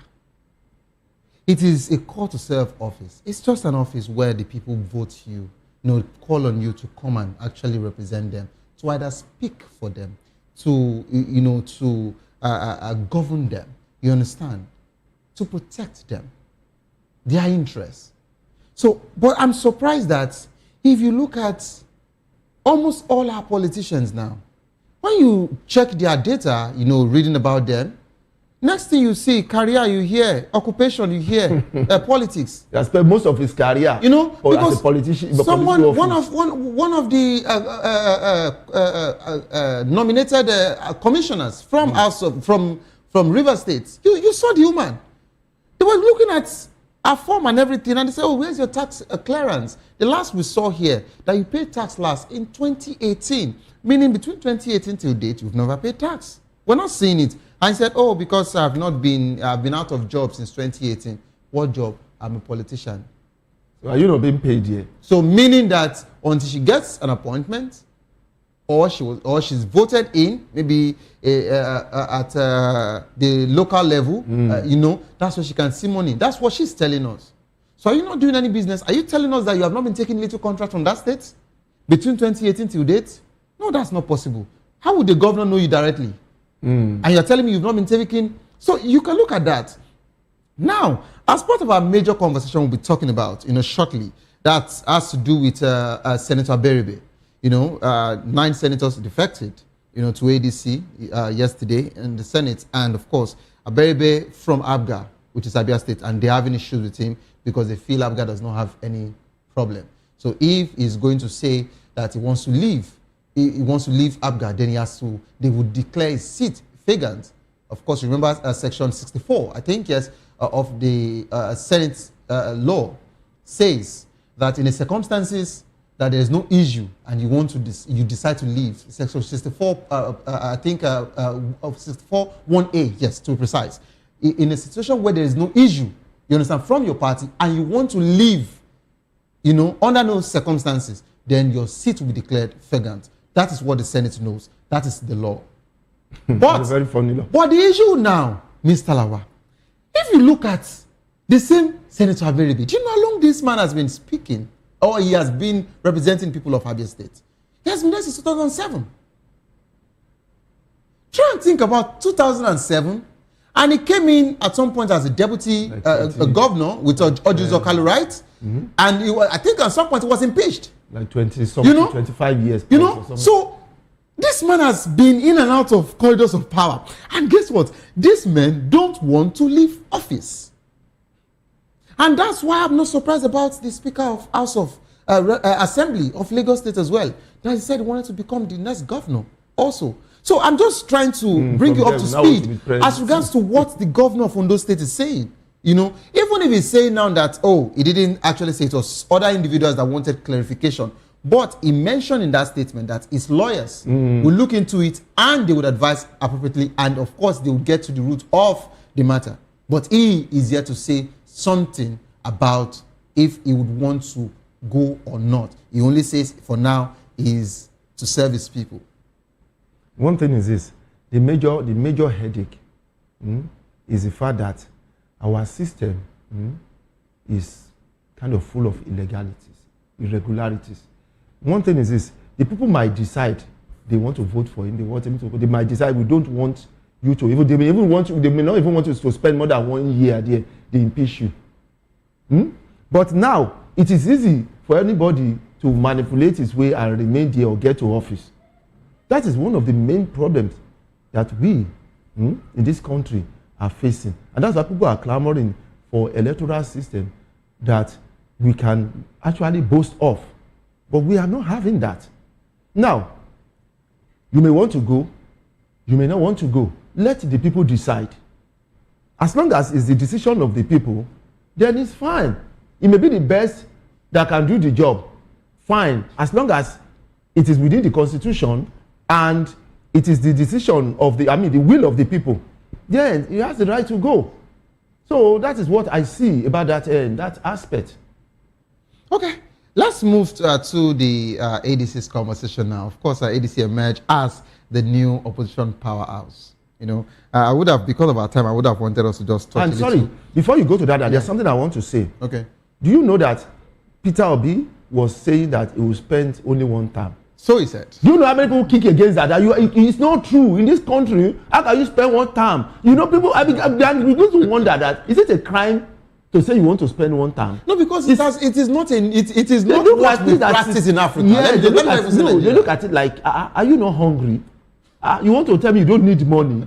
You get there with all the money and the resources there, you want to live? You must be crazy to say that. But Mr. Lawal, looking at the zoning situation, if Peter Obi says, as you know, being coming from the south, South only has 1 term remaining, and that was the reason why he said it's not constitutional.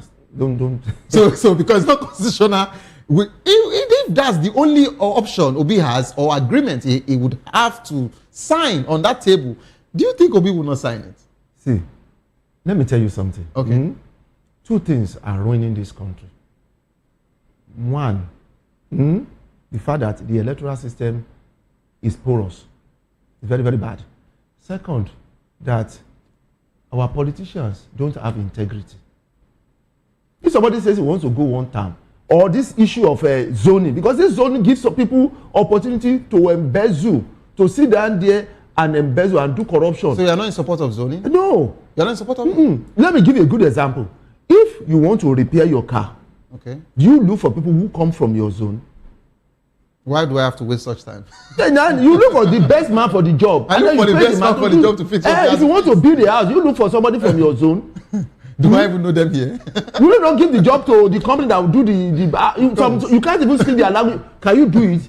You get it. But here is when you say it's zoning. What is this zoning? Has it brought any progress to us? No. Do you know why? Because they believe that it's your turn to eat. It's your turn to embezzle. That's the only thing why we say it is zoning. If you have an electoral system, a law that works very well, an electoral system that works, and you, as you are, savior, you are contesting to be president, and you are going there to collect salary and your normal allowances and get out of there, who cares? Because you are going there to work. If you are not working well, we will remove you.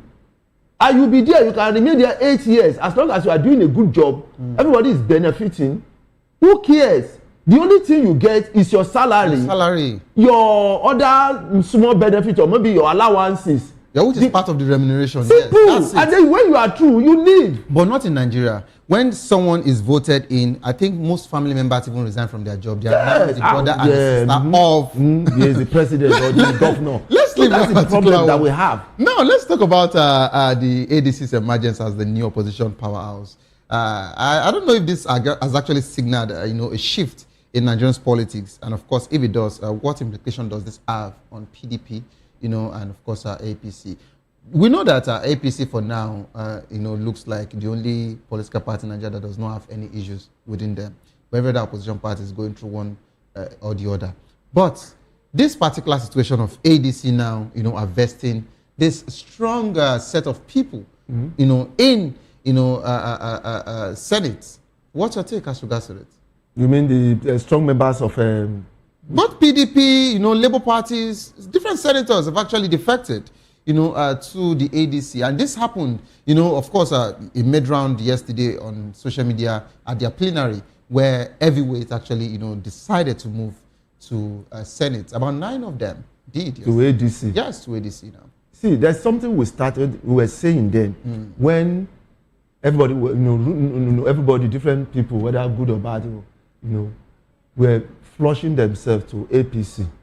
We said that, I said it, that APC is like a pot of ink, and you keep adding water. It will get to a level in which that water will be too much for that ink, that the ink will become water. That is what is happening to APC. There will be a lot of defections. In fact, the party will implode at a point. Because so many people, we don't even understand, so many people are coming in, people believe that you threaten them, people who believe in your ideology, people who won't believe, all of them are rushing in. So what do you expect at a point? By the time they see the opportunity, they rush out. And we are going to see that. You see, some people are moving down to ADC because they believe that ADC has a better ideology. That's why you see what is happening. So at a point, people will dare this instrument of APC to force the member to persuade, let me use the word persuade, people to come into APC. It will get to a level people will dare that method and then leave that APC, or they will not even decamp to that APC anymore. And that's what you are seeing. You are seeing decamp into ADC. And that's what we are going to continue to see throughout this election and the next after the election. No, of course, no member for now has moved from the APC, in the Senate to the ADC. But of course, we've been getting more from other opposition party join the ADC.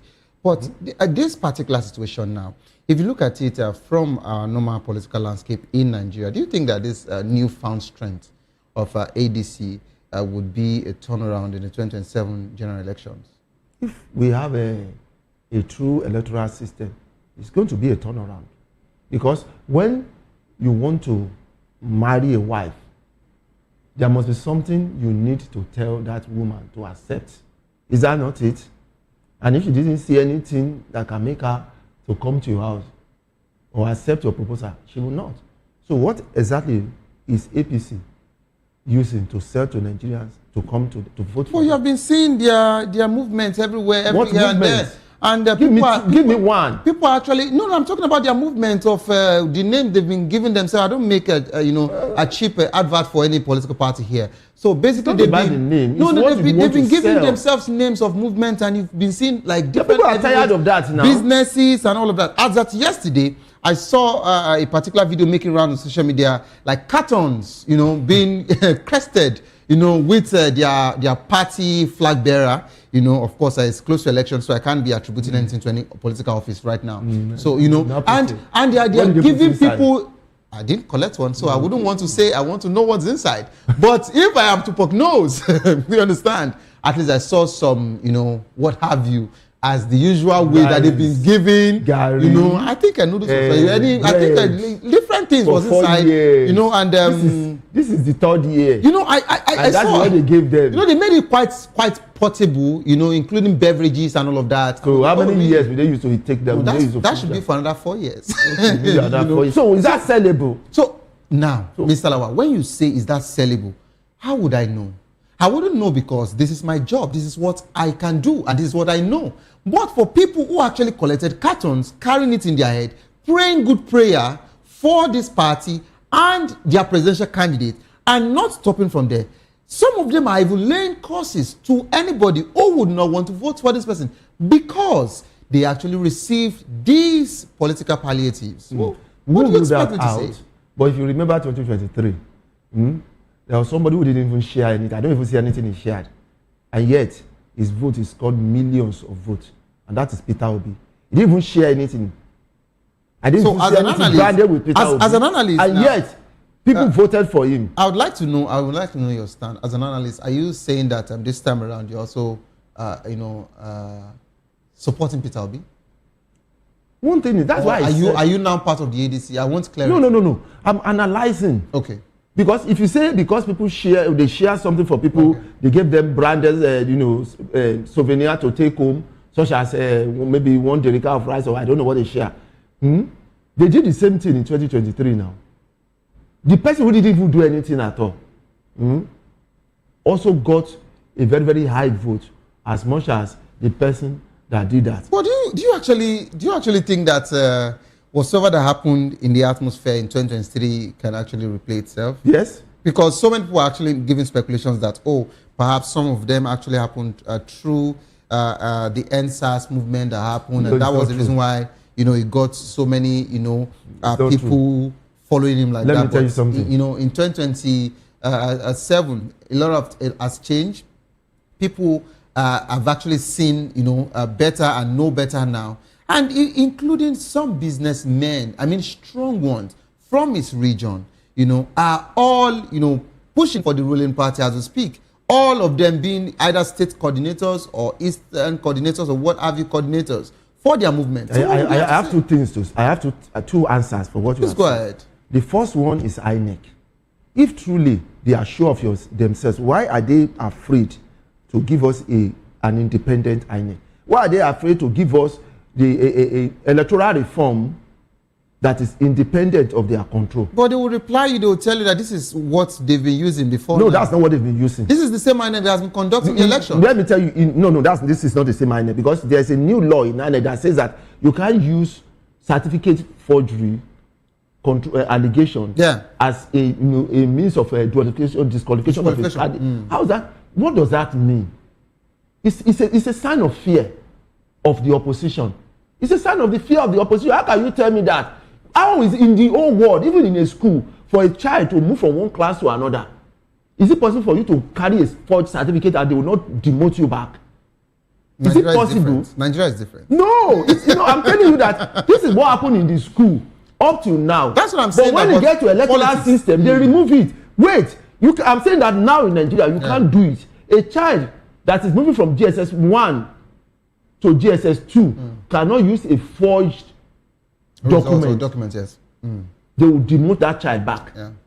But INEC is telling us that somebody who is contesting may use it. Is that not what they are telling us? That you can use it, don't worry, it's acceptable. In INEC, within the same Nigeria, in which it's never accepted anywhere, you get it? And INEC is saying, no, in our own type of Nigeria, where we are running as a Nigeria, it is accepted. Can you see what is going on? That is a sign of fear. Second,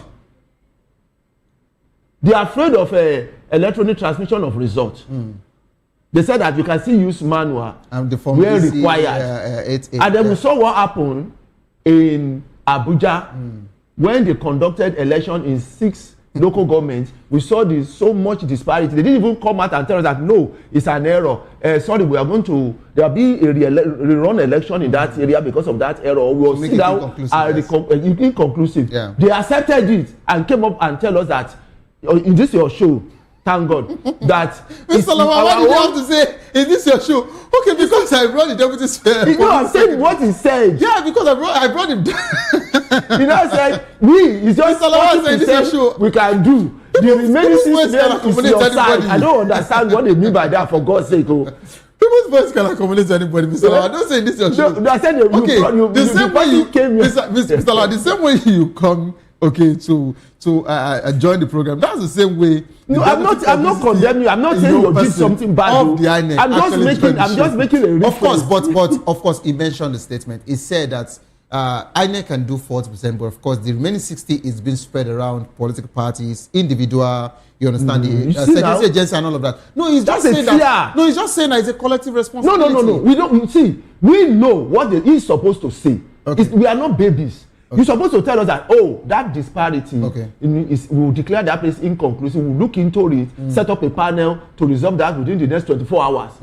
You get? Is that not what he's supposed to say? You know, he said no. He's telling us automatically that it's acceptable. That irregularity is acceptable. Okay. Nowhere to go about it. And you are telling me that they are sure of themselves that the people will vote for them. Mr. Lawa. Okay, so I want to say something as regards to this same Electoral Act that we're talking about. The 2022 Electoral Act, it actually says that you were only permitted to get just a ticket, either being presidency or senatorial reps, whatsoever, including gubernatorial and, all of that. But don't forget, it is also in the same country that we had people like Godswill Akpabio, who happens to be the president of the Senate now, also got one ticket, and he stepped down for the president.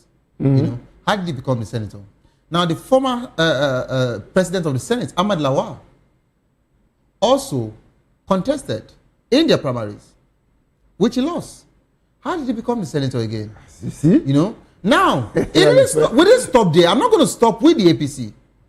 Don't forget, the same Tambwa we're talking about today, he also contested to be president in their primaries, and he stepped down for Atiku Abubakar. How did he also get the ticket to become the senator? So this is to let you know that until a particular thing does not favor a certain opposition party, that is when they actually shout about it. But when that particular thing favors them, or they can also use it individually, they don't talk about it. Why didn't they also make any announcement? Why didn't they oppose the Electoral Act as at the time? Do you know how many opposition we have in this country? We have 1,001 opposition parties. So if you are talking about one, I just mentioned three. I intentionally mentioned three. You don't mention those. Who did he agree with? I'm coming. Two from APC, and I mentioned one from the ADC, who happens to be the ruling party. Of course, he just left the PDP now, which happens to be the former formidable opposition party. I'm not saying they are not formidable anymore, but of course we know their internal issues. Now Tambwa left, and presently is in ADC, just like he declared yesterday at their plenary in Senate. So how did he become the senator? He also got one ticket in 2022. So what happened? Which magic did they do? So Mr. Lawa, it is safe to say, I am not making any case for INEC or what have you, but all I'm saying is, if our Nigerian electoral system needs to, face reforms, it has to go through a proper scrutiny and without any selfish interest. So until, just like you said, until they make it totally independent of the executive, of the legislators, of the judiciary, we'll still be having these issues. That's all. Now let's come back to the ADC's conversation. Now different senators have actually moved. Tambwa said because of internal conflict from the PDP, that was the reason why he left. But so many people have actually said that so many senators that have defected, or politicians generally that have defected to the ADC, is their personal interest. Do you think these claims are correct? Personal interest. Everybody has personal interest. Everybody has, well, this is politics. Everybody has. But so many of them have been saying, including the governors that also defected to the, to the APC. They said, it's because of the people. Some will say, because of democracy. So what do you have to say? The problem is always with that INEC, because the people don't have the voice to decide who will rule them. So these people who rule us will just sit down with some small section of the population, which they call godfathers, and the godfather will find them into that office, and then they become loyal only to the godfather. Let me tell you something. There's that part of the law which says that a candidate, a political office holder, can only defect if there's a crisis. Yeah. There's no party without its own crisis. You get what I'm saying? It's difficult to prove. There's no party. That's the section 64 No, I mentioned. that's what I'm saying. Yes. That there's no party without its crisis. There are small crises. There are big crises. What definition do you mean by crisis? Is it the crisis that they've taken themselves to court, or the crisis in which they factionalized? Okay. So what you use for the others, for example, the one that happened in Rivers State, in which they still remain, you get it back and forth, eventually you find yourselves there, people who defected. Every other person is making use of that thing. So why do you now want to use it against one person? Now the thing is this, they've made it a norm now. So it's easy for anybody to decamp now. That's why you see so that easy decamp, because that thing was destroyed during the time that those lawmakers defected in Rivers State, and then they were made to retain their seats up to this present moment. So now everybody will be using that as an excuse. There's a crisis now. Go to inside my party. I had a misunderstanding with the chairman. That's a crisis now. Okay, thank you so much. I insulted the chairman, Thank and that's you so a crisis. much, Mr. So I had to Lawa. decamp. So Mr. Lawa is not actually, of course, he has actually said that ADC might become the powerhouse of opposition party if the INEC are totally true to them. That's what he said. And of course, he talked about every other political gladiators, the campaign, and he said they are using crisis as a yardstick for them to move now. This is how far we can actually go on the show. Thank you so much for being part of the program. Coming up next is Locker Room. Of course, if you love the world of sport, I would like you to stay put to enjoy football news. Yes, yesterday was Europa, and I think Aston Villa did better yesterday. And tomorrow happens to be another Premier League where we would be watching Chelsea do a try. Let's just say they will try, yes, because they actually suffered a very serious one, for the Champions League. And that's how far I can actually go. My team are actually all Chelsea, or most of them Chelsea. So I know they will actually have issues with me. I don't give up because it is not over. Tough time doesn't last, but tough will do last. Whatever you face, soon be over, and you will definitely smile again. My name remains Xavier Udo. Enjoy your weekend. Bye-bye.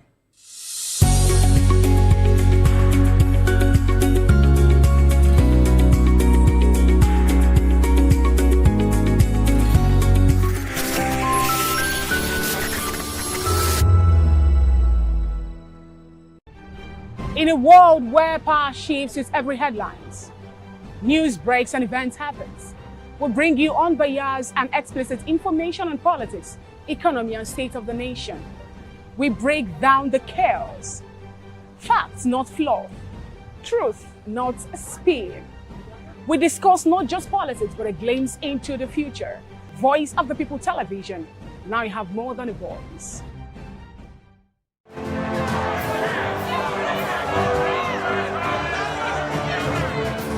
Do you want your voice to be heard? Do you know that you matter in the scheme of things? The People's Voice, the show where ordinary citizens take center stage as we discuss the biggest stories that affect you and I. With you in mind, we facilitate lively discussions, debates, and interviews on the topics that matter most to you and I, from social justice to economic empowerment, education to healthcare, governance, and more. Tackling tough topics and amplifying your voice.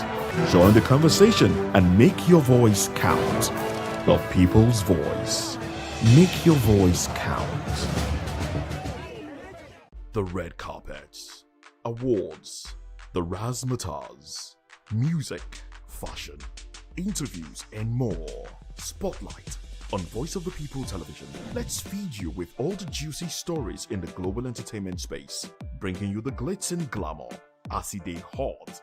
Stay tuned to Spotlight, 1 p.m. Monday to Friday. Spotlight on VOP TV.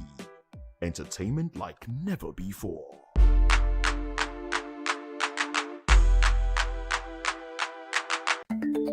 Africa is on the move, a continent of rising voices, untold stories, and powerful transformations. From the streets of Lagos to the heart of Nairobi, from the mines of Congo to the tech labs of Cape Town, the African story is being written every day. Bold, dynamic, unstoppable. This is African News on Voice of the People Television. We don't just bring you the news. We analyze and bring you Africa's heartbeat, the politics that shapes our nations, the economies that drives our future, the cultures that defines who we are, the voice that must be heard. Africa News, Africa's voice, Africa's future.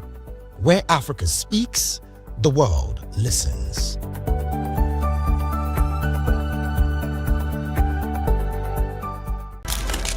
In a world where power shifts with every headline. In a nation full of questions.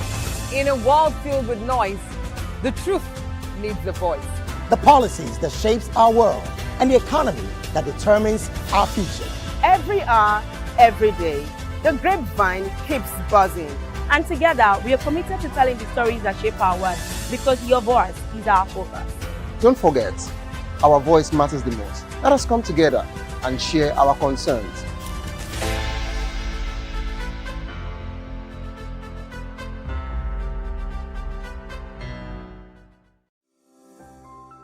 VOP TV. Now, you have more than a voice. Lagos State is stepping up efforts to ensure every resident has access to affordable health care with the formal inauguration of the Lagos State Health Scheme Enforcement Team.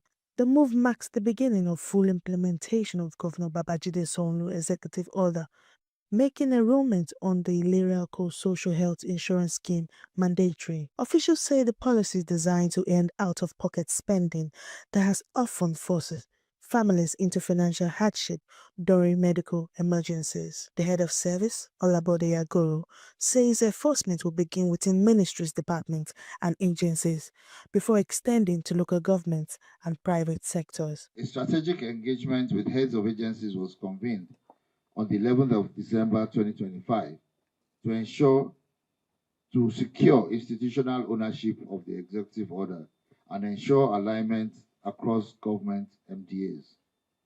The engagement was facilitated by the Parastatals Monitoring Office, and it provided a unified platform to clarify expectations, harmonize approaches, and build a common understanding enforcement framework. He adds that such civil servants must now present proof of enrollment during monthly staff audits with salaries at risk for those who fail to comply. For any staff, the salary will be withheld. At the federal level, the Director General of the National Health Insurance Authority, Dr. Tracy Ohiri, praised Lagos for aligning with the national drive for health sector reform, describing insurance as a key tool in preventing what he calls health poverty. When I heard that today the enforcement team was going to be inaugurated, I decided to fly into Lagos this morning, not just to witness it, but also to offer our support and solidarity as we move this forward. Officials of the Lagos State Management Agency say the scheme offers a range of plans, including options for senior citizens and residents in the diaspora, to ensure inclusivity and sustainability. The state government says the enforcement team will operate with professionalism as Lagos moves closer to achieving universal health coverage. I am Monica Okolo, reporting for VOP TV. My name is Tao Familoni, and here's to VOP TV. Keep watching, stay tuned, do not touch that dial. My name is Nnamdi Kanu, and you're watching VOP TV. Keep watching. Welcome, my name is Zika Davis. Distinguished ladies and gentlemen, boys, viewers, everybody, boys and girls. This is VOP TV. Do you know what that means? Voice of the People TV. You don't have a voice, don't come here. You better make sure your voice is heard. This is Health Check, your weekly guide to better living, smarter choices, and trusted answers.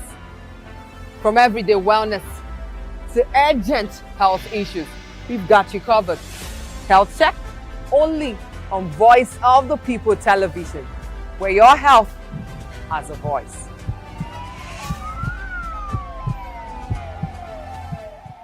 This is African News on Voice of the People television, where we don't just bring you the news, we bring you Africa's heartbeats, the policies that shapes our world, and the economy that determines our future. African News on Voice of the People television. Stay with us. Hello there, my name is Damilola Ogunsi, also known as the Goldfish. Hi, my name is Chike Bright Emmanuel. I'm an actor and a filmmaker. Hello, peeps. My name is Yomi E. Adejimo. Hi, everyone. I'm Paul Utomi. Hi, everyone. My name is Stacey Benjamin, and this is Voice of the People TV. I need you to keep it locked to VOP TV. See, are you looking for good entertainment? You want to get good movies, good music, politics, talk shows, sports and entertainment. You really want a channel that gives you everything you need without you having to run around. VOP is where you are. That's Voice of the People. If you're not listening to this, you're not one of us. And you deserve to be killed. Scrap chat. Don't be killed, but watch it. Or I'll find you. And I want you. And you are locked on VOP TV. Don't go nowhere. This is where the juice is. This is where all you need for entertainment, politics, movies, and whatnot. And keep watching VOP TV. So keep it locked because I'm locked already, man, and it's money back guarantee. So you're gonna have a good time because I do. And please keep watching VOP TV. I want you to actually, I beg you, subscribe, watch it. If not, whatever you see. You better not touch that die because VOP is the plot.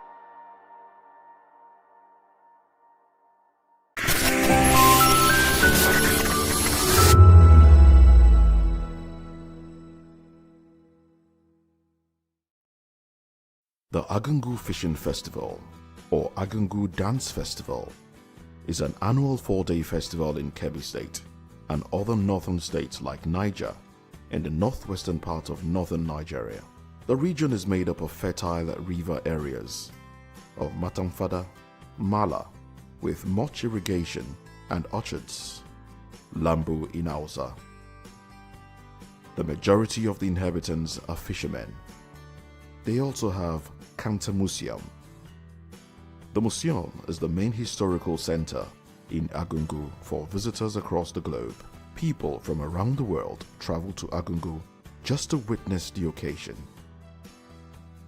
The main purpose of the Agungu Fishing Festival is for fishing and unity.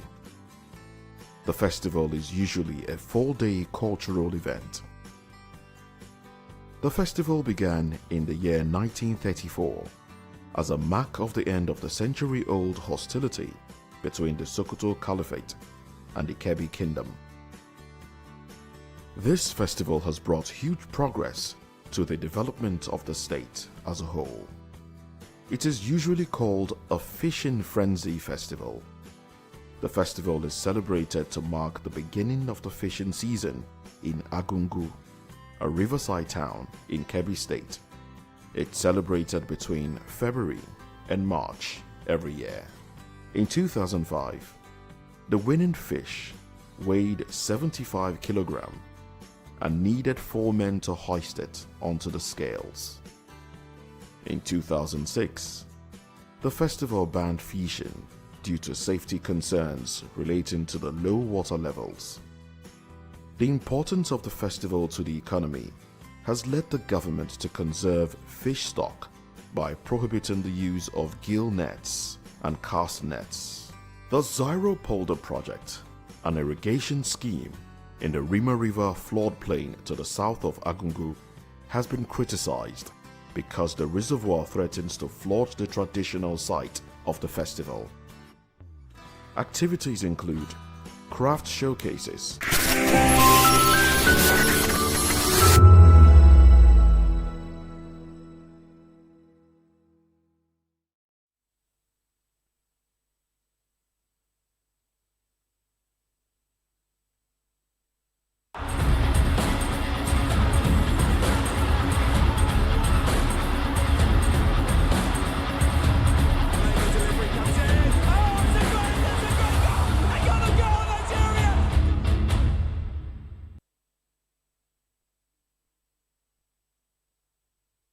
It's the weekend edition of the Locker Room on Voice of the People Television. And of course, there's a lot of football action to look forward to this weekend. Of course, from the CAF Champions League, some games going down today. Mamelodi Sundowns will be in action against Stade Malien.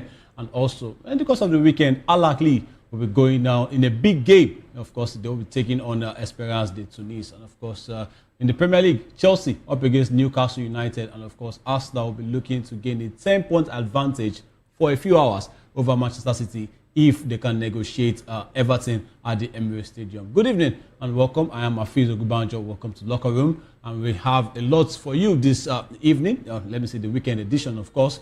And of course, for the next 15 minutes thereabouts, we'll be giving you the juiciest stories from the world of football. There's a lot of questions from the fallout of the Champions League.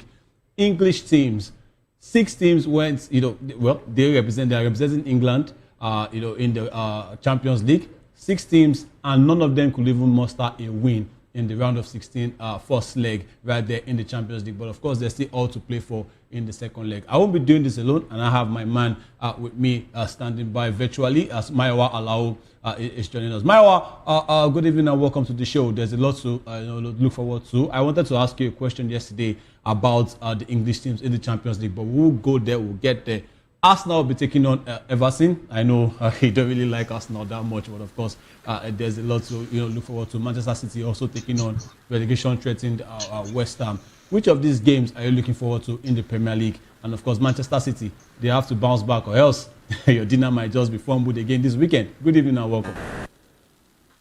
Well, it's always amazing to be here. I mean, a whole lot of games to be played in the EPL, but before that, we have a whole lot of English teams messing up in the Champions League, but let's leave that aside. The pick of the bunch for me, I think maybe a draw for Arsenal will probably make the title race much more interesting. I mean, if they go ahead and win 10 points between them and Man City, and that puts a whole lot of pressure on Man City.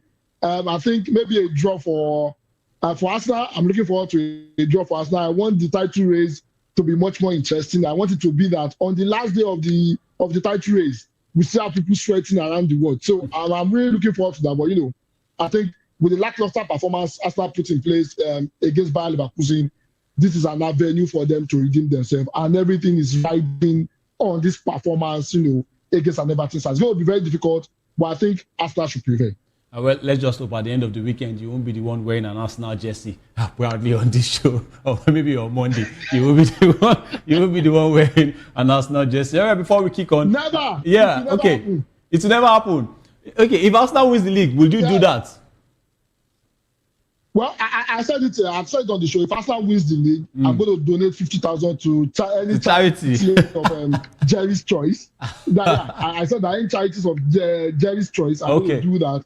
But I still believe Arsenal will probably bottle it. All right. There are a lot of people putting their ears down for that 50K. And we are going to see it. I'm going to present it to the public. This is what Mayowa said. And we are going to show the receipts. Let's hope that you get to keep the 50,000, come the end of the season. And before we move ahead, let's tell you that you can join us on all our social media platforms. We are on Voice of People TV, Voice of People TV Live, Plus, VOP TV Plus, and of course, VOP TV Live. You can like, comment, and of course, subscribe to the channels and turn on the notification bells so that you won't miss any of the exciting episodes, of course, for this interactive show, Locker Room, and of course, our sister programs right there on those platforms. Let's kick it off and let's start from home as we usually do. And this time around, we've been talking a lot about the NFF lately, but this time around, someone is echoing the voice of Nigerians, or maybe, so to speak, is echoing the voice of Nigerians. He has a podcast he's running. He is a legend of the game. He has won the AFCON with Nigeria. So he has, let me say, the right to talk about Nigerian football. I am talking about none other than former Nigerian international Mikel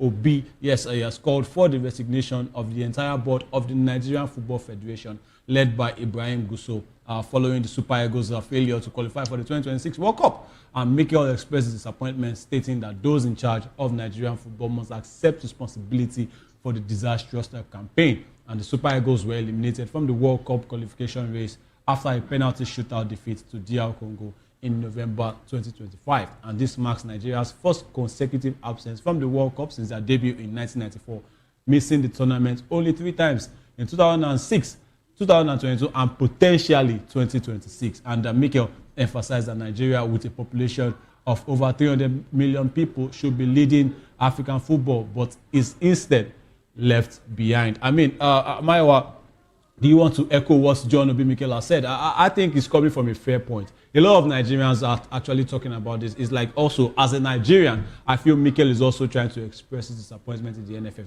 We have been calling for a lot of changes after the World Cup qualifiers. You included, Mayowa, especially when you saw the way that the likes of William Troost-Ekong were thrown under the bus. The likes of Cyril Dessers were thrown under the bus. We've been seeing some, some communique coming out. And no one is actually taking responsibility, for all of those. They will claim that they did not know how those information got out. Recently, with the Eric Chelsea contract situation, 19-point agenda, this man said he discussed with you in private and you brought it out to leak it in public. The NFF is really shaking on their feet. But do you think Mikel should do much more than just talking at this point, Mayowa? Well, I think they don't allow experts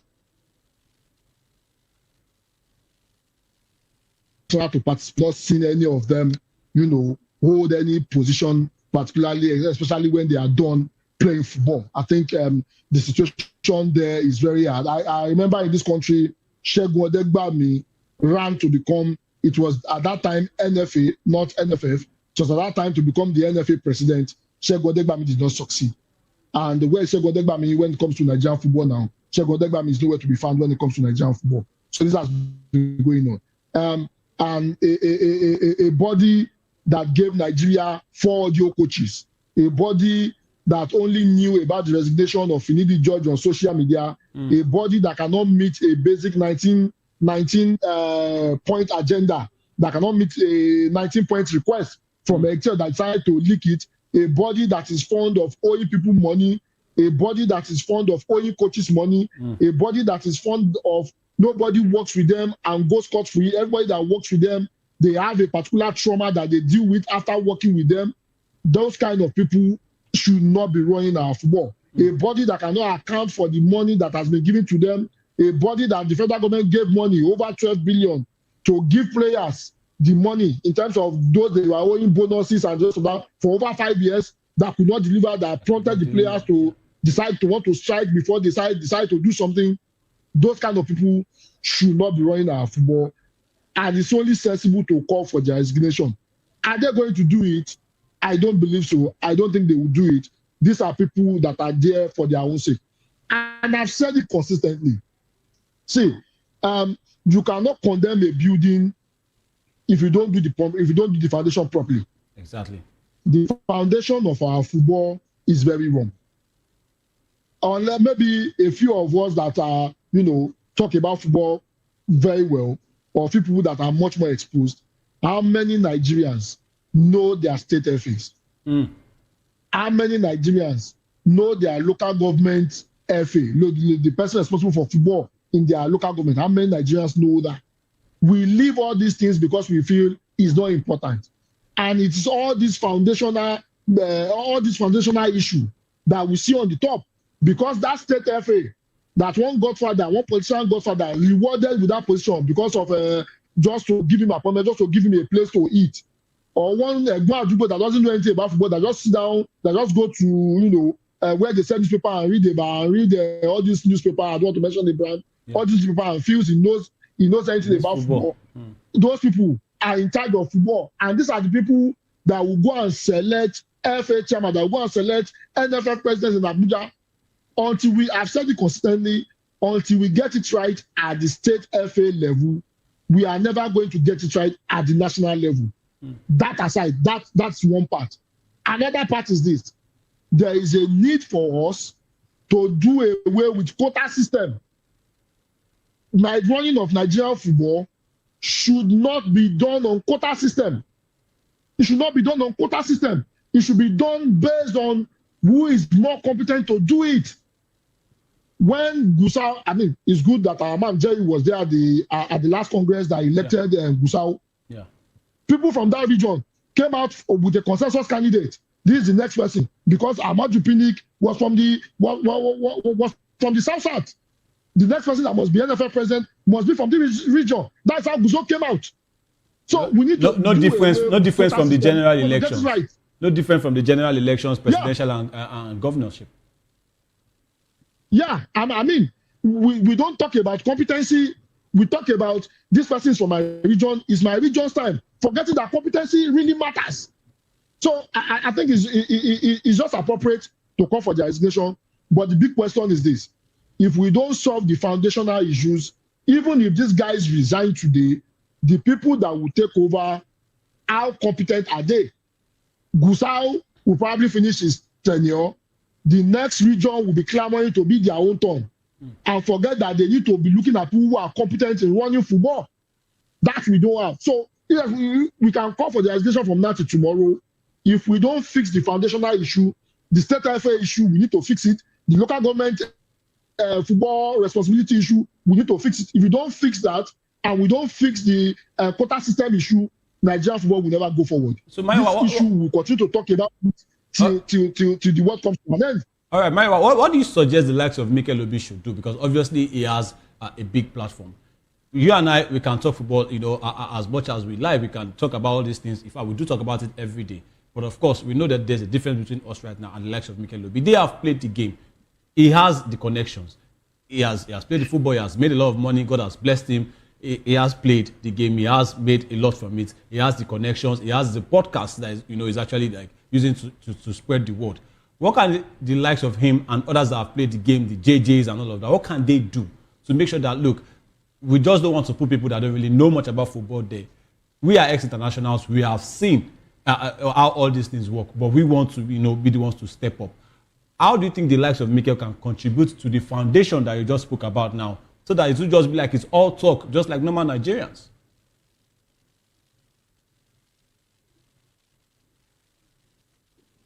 Maya, are you with me? All right, go ahead. Yeah, can you hear me? Yes, I can. Yeah, wherever corruption thrives, the biggest mistake a corrupt system will allow is to allow competency to come in. They will never allow competency to come in.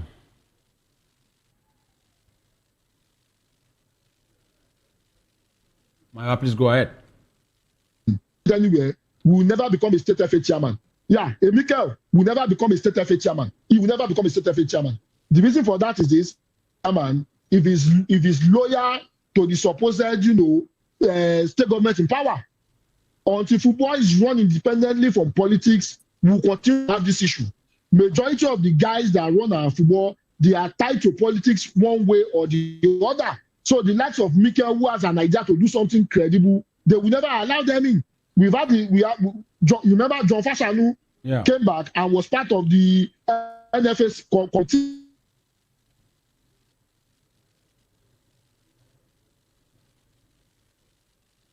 All right, Maiwa, it's like we are having some network issues with you, but I think I get what and sorted out. All right, go ahead, Maiwa. As the chairman, they didn't allow him. Yeah, they didn't allow him. Second time tried to become FA chairman. They didn't allow him. So the list goes on until we separate football from politics.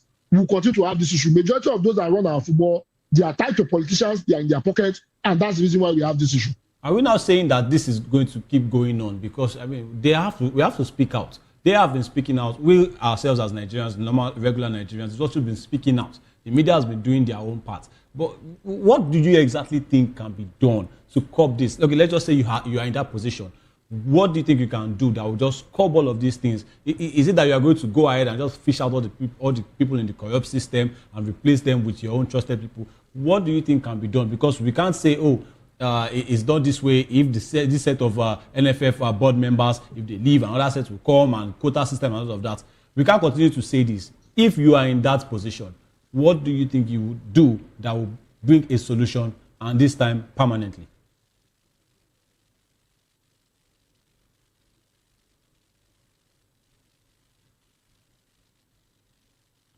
Why are you there? All right, it's like we're having some network issues with Maya, but of course, it's not as if we just want to keep talking about all of these things. We have to find a solution. Yeah. All right, Maya, you're back. Go ahead. Yeah, can you hear me? Yes, please. Yeah. So I mean, you said something important. How do we resolve the situation? We cannot continue to talk. I mean, we should continue to talk because it is when we talk that we expose, you know, the ills that is going on with our football. We have to continue talking. Yes. So we should not stop talking. That is very, very important. Yeah. However, I will take you back to England. The Football Association is independent of the government. The only thing the government do is create an enabling environment for the Football Association to thrive, creating an enabling environment in terms of security and the rest of that. But how the Football Association is run is independent of the government. So what we need to do is this. Our own football federation, in as much as FIFA has come out that government should not interfere in how football is run, blah, blah, blah, and the rest of that, our own football is not independent of government interference. So the first thing to do is to ensure, and this has to be enshrined in our constitution, and that is where, you know, our politicians come in. The House of Rep and Senate, they can bring up a bill that will ensure the independence of our football. Our football should not be tied to government, because at state level, the governors and the politicians appoint state FA chairmen. Not that you know, the local club or the sport association in the locality appoints, you know, vote for a chairman. The state FA chairman is appointed by somebody in government, and you know how these things go. Most of this appointment is political reward. So the way forward is to ensure that our football is independent of government. If that happens, that is when we begin to have an headway. If that does not happen, there is no headway that will happen. We'll continue to have this discussion until the end of the world. Absolutely. I mean, my was hit the nail on the head. We can't stop talking about it because we have to expose the ills, you know, attacking Nigerian football. But as much as we do talk about it, we are looking for a lasting solution so that we can just have our good old football back in Nigeria. I mean, what is really stopping us from running our own league, 12th in Africa? Yes, we can laugh about it all we want, but it's a shame. We used to be the giants of Africa. We used to bring clubs representing. I think there was a time we used to have about 2 or 3 to 4 teams in the Champions League representing, you know, Nigeria. Now, hardly can we even get one. Even that one, we have to go and play qualifiers against another champion. A competition that you are supposed to be qualifying automatically. At least look at the likes of England, the Premier League. You qualify automatically the top 4 or the top 5.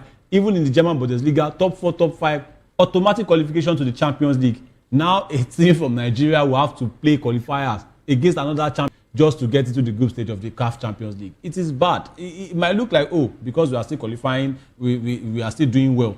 Not until the system is totally damaged before we now start looking at what we want to do. The NFF still sleeping. I think it's time for them, you know, to wake up from their slumber. There's a lot to actually do other than just go and lay in one petition that you're not even sure of, you know, to FIFA just because you want to qualify to the World Cup. No, but it's true. Just because you want to qualify for the World Cup through the back door, you are laying a petition that we are not even sure that is official. They will just raise it up in the media. They will allow people to talk and go on, Mayowa.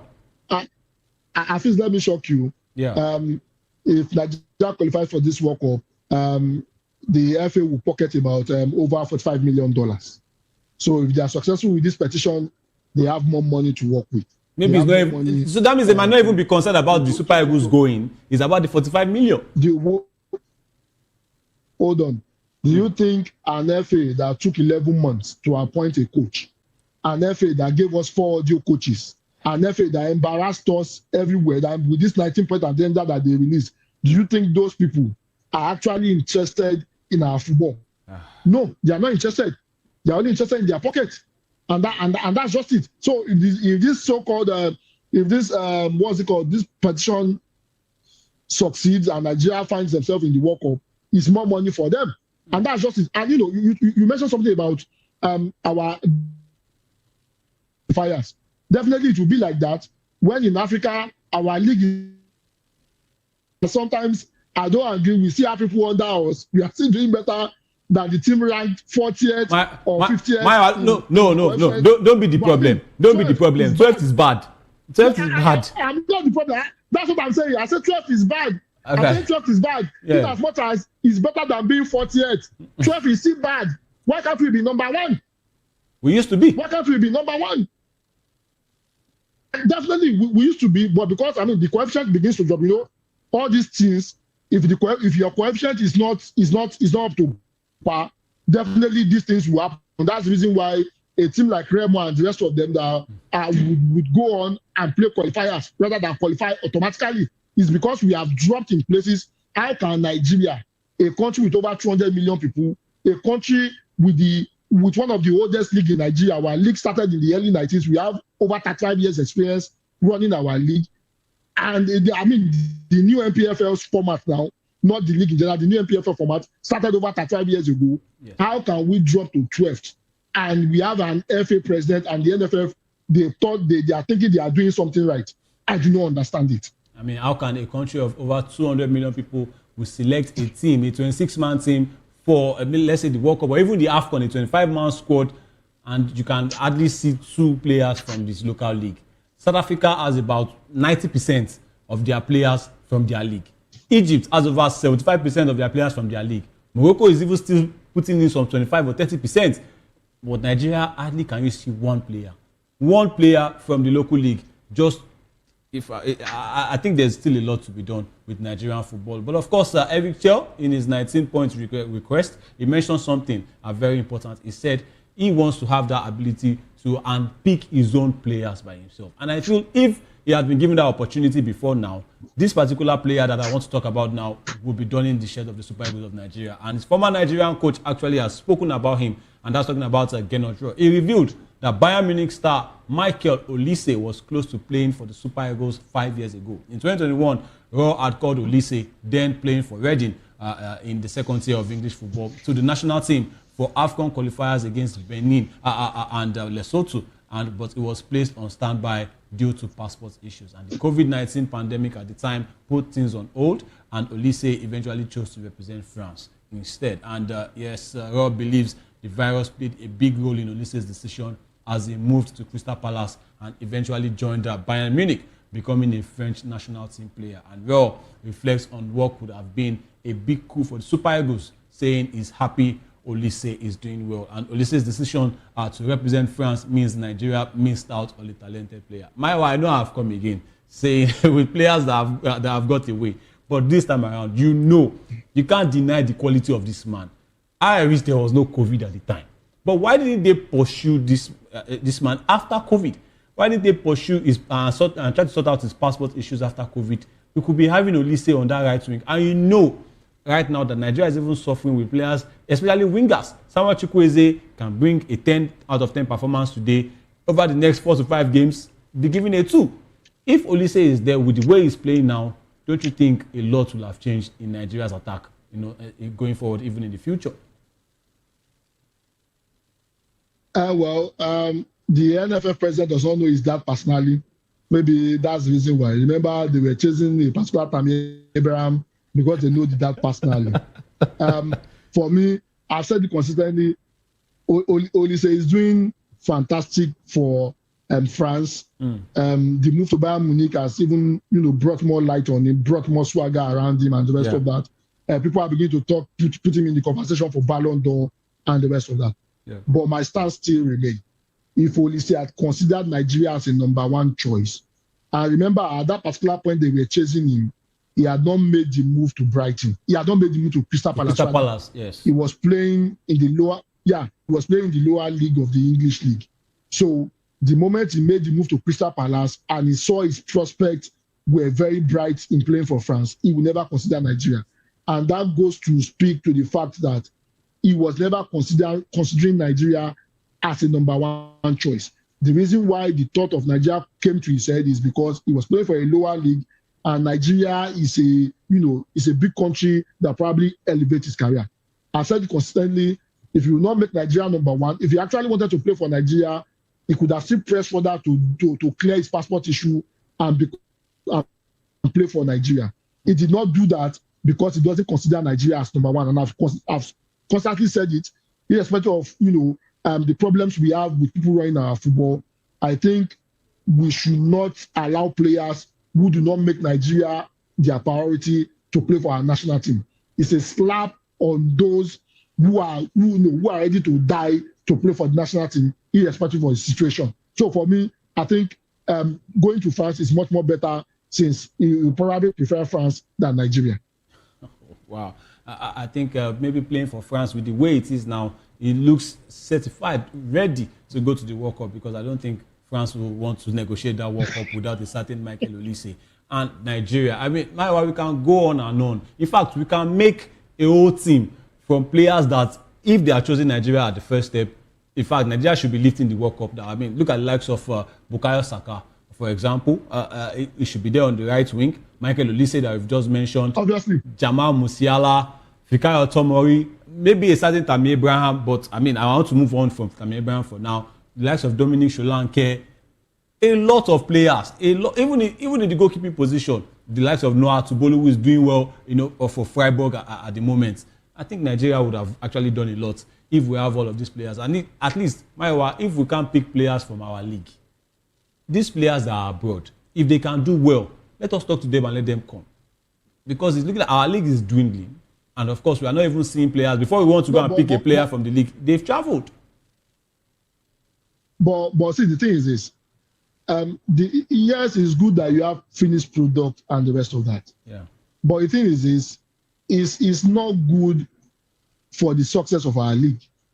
It's not. The team that went to Tunisia 94, I said Tunisia 94, USA 94, that qualified Nigeria for the first time.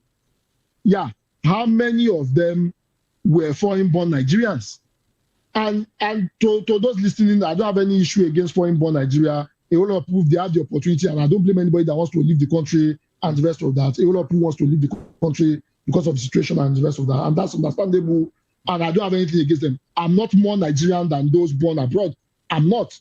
However, if we continue to import foreign-born Nigeria into our national team, our league, we will never have players develop from our league, start from our league, and end up in the Super Eagles.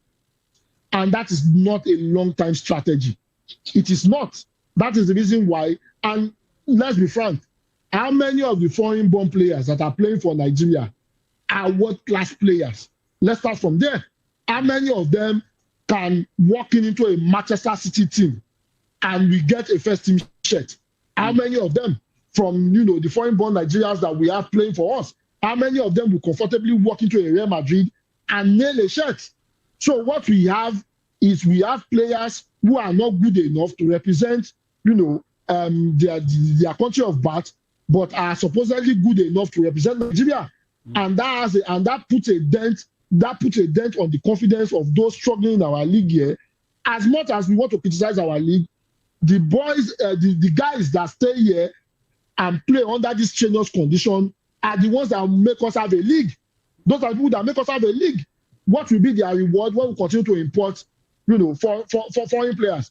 I don't have an issue with mixing a bit of both, but as it is right now, the Nigerian national team is a national team for foreign-born Nigerians, and it's not fair for those cutting their teeth in the National League. So I would not want to subscribe to that. I want to subscribe for us to do something about our league, make it better, so that we have players from our league representing Nigeria.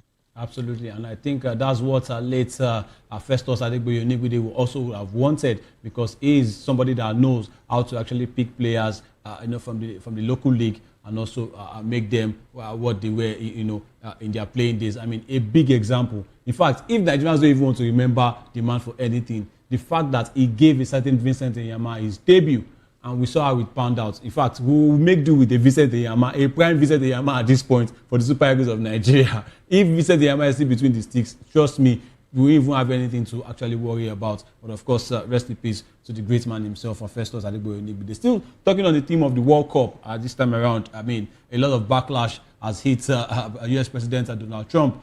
This time around, coming from Iran, because they've replied him and they said, after they replied to his warning, that their life and safety will be at risk in the US, saying no one can exclude them from the World Cup. And the Iranian team stated on social media that the World Cup is a historic and international event governed by FIFA, not any individual or country. And they also emphasized that Iran's national team has qualified for the tournament through strength and decisive victories. And Trump had earlier said that Iran's participation in the World Cup wouldn't be appropriate due to safety concerns, despite initially welcoming the team. I don't know why Donald Trump is dilly-dallying, but I want to signal something, maybe to the Iranians. Their football FA president, he came out, Meditage, he said that it is not looking likely that Iran will take part of the World Cup. Now that it looks like a certain Donald Trump has hit the nail on the head and said, look, you guys might not even come. Don't come, just because of your safety. I will still come to Donald Trump later, because you shouldn't say that if you want to host. I mean, why do you want to host a tournament without guaranteeing the safety of people you want to host? But that aside, Why is Iran trying to dilly-dally and say, look, we have already said it's unlikely for us to participate, but look, you can't tell us that we should not come. Why are they trying to put their participation in World Cup in limbo, Mayowa? Well, I think they are just playing propaganda, and let's put this in perspective. Let's go back to the female national team that just left, Australia. Australia, yes. They were threatened by the Iranian government, and 6 of them decided to stay back. And the reason why was the ladies refused to sing the national anthem, and that's the reason why they were threatening. Somebody from the state TV threatening them that it is treason and they could be killed and the rest of that. 6 of them stayed back. What Donald Trump is trying to say is the Iranian team that will probably come to the US or whatever it is that will travel to the US for the World Cup, they are much more, they have security risk around them. And the reason why he said that is this. He said that because of what happened to the female national team of the Iranians. What if the Iranians, the Iranian team, if they come to the US and any of them decide to, in as much as I don't want politics to mix with football and the rest of that, if any of them decide to come to the US and take the same stand that the ladies did in Australia, there will be threats to them and their family. And I think that is where Donald Trump is coming from. I don't think he's threatening the Iranian players. I don't think so. In the MLS, there are some Iranians that play in the MLS league. So I don't think he'll be threatening Iranian team. I think the issue is more of if you come and you decide to go the way of the ladies, you might find your life in danger. But Mayowa, should Iran decide not to even participate, or let's say at the end of the day they don't get to play at the World Cup even after all they did during the qualifiers, if they decide to pull out, it's going to be 3 teams in their group. What do you think should be done by FIFA? Should they go ahead with playing 3 teams, or do you think the eritrea effects will come into place, or do you think they might just be replaced entirely with just about 90 days to the World Cup? Well, I understand that Iraq was part of their group, and Iraq finished second, if I'm not mistaken. Yes. And I don't think Iraq. So I think God don't butter the bread of Iraq. Iraq should replace them. This is not a playoff. I mean, it will be very. There will be nowhere to start. Readjusting the groups. The groups is already over. Yeah. The readjustment came because the World Cup qualifier in the African region has not ended before Eritrea decided to pull out. That's the reason why there was a readjustment. Now it has ended. They will go the Denmark 92 where the Euro 92 where yes. Bosnia was kicked out. Yeah, where Bosnia was kicked out, and then Denmark that didn't qualify but will finish second were invited. So if Iran decides not to go, if the government of Iran decides not to allow their team to go, then I think to be fair for it to be part of the World Cup. And there is a press release from Iraq saying that they will be interested in taking the place of Iran if Iran decides, not to go to the World Cup. Absolutely, and Iraq actually, I think they finished 3rd. Uzbekistan finished 2nd, and Uzbekistan are also at the World Cup. Let's see if FIFA is going to say, okay, Iraq, look, instead of you waiting for the winner of the playoff game, you should qualify. Then the winner of that playoff game might actually now go. And Iraq is due to face either Bolivia or Suriname. So maybe the winner from that game between Bolivia and Suriname might just be so lucky and look, just get that automatic qualification to the World Cup. And let's move on to the Champions League now. And Mayowa, we saw what happened during the course of the week, right? Tuesday and Wednesday in the Champions League. Premier League teams, 6 of them. We saw how 5 of them actually qualified. They finished in the top 8. They qualified automatically to the round of 16. Newcastle had to play Qarabag, and they decimated, the team from Azerbaijan. But this time around, in the first leg of the round of 16, look at the result. Let's talk about the English team. Galatasaray defeated Liverpool 1-0. And of course, Atleti decimated Tottenham 5-2. Newcastle 1-1 with Barcelona. Leverkusen up against Arsenal. Arsenal were expected to at least pick a win in that one. It finished 1-1. And Paris Saint-Germain also defeated Chelsea, reminding them that, look, you might beat us, in the final of the Club World Cup, but this is the Champions League, and there's a reason why we are the defending champions. 5-2 it ended. And of course, Real Madrid doing what a lot of people did not expect. And of course, placing my man Mayowa, having to look up to Dina, in the skies. 3-0 it ended right there. And of course, Mayowa, the teams from England actually struggled. And of course, it's looking like, look, finishing in the top 8 might not be enough. This time around is the business end. Do you still think that all 6 of them might make it to the quarterfinals with the second leg coming around? I don't think so. Except by stroke of luck, that's when that will happen. Chelsea is out. I don't think they are coming back from that defeat. Tottenham, they need to focus on surviving relegation in the EPL. So I think Tottenham's season is over. Man City, they are a very tough side, but lately, Guardiola has been shaky on the bench. My wife was pretty mad with that move. I don't understand the reason why he decided to do that. Yeah. Omar Mamouche too, I don't understand the reason why he decided to play Savinho and Edogu when you have an Omar Mamouche and Ryan Sheki that are doing so well. My wife was pretty mad about that. I hope with the way Madrid is playing, I think Madrid should probably knock out a Man City side. The only teams that might probably have a shouting chance of qualifying will probably be, a Liverpool side if they show up at Anfield the Liverpool way. Newcastle, they didn't take advantage of exploiting the high line of Barcelona. Maybe they might be able to do it at the Camp Nou. That would be difficult. That would be very, very difficult. Next week. Yeah, it might be difficult, but we've seen teams do it. They can do it. I mean, if not for Malik Taus, I decided to allow blood to rush into his head and commit a foul in the last minute, they would have probably gone to that second leg with a 1-goal advantage, and that would have played into their hands because Barcelona will be forced to come out and they'll be able to have more space to exploit. So I think I will not take anything away from Diao. Diao played so well, set up his team so well in that particular game, and they were able to pocket Lamine Yamal, Pedri, and the rest of them in that particular game. Let's not forget that. So if they go in the second leg and take their chances, they might have a chance. Arsenal, the last minute penalty, the last minute blunder saved their blushes. But I think it's just a glitch in their performance at home. They've been very fantastic in the Champions League. So I think probably maybe a Liverpool, Newcastle, and probably Arsenal might probably pull through. The remaining teams, I think that's the end of the road for them. Absolutely, and I hope that the English teams, I saw a lot of backlash that they received, on social media, even things from La Liga saying that they are better than them. And I was asking some particular La Liga fans that, look, you also got 5 teams. Where did Villarreal and Athletic Bilbao finish? But they didn't want to hear the best of that. They said, look, you might be the most watched league and all of that.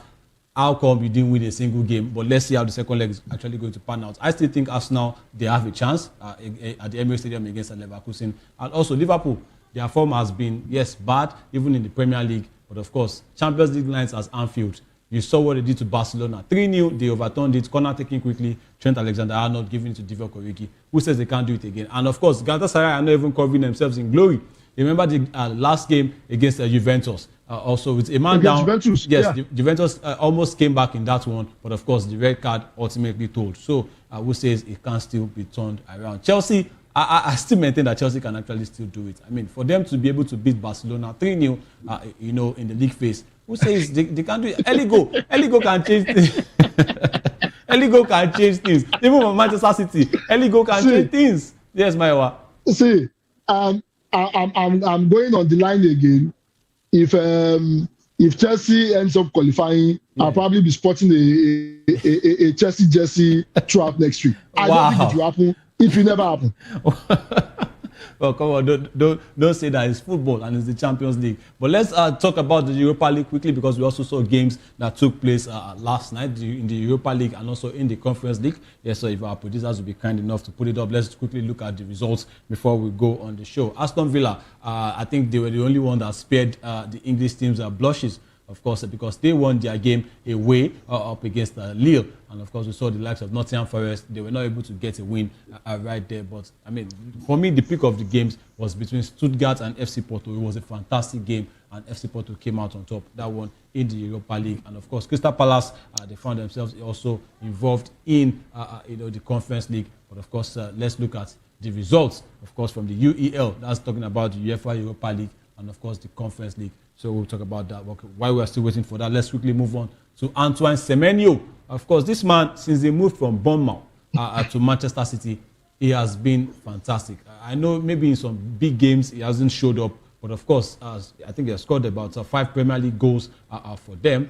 Good one for Antoine Semenyo. and of course is deservedly the player of the month in the Premier League for February. Ghanaian striker Antoine Semenyo has won the Premier League Player of the Month award for February, beating off competition from other top players. And Semenyo scored 3 goals and assisted 1 in 5 games for Manchester City, helping the team extend their unbeaten run. And Pep Guardiola, City's manager, also claimed the Manager of the Month award for February, marking his first win since December 2021. And Semenyo's impressive form has seen him score 15 goals in the Premier League this season, making him one of the top scorers. And Guardiola's team has enjoyed a flawless February, amassing 13 points and extending their unbeaten run to 7 matches. Maiwa, quickly, Semenyo, in fact, has been a fantastic signing. Maguire as well for Manchester City. How important are these players going to be at the end of the season, for trying to get back up against the Arsenal and, still try to win the Premier League? Because for me, I think that game against against Real Madrid in Champions League was just a blip. I still see City still trying to do something, even though they are playing against the people that have like the bet right to the Champions League. But how important has these two signings, Antoine Semenyo and Maguire, how important have they been to Manchester City, and how important will they still be going forward for this team? They are very, very important. If you look at the top scorers list, Haaland 22, Thiago, if I'm not mistaken, yes, 18. Then Semenyo is third with 15 goals. I mean, that shows consistency. He made the move from Bournemouth to Man City, and he has hit the ground running. Semenyo is an integral part of the attack of Man City. If a Semenyo is not there, the attack does not have any taste, and we have seen that over and over again. How many times has Semenyo rescued, games for Man City? He has done it consistently, and he deserves, the Player of the Month award. He has done it, and with the kind of form he is in at the moment, definitely is deserved. For Maguire, Liverpool need to start beating themselves up. How did they miss on Maguire? Maguire has come into Man City, and he has been a revelation for him.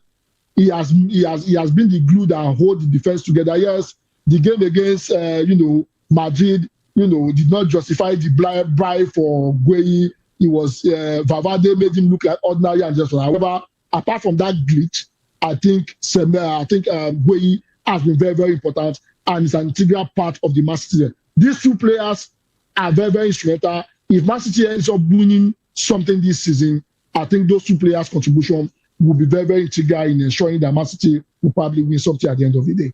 Maiwa, I don't think your wife would have particularly liked the way that Maguire was sent back to Crystal Palace by Federico Valverde. But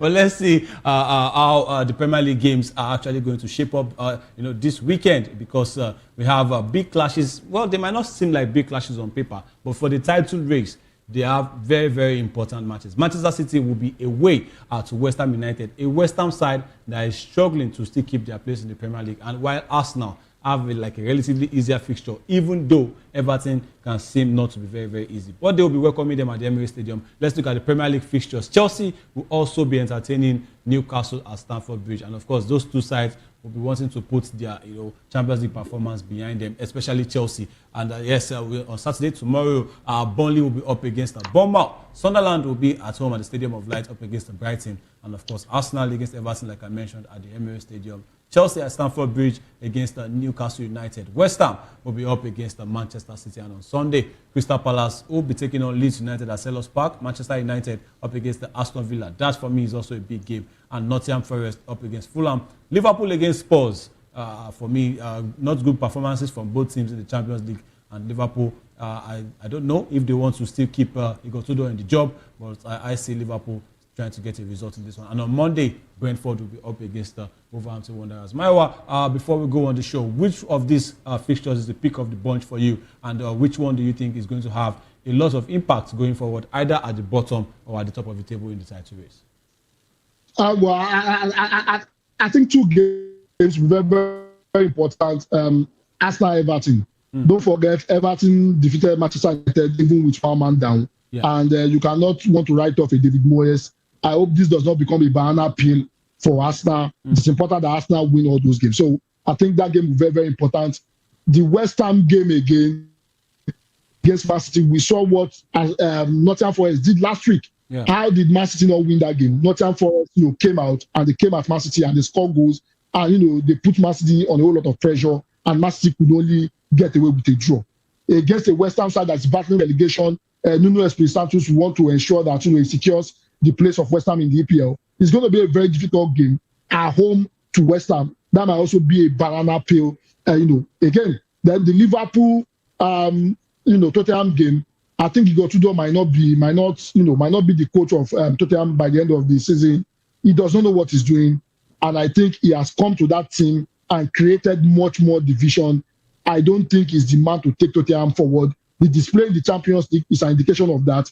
He has sowed the seed of discord in that team, and that might affect their performance, against Liverpool. Probably, Liverpool might have, one up against Tottenham, and that'll probably put away the pressure on an slot that's currently building. All right, Maiwa, thank you so much for that one. And of course, the Bundesliga as well will also be taking place this weekend. And the pick of the bunch is going to be Bayer Leverkusen at the Bay Arena up against the top of the table Bayern Munich.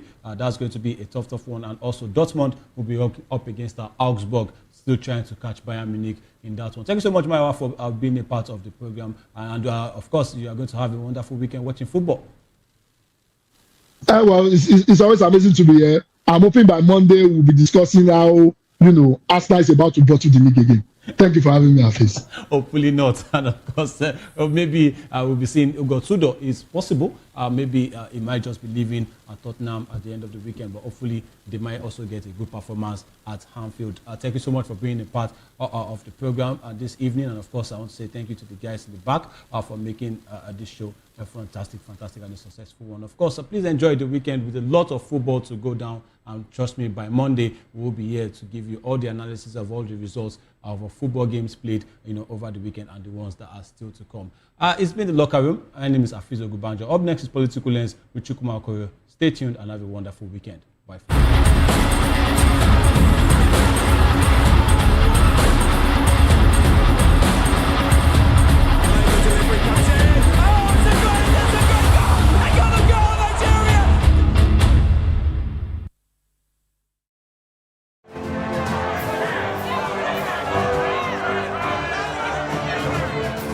Do you want your voice to be heard? Do you know that you matter in the scheme of things?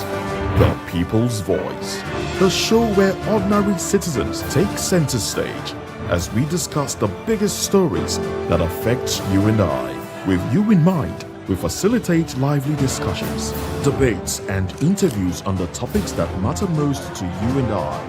From social justice to economic empowerment, education to healthcare, governance, and more. Tackling tough topics and amplifying your voice. Join the conversation and make your voice count. The People's Voice.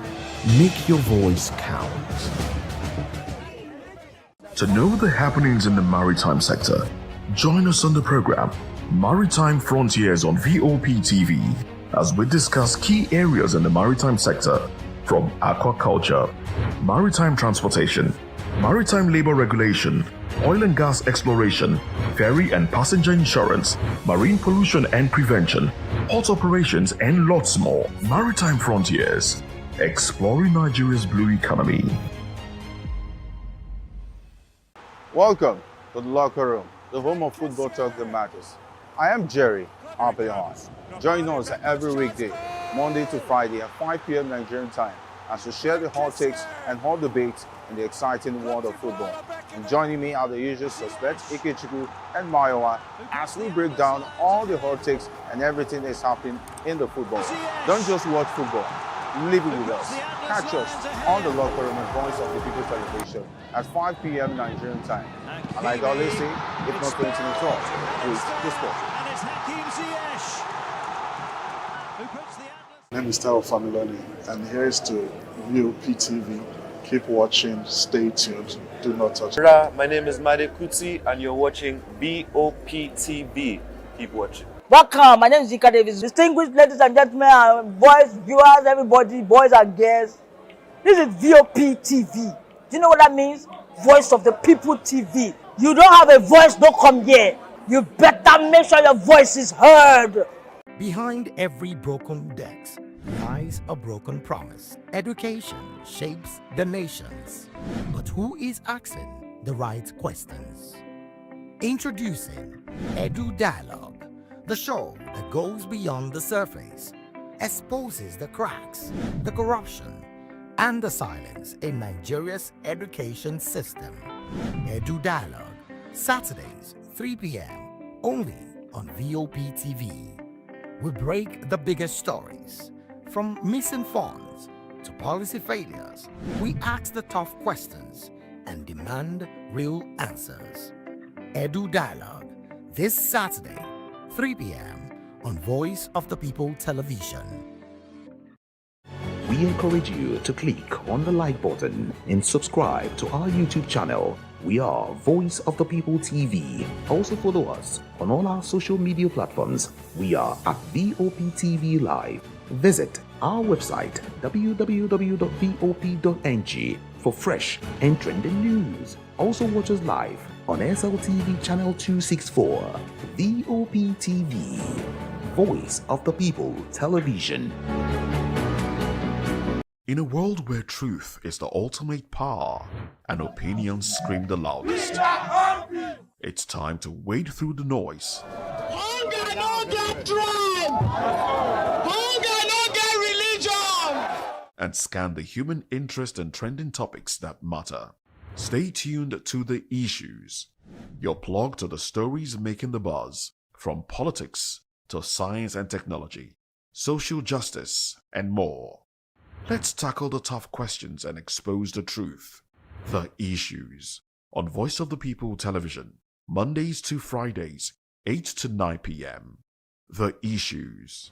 Don't just react, understand.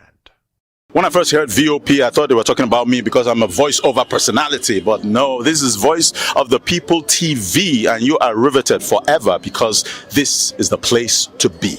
You guys, your boy Chella. Shout out to VOP TV. I love you guys. Salut, salut tout le monde. Suspect 95. Là, on est sur VOP TV. On passe un bon temps. J'espère que vous kiffez. On est au Afrima. On est ensemble. VOP TV. Don't see me like a fool because I don't do giddy giddy giddy. VOP, you don't know Stoneware from Ghana representing live and living color. Yeah, Beam Nation President. Outside with it. Bless up. Hello, this is Milo from Ivory Coast. Keep watch Voice of the People TV. Regardez la voix du peuple, la télévision de la voix du peuple. Que Dieu vous bénisse. À très bientôt. Love you so much. Hi guys, what's up? This is Gaze Baba. I am watching VOP TV. Usually you be told to not touch the dial, but I tell you to touch the dial and increase the volume. Like, keep it locked. It's Afro Gospel. Thank you. Hello, my name is Shego Aronzo. You're watching VOP. Don't change the dial. My Joe, fine girl. My Joe, fine babe. Only are you, but on the Fuji Monsoon. Yes, don't touch the dial.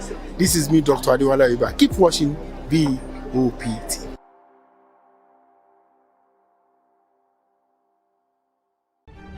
In a world where power shifts with every headlines, news breaks and events happens, we bring you unbiased and explicit information on politics, economy, and state of the nation. We break down the chaos. Facts, not fluff. Truth, not a spin. We discuss not just politics, but a glimpse into the future. Voice of the People Television. Now you have more than a voice. Good evening, Africa. My name is Bamakore, actor, model, producer, and I'm giving a big shout out to VOP TV, man. Keep watching. Don't change the dial. Thank you and God bless you. My name is AY, and of course, I represent the voice of the people, and that's why I'm on VOP. AY say so. Hi everyone, it's your girl Miriam Tima from The Real Housewives of Lagos and The Real Housewives Ultimate Girls Trip Africa. Shout out to VOP, the voice of the people. You already know. Stay tuned, keep watching. And don't forget, VOP is the best. All right, hello, it's a boy that's shaking the man, fine back with Melanie Poppy Black Skin Boy. This is VOP TV. If you're not watching VOP, I don't know why you're watching. Maybe you're watching your weight. Hello, beautiful people. This is Wale Ojo, and you're watching VOP, Voice of the People. Hi, guys. You already know who it is. This is New Energy. Flyers, whatever, live it. Keep watching VOP TV. Thank you. Hi, people. Ginny Albano here. Guys, please keep watching Voice of the People. Join us as we drive into the world of politics through insightful interviews with prominent political figures, both serving and former governors, ministers, senators, legislators, party chieftains, activists, and analysts. Get first-hand information into the decision-making processes that affect our daily lives. Highly engaging one-hour program that brings political discourse into focus. I am Chukwuma Okoro. Political Lens, Monday through Friday, 6 to 7 p.m. Join us.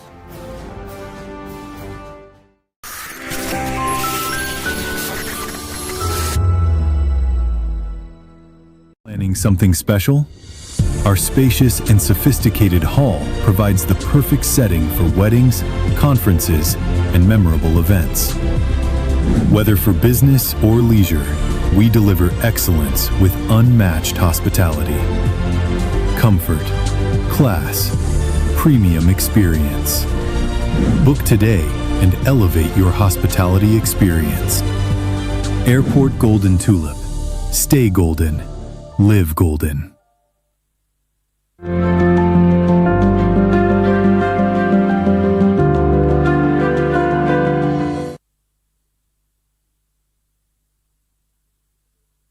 Peter Obi is a fantastic individual, but can't lead Nigeria. This is coming from Dino Melaya. But we also hear that Dino has denied saying any of such things. But we'll talk about it because he is not the only person that has said that. We have quite a few people that said, well, Peter Obi is a good person, but at this point, he cannot lead Nigeria. And some people are even saying, well, he's a good man, but 4 years, not enough, to lay a good foundation for the Nigeria that we want. When we move away from that, we'll go to Rivers State, where the Rivers House of Assembly has rejected Fubara's commissioner nominees. And Umahi's accuser, Tracy Ohiri, recants, tenders apology to Minister Dave Umahi. Good evening and welcome to Political Lens. I am Chukwuma Okoro. Let's bring in our guests. We've been joined in the studio here in Lagos, where we're broadcasting from by Dr. Peter Anosike. Peter is a philosopher, journalist, business consultant, and political affairs analyst. Good evening, Dr. Anosike, and thanks for coming. Yeah, thank you for having me. Good to have you, sir. I appreciate your presence. Now, let's quickly run into it. The Obedient movement has criticized recent comments by former Senator Dino Melaya regarding the presidential ambition of Peter Obi, describing the remarks as a misinterpretation of Nigeria's political reality. In a statement on Friday, today, the group said, while it acknowledged Melaya's description of Obi as a fantastic Nigerian and a great man, it strongly disagreed with his claim that the former Anambra State governor lacks the capacity to unite the country. Well, according to the movement, this assertion that Obi lacks the ability to unify Nigeria and that this is not his time fails to recognize growing support among Nigerians for a new political direction. The group argued that such views reflect what it called the thinking of an entrenched political establishment that has contributed to the divisions it now claims to be capable of resolving. It further stated that the idea that a candidate's time should be determined by political elites rather than the urgent needs of the nation represents the same mindset that has hindered Nigeria's progress for decades. The movement added that the real question is not whether it is Obi's time to lead, but whether Nigerians are ready to break away from what cycles of ineffective leadership, economic stagnation, and national disunity. Dr. Anosike, Obi can't lead Nigeria, according to Dino Melaya, but he has denied that. But like I said, let's even talk about it because this is not the first time we are hearing that. We hear a lot of people say, he's a good man, but that is not the kind of person we need to lead Nigeria. But talking about political will and the heart, to take tough decisions and to make painful sacrifices. What do you have to say about this? Do you think, your own estimation and your assessment, do you think that Obi can lead Nigeria at this point? Well, nobody builds a reputation with what he will do in the future. Understand? Okay. You build a reputation with what you've done in the past. So Obi has become a governor of Anambra State. And as a governor, he did very, very well.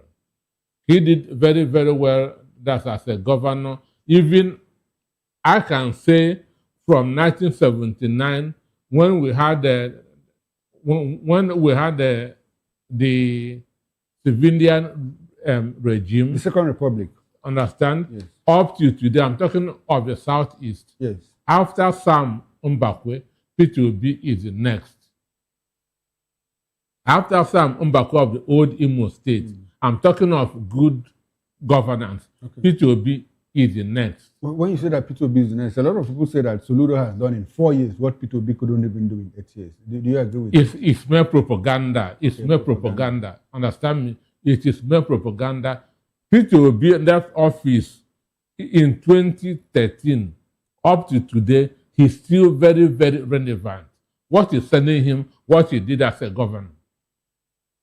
What is sending people to be up to today is his character, his prudence, understand, what he did as a governor. Understand? So, and when you talk of attributes of a leader, Peter Obi had them all. First, compassion. First, compassion. Peter Obi has that compassion. Understand? Then prudence.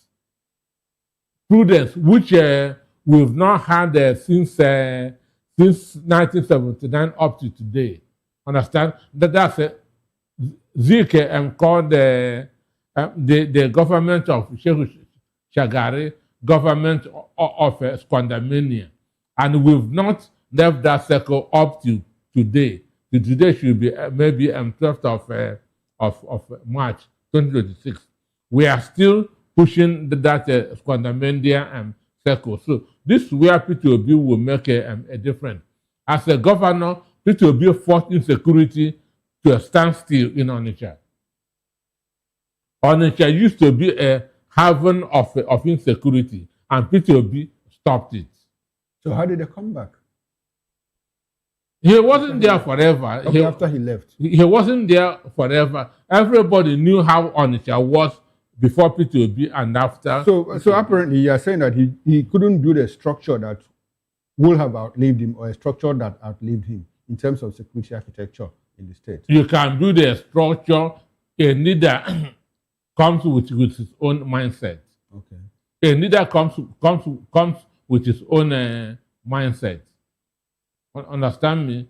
So you do your own, you live, and then somebody else comes and do. So Peter Sonudo, Obiano destroyed the structure that Peter Obi led in Anambra. Okay. Now, in these few minutes we have spoken, you have said quite a few things that are very instructive. You talked about reputation. You talked about prudence. You talked about compassion. I'd like for us to talk about reputation. You said no one builds reputation with what one does in the future. So apparently it's about relying on history. What you've done in the past. What person has done. And that's what you're selling Peter Obi from 2013 up to today. Now let's compare notes. We also have a reputation of a certain man who was governor of Lagos State, and the general belief, the general conventional sense that time was that, well, he did so much in Lagos and that he will be able to replicate that at the federal level. Use the right word.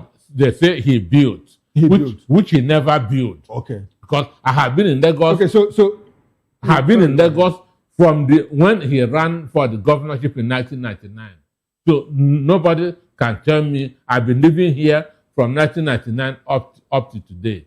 When you talk of governors that have done well in Lagos State, the first name that comes to mind is Native Jakonde. Okay. Understand me? And his legacies are everywhere. Understand me? Jakonde legacies are everywhere. That Tinubu built Lagos is now, propaganda. Dr. Anosike, let's remove that word, built Lagos. Was he a good governor when he was in Lagos? Because I hear a lot of people say, well, Jagaban or Bola Ahmed Tinubu did well when he was in Lagos. So at a national level, he should be able to replicate everything that he did. I'm talking about, one, not being able to, you shouldn't build reputation based on what you have done in the future, but in the past. This is one man who seems to have done well as governor of Lagos State. Is he doing well at the national level? That is propaganda. If he had done well in Lagos as a governor, he would have done well. He would be doing well. That's in Nigeria, because Lagos is a micro Nigeria. Simple. Replicate what you did. What you did in Lagos. That's in the country. He cannot do it because in Lagos he didn't do anything. Now, let's compare notes. You remember George W.H. Bush, Bush 2? Yes. Was he a good American president, by assessment? He did his best. But when you begin to call the American president, you don't put him among the first 20. He was governor of Texas. Did he yes, do well? Yes. Okay. Bill Clinton, was he a good governor? A good president? People love him. He did well as a governor. Understand? and also as a president. Bill because Clinton. sure, because as governor of California, he did well. Then as a president, Texas. no, I'm talking of Bill. No, Arkansas. Okay. Arkansas, yeah. Okay, that what my definition of a governor or a president that is doing well is the people. Okay. How it impacts on the people. When you check inflation, when he was the president of the United States and infrastructure, Okay. you can say that's why people still love and respect him up to This moment. today. Okay, now let's come back to Nigeria. So apparently you are saying that if you were by assessment of what P2B did in Anambra in 8 years, he will be a good president. So Sure. destroying the notion by Dino Melaye and some people that he can't lead. But let's even talk about prudence now. If you talk about prudence, some people are arguing Obi went saving money for Anambra State when Anambra was lacking critical infrastructure like water, like schools, good roads, and all of that. Was it a wise decision for him to keep saving when the people had no roads, no water to drink, and all of that? It's people who have not crossed River Niger that are making this nonsense statement. Okay. It's people who have not crossed River Niger that's making this statement. Before Obi became the governor of Anambra State, in WAEC, Anambra was called 23. But Obi brought it to Anambra to number 1 in education. Health, the same thing. Understand? And Obi was using an MDG program. Obi never printed any manifesto. What he was using is MDG agenda. And if you can use agenda, 8-point agenda. And if you can do what is MDG, you will be a very good leader. So these people, when they talk, they don't talk with facts. I'm telling you, ask Obi, his manifesto, he never used any manifesto. His program was MDG. Understand? And if you can do half of that, you will be remembered even in the next 100 years. And that's why Obi is still being loved today. More than 12 years since he left office as a governor of Anambra State. Okay, that's about prudence. Now, let's talk about compassion. You said, Obi is a compassionate mind, kind-hearted. Is that the kind of president we should have now? Because I'm trying to situate it between someone who is a compassionate leader, kind-hearted. Will he be able to take hard decisions, make hard sacrifices, hard choices for the good of the country? How does that fit into compassion? Compassion simply means feeling what your people are feeling. Okay. Understand? Feeling what your people are feeling and not removing yourself from the national grid. Understand? So that when your people are in darkness, it doesn't concern you. P2B will not do that. P2B can never say that Aso Rock will have Sonda, while the rest of Nigerians won't. Okay, so he's the kind of person who will stay in darkness if Nigerians are in darkness. And that's what leadership means. Okay. Understand me? You cannot be in paradise and those you are leading are in hell. Understand me? That's what I mean by compassion, feeling what your people are feeling. Let's talk about hard choices, making hard sacrifices. Okay, let's start with hard choices. Do you think that Obi will be able, from his persona that you understand, will he be able to confront insecurity frontally? Like release list of sponsors of terrorism, prosecute them, send them to jail, knowing full well that these are very, very powerful interests. Do you think that Obi can do that and run a government that will not be torpedoed by those interests? Is it possible? One, those who are compromising, understand, is because maybe they have entered into agreement, into alliance with all those evil forces. Now you think Obi has not entered into any alliance? No. How sure Understand are you? me? How sure are you? Very, very sure. Very, very sure, because an ego doesn't mingle with chickens. Understand me? An ego doesn't mingle with chickens, even though both of them are still birds of the air. Now, let's talk about his stint as presidential candidate of the Labour Party. A lot of people say that, well, if Peter Obi couldn't, rein in the disparate interest in Labour Party, how will he be able to, unify Nigerians? I don't understand that question. No, as the presidential candidate of the Labour Party after the elections, Labour Party descended into crisis up until this moment. A sponsored crisis by the ruling party. No, I'm not aware of that. Now, I'm asking you. And APC members confirmed it, that they are behind the crisis in PDP and in Labour Party. APC members confirmed that. Sure. Okay, I don't know about the confirmation, but I heard the president say, well, I'm happy that they're in disarray. Is that the confirmation you're talking about? No, APC members, I'm not talking about the president, APC members confirmed that they are behind the crisis in the opposition. Okay, so apparently, because it was sponsored by the ruling government, by the ruling party, Obi was hamstrung in trying to rein in the disparate forces. They are pushing money. There's nothing more that he can do. Okay. Understand me? There's nothing much that he can do. Okay. Evil people in the party, like Abure, that's Arabambi, Apapa, and others, are those causing this crisis. Now, let's segue, into something similar, which is about Obi formally registering with the ADC. I think that was earlier in the week. He collected his membership form of the ADC. So he's now a full-fledged member of the African Democratic Congress, and primaries are coming in the next few weeks. So let us now say that the ruling party, and Obi has promised Nigerians severally, forget it, I'm going to be on the ballot. So what will he do if we have a situation where some APC members are planted as moles in ADC? What is going to be his fate? Will he just give up and say, oh, well, because the ruling party is sponsoring dissidents within the party, I'll move away? So I want us to tie it with what happened in the Labour Party. One, we have the new electoral act talk of direct primaries. Okay. Understand me? No more indirect, which means it is delegates will come. Only when you don't arrive at a consensus candidate. Understand me? Yes. Okay. Sure. So what if they arrive at a consensus candidate and he's not the one? Until then. No, but what if scenarios? That's what I'm trying to. Until then. Okay. Until then. Understand? Okay, so no, we are only sure of today. We don't know of it. So apparently, you are saying that the scenario that played out in the Labour Party about the divisions within the Labour Party will not or may not play out in the ADC in the days leading up to the ADC and matured people are tested, tried and tested their politicians. ADC? ADC. Really? ADC are tried and tested politicians.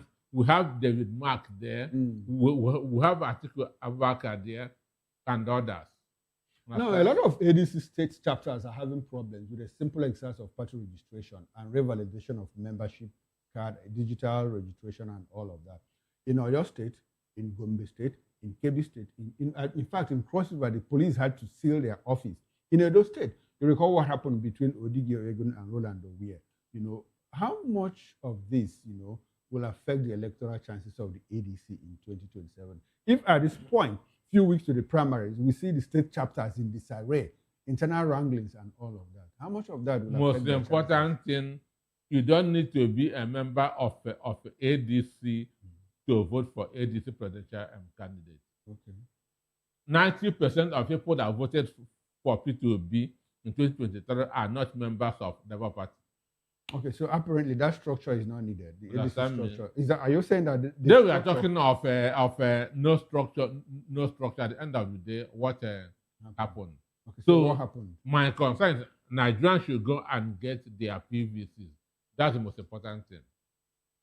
Nigerians should go and get their PVC. So yes. As far as you are concerned, Obi should be on the ballot, and he has the capacity to rule Nigeria. Not what I say. Obi. As Nigeria is today, I don't see anybody that can do better than Obi, based on his antecedents, based on what you have seen of him, but his character, his reputation. I don't see any politician in Nigeria today who even have half of it. I want us to return to the issue of his ability to run this country. We have a lot of people say that, well, Peter Obi is a good man. If he manages to get into office, he's going to clean up the system. Now, there are powerful interests entrenched in our politics. People who, one way or the other, have skeletons in their cupboard. And these are powerful interests, Do you think that they will sit idly by and watch the personality of Peter Obi get into Aso Rock to destroy everything, that they have labored for, unquote, in the past years? I mean, like corruption cases, we are looking for 12 billion here, we're looking for 80 billion here, we're looking for a certain 100 billion naira here. Do you think these people will sit idly by and watch Peter Obi get into government? What is happening in America today? Tell me. Donald Trump is doing what he's doing because he's not your usual politician. Okay. And that's exactly what... No, but he's already in government. He won elections. And that's exactly what Peter Obi is, understand? If Peter Obi gets into office today, he's going to do the same thing. But Dr. Anosika, I'm talking about that bridge, crossing that bridge to get into office, which is winning an election. Do you think these people, you and I, Nigerians, understand how our politics is structured? Do you think that the powers that be, those powerful interests, whom we understand will have the political will to step on those big toes? Do you think that those big toes will sit idly by and watch Obi get into office? They would do what they would do, understand me? They would do what they would do. Donald Trump called it draining the what? Understand? They have been there, but power belongs to the people. Okay. Power belongs to the people. If Nigeria, and the change always comes from below, not from above, because above is comfortable. Understand? If Nigerian people who have been impoverished by this government decide on a change and vote for the candidate that will bring that change, there's nothing that those few evil people would do. A certain group of people, former legislators, went to court, filed a suit seeking the deregistration of African Democratic Congress, ADC. The court fixed March 24th, for hearing on that suit. And what is their ground? Their ground is that, well, ADC, Accord Party, and a few other parties have not met the threshold to remain as political parties because they didn't win a certain number of seats at the national, state, and even local government level. What happens to ADC if on the 24th of March, the court says, well, ADC, because you didn't meet this threshold, we are registering you as... That shows you the desperation of the ruling party. That shows you, even though they have about 32 governors now, 32 governors now, 87 senators, they are still afraid. Who are they afraid of? P2B. And understand me? If you have all the protections in the world, why are you afraid? Understand me? Open up all the field, let everybody participate. Because I know that APC is behind those people. Okay. APC is behind those people because they are afraid of having P2B on the ballot. P2B has become their nightmare.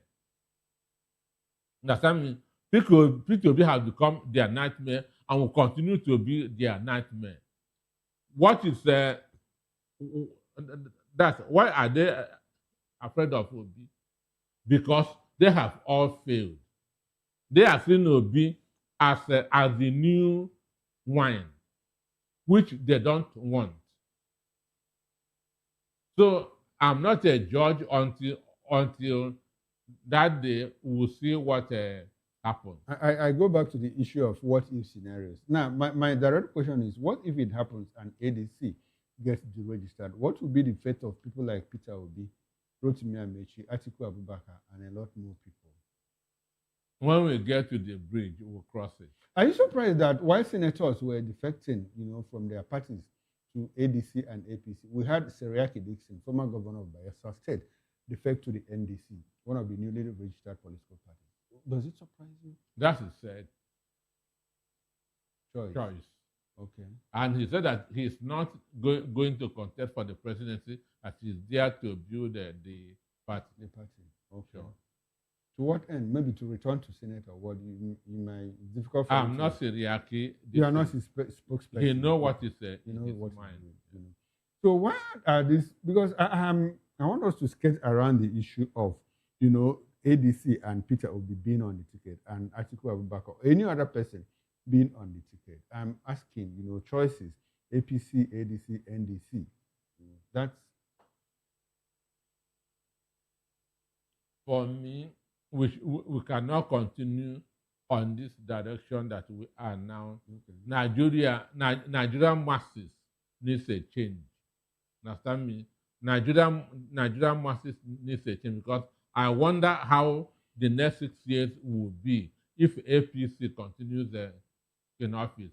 Because election is a kind of an appraisal. Understand me? A referendum on somebody's stewardship. Okay. But when you check this APC, there's nothing that they have done in the last 3 years that you can even appraise them. So that's why they are doing all kinds of manipulations to ensure, including making sure that Obi will not contest. Okay. Because if they had done well, they would have left the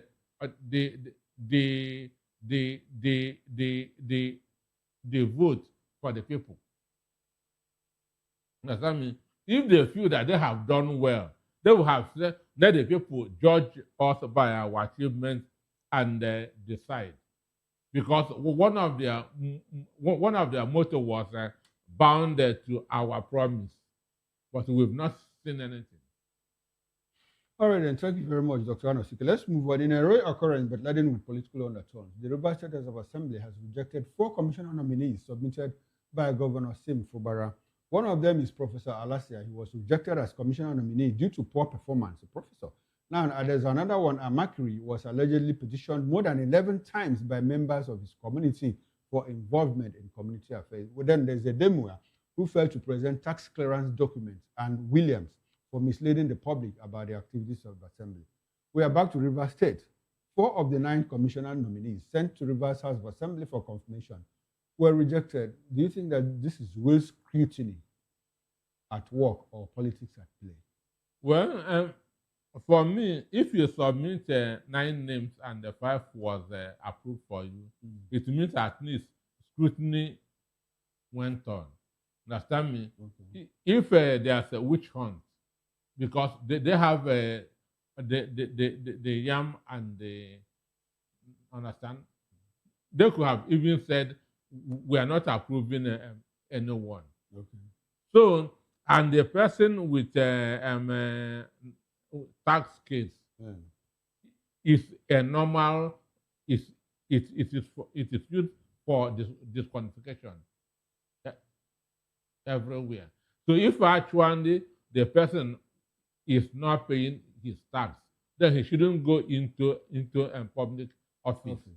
Then for the guy that they say there was petitions against him, it depends on who, if the accusation has any merit. Understand? So for me, I'm not really, because Fobra messed up. What do you mean? What do you mean by messed up? He chickened out.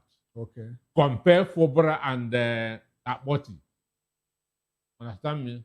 Compare Semi Fobra and Natasha. And Natasha Akpoti. So I have no sympathy for him. Apart from the time Nasiru El-Rufai went for Senate confirmation and it was thrown out, can you recall the last time one of our nominees, either from the governorship or the presidential level, was rejected by the legislature? Can you recall? Well, the issue is, I strongly believe that the rejection of El-Rufai was done by the head of the NSA. Okay. Understand me? Because of 2031. Okay, politics at play. Sure, politics at play there. Yes. Okay. Understand me? So that's exactly my point. Now, you believe that this one is scrutiny at work. But a lot of people will at least 5 was approved. Okay, so which is that's a over pass mark. 50%. Okay, a pass mark. Okay, so but some people believe that that they are trying to cow Fubara the more, so that he doesn't even resurrect politically. No, you think that this has nothing to do with politics? The issue is those people that were rejected, was rejection valid? Okay. Understand me? That's why I say for the tax person, if he's not paying tax, he shouldn't come into public office. That's number one. Then the other one that they say that has about 11 or 12 petitions. Is it valid? Is the accusations justified? Okay, so apparently from your assessment, the Rivers House of Assembly is trying to build up the Rivers democracy by doing their good work, because we have seen situations where people with questionable characters get into plenary, for confirmation, screening, and all of that. And the only thing we hear is take a bow. And leave. So apparently, from your assessment, Rivers House of Assembly is doing a good work by doing thorough scrutiny. I don't say thorough. I say something like scrutiny went on. Okay, something that looks like scrutiny. Yes. Okay, yes. You are quarreling with that word thorough. Because they cannot be thorough. Now, Those what is his name? They cannot be. They are already compromised. Okay. Understand me? So I don't expect anything good coming from them. Okay, so there might be some sprinkles of politics around what they are doing. Exactly. Okay. Now, do you think that any level of submission to Wike by Fubara will make Wike change his mind about Fubara in 2027? Well, the issue is this: Wike is not the owner of Rivers State. Rivers State is owned by Rivers people. Theoretically. Understand? Theoretically. Practically. Okay, practically. Practically. Okay. Understand? Because he's not the first governor of Rivers State. Okay. So Rivers State people owns Rivers State. Wike is not the owner of Rivers State. He will do his own, and the people of Rivers State will also do their own. And every drug has expiry date. Okay. Now we are few weeks away from the primaries, and it's like, with what is going, do you think that peradventure that Fubara might just spring a surprise? You recall what happened during the local government elections, where he had problems with the PDP and the APC. He had to go to, I think it was APP. APP won over 90% of the local government. Do you think that he might spring another surprise again in terms of the goodbye election? Well, he is now a member of the APC. But he was a member of the PDP then. He said that PDP governor did not protect him. Okay.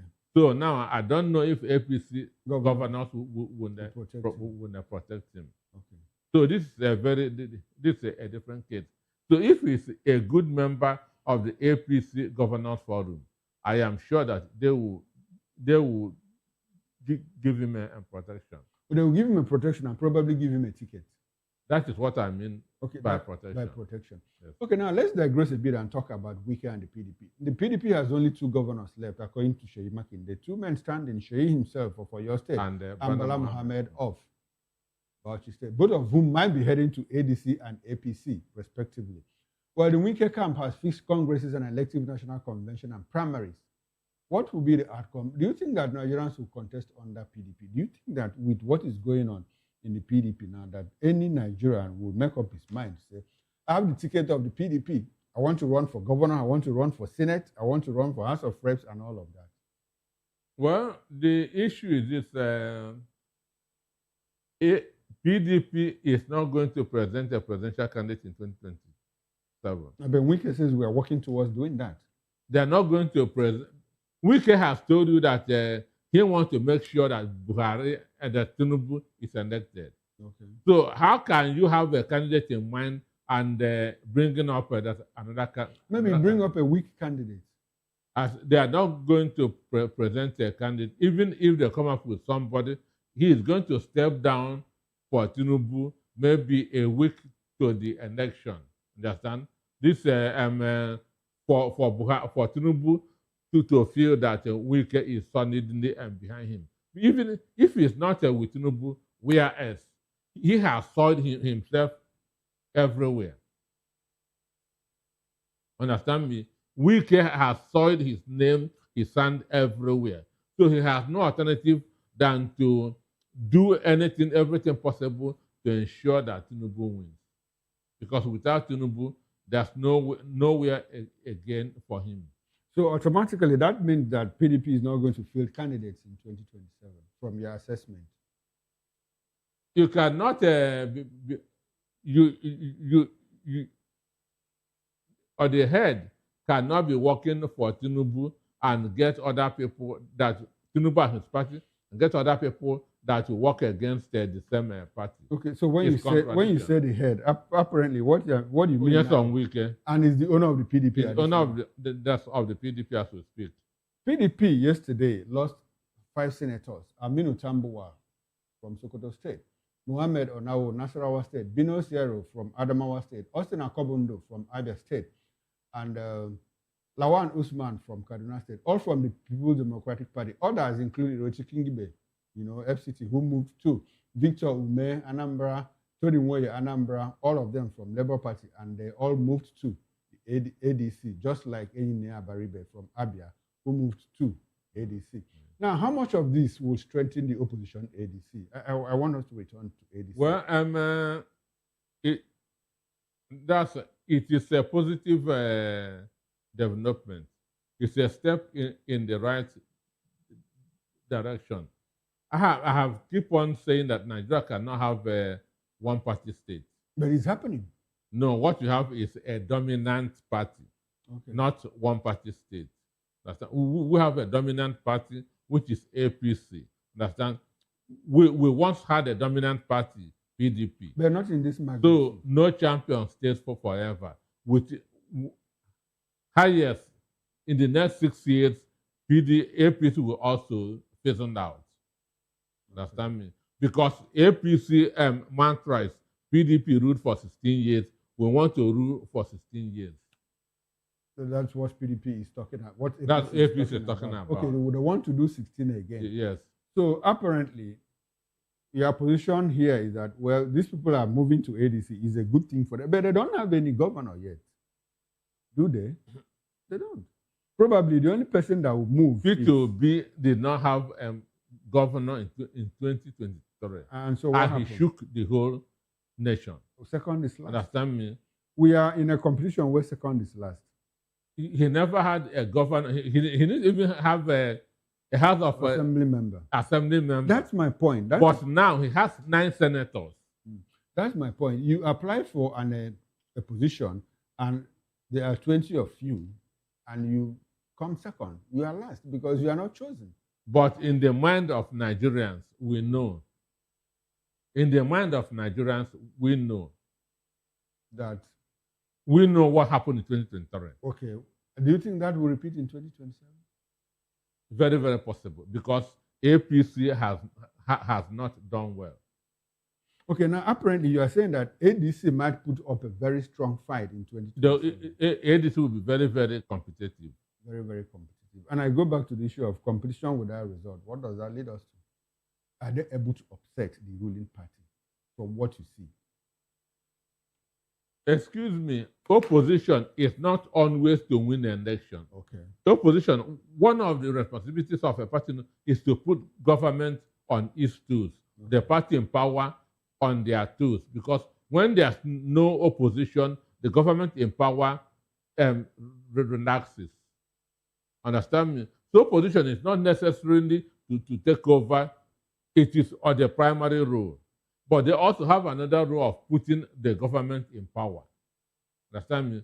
When they know that there's an alternative, if we don't do well, there's another party I'm happy that you brought us to this point. From what you see and know about the APC, do you think that APC cares? And from the way they are going, has ADC done enough, to put fire under their feet? To say, okay, because these people are giving us enough pressure, the hunger is putting fire under Nigerian feet. Okay. Understand and me? So what are Nigerians doing? The hunger is we are getting our voters card to upset the ruling party. We are getting our voters card. The way APC is feeling now is the way PDP was feeling in 2014, 2015. Okay. Understand me? And had the church said, when you become overconfident, you'll be hit with a sucker punch. Okay. Now, you and I will talk the other time about state capture. If we have a situation where almost all the institutions of government, I mean the umpire, the police, the judiciary, the executive, the legislature, have come under state capture, how much of that, can the ADC upset? Has Nigerian people have not been captured. Nigerian people have not been captured. The governors may have been captured, but Nigerian masses have not been captured. All right, Dr. Anosike, let's move on. In a twist that has stunned the nation, businesswoman Tracy Ohiri, who alleged sexual advances, contract debt against Works Minister Dave Umahi, has publicly retracted her allegations. Well, in a video released yesterday, March 12, 2026, Ohiri said she had to retract after consulting her family, friends, and lawyers.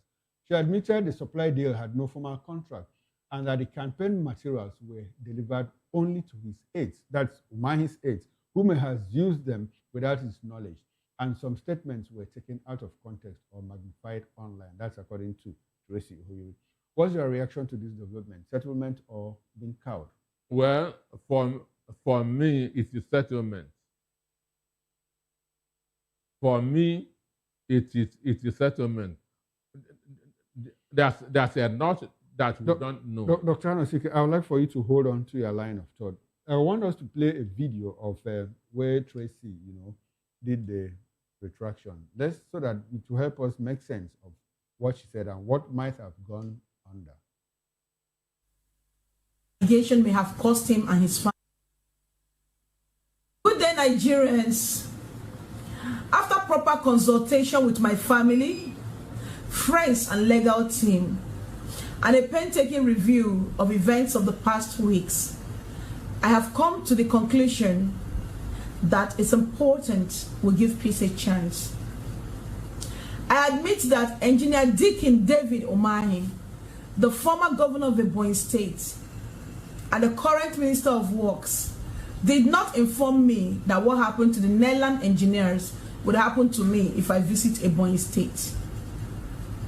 I do not know the Netherlands engineers except what I read about them on the internet and what I heard from people. I apologize to Engineer Deacon David Umahi for the embarrassment this allegation may have cost him and his family. I sincerely apologize to his family, to my own family, friends, and everyone who felt hurt and embarrassed with what happened. I never said Engineer Deacon David Umahi tied towel to meet me in a hotel room. I apologize if the allegations have been magnified and taken out of context. My family and I have decided to move on and face our lives and business. And we want everyone to respect this decision. On the issue of the contract, I admit there was no formally signed agreement between Deacon David Umahi and I. Although the job was done and delivered to his aides, they might have used the material for campaign purposes without informing him and without him knowing about it. I apologize sincerely for any misgivings that this might have cursed. Thank you so much, and God bless each and every one of us. Thank you. So there you have it. Tracy Ohiri tendering apology to Minister Dave Umahi, Works Minister, Nigeria's Works Minister, and where she said, we also hear that there might have been a settlement of about 110 million naira. Say, well, take this and have this. I don't confirm that, but it's out there in the rumor mill. Dr. Anosike, let's have your reaction to this. What do you think? One, there's a contract. Okay. And supplies was made. Understand me? This is the things that we hold. There was a contract. She was given a job to do, and she did it according to her. She did it and supplied. Understand? And Umahi might be very busy. Understand? Let me give to his aides. Understand me? So, one, what she's after is her money. Okay. And she has gotten it. Hausa people say bad amwa, no problem. I need for you to interpret that. Bad amwa meaning no problem. Okay. Give me my money. Like bad homie. Bad amwa, okay. No problem. Okay. Understand? Give me my money. I will say what you want me to say. And she had been given her money. Now, according to her, the original contract sum was 25 million naira. So when we got to 250 million naira was because, according to her, over 12 years accrued and interest and all of that. Then the value of 35 million then. Okay, because of the number of Nigerians that lined up behind her, people like, Showore had to confront Minister Dave Umahi. Minister, I want to talk to you about a certain woman that has been arrested from Lagos and flown to Abuja on your orders because of certain contract disagreement and all of that. And all of a sudden, we hear the woman say, well, I'm sorry, all of that didn't happen. Are you disappointed with her? One, she wants her money. Okay. She has suffered that not over the years. And she might have run into debt. Mind you, maybe that job was done on credit. And the people that did it, that might be putting pressure on her. And she might have sold even her personal properties and so on and so forth. So the pressure is her money. Pay me my money, let this problem ends. Okay, if I pay you my money, if I give you this money, will you go and say that all this did not happen? Yes, if you give it to me, I'll go out and say it. So, what's the place of integrity in all of this? I mean, you made an accusation, an allegation against... Omahi, what's this in integrity? So, are we talking about two wrongs? Both of them are the same thing. Okay, so we are talking about two rights making a wrong. Both of them are the same thing. Omahi has no integrity. Ohiri has no integrity. Okay, so we should just pardon and write off the both of them. Sure. Now, you have been very familiar with this refrain from Dave Umahi, I'm a dangerous man. There was a certain journalist, too, who got involved with interviews along the Calabar Coastal Highway and Win Homes. The video is circulating online, and the man said at many points, so he heard Umahi say, people don't play with me because I'm a dangerous man. What does that say about somebody who is a minister of the Federal Republic of Nigeria, and he openly says, I am a dangerous man? What does that tell you about the kind of people we have in government? In politics? Well, some time ago, I don't know if you were aware of 6 people that got missing in Ebonyi, engineers. Yes, I'm aware of that. Yes, and fingers is also being pointed at somebody, confirming that somebody is very dangerous. Understand me? Fingers are being pointed at even or the family of those people are even writing, let their skeletons be released to them, let them go and bury them formally. And exactly my point. So should we have such people in government? And if all of these things are in the public space, why do we promote such people? How do such people emerge as leaders? I mean, former deputy governor, former governor, now minister, and he's proudly saying... PDP chairman first. Okay.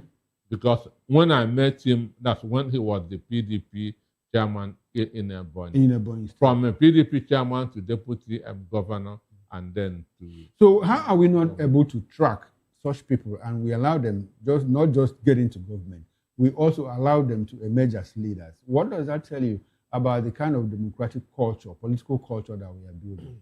If you see Dave Umahi dancing at the adoration ground, you would think that this guy is filled with Holy Spirit. Understand? Google it and you see it. Understand? So this is the deception. Okay. This is the deception. Understand? So, and our religious leaders are also involved.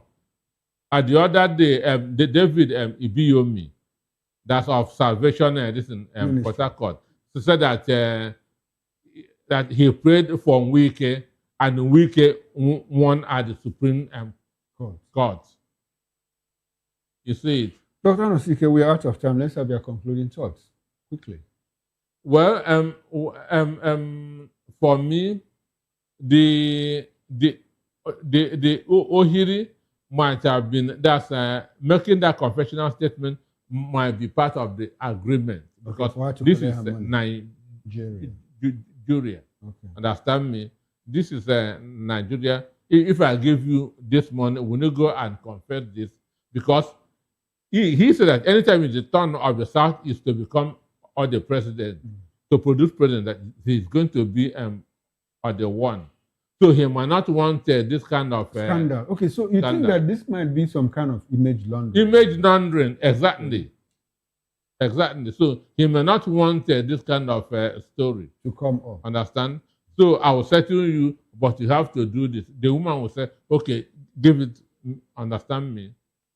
So I don't believe him, and I will never believe him. All right, this is where we have to draw the curtain on this program. We'll be speaking with Dr. Peter Anosike, philosopher, journalist, business consultant, and political affairs analyst. Thank you very much, Peter, for your presence. I appreciate your presence. Yeah. And I hope we can do this some other time. Thank you for. All right, then. Now, on behalf of the backroom staff, I am Chukwuma Okoro. Up next is Issues with Nnamdi Kanu. I'll see you again Monday morning, 8 o'clock on the morning show. Enjoy the rest of your weekend, and bye for now.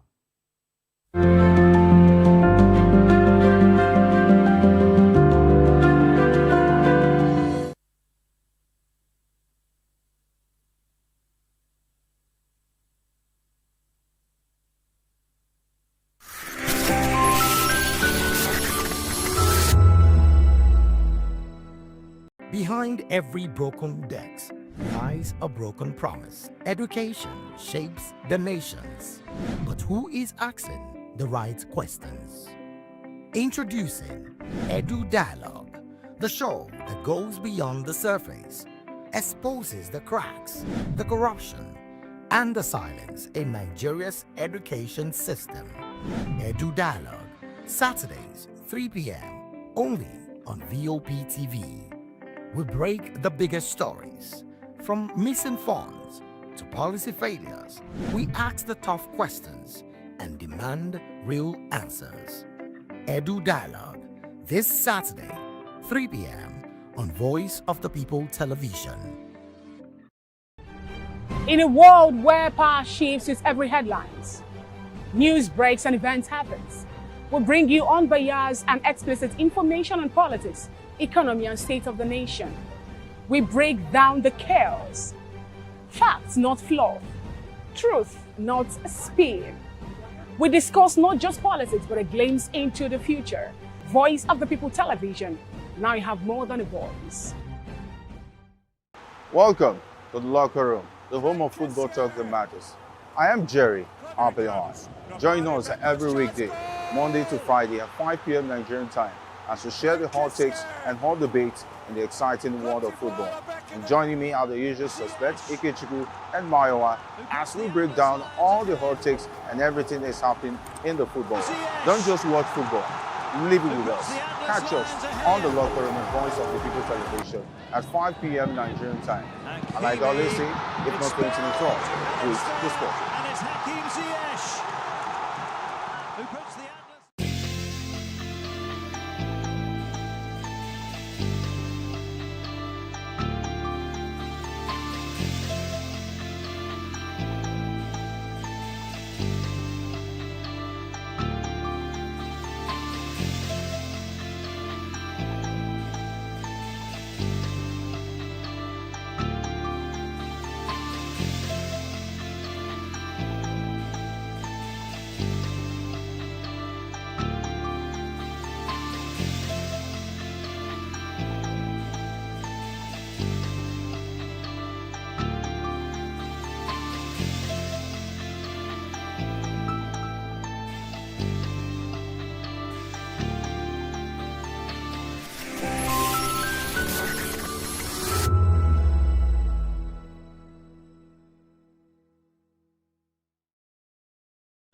We encourage you to click on the like button and subscribe to our YouTube channel. We are Voice of the People TV. Also follow us on all our social media platforms. We are at VOP TV Live.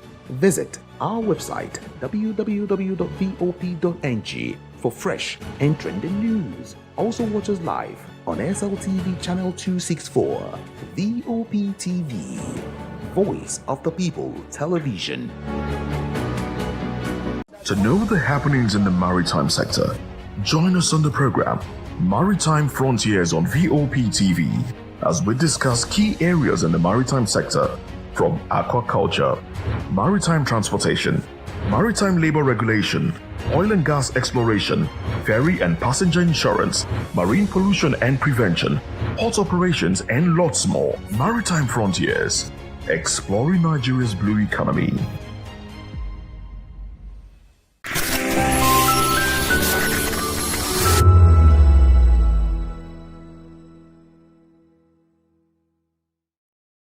In the heart of Ebonyi State lies Afikpo North, the birthplace of a woman whose name has become synonymous with integrity, excellence, and resilience.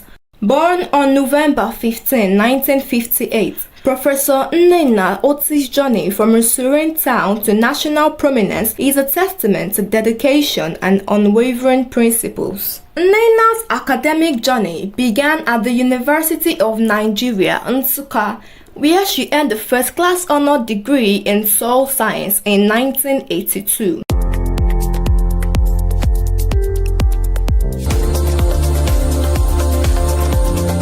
Her brilliance was evident as she emerged the best graduating student in the Faculty of Agriculture, receiving the Federal Government Merit Award and the UAC Prize for Best Student in Agriculture. She furthered her master's studies in soil science, specializing in soil microbiology and biochemistry from the same university in 1986. In 1987, she obtained a postgraduate diploma in irrigation engineering with distinction from Katholieke Université in Belgium, courtesy of a European Economic Community Scholarship.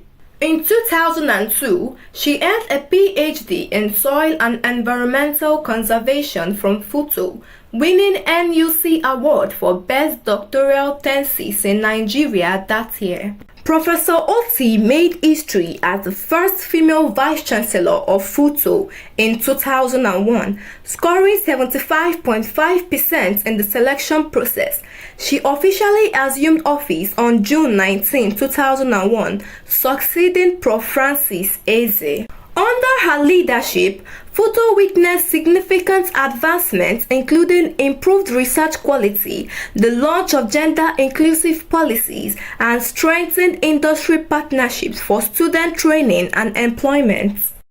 Professor Nnamdi Kanu gained national recognition as the Independent National Electoral Commission returning officer for the 2023 Abia State election.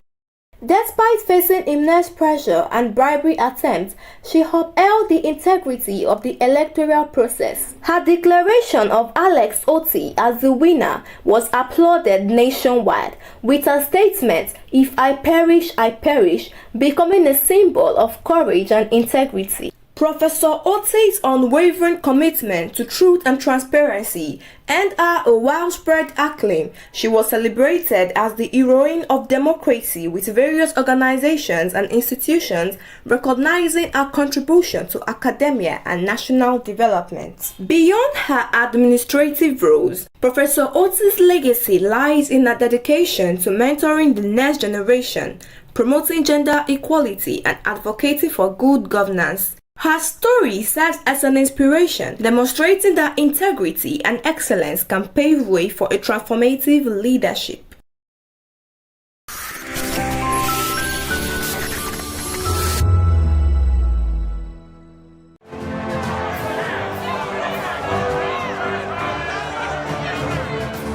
Do you want your voice to be heard? Do you know that you matter in the scheme of things? The People's Voice, the show where ordinary citizens take center stage as we discuss the biggest stories that affect you and I. With you in mind, we facilitate lively discussions, debates, and interviews on the topics that matter most to you and I, from social justice to economic empowerment, education to healthcare, governance, and more, tackling tough topics and amplifying your voice. Join the conversation and make your voice count. The people's voice. Make your voice count. Join us as we drive into the world of politics through insightful interviews with prominent political figures, both serving and former governors, ministers, senators, legislators, party chieftains, activists, and analysts. Get first-hand information into the decision-making processes that affect our daily lives. Highly engaging one-hour program that brings political discourse into focus. I am Chukwuma Okoro. Political Lens, Monday through Friday, 6 to 7 p.m. Join us. VOP TV. Now, you have more than a voice. Issues examining the complexities of Nigeria's politics and governance, from Senate to meet IMF over Nigeria's economic outlook, to Falana urging global pressure over Iran tensions. Also, Kenneth Okonkwo discloses confidence in ADC and seating APC in 2027. Finally, UNIZIC suspends nursing school fee hike after students' protest. Join us as we break down the fact and provide context to help you stay informed. We'll take a short break, and when we return, we'll dig deeper into these topics. Don't go away.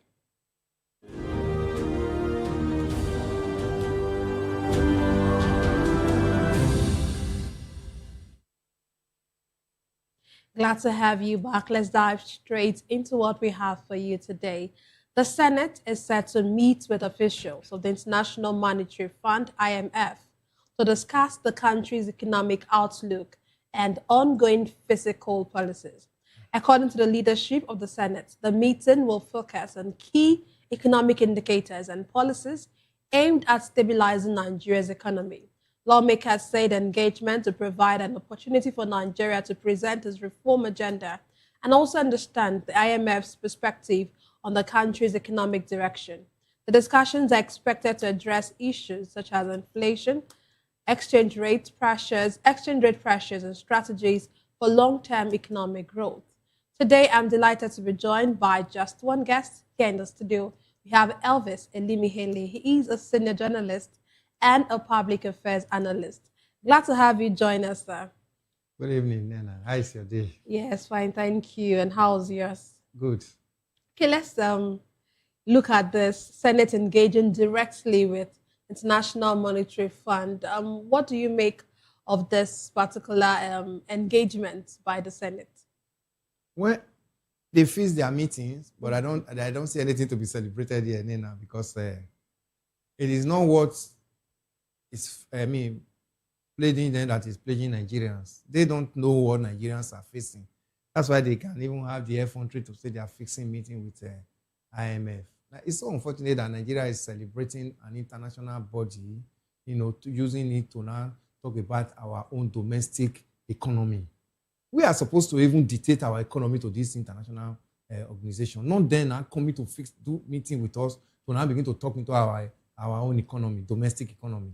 That means we just, in every facet of the economy, we are losing it. In insecurity, we are losing it. Even in our domestic economy, we are losing it. Where is it? Infrastructure, we are losing it. So do they know better than us? Do they know better? They will come and quote the figures and say, oh, the economy is growing, 4.5% is growing. Is that one reflected in your life and my own life that are talking here in the studio this evening? Is it reflected in the life of average Nigerians on the streets? Look at the very situation we are going through now. A war that is just about one week and some days now. Nigerians are already going from helter to skelter because of changes in almost the energy and even foodstuff prices in this nation. So what else is the IMF coming to tell Nigerians now? What are they coming to tell Nigerians? This morning, I drove out, the filling station was still 1,130 naira per liter. When I was coming back, I said, okay, let me just fuel a little before I come to the studio. It has come down to 1,230 naira per liter. This same today. Then the National Assembly is coming to sit with the officials of the IMF to discuss what? So, okay, they should come and tell us that Nigeria economy is doing well. Will Nigerians believe that? You don't quote macroeconomy and when the microeconomy, those people that really needed to enjoy the stability of the economy are not feeling it. And these are the people that voted the government into power. It's very easy for them to quickly arrange such meeting now. Why don't they arrange this kind of meeting with Nigerians, with the security officers of this nation on how to curb security, to make Nigerians to be free? Look at the rate of killing within these 2 weeks, Nena. Look at the number of Nigeria military bases that were sacked, Nigerian soldiers that were killed within these 2 weeks.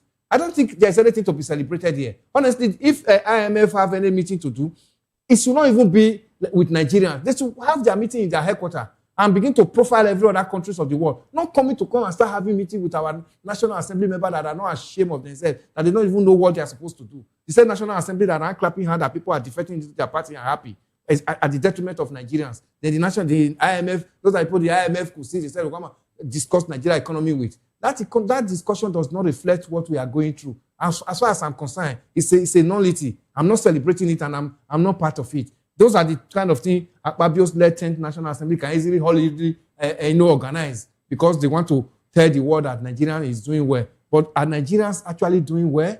Nigerians will continue to tell the world what they are going through. Forget about it. They can have all the $9 million PRO staunch in the US. It's immaterial, because the number of Nigerians that post every day into the same internet are more than one PRO company that they paid money to say, okay, go and under our image so that the world will know. The voice of Nigeria is more than that. We have over 200 million Nigerians that cannot feed, that cannot close their eyes at night because of insecurity, that cannot even go about their normal duties, that cannot travel from one state to another to do business or even to go to market. So what is IMF coming to discuss with us? They want to come and tell us that this administration has fared so well, that the economic indices are looking good and is favoring the economy. If the economy is good, it is Nigerians that will say it, not IMF. You can't know my house better than me. If you are a visitor in my IMF, are visitors to Nigeria. If you come to my house, I sit you in the parlor. Even if I'm going to bring drinks for you, you may not even know where I'm bringing it from in the house. But you may not see that I brought drinks to entertain you. So IMF should not come and come and rob us and come and make us to begin to feel more traumatized than what we are facing with this government. They should not come and paint anything, because this is not what Nigerians are expecting. Nigerians, we have Minister for Economic, Budget and Economy. We have Minister for Finance. We have CBN governors. They should begin to analyze our local domestic economy to us and begin to tell us where it is working and where it is not working. Not a foreign body. Not a foreign body. Because when they come, Nigeria will now shift to doing their bidding at the detriment of Nigerians. This is not what we have been seeing. Every policy of this government have been IMF policy and World Bank. Bring up tax and impose it on Nigeria. It was then. Remove fuel subsidy and increase taxation and all. These are their policies. Why would they not be rushing down to Nigeria? Because they just found a new federal grant to begin to clap and say they are doing well. Tomorrow, when President Tinubu coughs, he tells them, give me a loan. I want to buy a cough syrup. They quickly give to him at the detriment of Nigerians. Is that what we should be celebrating? It's an aberration. It's shameful. I don't have anything to say about that. Nigerians should at least pick up in this matter. Our president will come out to say the economy is looking good and the economy is working. And like you already mentioned, ordinary Nigerians are not even feeling the effect of these economic reforms that he gets to speak about. And of course, we get, like you mentioned as well, IMF will come out to say there's a 4.4% somewhere and all of that. But I want to know, to what extent do issues like insecurity, infrastructure deficits, and power shortages undermine our economic reforms? Or undermine the economic reforms? 100%. Nina, the people have to work ultimately for the economy to work. Now, do you know the number of Nigerians that are in IDP camp who were before now very resourceful as farmers? And when they bring their produce, people buy it from them and bring it to other major cities in Nigeria to sell for you and I. But today, these same IDPs now are now relying on palliative from government for them to feed. These are people that have their homes before, that have their businesses that were not waiting for government, that could actually pay their ways, feed their families, put their children in school as expected. But today, they are in IDP camp. Is that a working economy? Or our electricity that just suddenly become epileptic. I mean, epilepsy is now the issue with our electricity matter. That almost every month we record collapse. Is that what we'll be talking about? No, look at the economy of every nation is centered around the micro economy. You know, small and micro industries where you and I, even if you are a tailor, you could sew as expected. Then because you have electricity, you are a welder, you could do your job without going to start looking for petrol. Imagine a welder now that is going to put petrol in his generator to power his machine. He's going to buy at 1,200 or 1,300 naira. How much will he not take from you that is coming to engage his service? Or even a tailor, or even your hairstylist. These are people that the economy also have favored, because when you favor these people, it trickles down to you and I, because we meet them daily. Or even the man that has his downfall or whatever, transport on the street, that when I leave this studio, if some of us, our colleagues are going to take transport to their respective home. How are they affected positively with this kind of economy that we have in this nation? The IMF is coming to come and tell us that the economy is working, is growing at a 4.4, 4.5, whatever. I mean, that's bullshit. It doesn't concern us, because whatever they are discussing, there's no part of what Nigerians are facing. Those ones are put together by Babio-led National Assembly for them to begin to use it to praise themselves at the detriment of Nigerians. Okay, let's look at our oil dependence, which, of course, one of the things that is, we'll still look at this particular issue with Iran and how much is affecting us.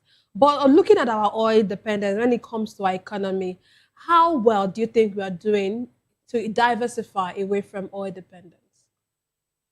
I have not seen much of the diversification, Nena, because if you are talking of diversification, the major area that Nigerians should be talking of going into is agriculture. But unfortunately, people have farms, but they cannot go. I have farm. My state, I have very large farm. And I know for the past 2 weeks, the people that work for me have been making effort to go to the farm. But for a whole 2 weeks, they've only been able to go for 3 days, because they have to listen to whether the coast is clear for them to go to farm. I don't have money to go and start paying ransom for them. So you cannot imagine, before now, Nena, even before the oil was discovered, Nigeria was an agroeconomic nation where almost every region of this nation functioned so well before the oil came. That same agriculture have not left Nigerians. Unfortunately, the government have not made the effort to, like when we were doing it crudely, you know, we were using cutlass and hoes. When we now saw that, okay, the world is advancing, Nigeria also be graduating along with the world, so that we also still be known that apart from the oil, we have a robust agricultural-based economy. Unfortunately, when the oil came, we shifted to the oil. So we have not made any effort in, leaving the oil economy. Everybody, I mean, look at the budget. Every budget, the benchmark is always on the sales of oil. Did you hear any other sector that is brought into the budget? They'll tell you, okay, maybe this one will just bring only 1 trillion a year, or the rest is oil. So we were thinking that when APC was talking about, they were coming to diversify the economy in 2014, 2015, we were thinking that you were going to put more robust agricultural plans for Nigerians to be able to go to farm. You need to read my interview with with Business Day on agriculture some months ago. I mean, I aligned it what it's supposed to be. Before now, we used to have what is called farm settlements, where Nigerians live. Government have all those reserve forests that you plant there, you do your farming there, you could harvest robustly. This farm settlement, we're having the basic amenities. Have primary school, have secondary school, and even have health centers. There were roads tied to those settlements. Today, those settlements, they are deserted. Even they are taken over by bandits. Nobody can live there any longer. Are you encouraging agriculture in that manner? Forget about that. The one that will benefit them, they'll tell you they have imported in 500 tractors, 2,000 tractors. It is because what they are going to get from the importation that made them to rush into that area. If you bring the tractor to Nigeria, have you not heard that the tractors that were imported into Nigeria are there in Abuja? The tractors are covered up and it's not being used. Do you bring tractor for decoration? Are they not supposed to be in the farm? But the people that will take them to the farm cannot go to the farm. Then that such government is telling you that, okay, they are making arrangements, that they want to diversify the economy. The easiest way for Nigeria to diversify the economy, because we have been used to it, is agriculture. Nigeria cannot do manufacturing because we don't have the power. Where do you have the resources to talk of manufacturing when you don't have electricity in this nation? Do you know what it takes?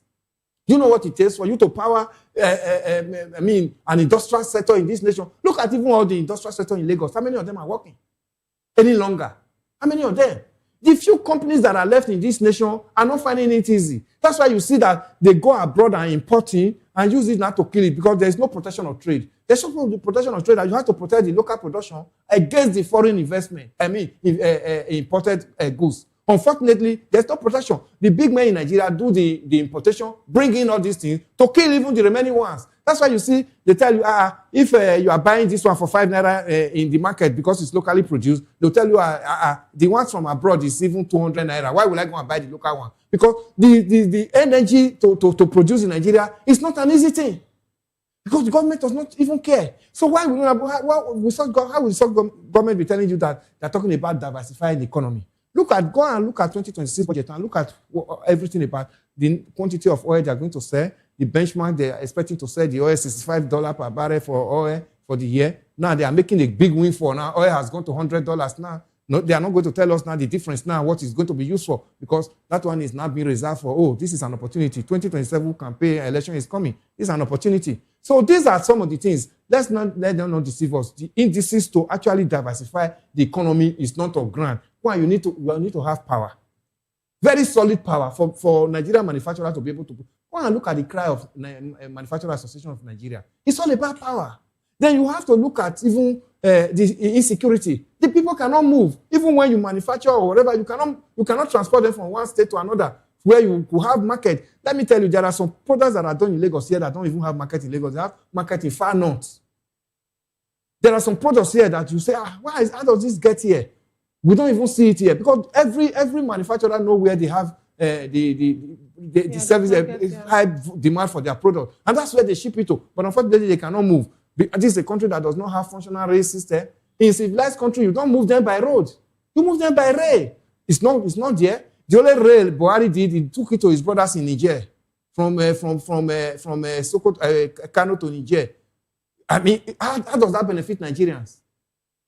The hub where you talk of manufacturing in this part of Nigeria is in Lagos. The ports are out here. There is no rail, functional rail from Lagos to Aba or to Port Harcourt where you could say, okay, people can move goods. It's not there. There's no one that is no functional rail from here to Kaduna or Kanu. Where is the seriousness of the government in diversifying the economy? There are so many other things that the government have not. So when the IMF is coming to cajole us now with this kind of meeting with the National Assembly, is there anything to be celebrated here? When they know too well that the indices to actually make Nigeria a diversified economy is not on ground? Let's move on. So much to ponder on. A bag of fertilizer, I was buying it for 75,000 naira this year. When they bring fertilizer to various states, the politicians corner them and be used to do empowerment for their members. I'm not a politician. I didn't benefit. I know the money I spent for fertilizer in my farm. Now I have cassava in my farm that are more over 3 acres that were planted 2 years ago. I can't get market for it as we speak, because even if I uproot that cassava and take it to the market, the transport fare from my farm to the market will consume everything. Transport, labor, and all that. Nobody is buying because there are no roads. There are no functional roads to most of the market to the farms. But in this nation, during IBB's time, we have different Directorate of Food, Road, and Rural Infrastructure that we're opening up earth road to farms so that people could move out their produce to the main town. What starts such good laudable project? This was IBB's regime in this same nation. Why don't you continue with those good things? By the time you come in, you look for the new one that will benefit you and your cohort and kill the one that will benefit Nigerians. Then we are talking about diversifying the economy. Let's not deceive ourselves. Seedlings, nobody is giving to farmers. Tractor, I don't have to hire. I use labor. Then fertilizer, I buy. But they will put it in their warehouse and begin to tell you that after a while, they bring them out and use them to do empowerment for their members. Then are we not deceiving ourselves? Let's tell ourselves the truth. That IMF meeting they are coming to have with the National Assembly is part of another way to siphon Nigerians' money, because you know how much I was going to be budgeted for that meeting? Nobody is looking at that. It's not a meeting for free. All the facilitators, everybody that is coming to that meeting, they are going home bigger than what they come in. They can easily run and organize such thing because they know what is going to benefit them. But this one I'm saying in the studio here this evening, nobody will look at it that I need to be empowered as a farmer so that even what I'm getting, I can also still put it to the market.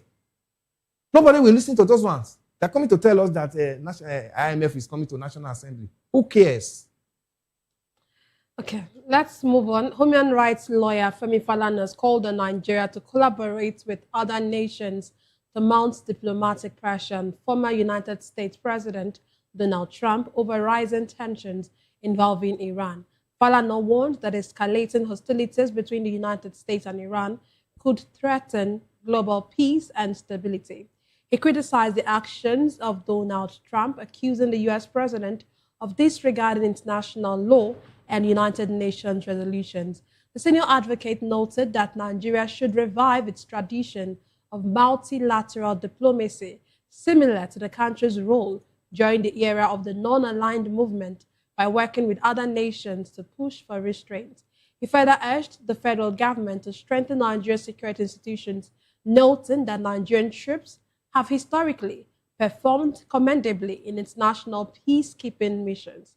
Falana also criticized the country's management of its refining capacity, questioning why Nigeria's state-owned refineries were no longer operational, despite billions of dollars spent on their rehabilitation. You know, there's so much to unpack from this Falana's statement. I don't even know where to start from. I don't even know where we're going to start dissecting this statement from. But let's look at it. He's saying that Nigerians should collaborate with other countries.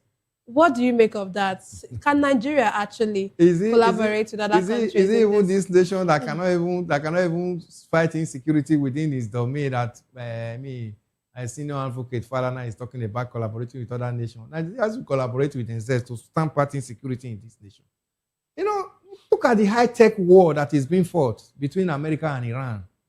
Then we are talking of bandits and terrorists in our backyard here now. We cannot even fight it. I say we should collaborate. What kind of collaboration? The era of ECOMOG is gone. Nigeria thrived well during the era of ECOMOG in Liberia and in Sierra Leone. That's not where we are talking about today. We are talking about wars that we are not talking of missiles. We are talking about countries telling you that they intercept missiles. Let missiles come into this Nigeria and think we will still be in the studio here talking. So I don't even know why the senior advocate is talking about this. I think he's still looking at the past glory Nigeria had during the ECOMOG era. And maybe that's why when we could speak in Africa that, oh, we're leaders. Not now. Nigeria is no more a leader in Africa. Go and look at our rating in Africa. We're about the 4th or the 5th nation in Africa. In everything. A nation that pride itself before as the giant of Africa. So, I mean, it should speak to our government. Let us, first of all, solve our domestic problem before we can now begin to get recognized within the Committee of Nations, before we can now talk of talking into international matter of this nature, not even when America is involved. The same America that is coming to help us to stamp out insecurity. He just made mention of refineries. A country that has 4 refineries, none of them is working. We are relying on a private refinery to now fix the daily petroleum price, pump price for Nigerians every day. I told you this morning to afternoon, there's a difference in 100 naira immediately. Just because that company made a change in its pump price, gantry price, it does now affect the pump price that you and I is consuming. Is that a nation? Is that a nation that is talking about talking an international matter of this nature? When you talk about that, even in the US, they tell you a policy of 15 years, 20 years, people still enjoy it, it's stable. You and I know that our own is not stable. By the time you close in this office this evening, it's not the same transport fare you paid in the morning that you're going to pay back. You know that because price of petroleum have changed. That does happen. It doesn't happen in this international community where it's talking Nigeria should go and interfere in their matter. We should be thinking of how to solve our problems. You understand? You know, it is so sad that the way we're supposed to be rated, we have actually gone out of it because of bad leadership. It's a nation that ought to actually have all the potentials to be a world player that we could interfere in all matter of this nature. But unfortunately, we are no longer there because Nigeria is no, we are not talking about Nigeria anymore. We're talking about the position, we're talking about the NZS alone. So a situation where you have 460 members in the National Assembly, all of them is talking about themselves. They're not talking about you and I. They're not talking about the nation. Then you have all the members of the executive, both the president and all his commissioners and all, and the special advisors and all, and if down to the local government chairman, down to the local governor, they're talking about themselves. The country is turned into tatters. So when there is no coherency, then there is no cohesion. Then where is the Nigeria that will talk in an international matter of this nature, interfere? I don't know what he wants us to do. To tell Donald Trump to withdraw from Iran, or to tell Iran that they should stop their nuclear and make deal with the US. Nigeria is not, we should be thinking of how to even be able to solve our local problems. We should leave the international players to play their own politics and whatever. Talking about, one of the things he actually said when it comes to this collaboration, he said there's a need for us to, or he stressed the importance of persuading global powers such as Russia and China to intervene diplomatically in this particular war. But I want to ask you, is that possible? Yes, I know Nigeria, like you already said, Nigeria might not even be able to do all of this. But Russia and China, do they have, yes, they are global powers, but can they really intervene? I know these two countries have chosen to stay aloof away from this particular fight. But with the way it's looking, because this closure of the Strait of Hormuz is causing real pain, especially Nigerians. I heard that Ghana is not suffering what we're suffering, that there's not been any increase or any change in their pump price. And Nigeria, we are here. We've seen how many times our pump price has been changed in the last just 2 weeks. Just imagine if this goes beyond, just takes 2 more weeks, how we're going to fare in this country. But looking at it, do you think that Russia and China can really have anything can they really intervene in this particular? I'm surprised. What do we need to tell Russia and China? Russia is part of those that brought, that were backing Iran to get to where Iran is today. Even China. Today, the war has commenced. They are not even showing that concern any longer for the Iranians. Iran is now bearing the brunt by themselves. Every war technology that Iran had, that they were relying on before this time, actually came from both Russia and China. But unfortunately, they have seen that even the technology is failing now, which they never bargained. Is it those two countries now? What do we have to go and tell China? If we even have anything to tell Russia before now, we would have told Russia that they should leave Ukraine alone. This is 4 years. We have not been able to solve that. Then the Chinese are not country you talk to, because anywhere they go to, they talk about themselves first. How to use your resources to cater for their economy. They have over 1 billion population. So every day, if economy shrinks in China, you know the number of people that will be thrown into poverty that day. If it shrinks with just 1%, number of people that will go into poverty, number of people that will die. Or for instance, they don't have power for 1 day. Like you and I will be talking, 2 weeks I've not seen electricity in Nigeria. You know the number of people that will die? These are highly technological countries that even walking on the streets sometimes rely on economy. Or rely on power, because all those CCTV cameras on the street functions. Not here that we drive blindly. Not here that even a traffic light does not work. Everything you see on this country, as on the street, at home, in the offices, they rely on power, which we don't have here. So when we are being called upon to talk to such countries, I don't know the kind of power.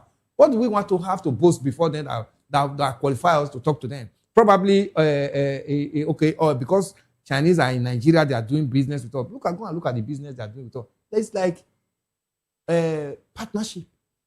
They are building our array. They will tell you in another 30 years we are going to be paying. It's not free, because they know what they are benefiting, and you know what they are doing when they are building those. They bring manpower from their country, because they have a high population of employable youth too, that they also want to get job for. They bring them. So the few one that they feel that is many and I just put Nigerians there, are those the countries you should be talking to. The people you are giving them access to come and invest in your country are dictating the tone for you. You don't even have the dictation of the contract, how it goes. Then you are saying we should talk to such persons. Then I don't think it's necessary. Or Russia, how many Russian companies are even in Nigeria that will say, okay, because we are so close, we do business so close together, then we should be able to talk to them in this manner. They are also a very big oil producing nation like we are. They don't lack anything. They supply most of the European country energy.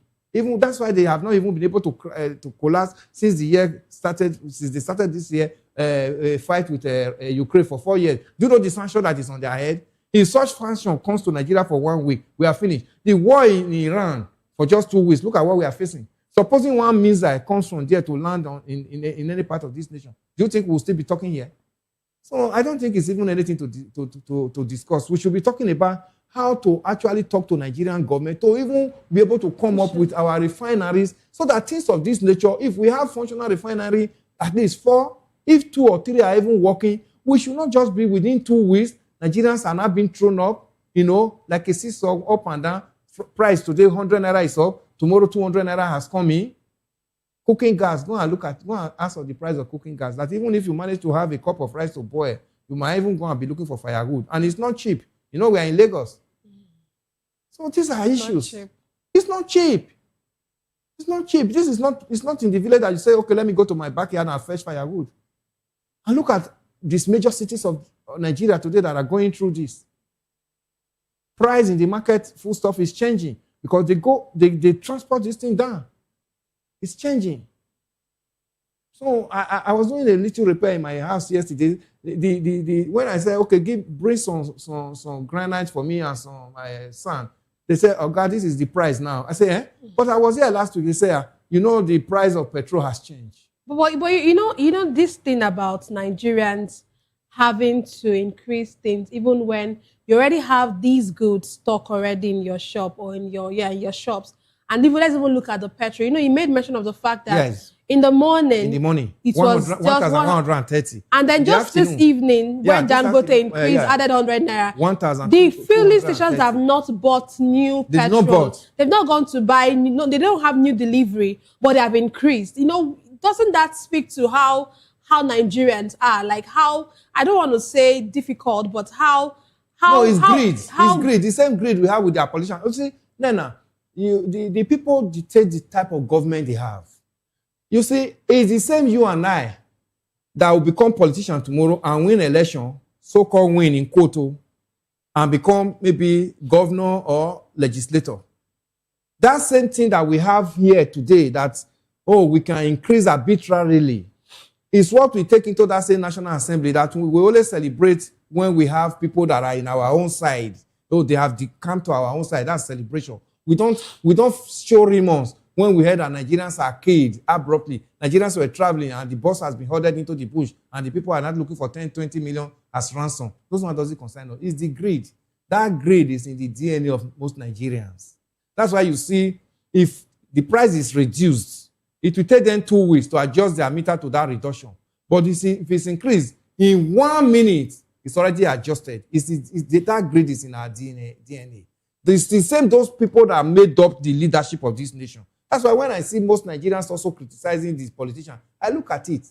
The people deserve the leadership they need. And that's what we see. If these same people that are adjusting the fuel price up and down become members of the National Assembly tomorrow, what do you think you expect from them? It's the same thing. It's so unfortunate that the problem we have is that those Nigerians that don't even have access to most of the things we say here, they just wake up daily, they look at the sky, they only call on their God. That's why you see religion houses boom in this nation. Because it has of when you are completely frustrated, you not just say God. Then you now see another man who calls himself a pastor or an imam who is also looking for where to eat from you. You now go there to find succor from him. There's no succor. He's only looking for how to survive on his own too. So the governments have so pushed us to a level that we don't have any choice. That's why Nigerians have become so greedy. They see everything as an opportunity. This is my opportunity. So this Iran and America and Israel war now is an opportunity to tell you, 2026, it was good for me at the end of this year. Because of what? Because there was war somewhere and you took advantage of your people and used it to enrich yourself. By the end of this year, some people will be giving testimony in the church and giving testimony in their respective month. It was one of the best years I've ever had as far as my business is concerned.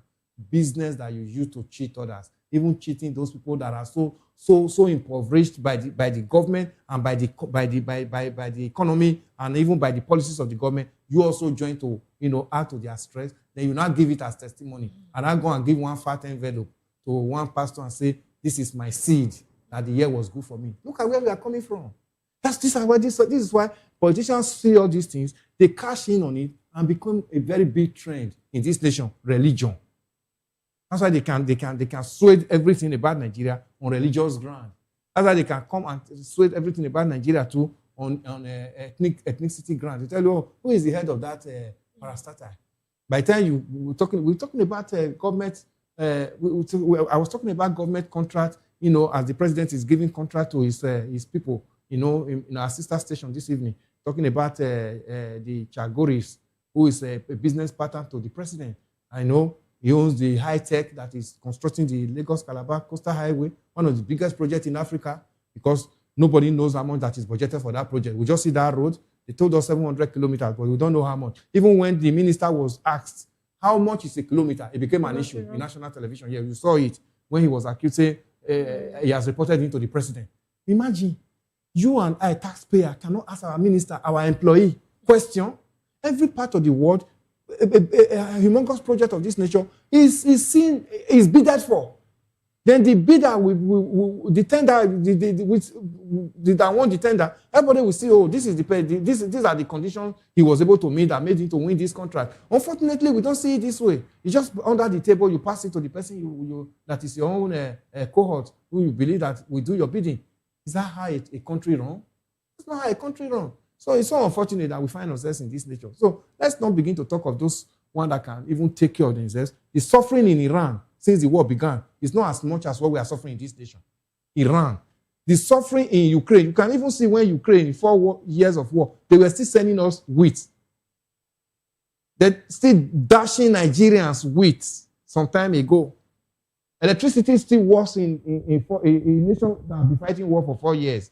But here we are not in war, but you cannot switch on electricity in your home and see light.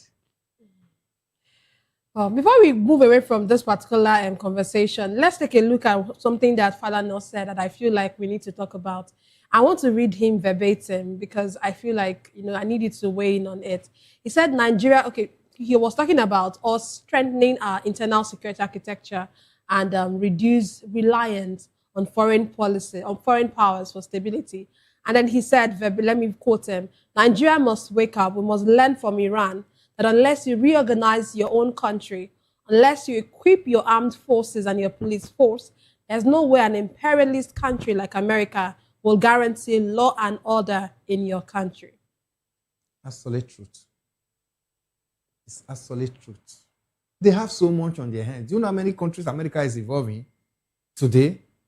All their involvement is not because they want to come and help you. It's just because that they believe that if terrorism tries so well in Nigeria, terrorists can plan an attack on America. So everything you see them going out to go and attack other nations is to safeguard their own citizens and keep their country at peace. Unfortunately, we don't even believe in ourselves, let alone to even talk about better. The leadership of this nation to have no better. These are the things we're supposed to put in place to actually make sure that we're able to have an economy and a secured nation as expected. Let me tell you, over the years, we'll be crying of our margarine in this nation. Just see horde of children on the street from morning to night. They are not in school. They are not in any trade. They are just holding a bowl and on the street moving around. Do you know what that means? Forget about what we try to do in the part of the South.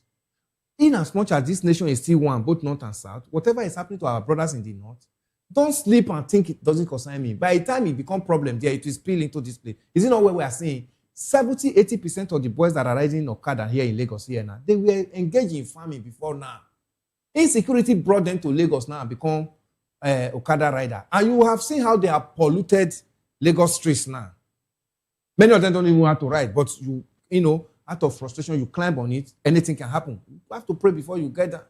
So all this, when Jonathan came in 2008 and built Amanjeri schools for the Amanjeris, because of those people that are benefiting from it, they don't want them to see the light, they killed it.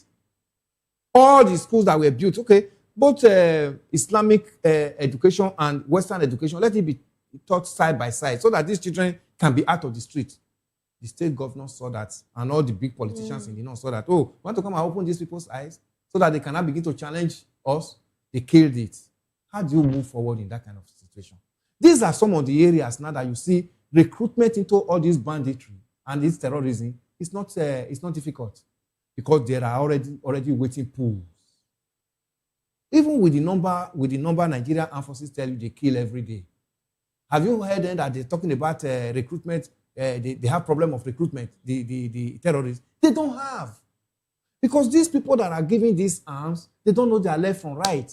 We saw last time when we were talking about good governance government during this protest, Tinubu's administration, when they gave flags to young boys in Kano on the street. They just saw them carrying, we saw them carrying foreign countries' flag. They don't know what it is.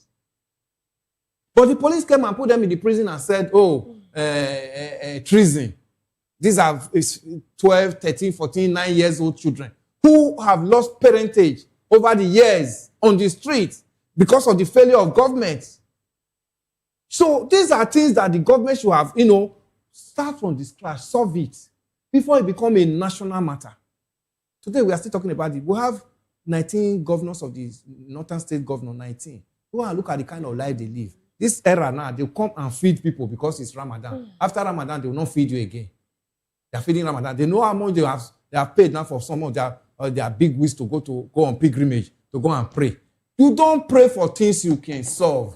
90% of the prayer we do in Nigeria is irrelevant. It's because we refuse to do what we're supposed to do. That's why we have turned churches and mosques to prayer homes, to business homes.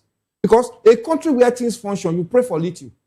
You don't pray because you are traveling. No, I pray to God, go and do fasting and prayer. I will not encounter kidnappers on the way. If there is security, you don't pray for food because you know too well that even if you don't have money, there is social security that at least every month, every week, you collect something that can feed you. Education, uncle. But these are things now that we carry because the burden is so much. Every family in Nigeria is a government of its own. That's why we pray. We've carried the burden of the government and now carried it on our head. But people are there celebrating the National Assembly and talking that say they are representing us, instead of them to say they are representing themselves.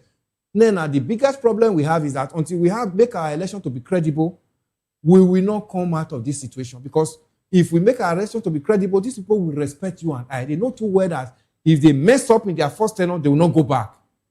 This is the reason why they will never allow credibility to come into our election. You saw what played out in when we are talking about electoral act that day. Because they know that if we remove all these mines and these land mines and the coast is cleared and Nigerians actually come out and vote as expected and the vote counts, 90% of them will not go back. So, but by the time you ask a thief that stole your property to help you to look for it, will you get it? They cannot make law against themselves. That's what you see that was going on last time. They can't make law that will go against them because all of them want to come back. They can't live the life you and I is living. You go back to your house now, even if there is no electricity, you manage to go and get a hand fan and be fanning yourself. Maybe you don't even have up to 3 hours sleep. But they can afford to own their generator 24 hours because that's your money and my money. These are the issues. So the safeguarding this nation, security of this nation rests in our hands. If only we know what we are supposed to do. That's why I'm still looking at the Minister for Defense. Because when he came in, he had an overwhelming welcome from Nigerians. Nigerians expect so much from him. Because when he was Chief of Defense Staff, he told Nigerians that part of the problem we have is that our borders are too porous and that we need to secure our borders, fence our borders, no matter the number of years it takes. Yes, now you are part of the policy maker, now you are a minister, now then your ministry is now can now actually table this thing before Federal Executive Council meeting and say, this is what I want to start with my ministry. At least even if it's 2 years, 3 years, 5 years, you stay there. One will say, during the time of Christopher Musa as the Minister of Defense, this was the project he started. We still remember Jonathan for even the crumbled and Manjeri schools now that were not utilized by the Northerners. Start something. Not coming to tell us that, latest statement I heard from you where the military and the armed forces is actually decimating them. We don't want to hear those political language. He has just come into civilian lifestyle. He should not begin to use the language of politicians. He should still be speaking the language of the military. Those things you feel that we are going to assist to secure Nigeria, bring them. You have more power now as a minister than when you were chief of defense staff. He should do those things. He should not be speaking the language of politicians now. Some years ago, Lai Mohammed told Nigerians that Boko Haram have been decimated under Muhammadu Buhari's regime. The same Lai Mohammed, now let him go to his town now, without security, Kwara State, where he comes from, without security around him, and see what will happen. I thank God he's still alive. So those language that you now begin to speak like politicians, those same language that politicians have used to crumble this nation, I mean, Nigerians that have those kind of overwhelming welcome, a square peg in a square hole when he was appointed, should not told that lie. He should not told, at least, let's see some people that one can say, oh, in that government, though it was so bad, we can vouch for somebody of this nature. I mean, General Mustafa should be able to come up with those things that will assist Nigeria armed forces to actually fight this insecurity, for Nigerians to be able to go back to their respective home. The number of Nigerians in IDP camp is too much, and they are not being cared for. Many of them have become insane because of what they witnessed, the killing of their loved ones they witnessed. They are just there, nobody is taking care of them. They need psychological trauma on them. They need to be debriefed, to be able to start a normal life. And they need to be rehabilitated and find a home back and be able to get a business, go back to their normal business. They can't go back because their farmland will be taken, their homes will be burnt down. They are there in IDP camp, hanging on. Their trauma, they keep remembering it on daily basis. Is that a country? Is that a country? I saw a report yesterday that over 3.7 million Nigerians are displaced. That is what IOM, internally displaced, an organization, organization for displaced persons. Over 3.7 million Nigerians are displaced. Because we are actually out of time, so we might not even be able to go into that next conversation. But I just saw a story here now that some Shiite members protested today at over the same Iran issues and condemning US, condemning Israel. This is just the same thing you're talking about. Yes. What do you make of this? Why would, look at Iran. Iran is far away from where we are, and we have members of Shiites coming to protest. Don't say members of Shiites. That's where we are using, the media is using the wrong language. Okay. We are in the media. Beneficiaries of Shiites. Those 70% of those people that are protesting, they don't even understand what is going on, Nena. Those people who are benefiting from it, who have over the years benefited from the Iran relationship with them, are the ones that mobilize these ignorant and ignorant members among them. Look at what happened in Niger State that day, standing on top of America and Israeli flag. Do you think those children know what is going on? The beneficiaries are the ones that are mobilizing this. That's why we said if a government functions, a truthful government, those are the people you are supposed to pick. By the time you pick these ones and use them as example, these children will know that what they are trying to recruit them into is a crime against the nation. They will desist from it. But after that protest, now the next thing you see, the police will come and use tear gas to disperse them. They will go back to their respective home. Then the children that they brought out for this protest doesn't know anything. They don't know the difference between the crime they have committed against the state and what they were used for. They feel it's actually the right. They will grow up with that notion. When they grow up with that notion, they will also become worse than even these people that are sponsoring them now. That's the problem we have. The financiers are the people that the government is supposed to have at least stamp your feet as government. We're talking about Iran. What relationship do Nigeria have with Iran? Because of religion, just one person, some group of people who are practicing that same Shiite part of Islam, are the ones that are doing this. Because the headquarters of Shiite organization, Islamic organization, is Iran. So everything that they believe in Iran is what they want. They feel now that their headquarters is being destroyed by America. So you are not bringing that into Nigeria. There was a cartoon sometimes in Mohammed's cartoon in France. Sometimes there was riot in Nigeria. People were killed. Who does this?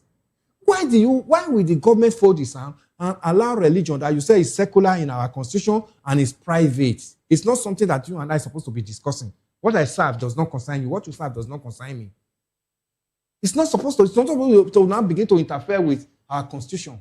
The safety and security of and welfare of the country is the first assignment of the sitting president. But unfortunately, after this protest now, nobody will be arrested. Nobody will be tried to show example to these children that they put on the street that this thing is wrong. That's why this our guy that mobilized us to the street was arrested and is in jail now. That would have sent senses into them. But nobody will do that. Nobody will do that. The police will just come out and fire tear gas there and disperse them. It ends in that manner. What concerns us? The suffering in Iran, we are suffering it now. Because of the war, the suffering, we are suffering it.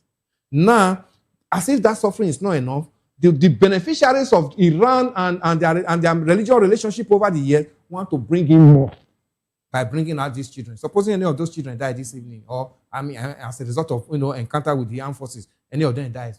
It's just Jara, because they don't even know what they died for. That's where government comes in. A reasonable government and a functional government must be able to separate the shaft from the real seed and say, no, this is not how it's supposed to be. No matter whose source is God, government must be government at all times. We could talk on and on and on and on, Mr. Elvis, but we have to draw the curtains at this point. Thank you very much for being a part of the issues. That's all we have for today's episode of the issues. We explore the challenges facing Nigeria and, of course, its governance. Thank you for being a part of it. Don't forget to tune in next time for more in-depth analysis and discussion. Follow us on social media to stay up to date on the latest news and insight. Until next time, stay informed. I am Nnamdi Kanu, and this has been the issues on Voice of the People Television, where the future faces forward. Please don't forget to stay tuned for Hashtag with Vivian by 8 p.m. Don't go away.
Behind every broken desk lies a broken promise. Education shapes the nations.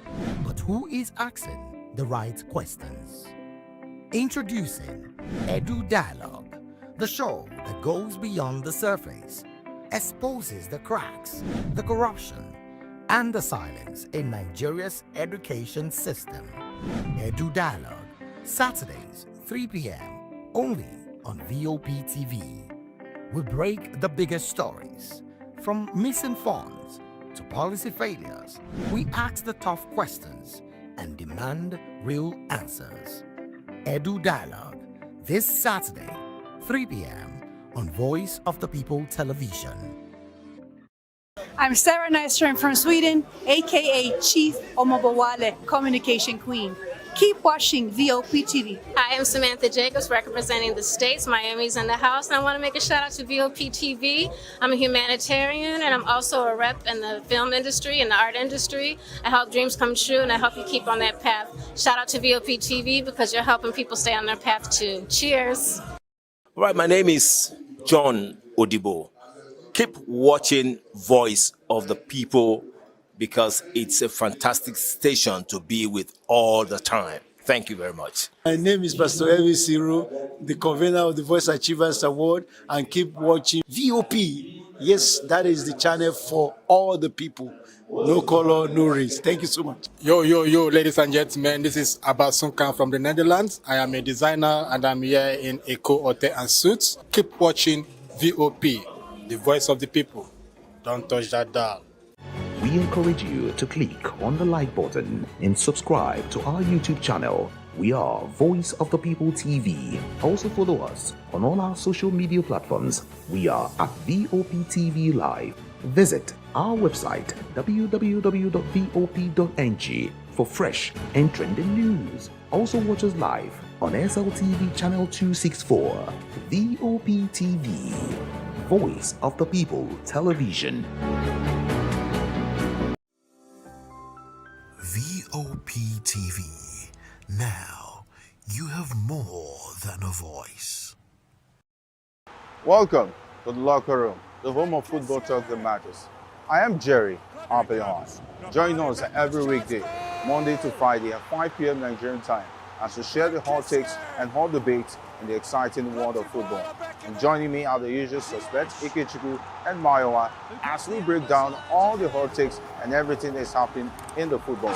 Don't just watch football, live it with us. Catch us on the locker room and Voice of the People Television at 5 p.m. Nigerian time. And like I always say, if not 20 minutes off, please the sport. And it's Hakim Ziyech who puts the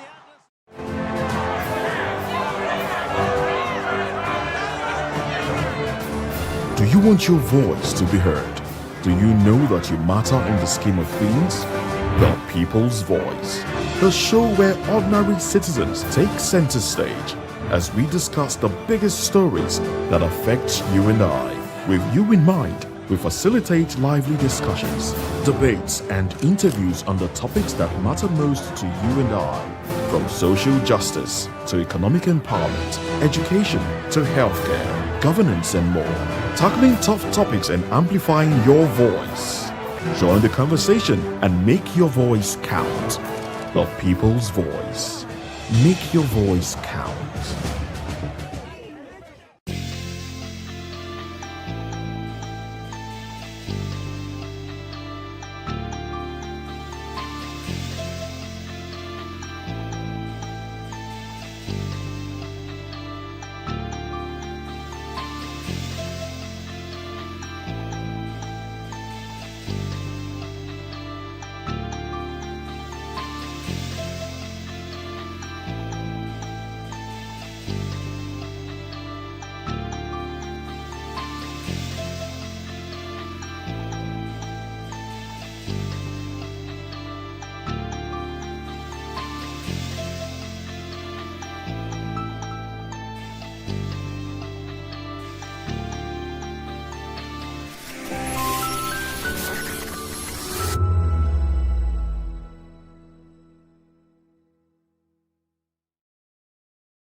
Join us as we drive into the world of politics through insightful interviews with prominent political figures, both serving and former governors, ministers, senators, legislators, party chieftains, activists, and analysts. Get first-hand information into the decision-making processes that affect our daily lives. Highly engaging one-hour program that brings political discourse into focus. I am Chukwuma Okoro. Political Lens, Monday through Friday, 6 to 7 p.m. Join us. To know the happenings in the maritime sector, join us on the program Maritime Frontiers on VOP TV as we discuss key areas in the maritime sector, from aquaculture, maritime transportation, maritime labor regulation, oil and gas exploration, ferry and passenger insurance, marine pollution and prevention, port operations, and lots more. Maritime Frontiers, exploring Nigeria's blue economy.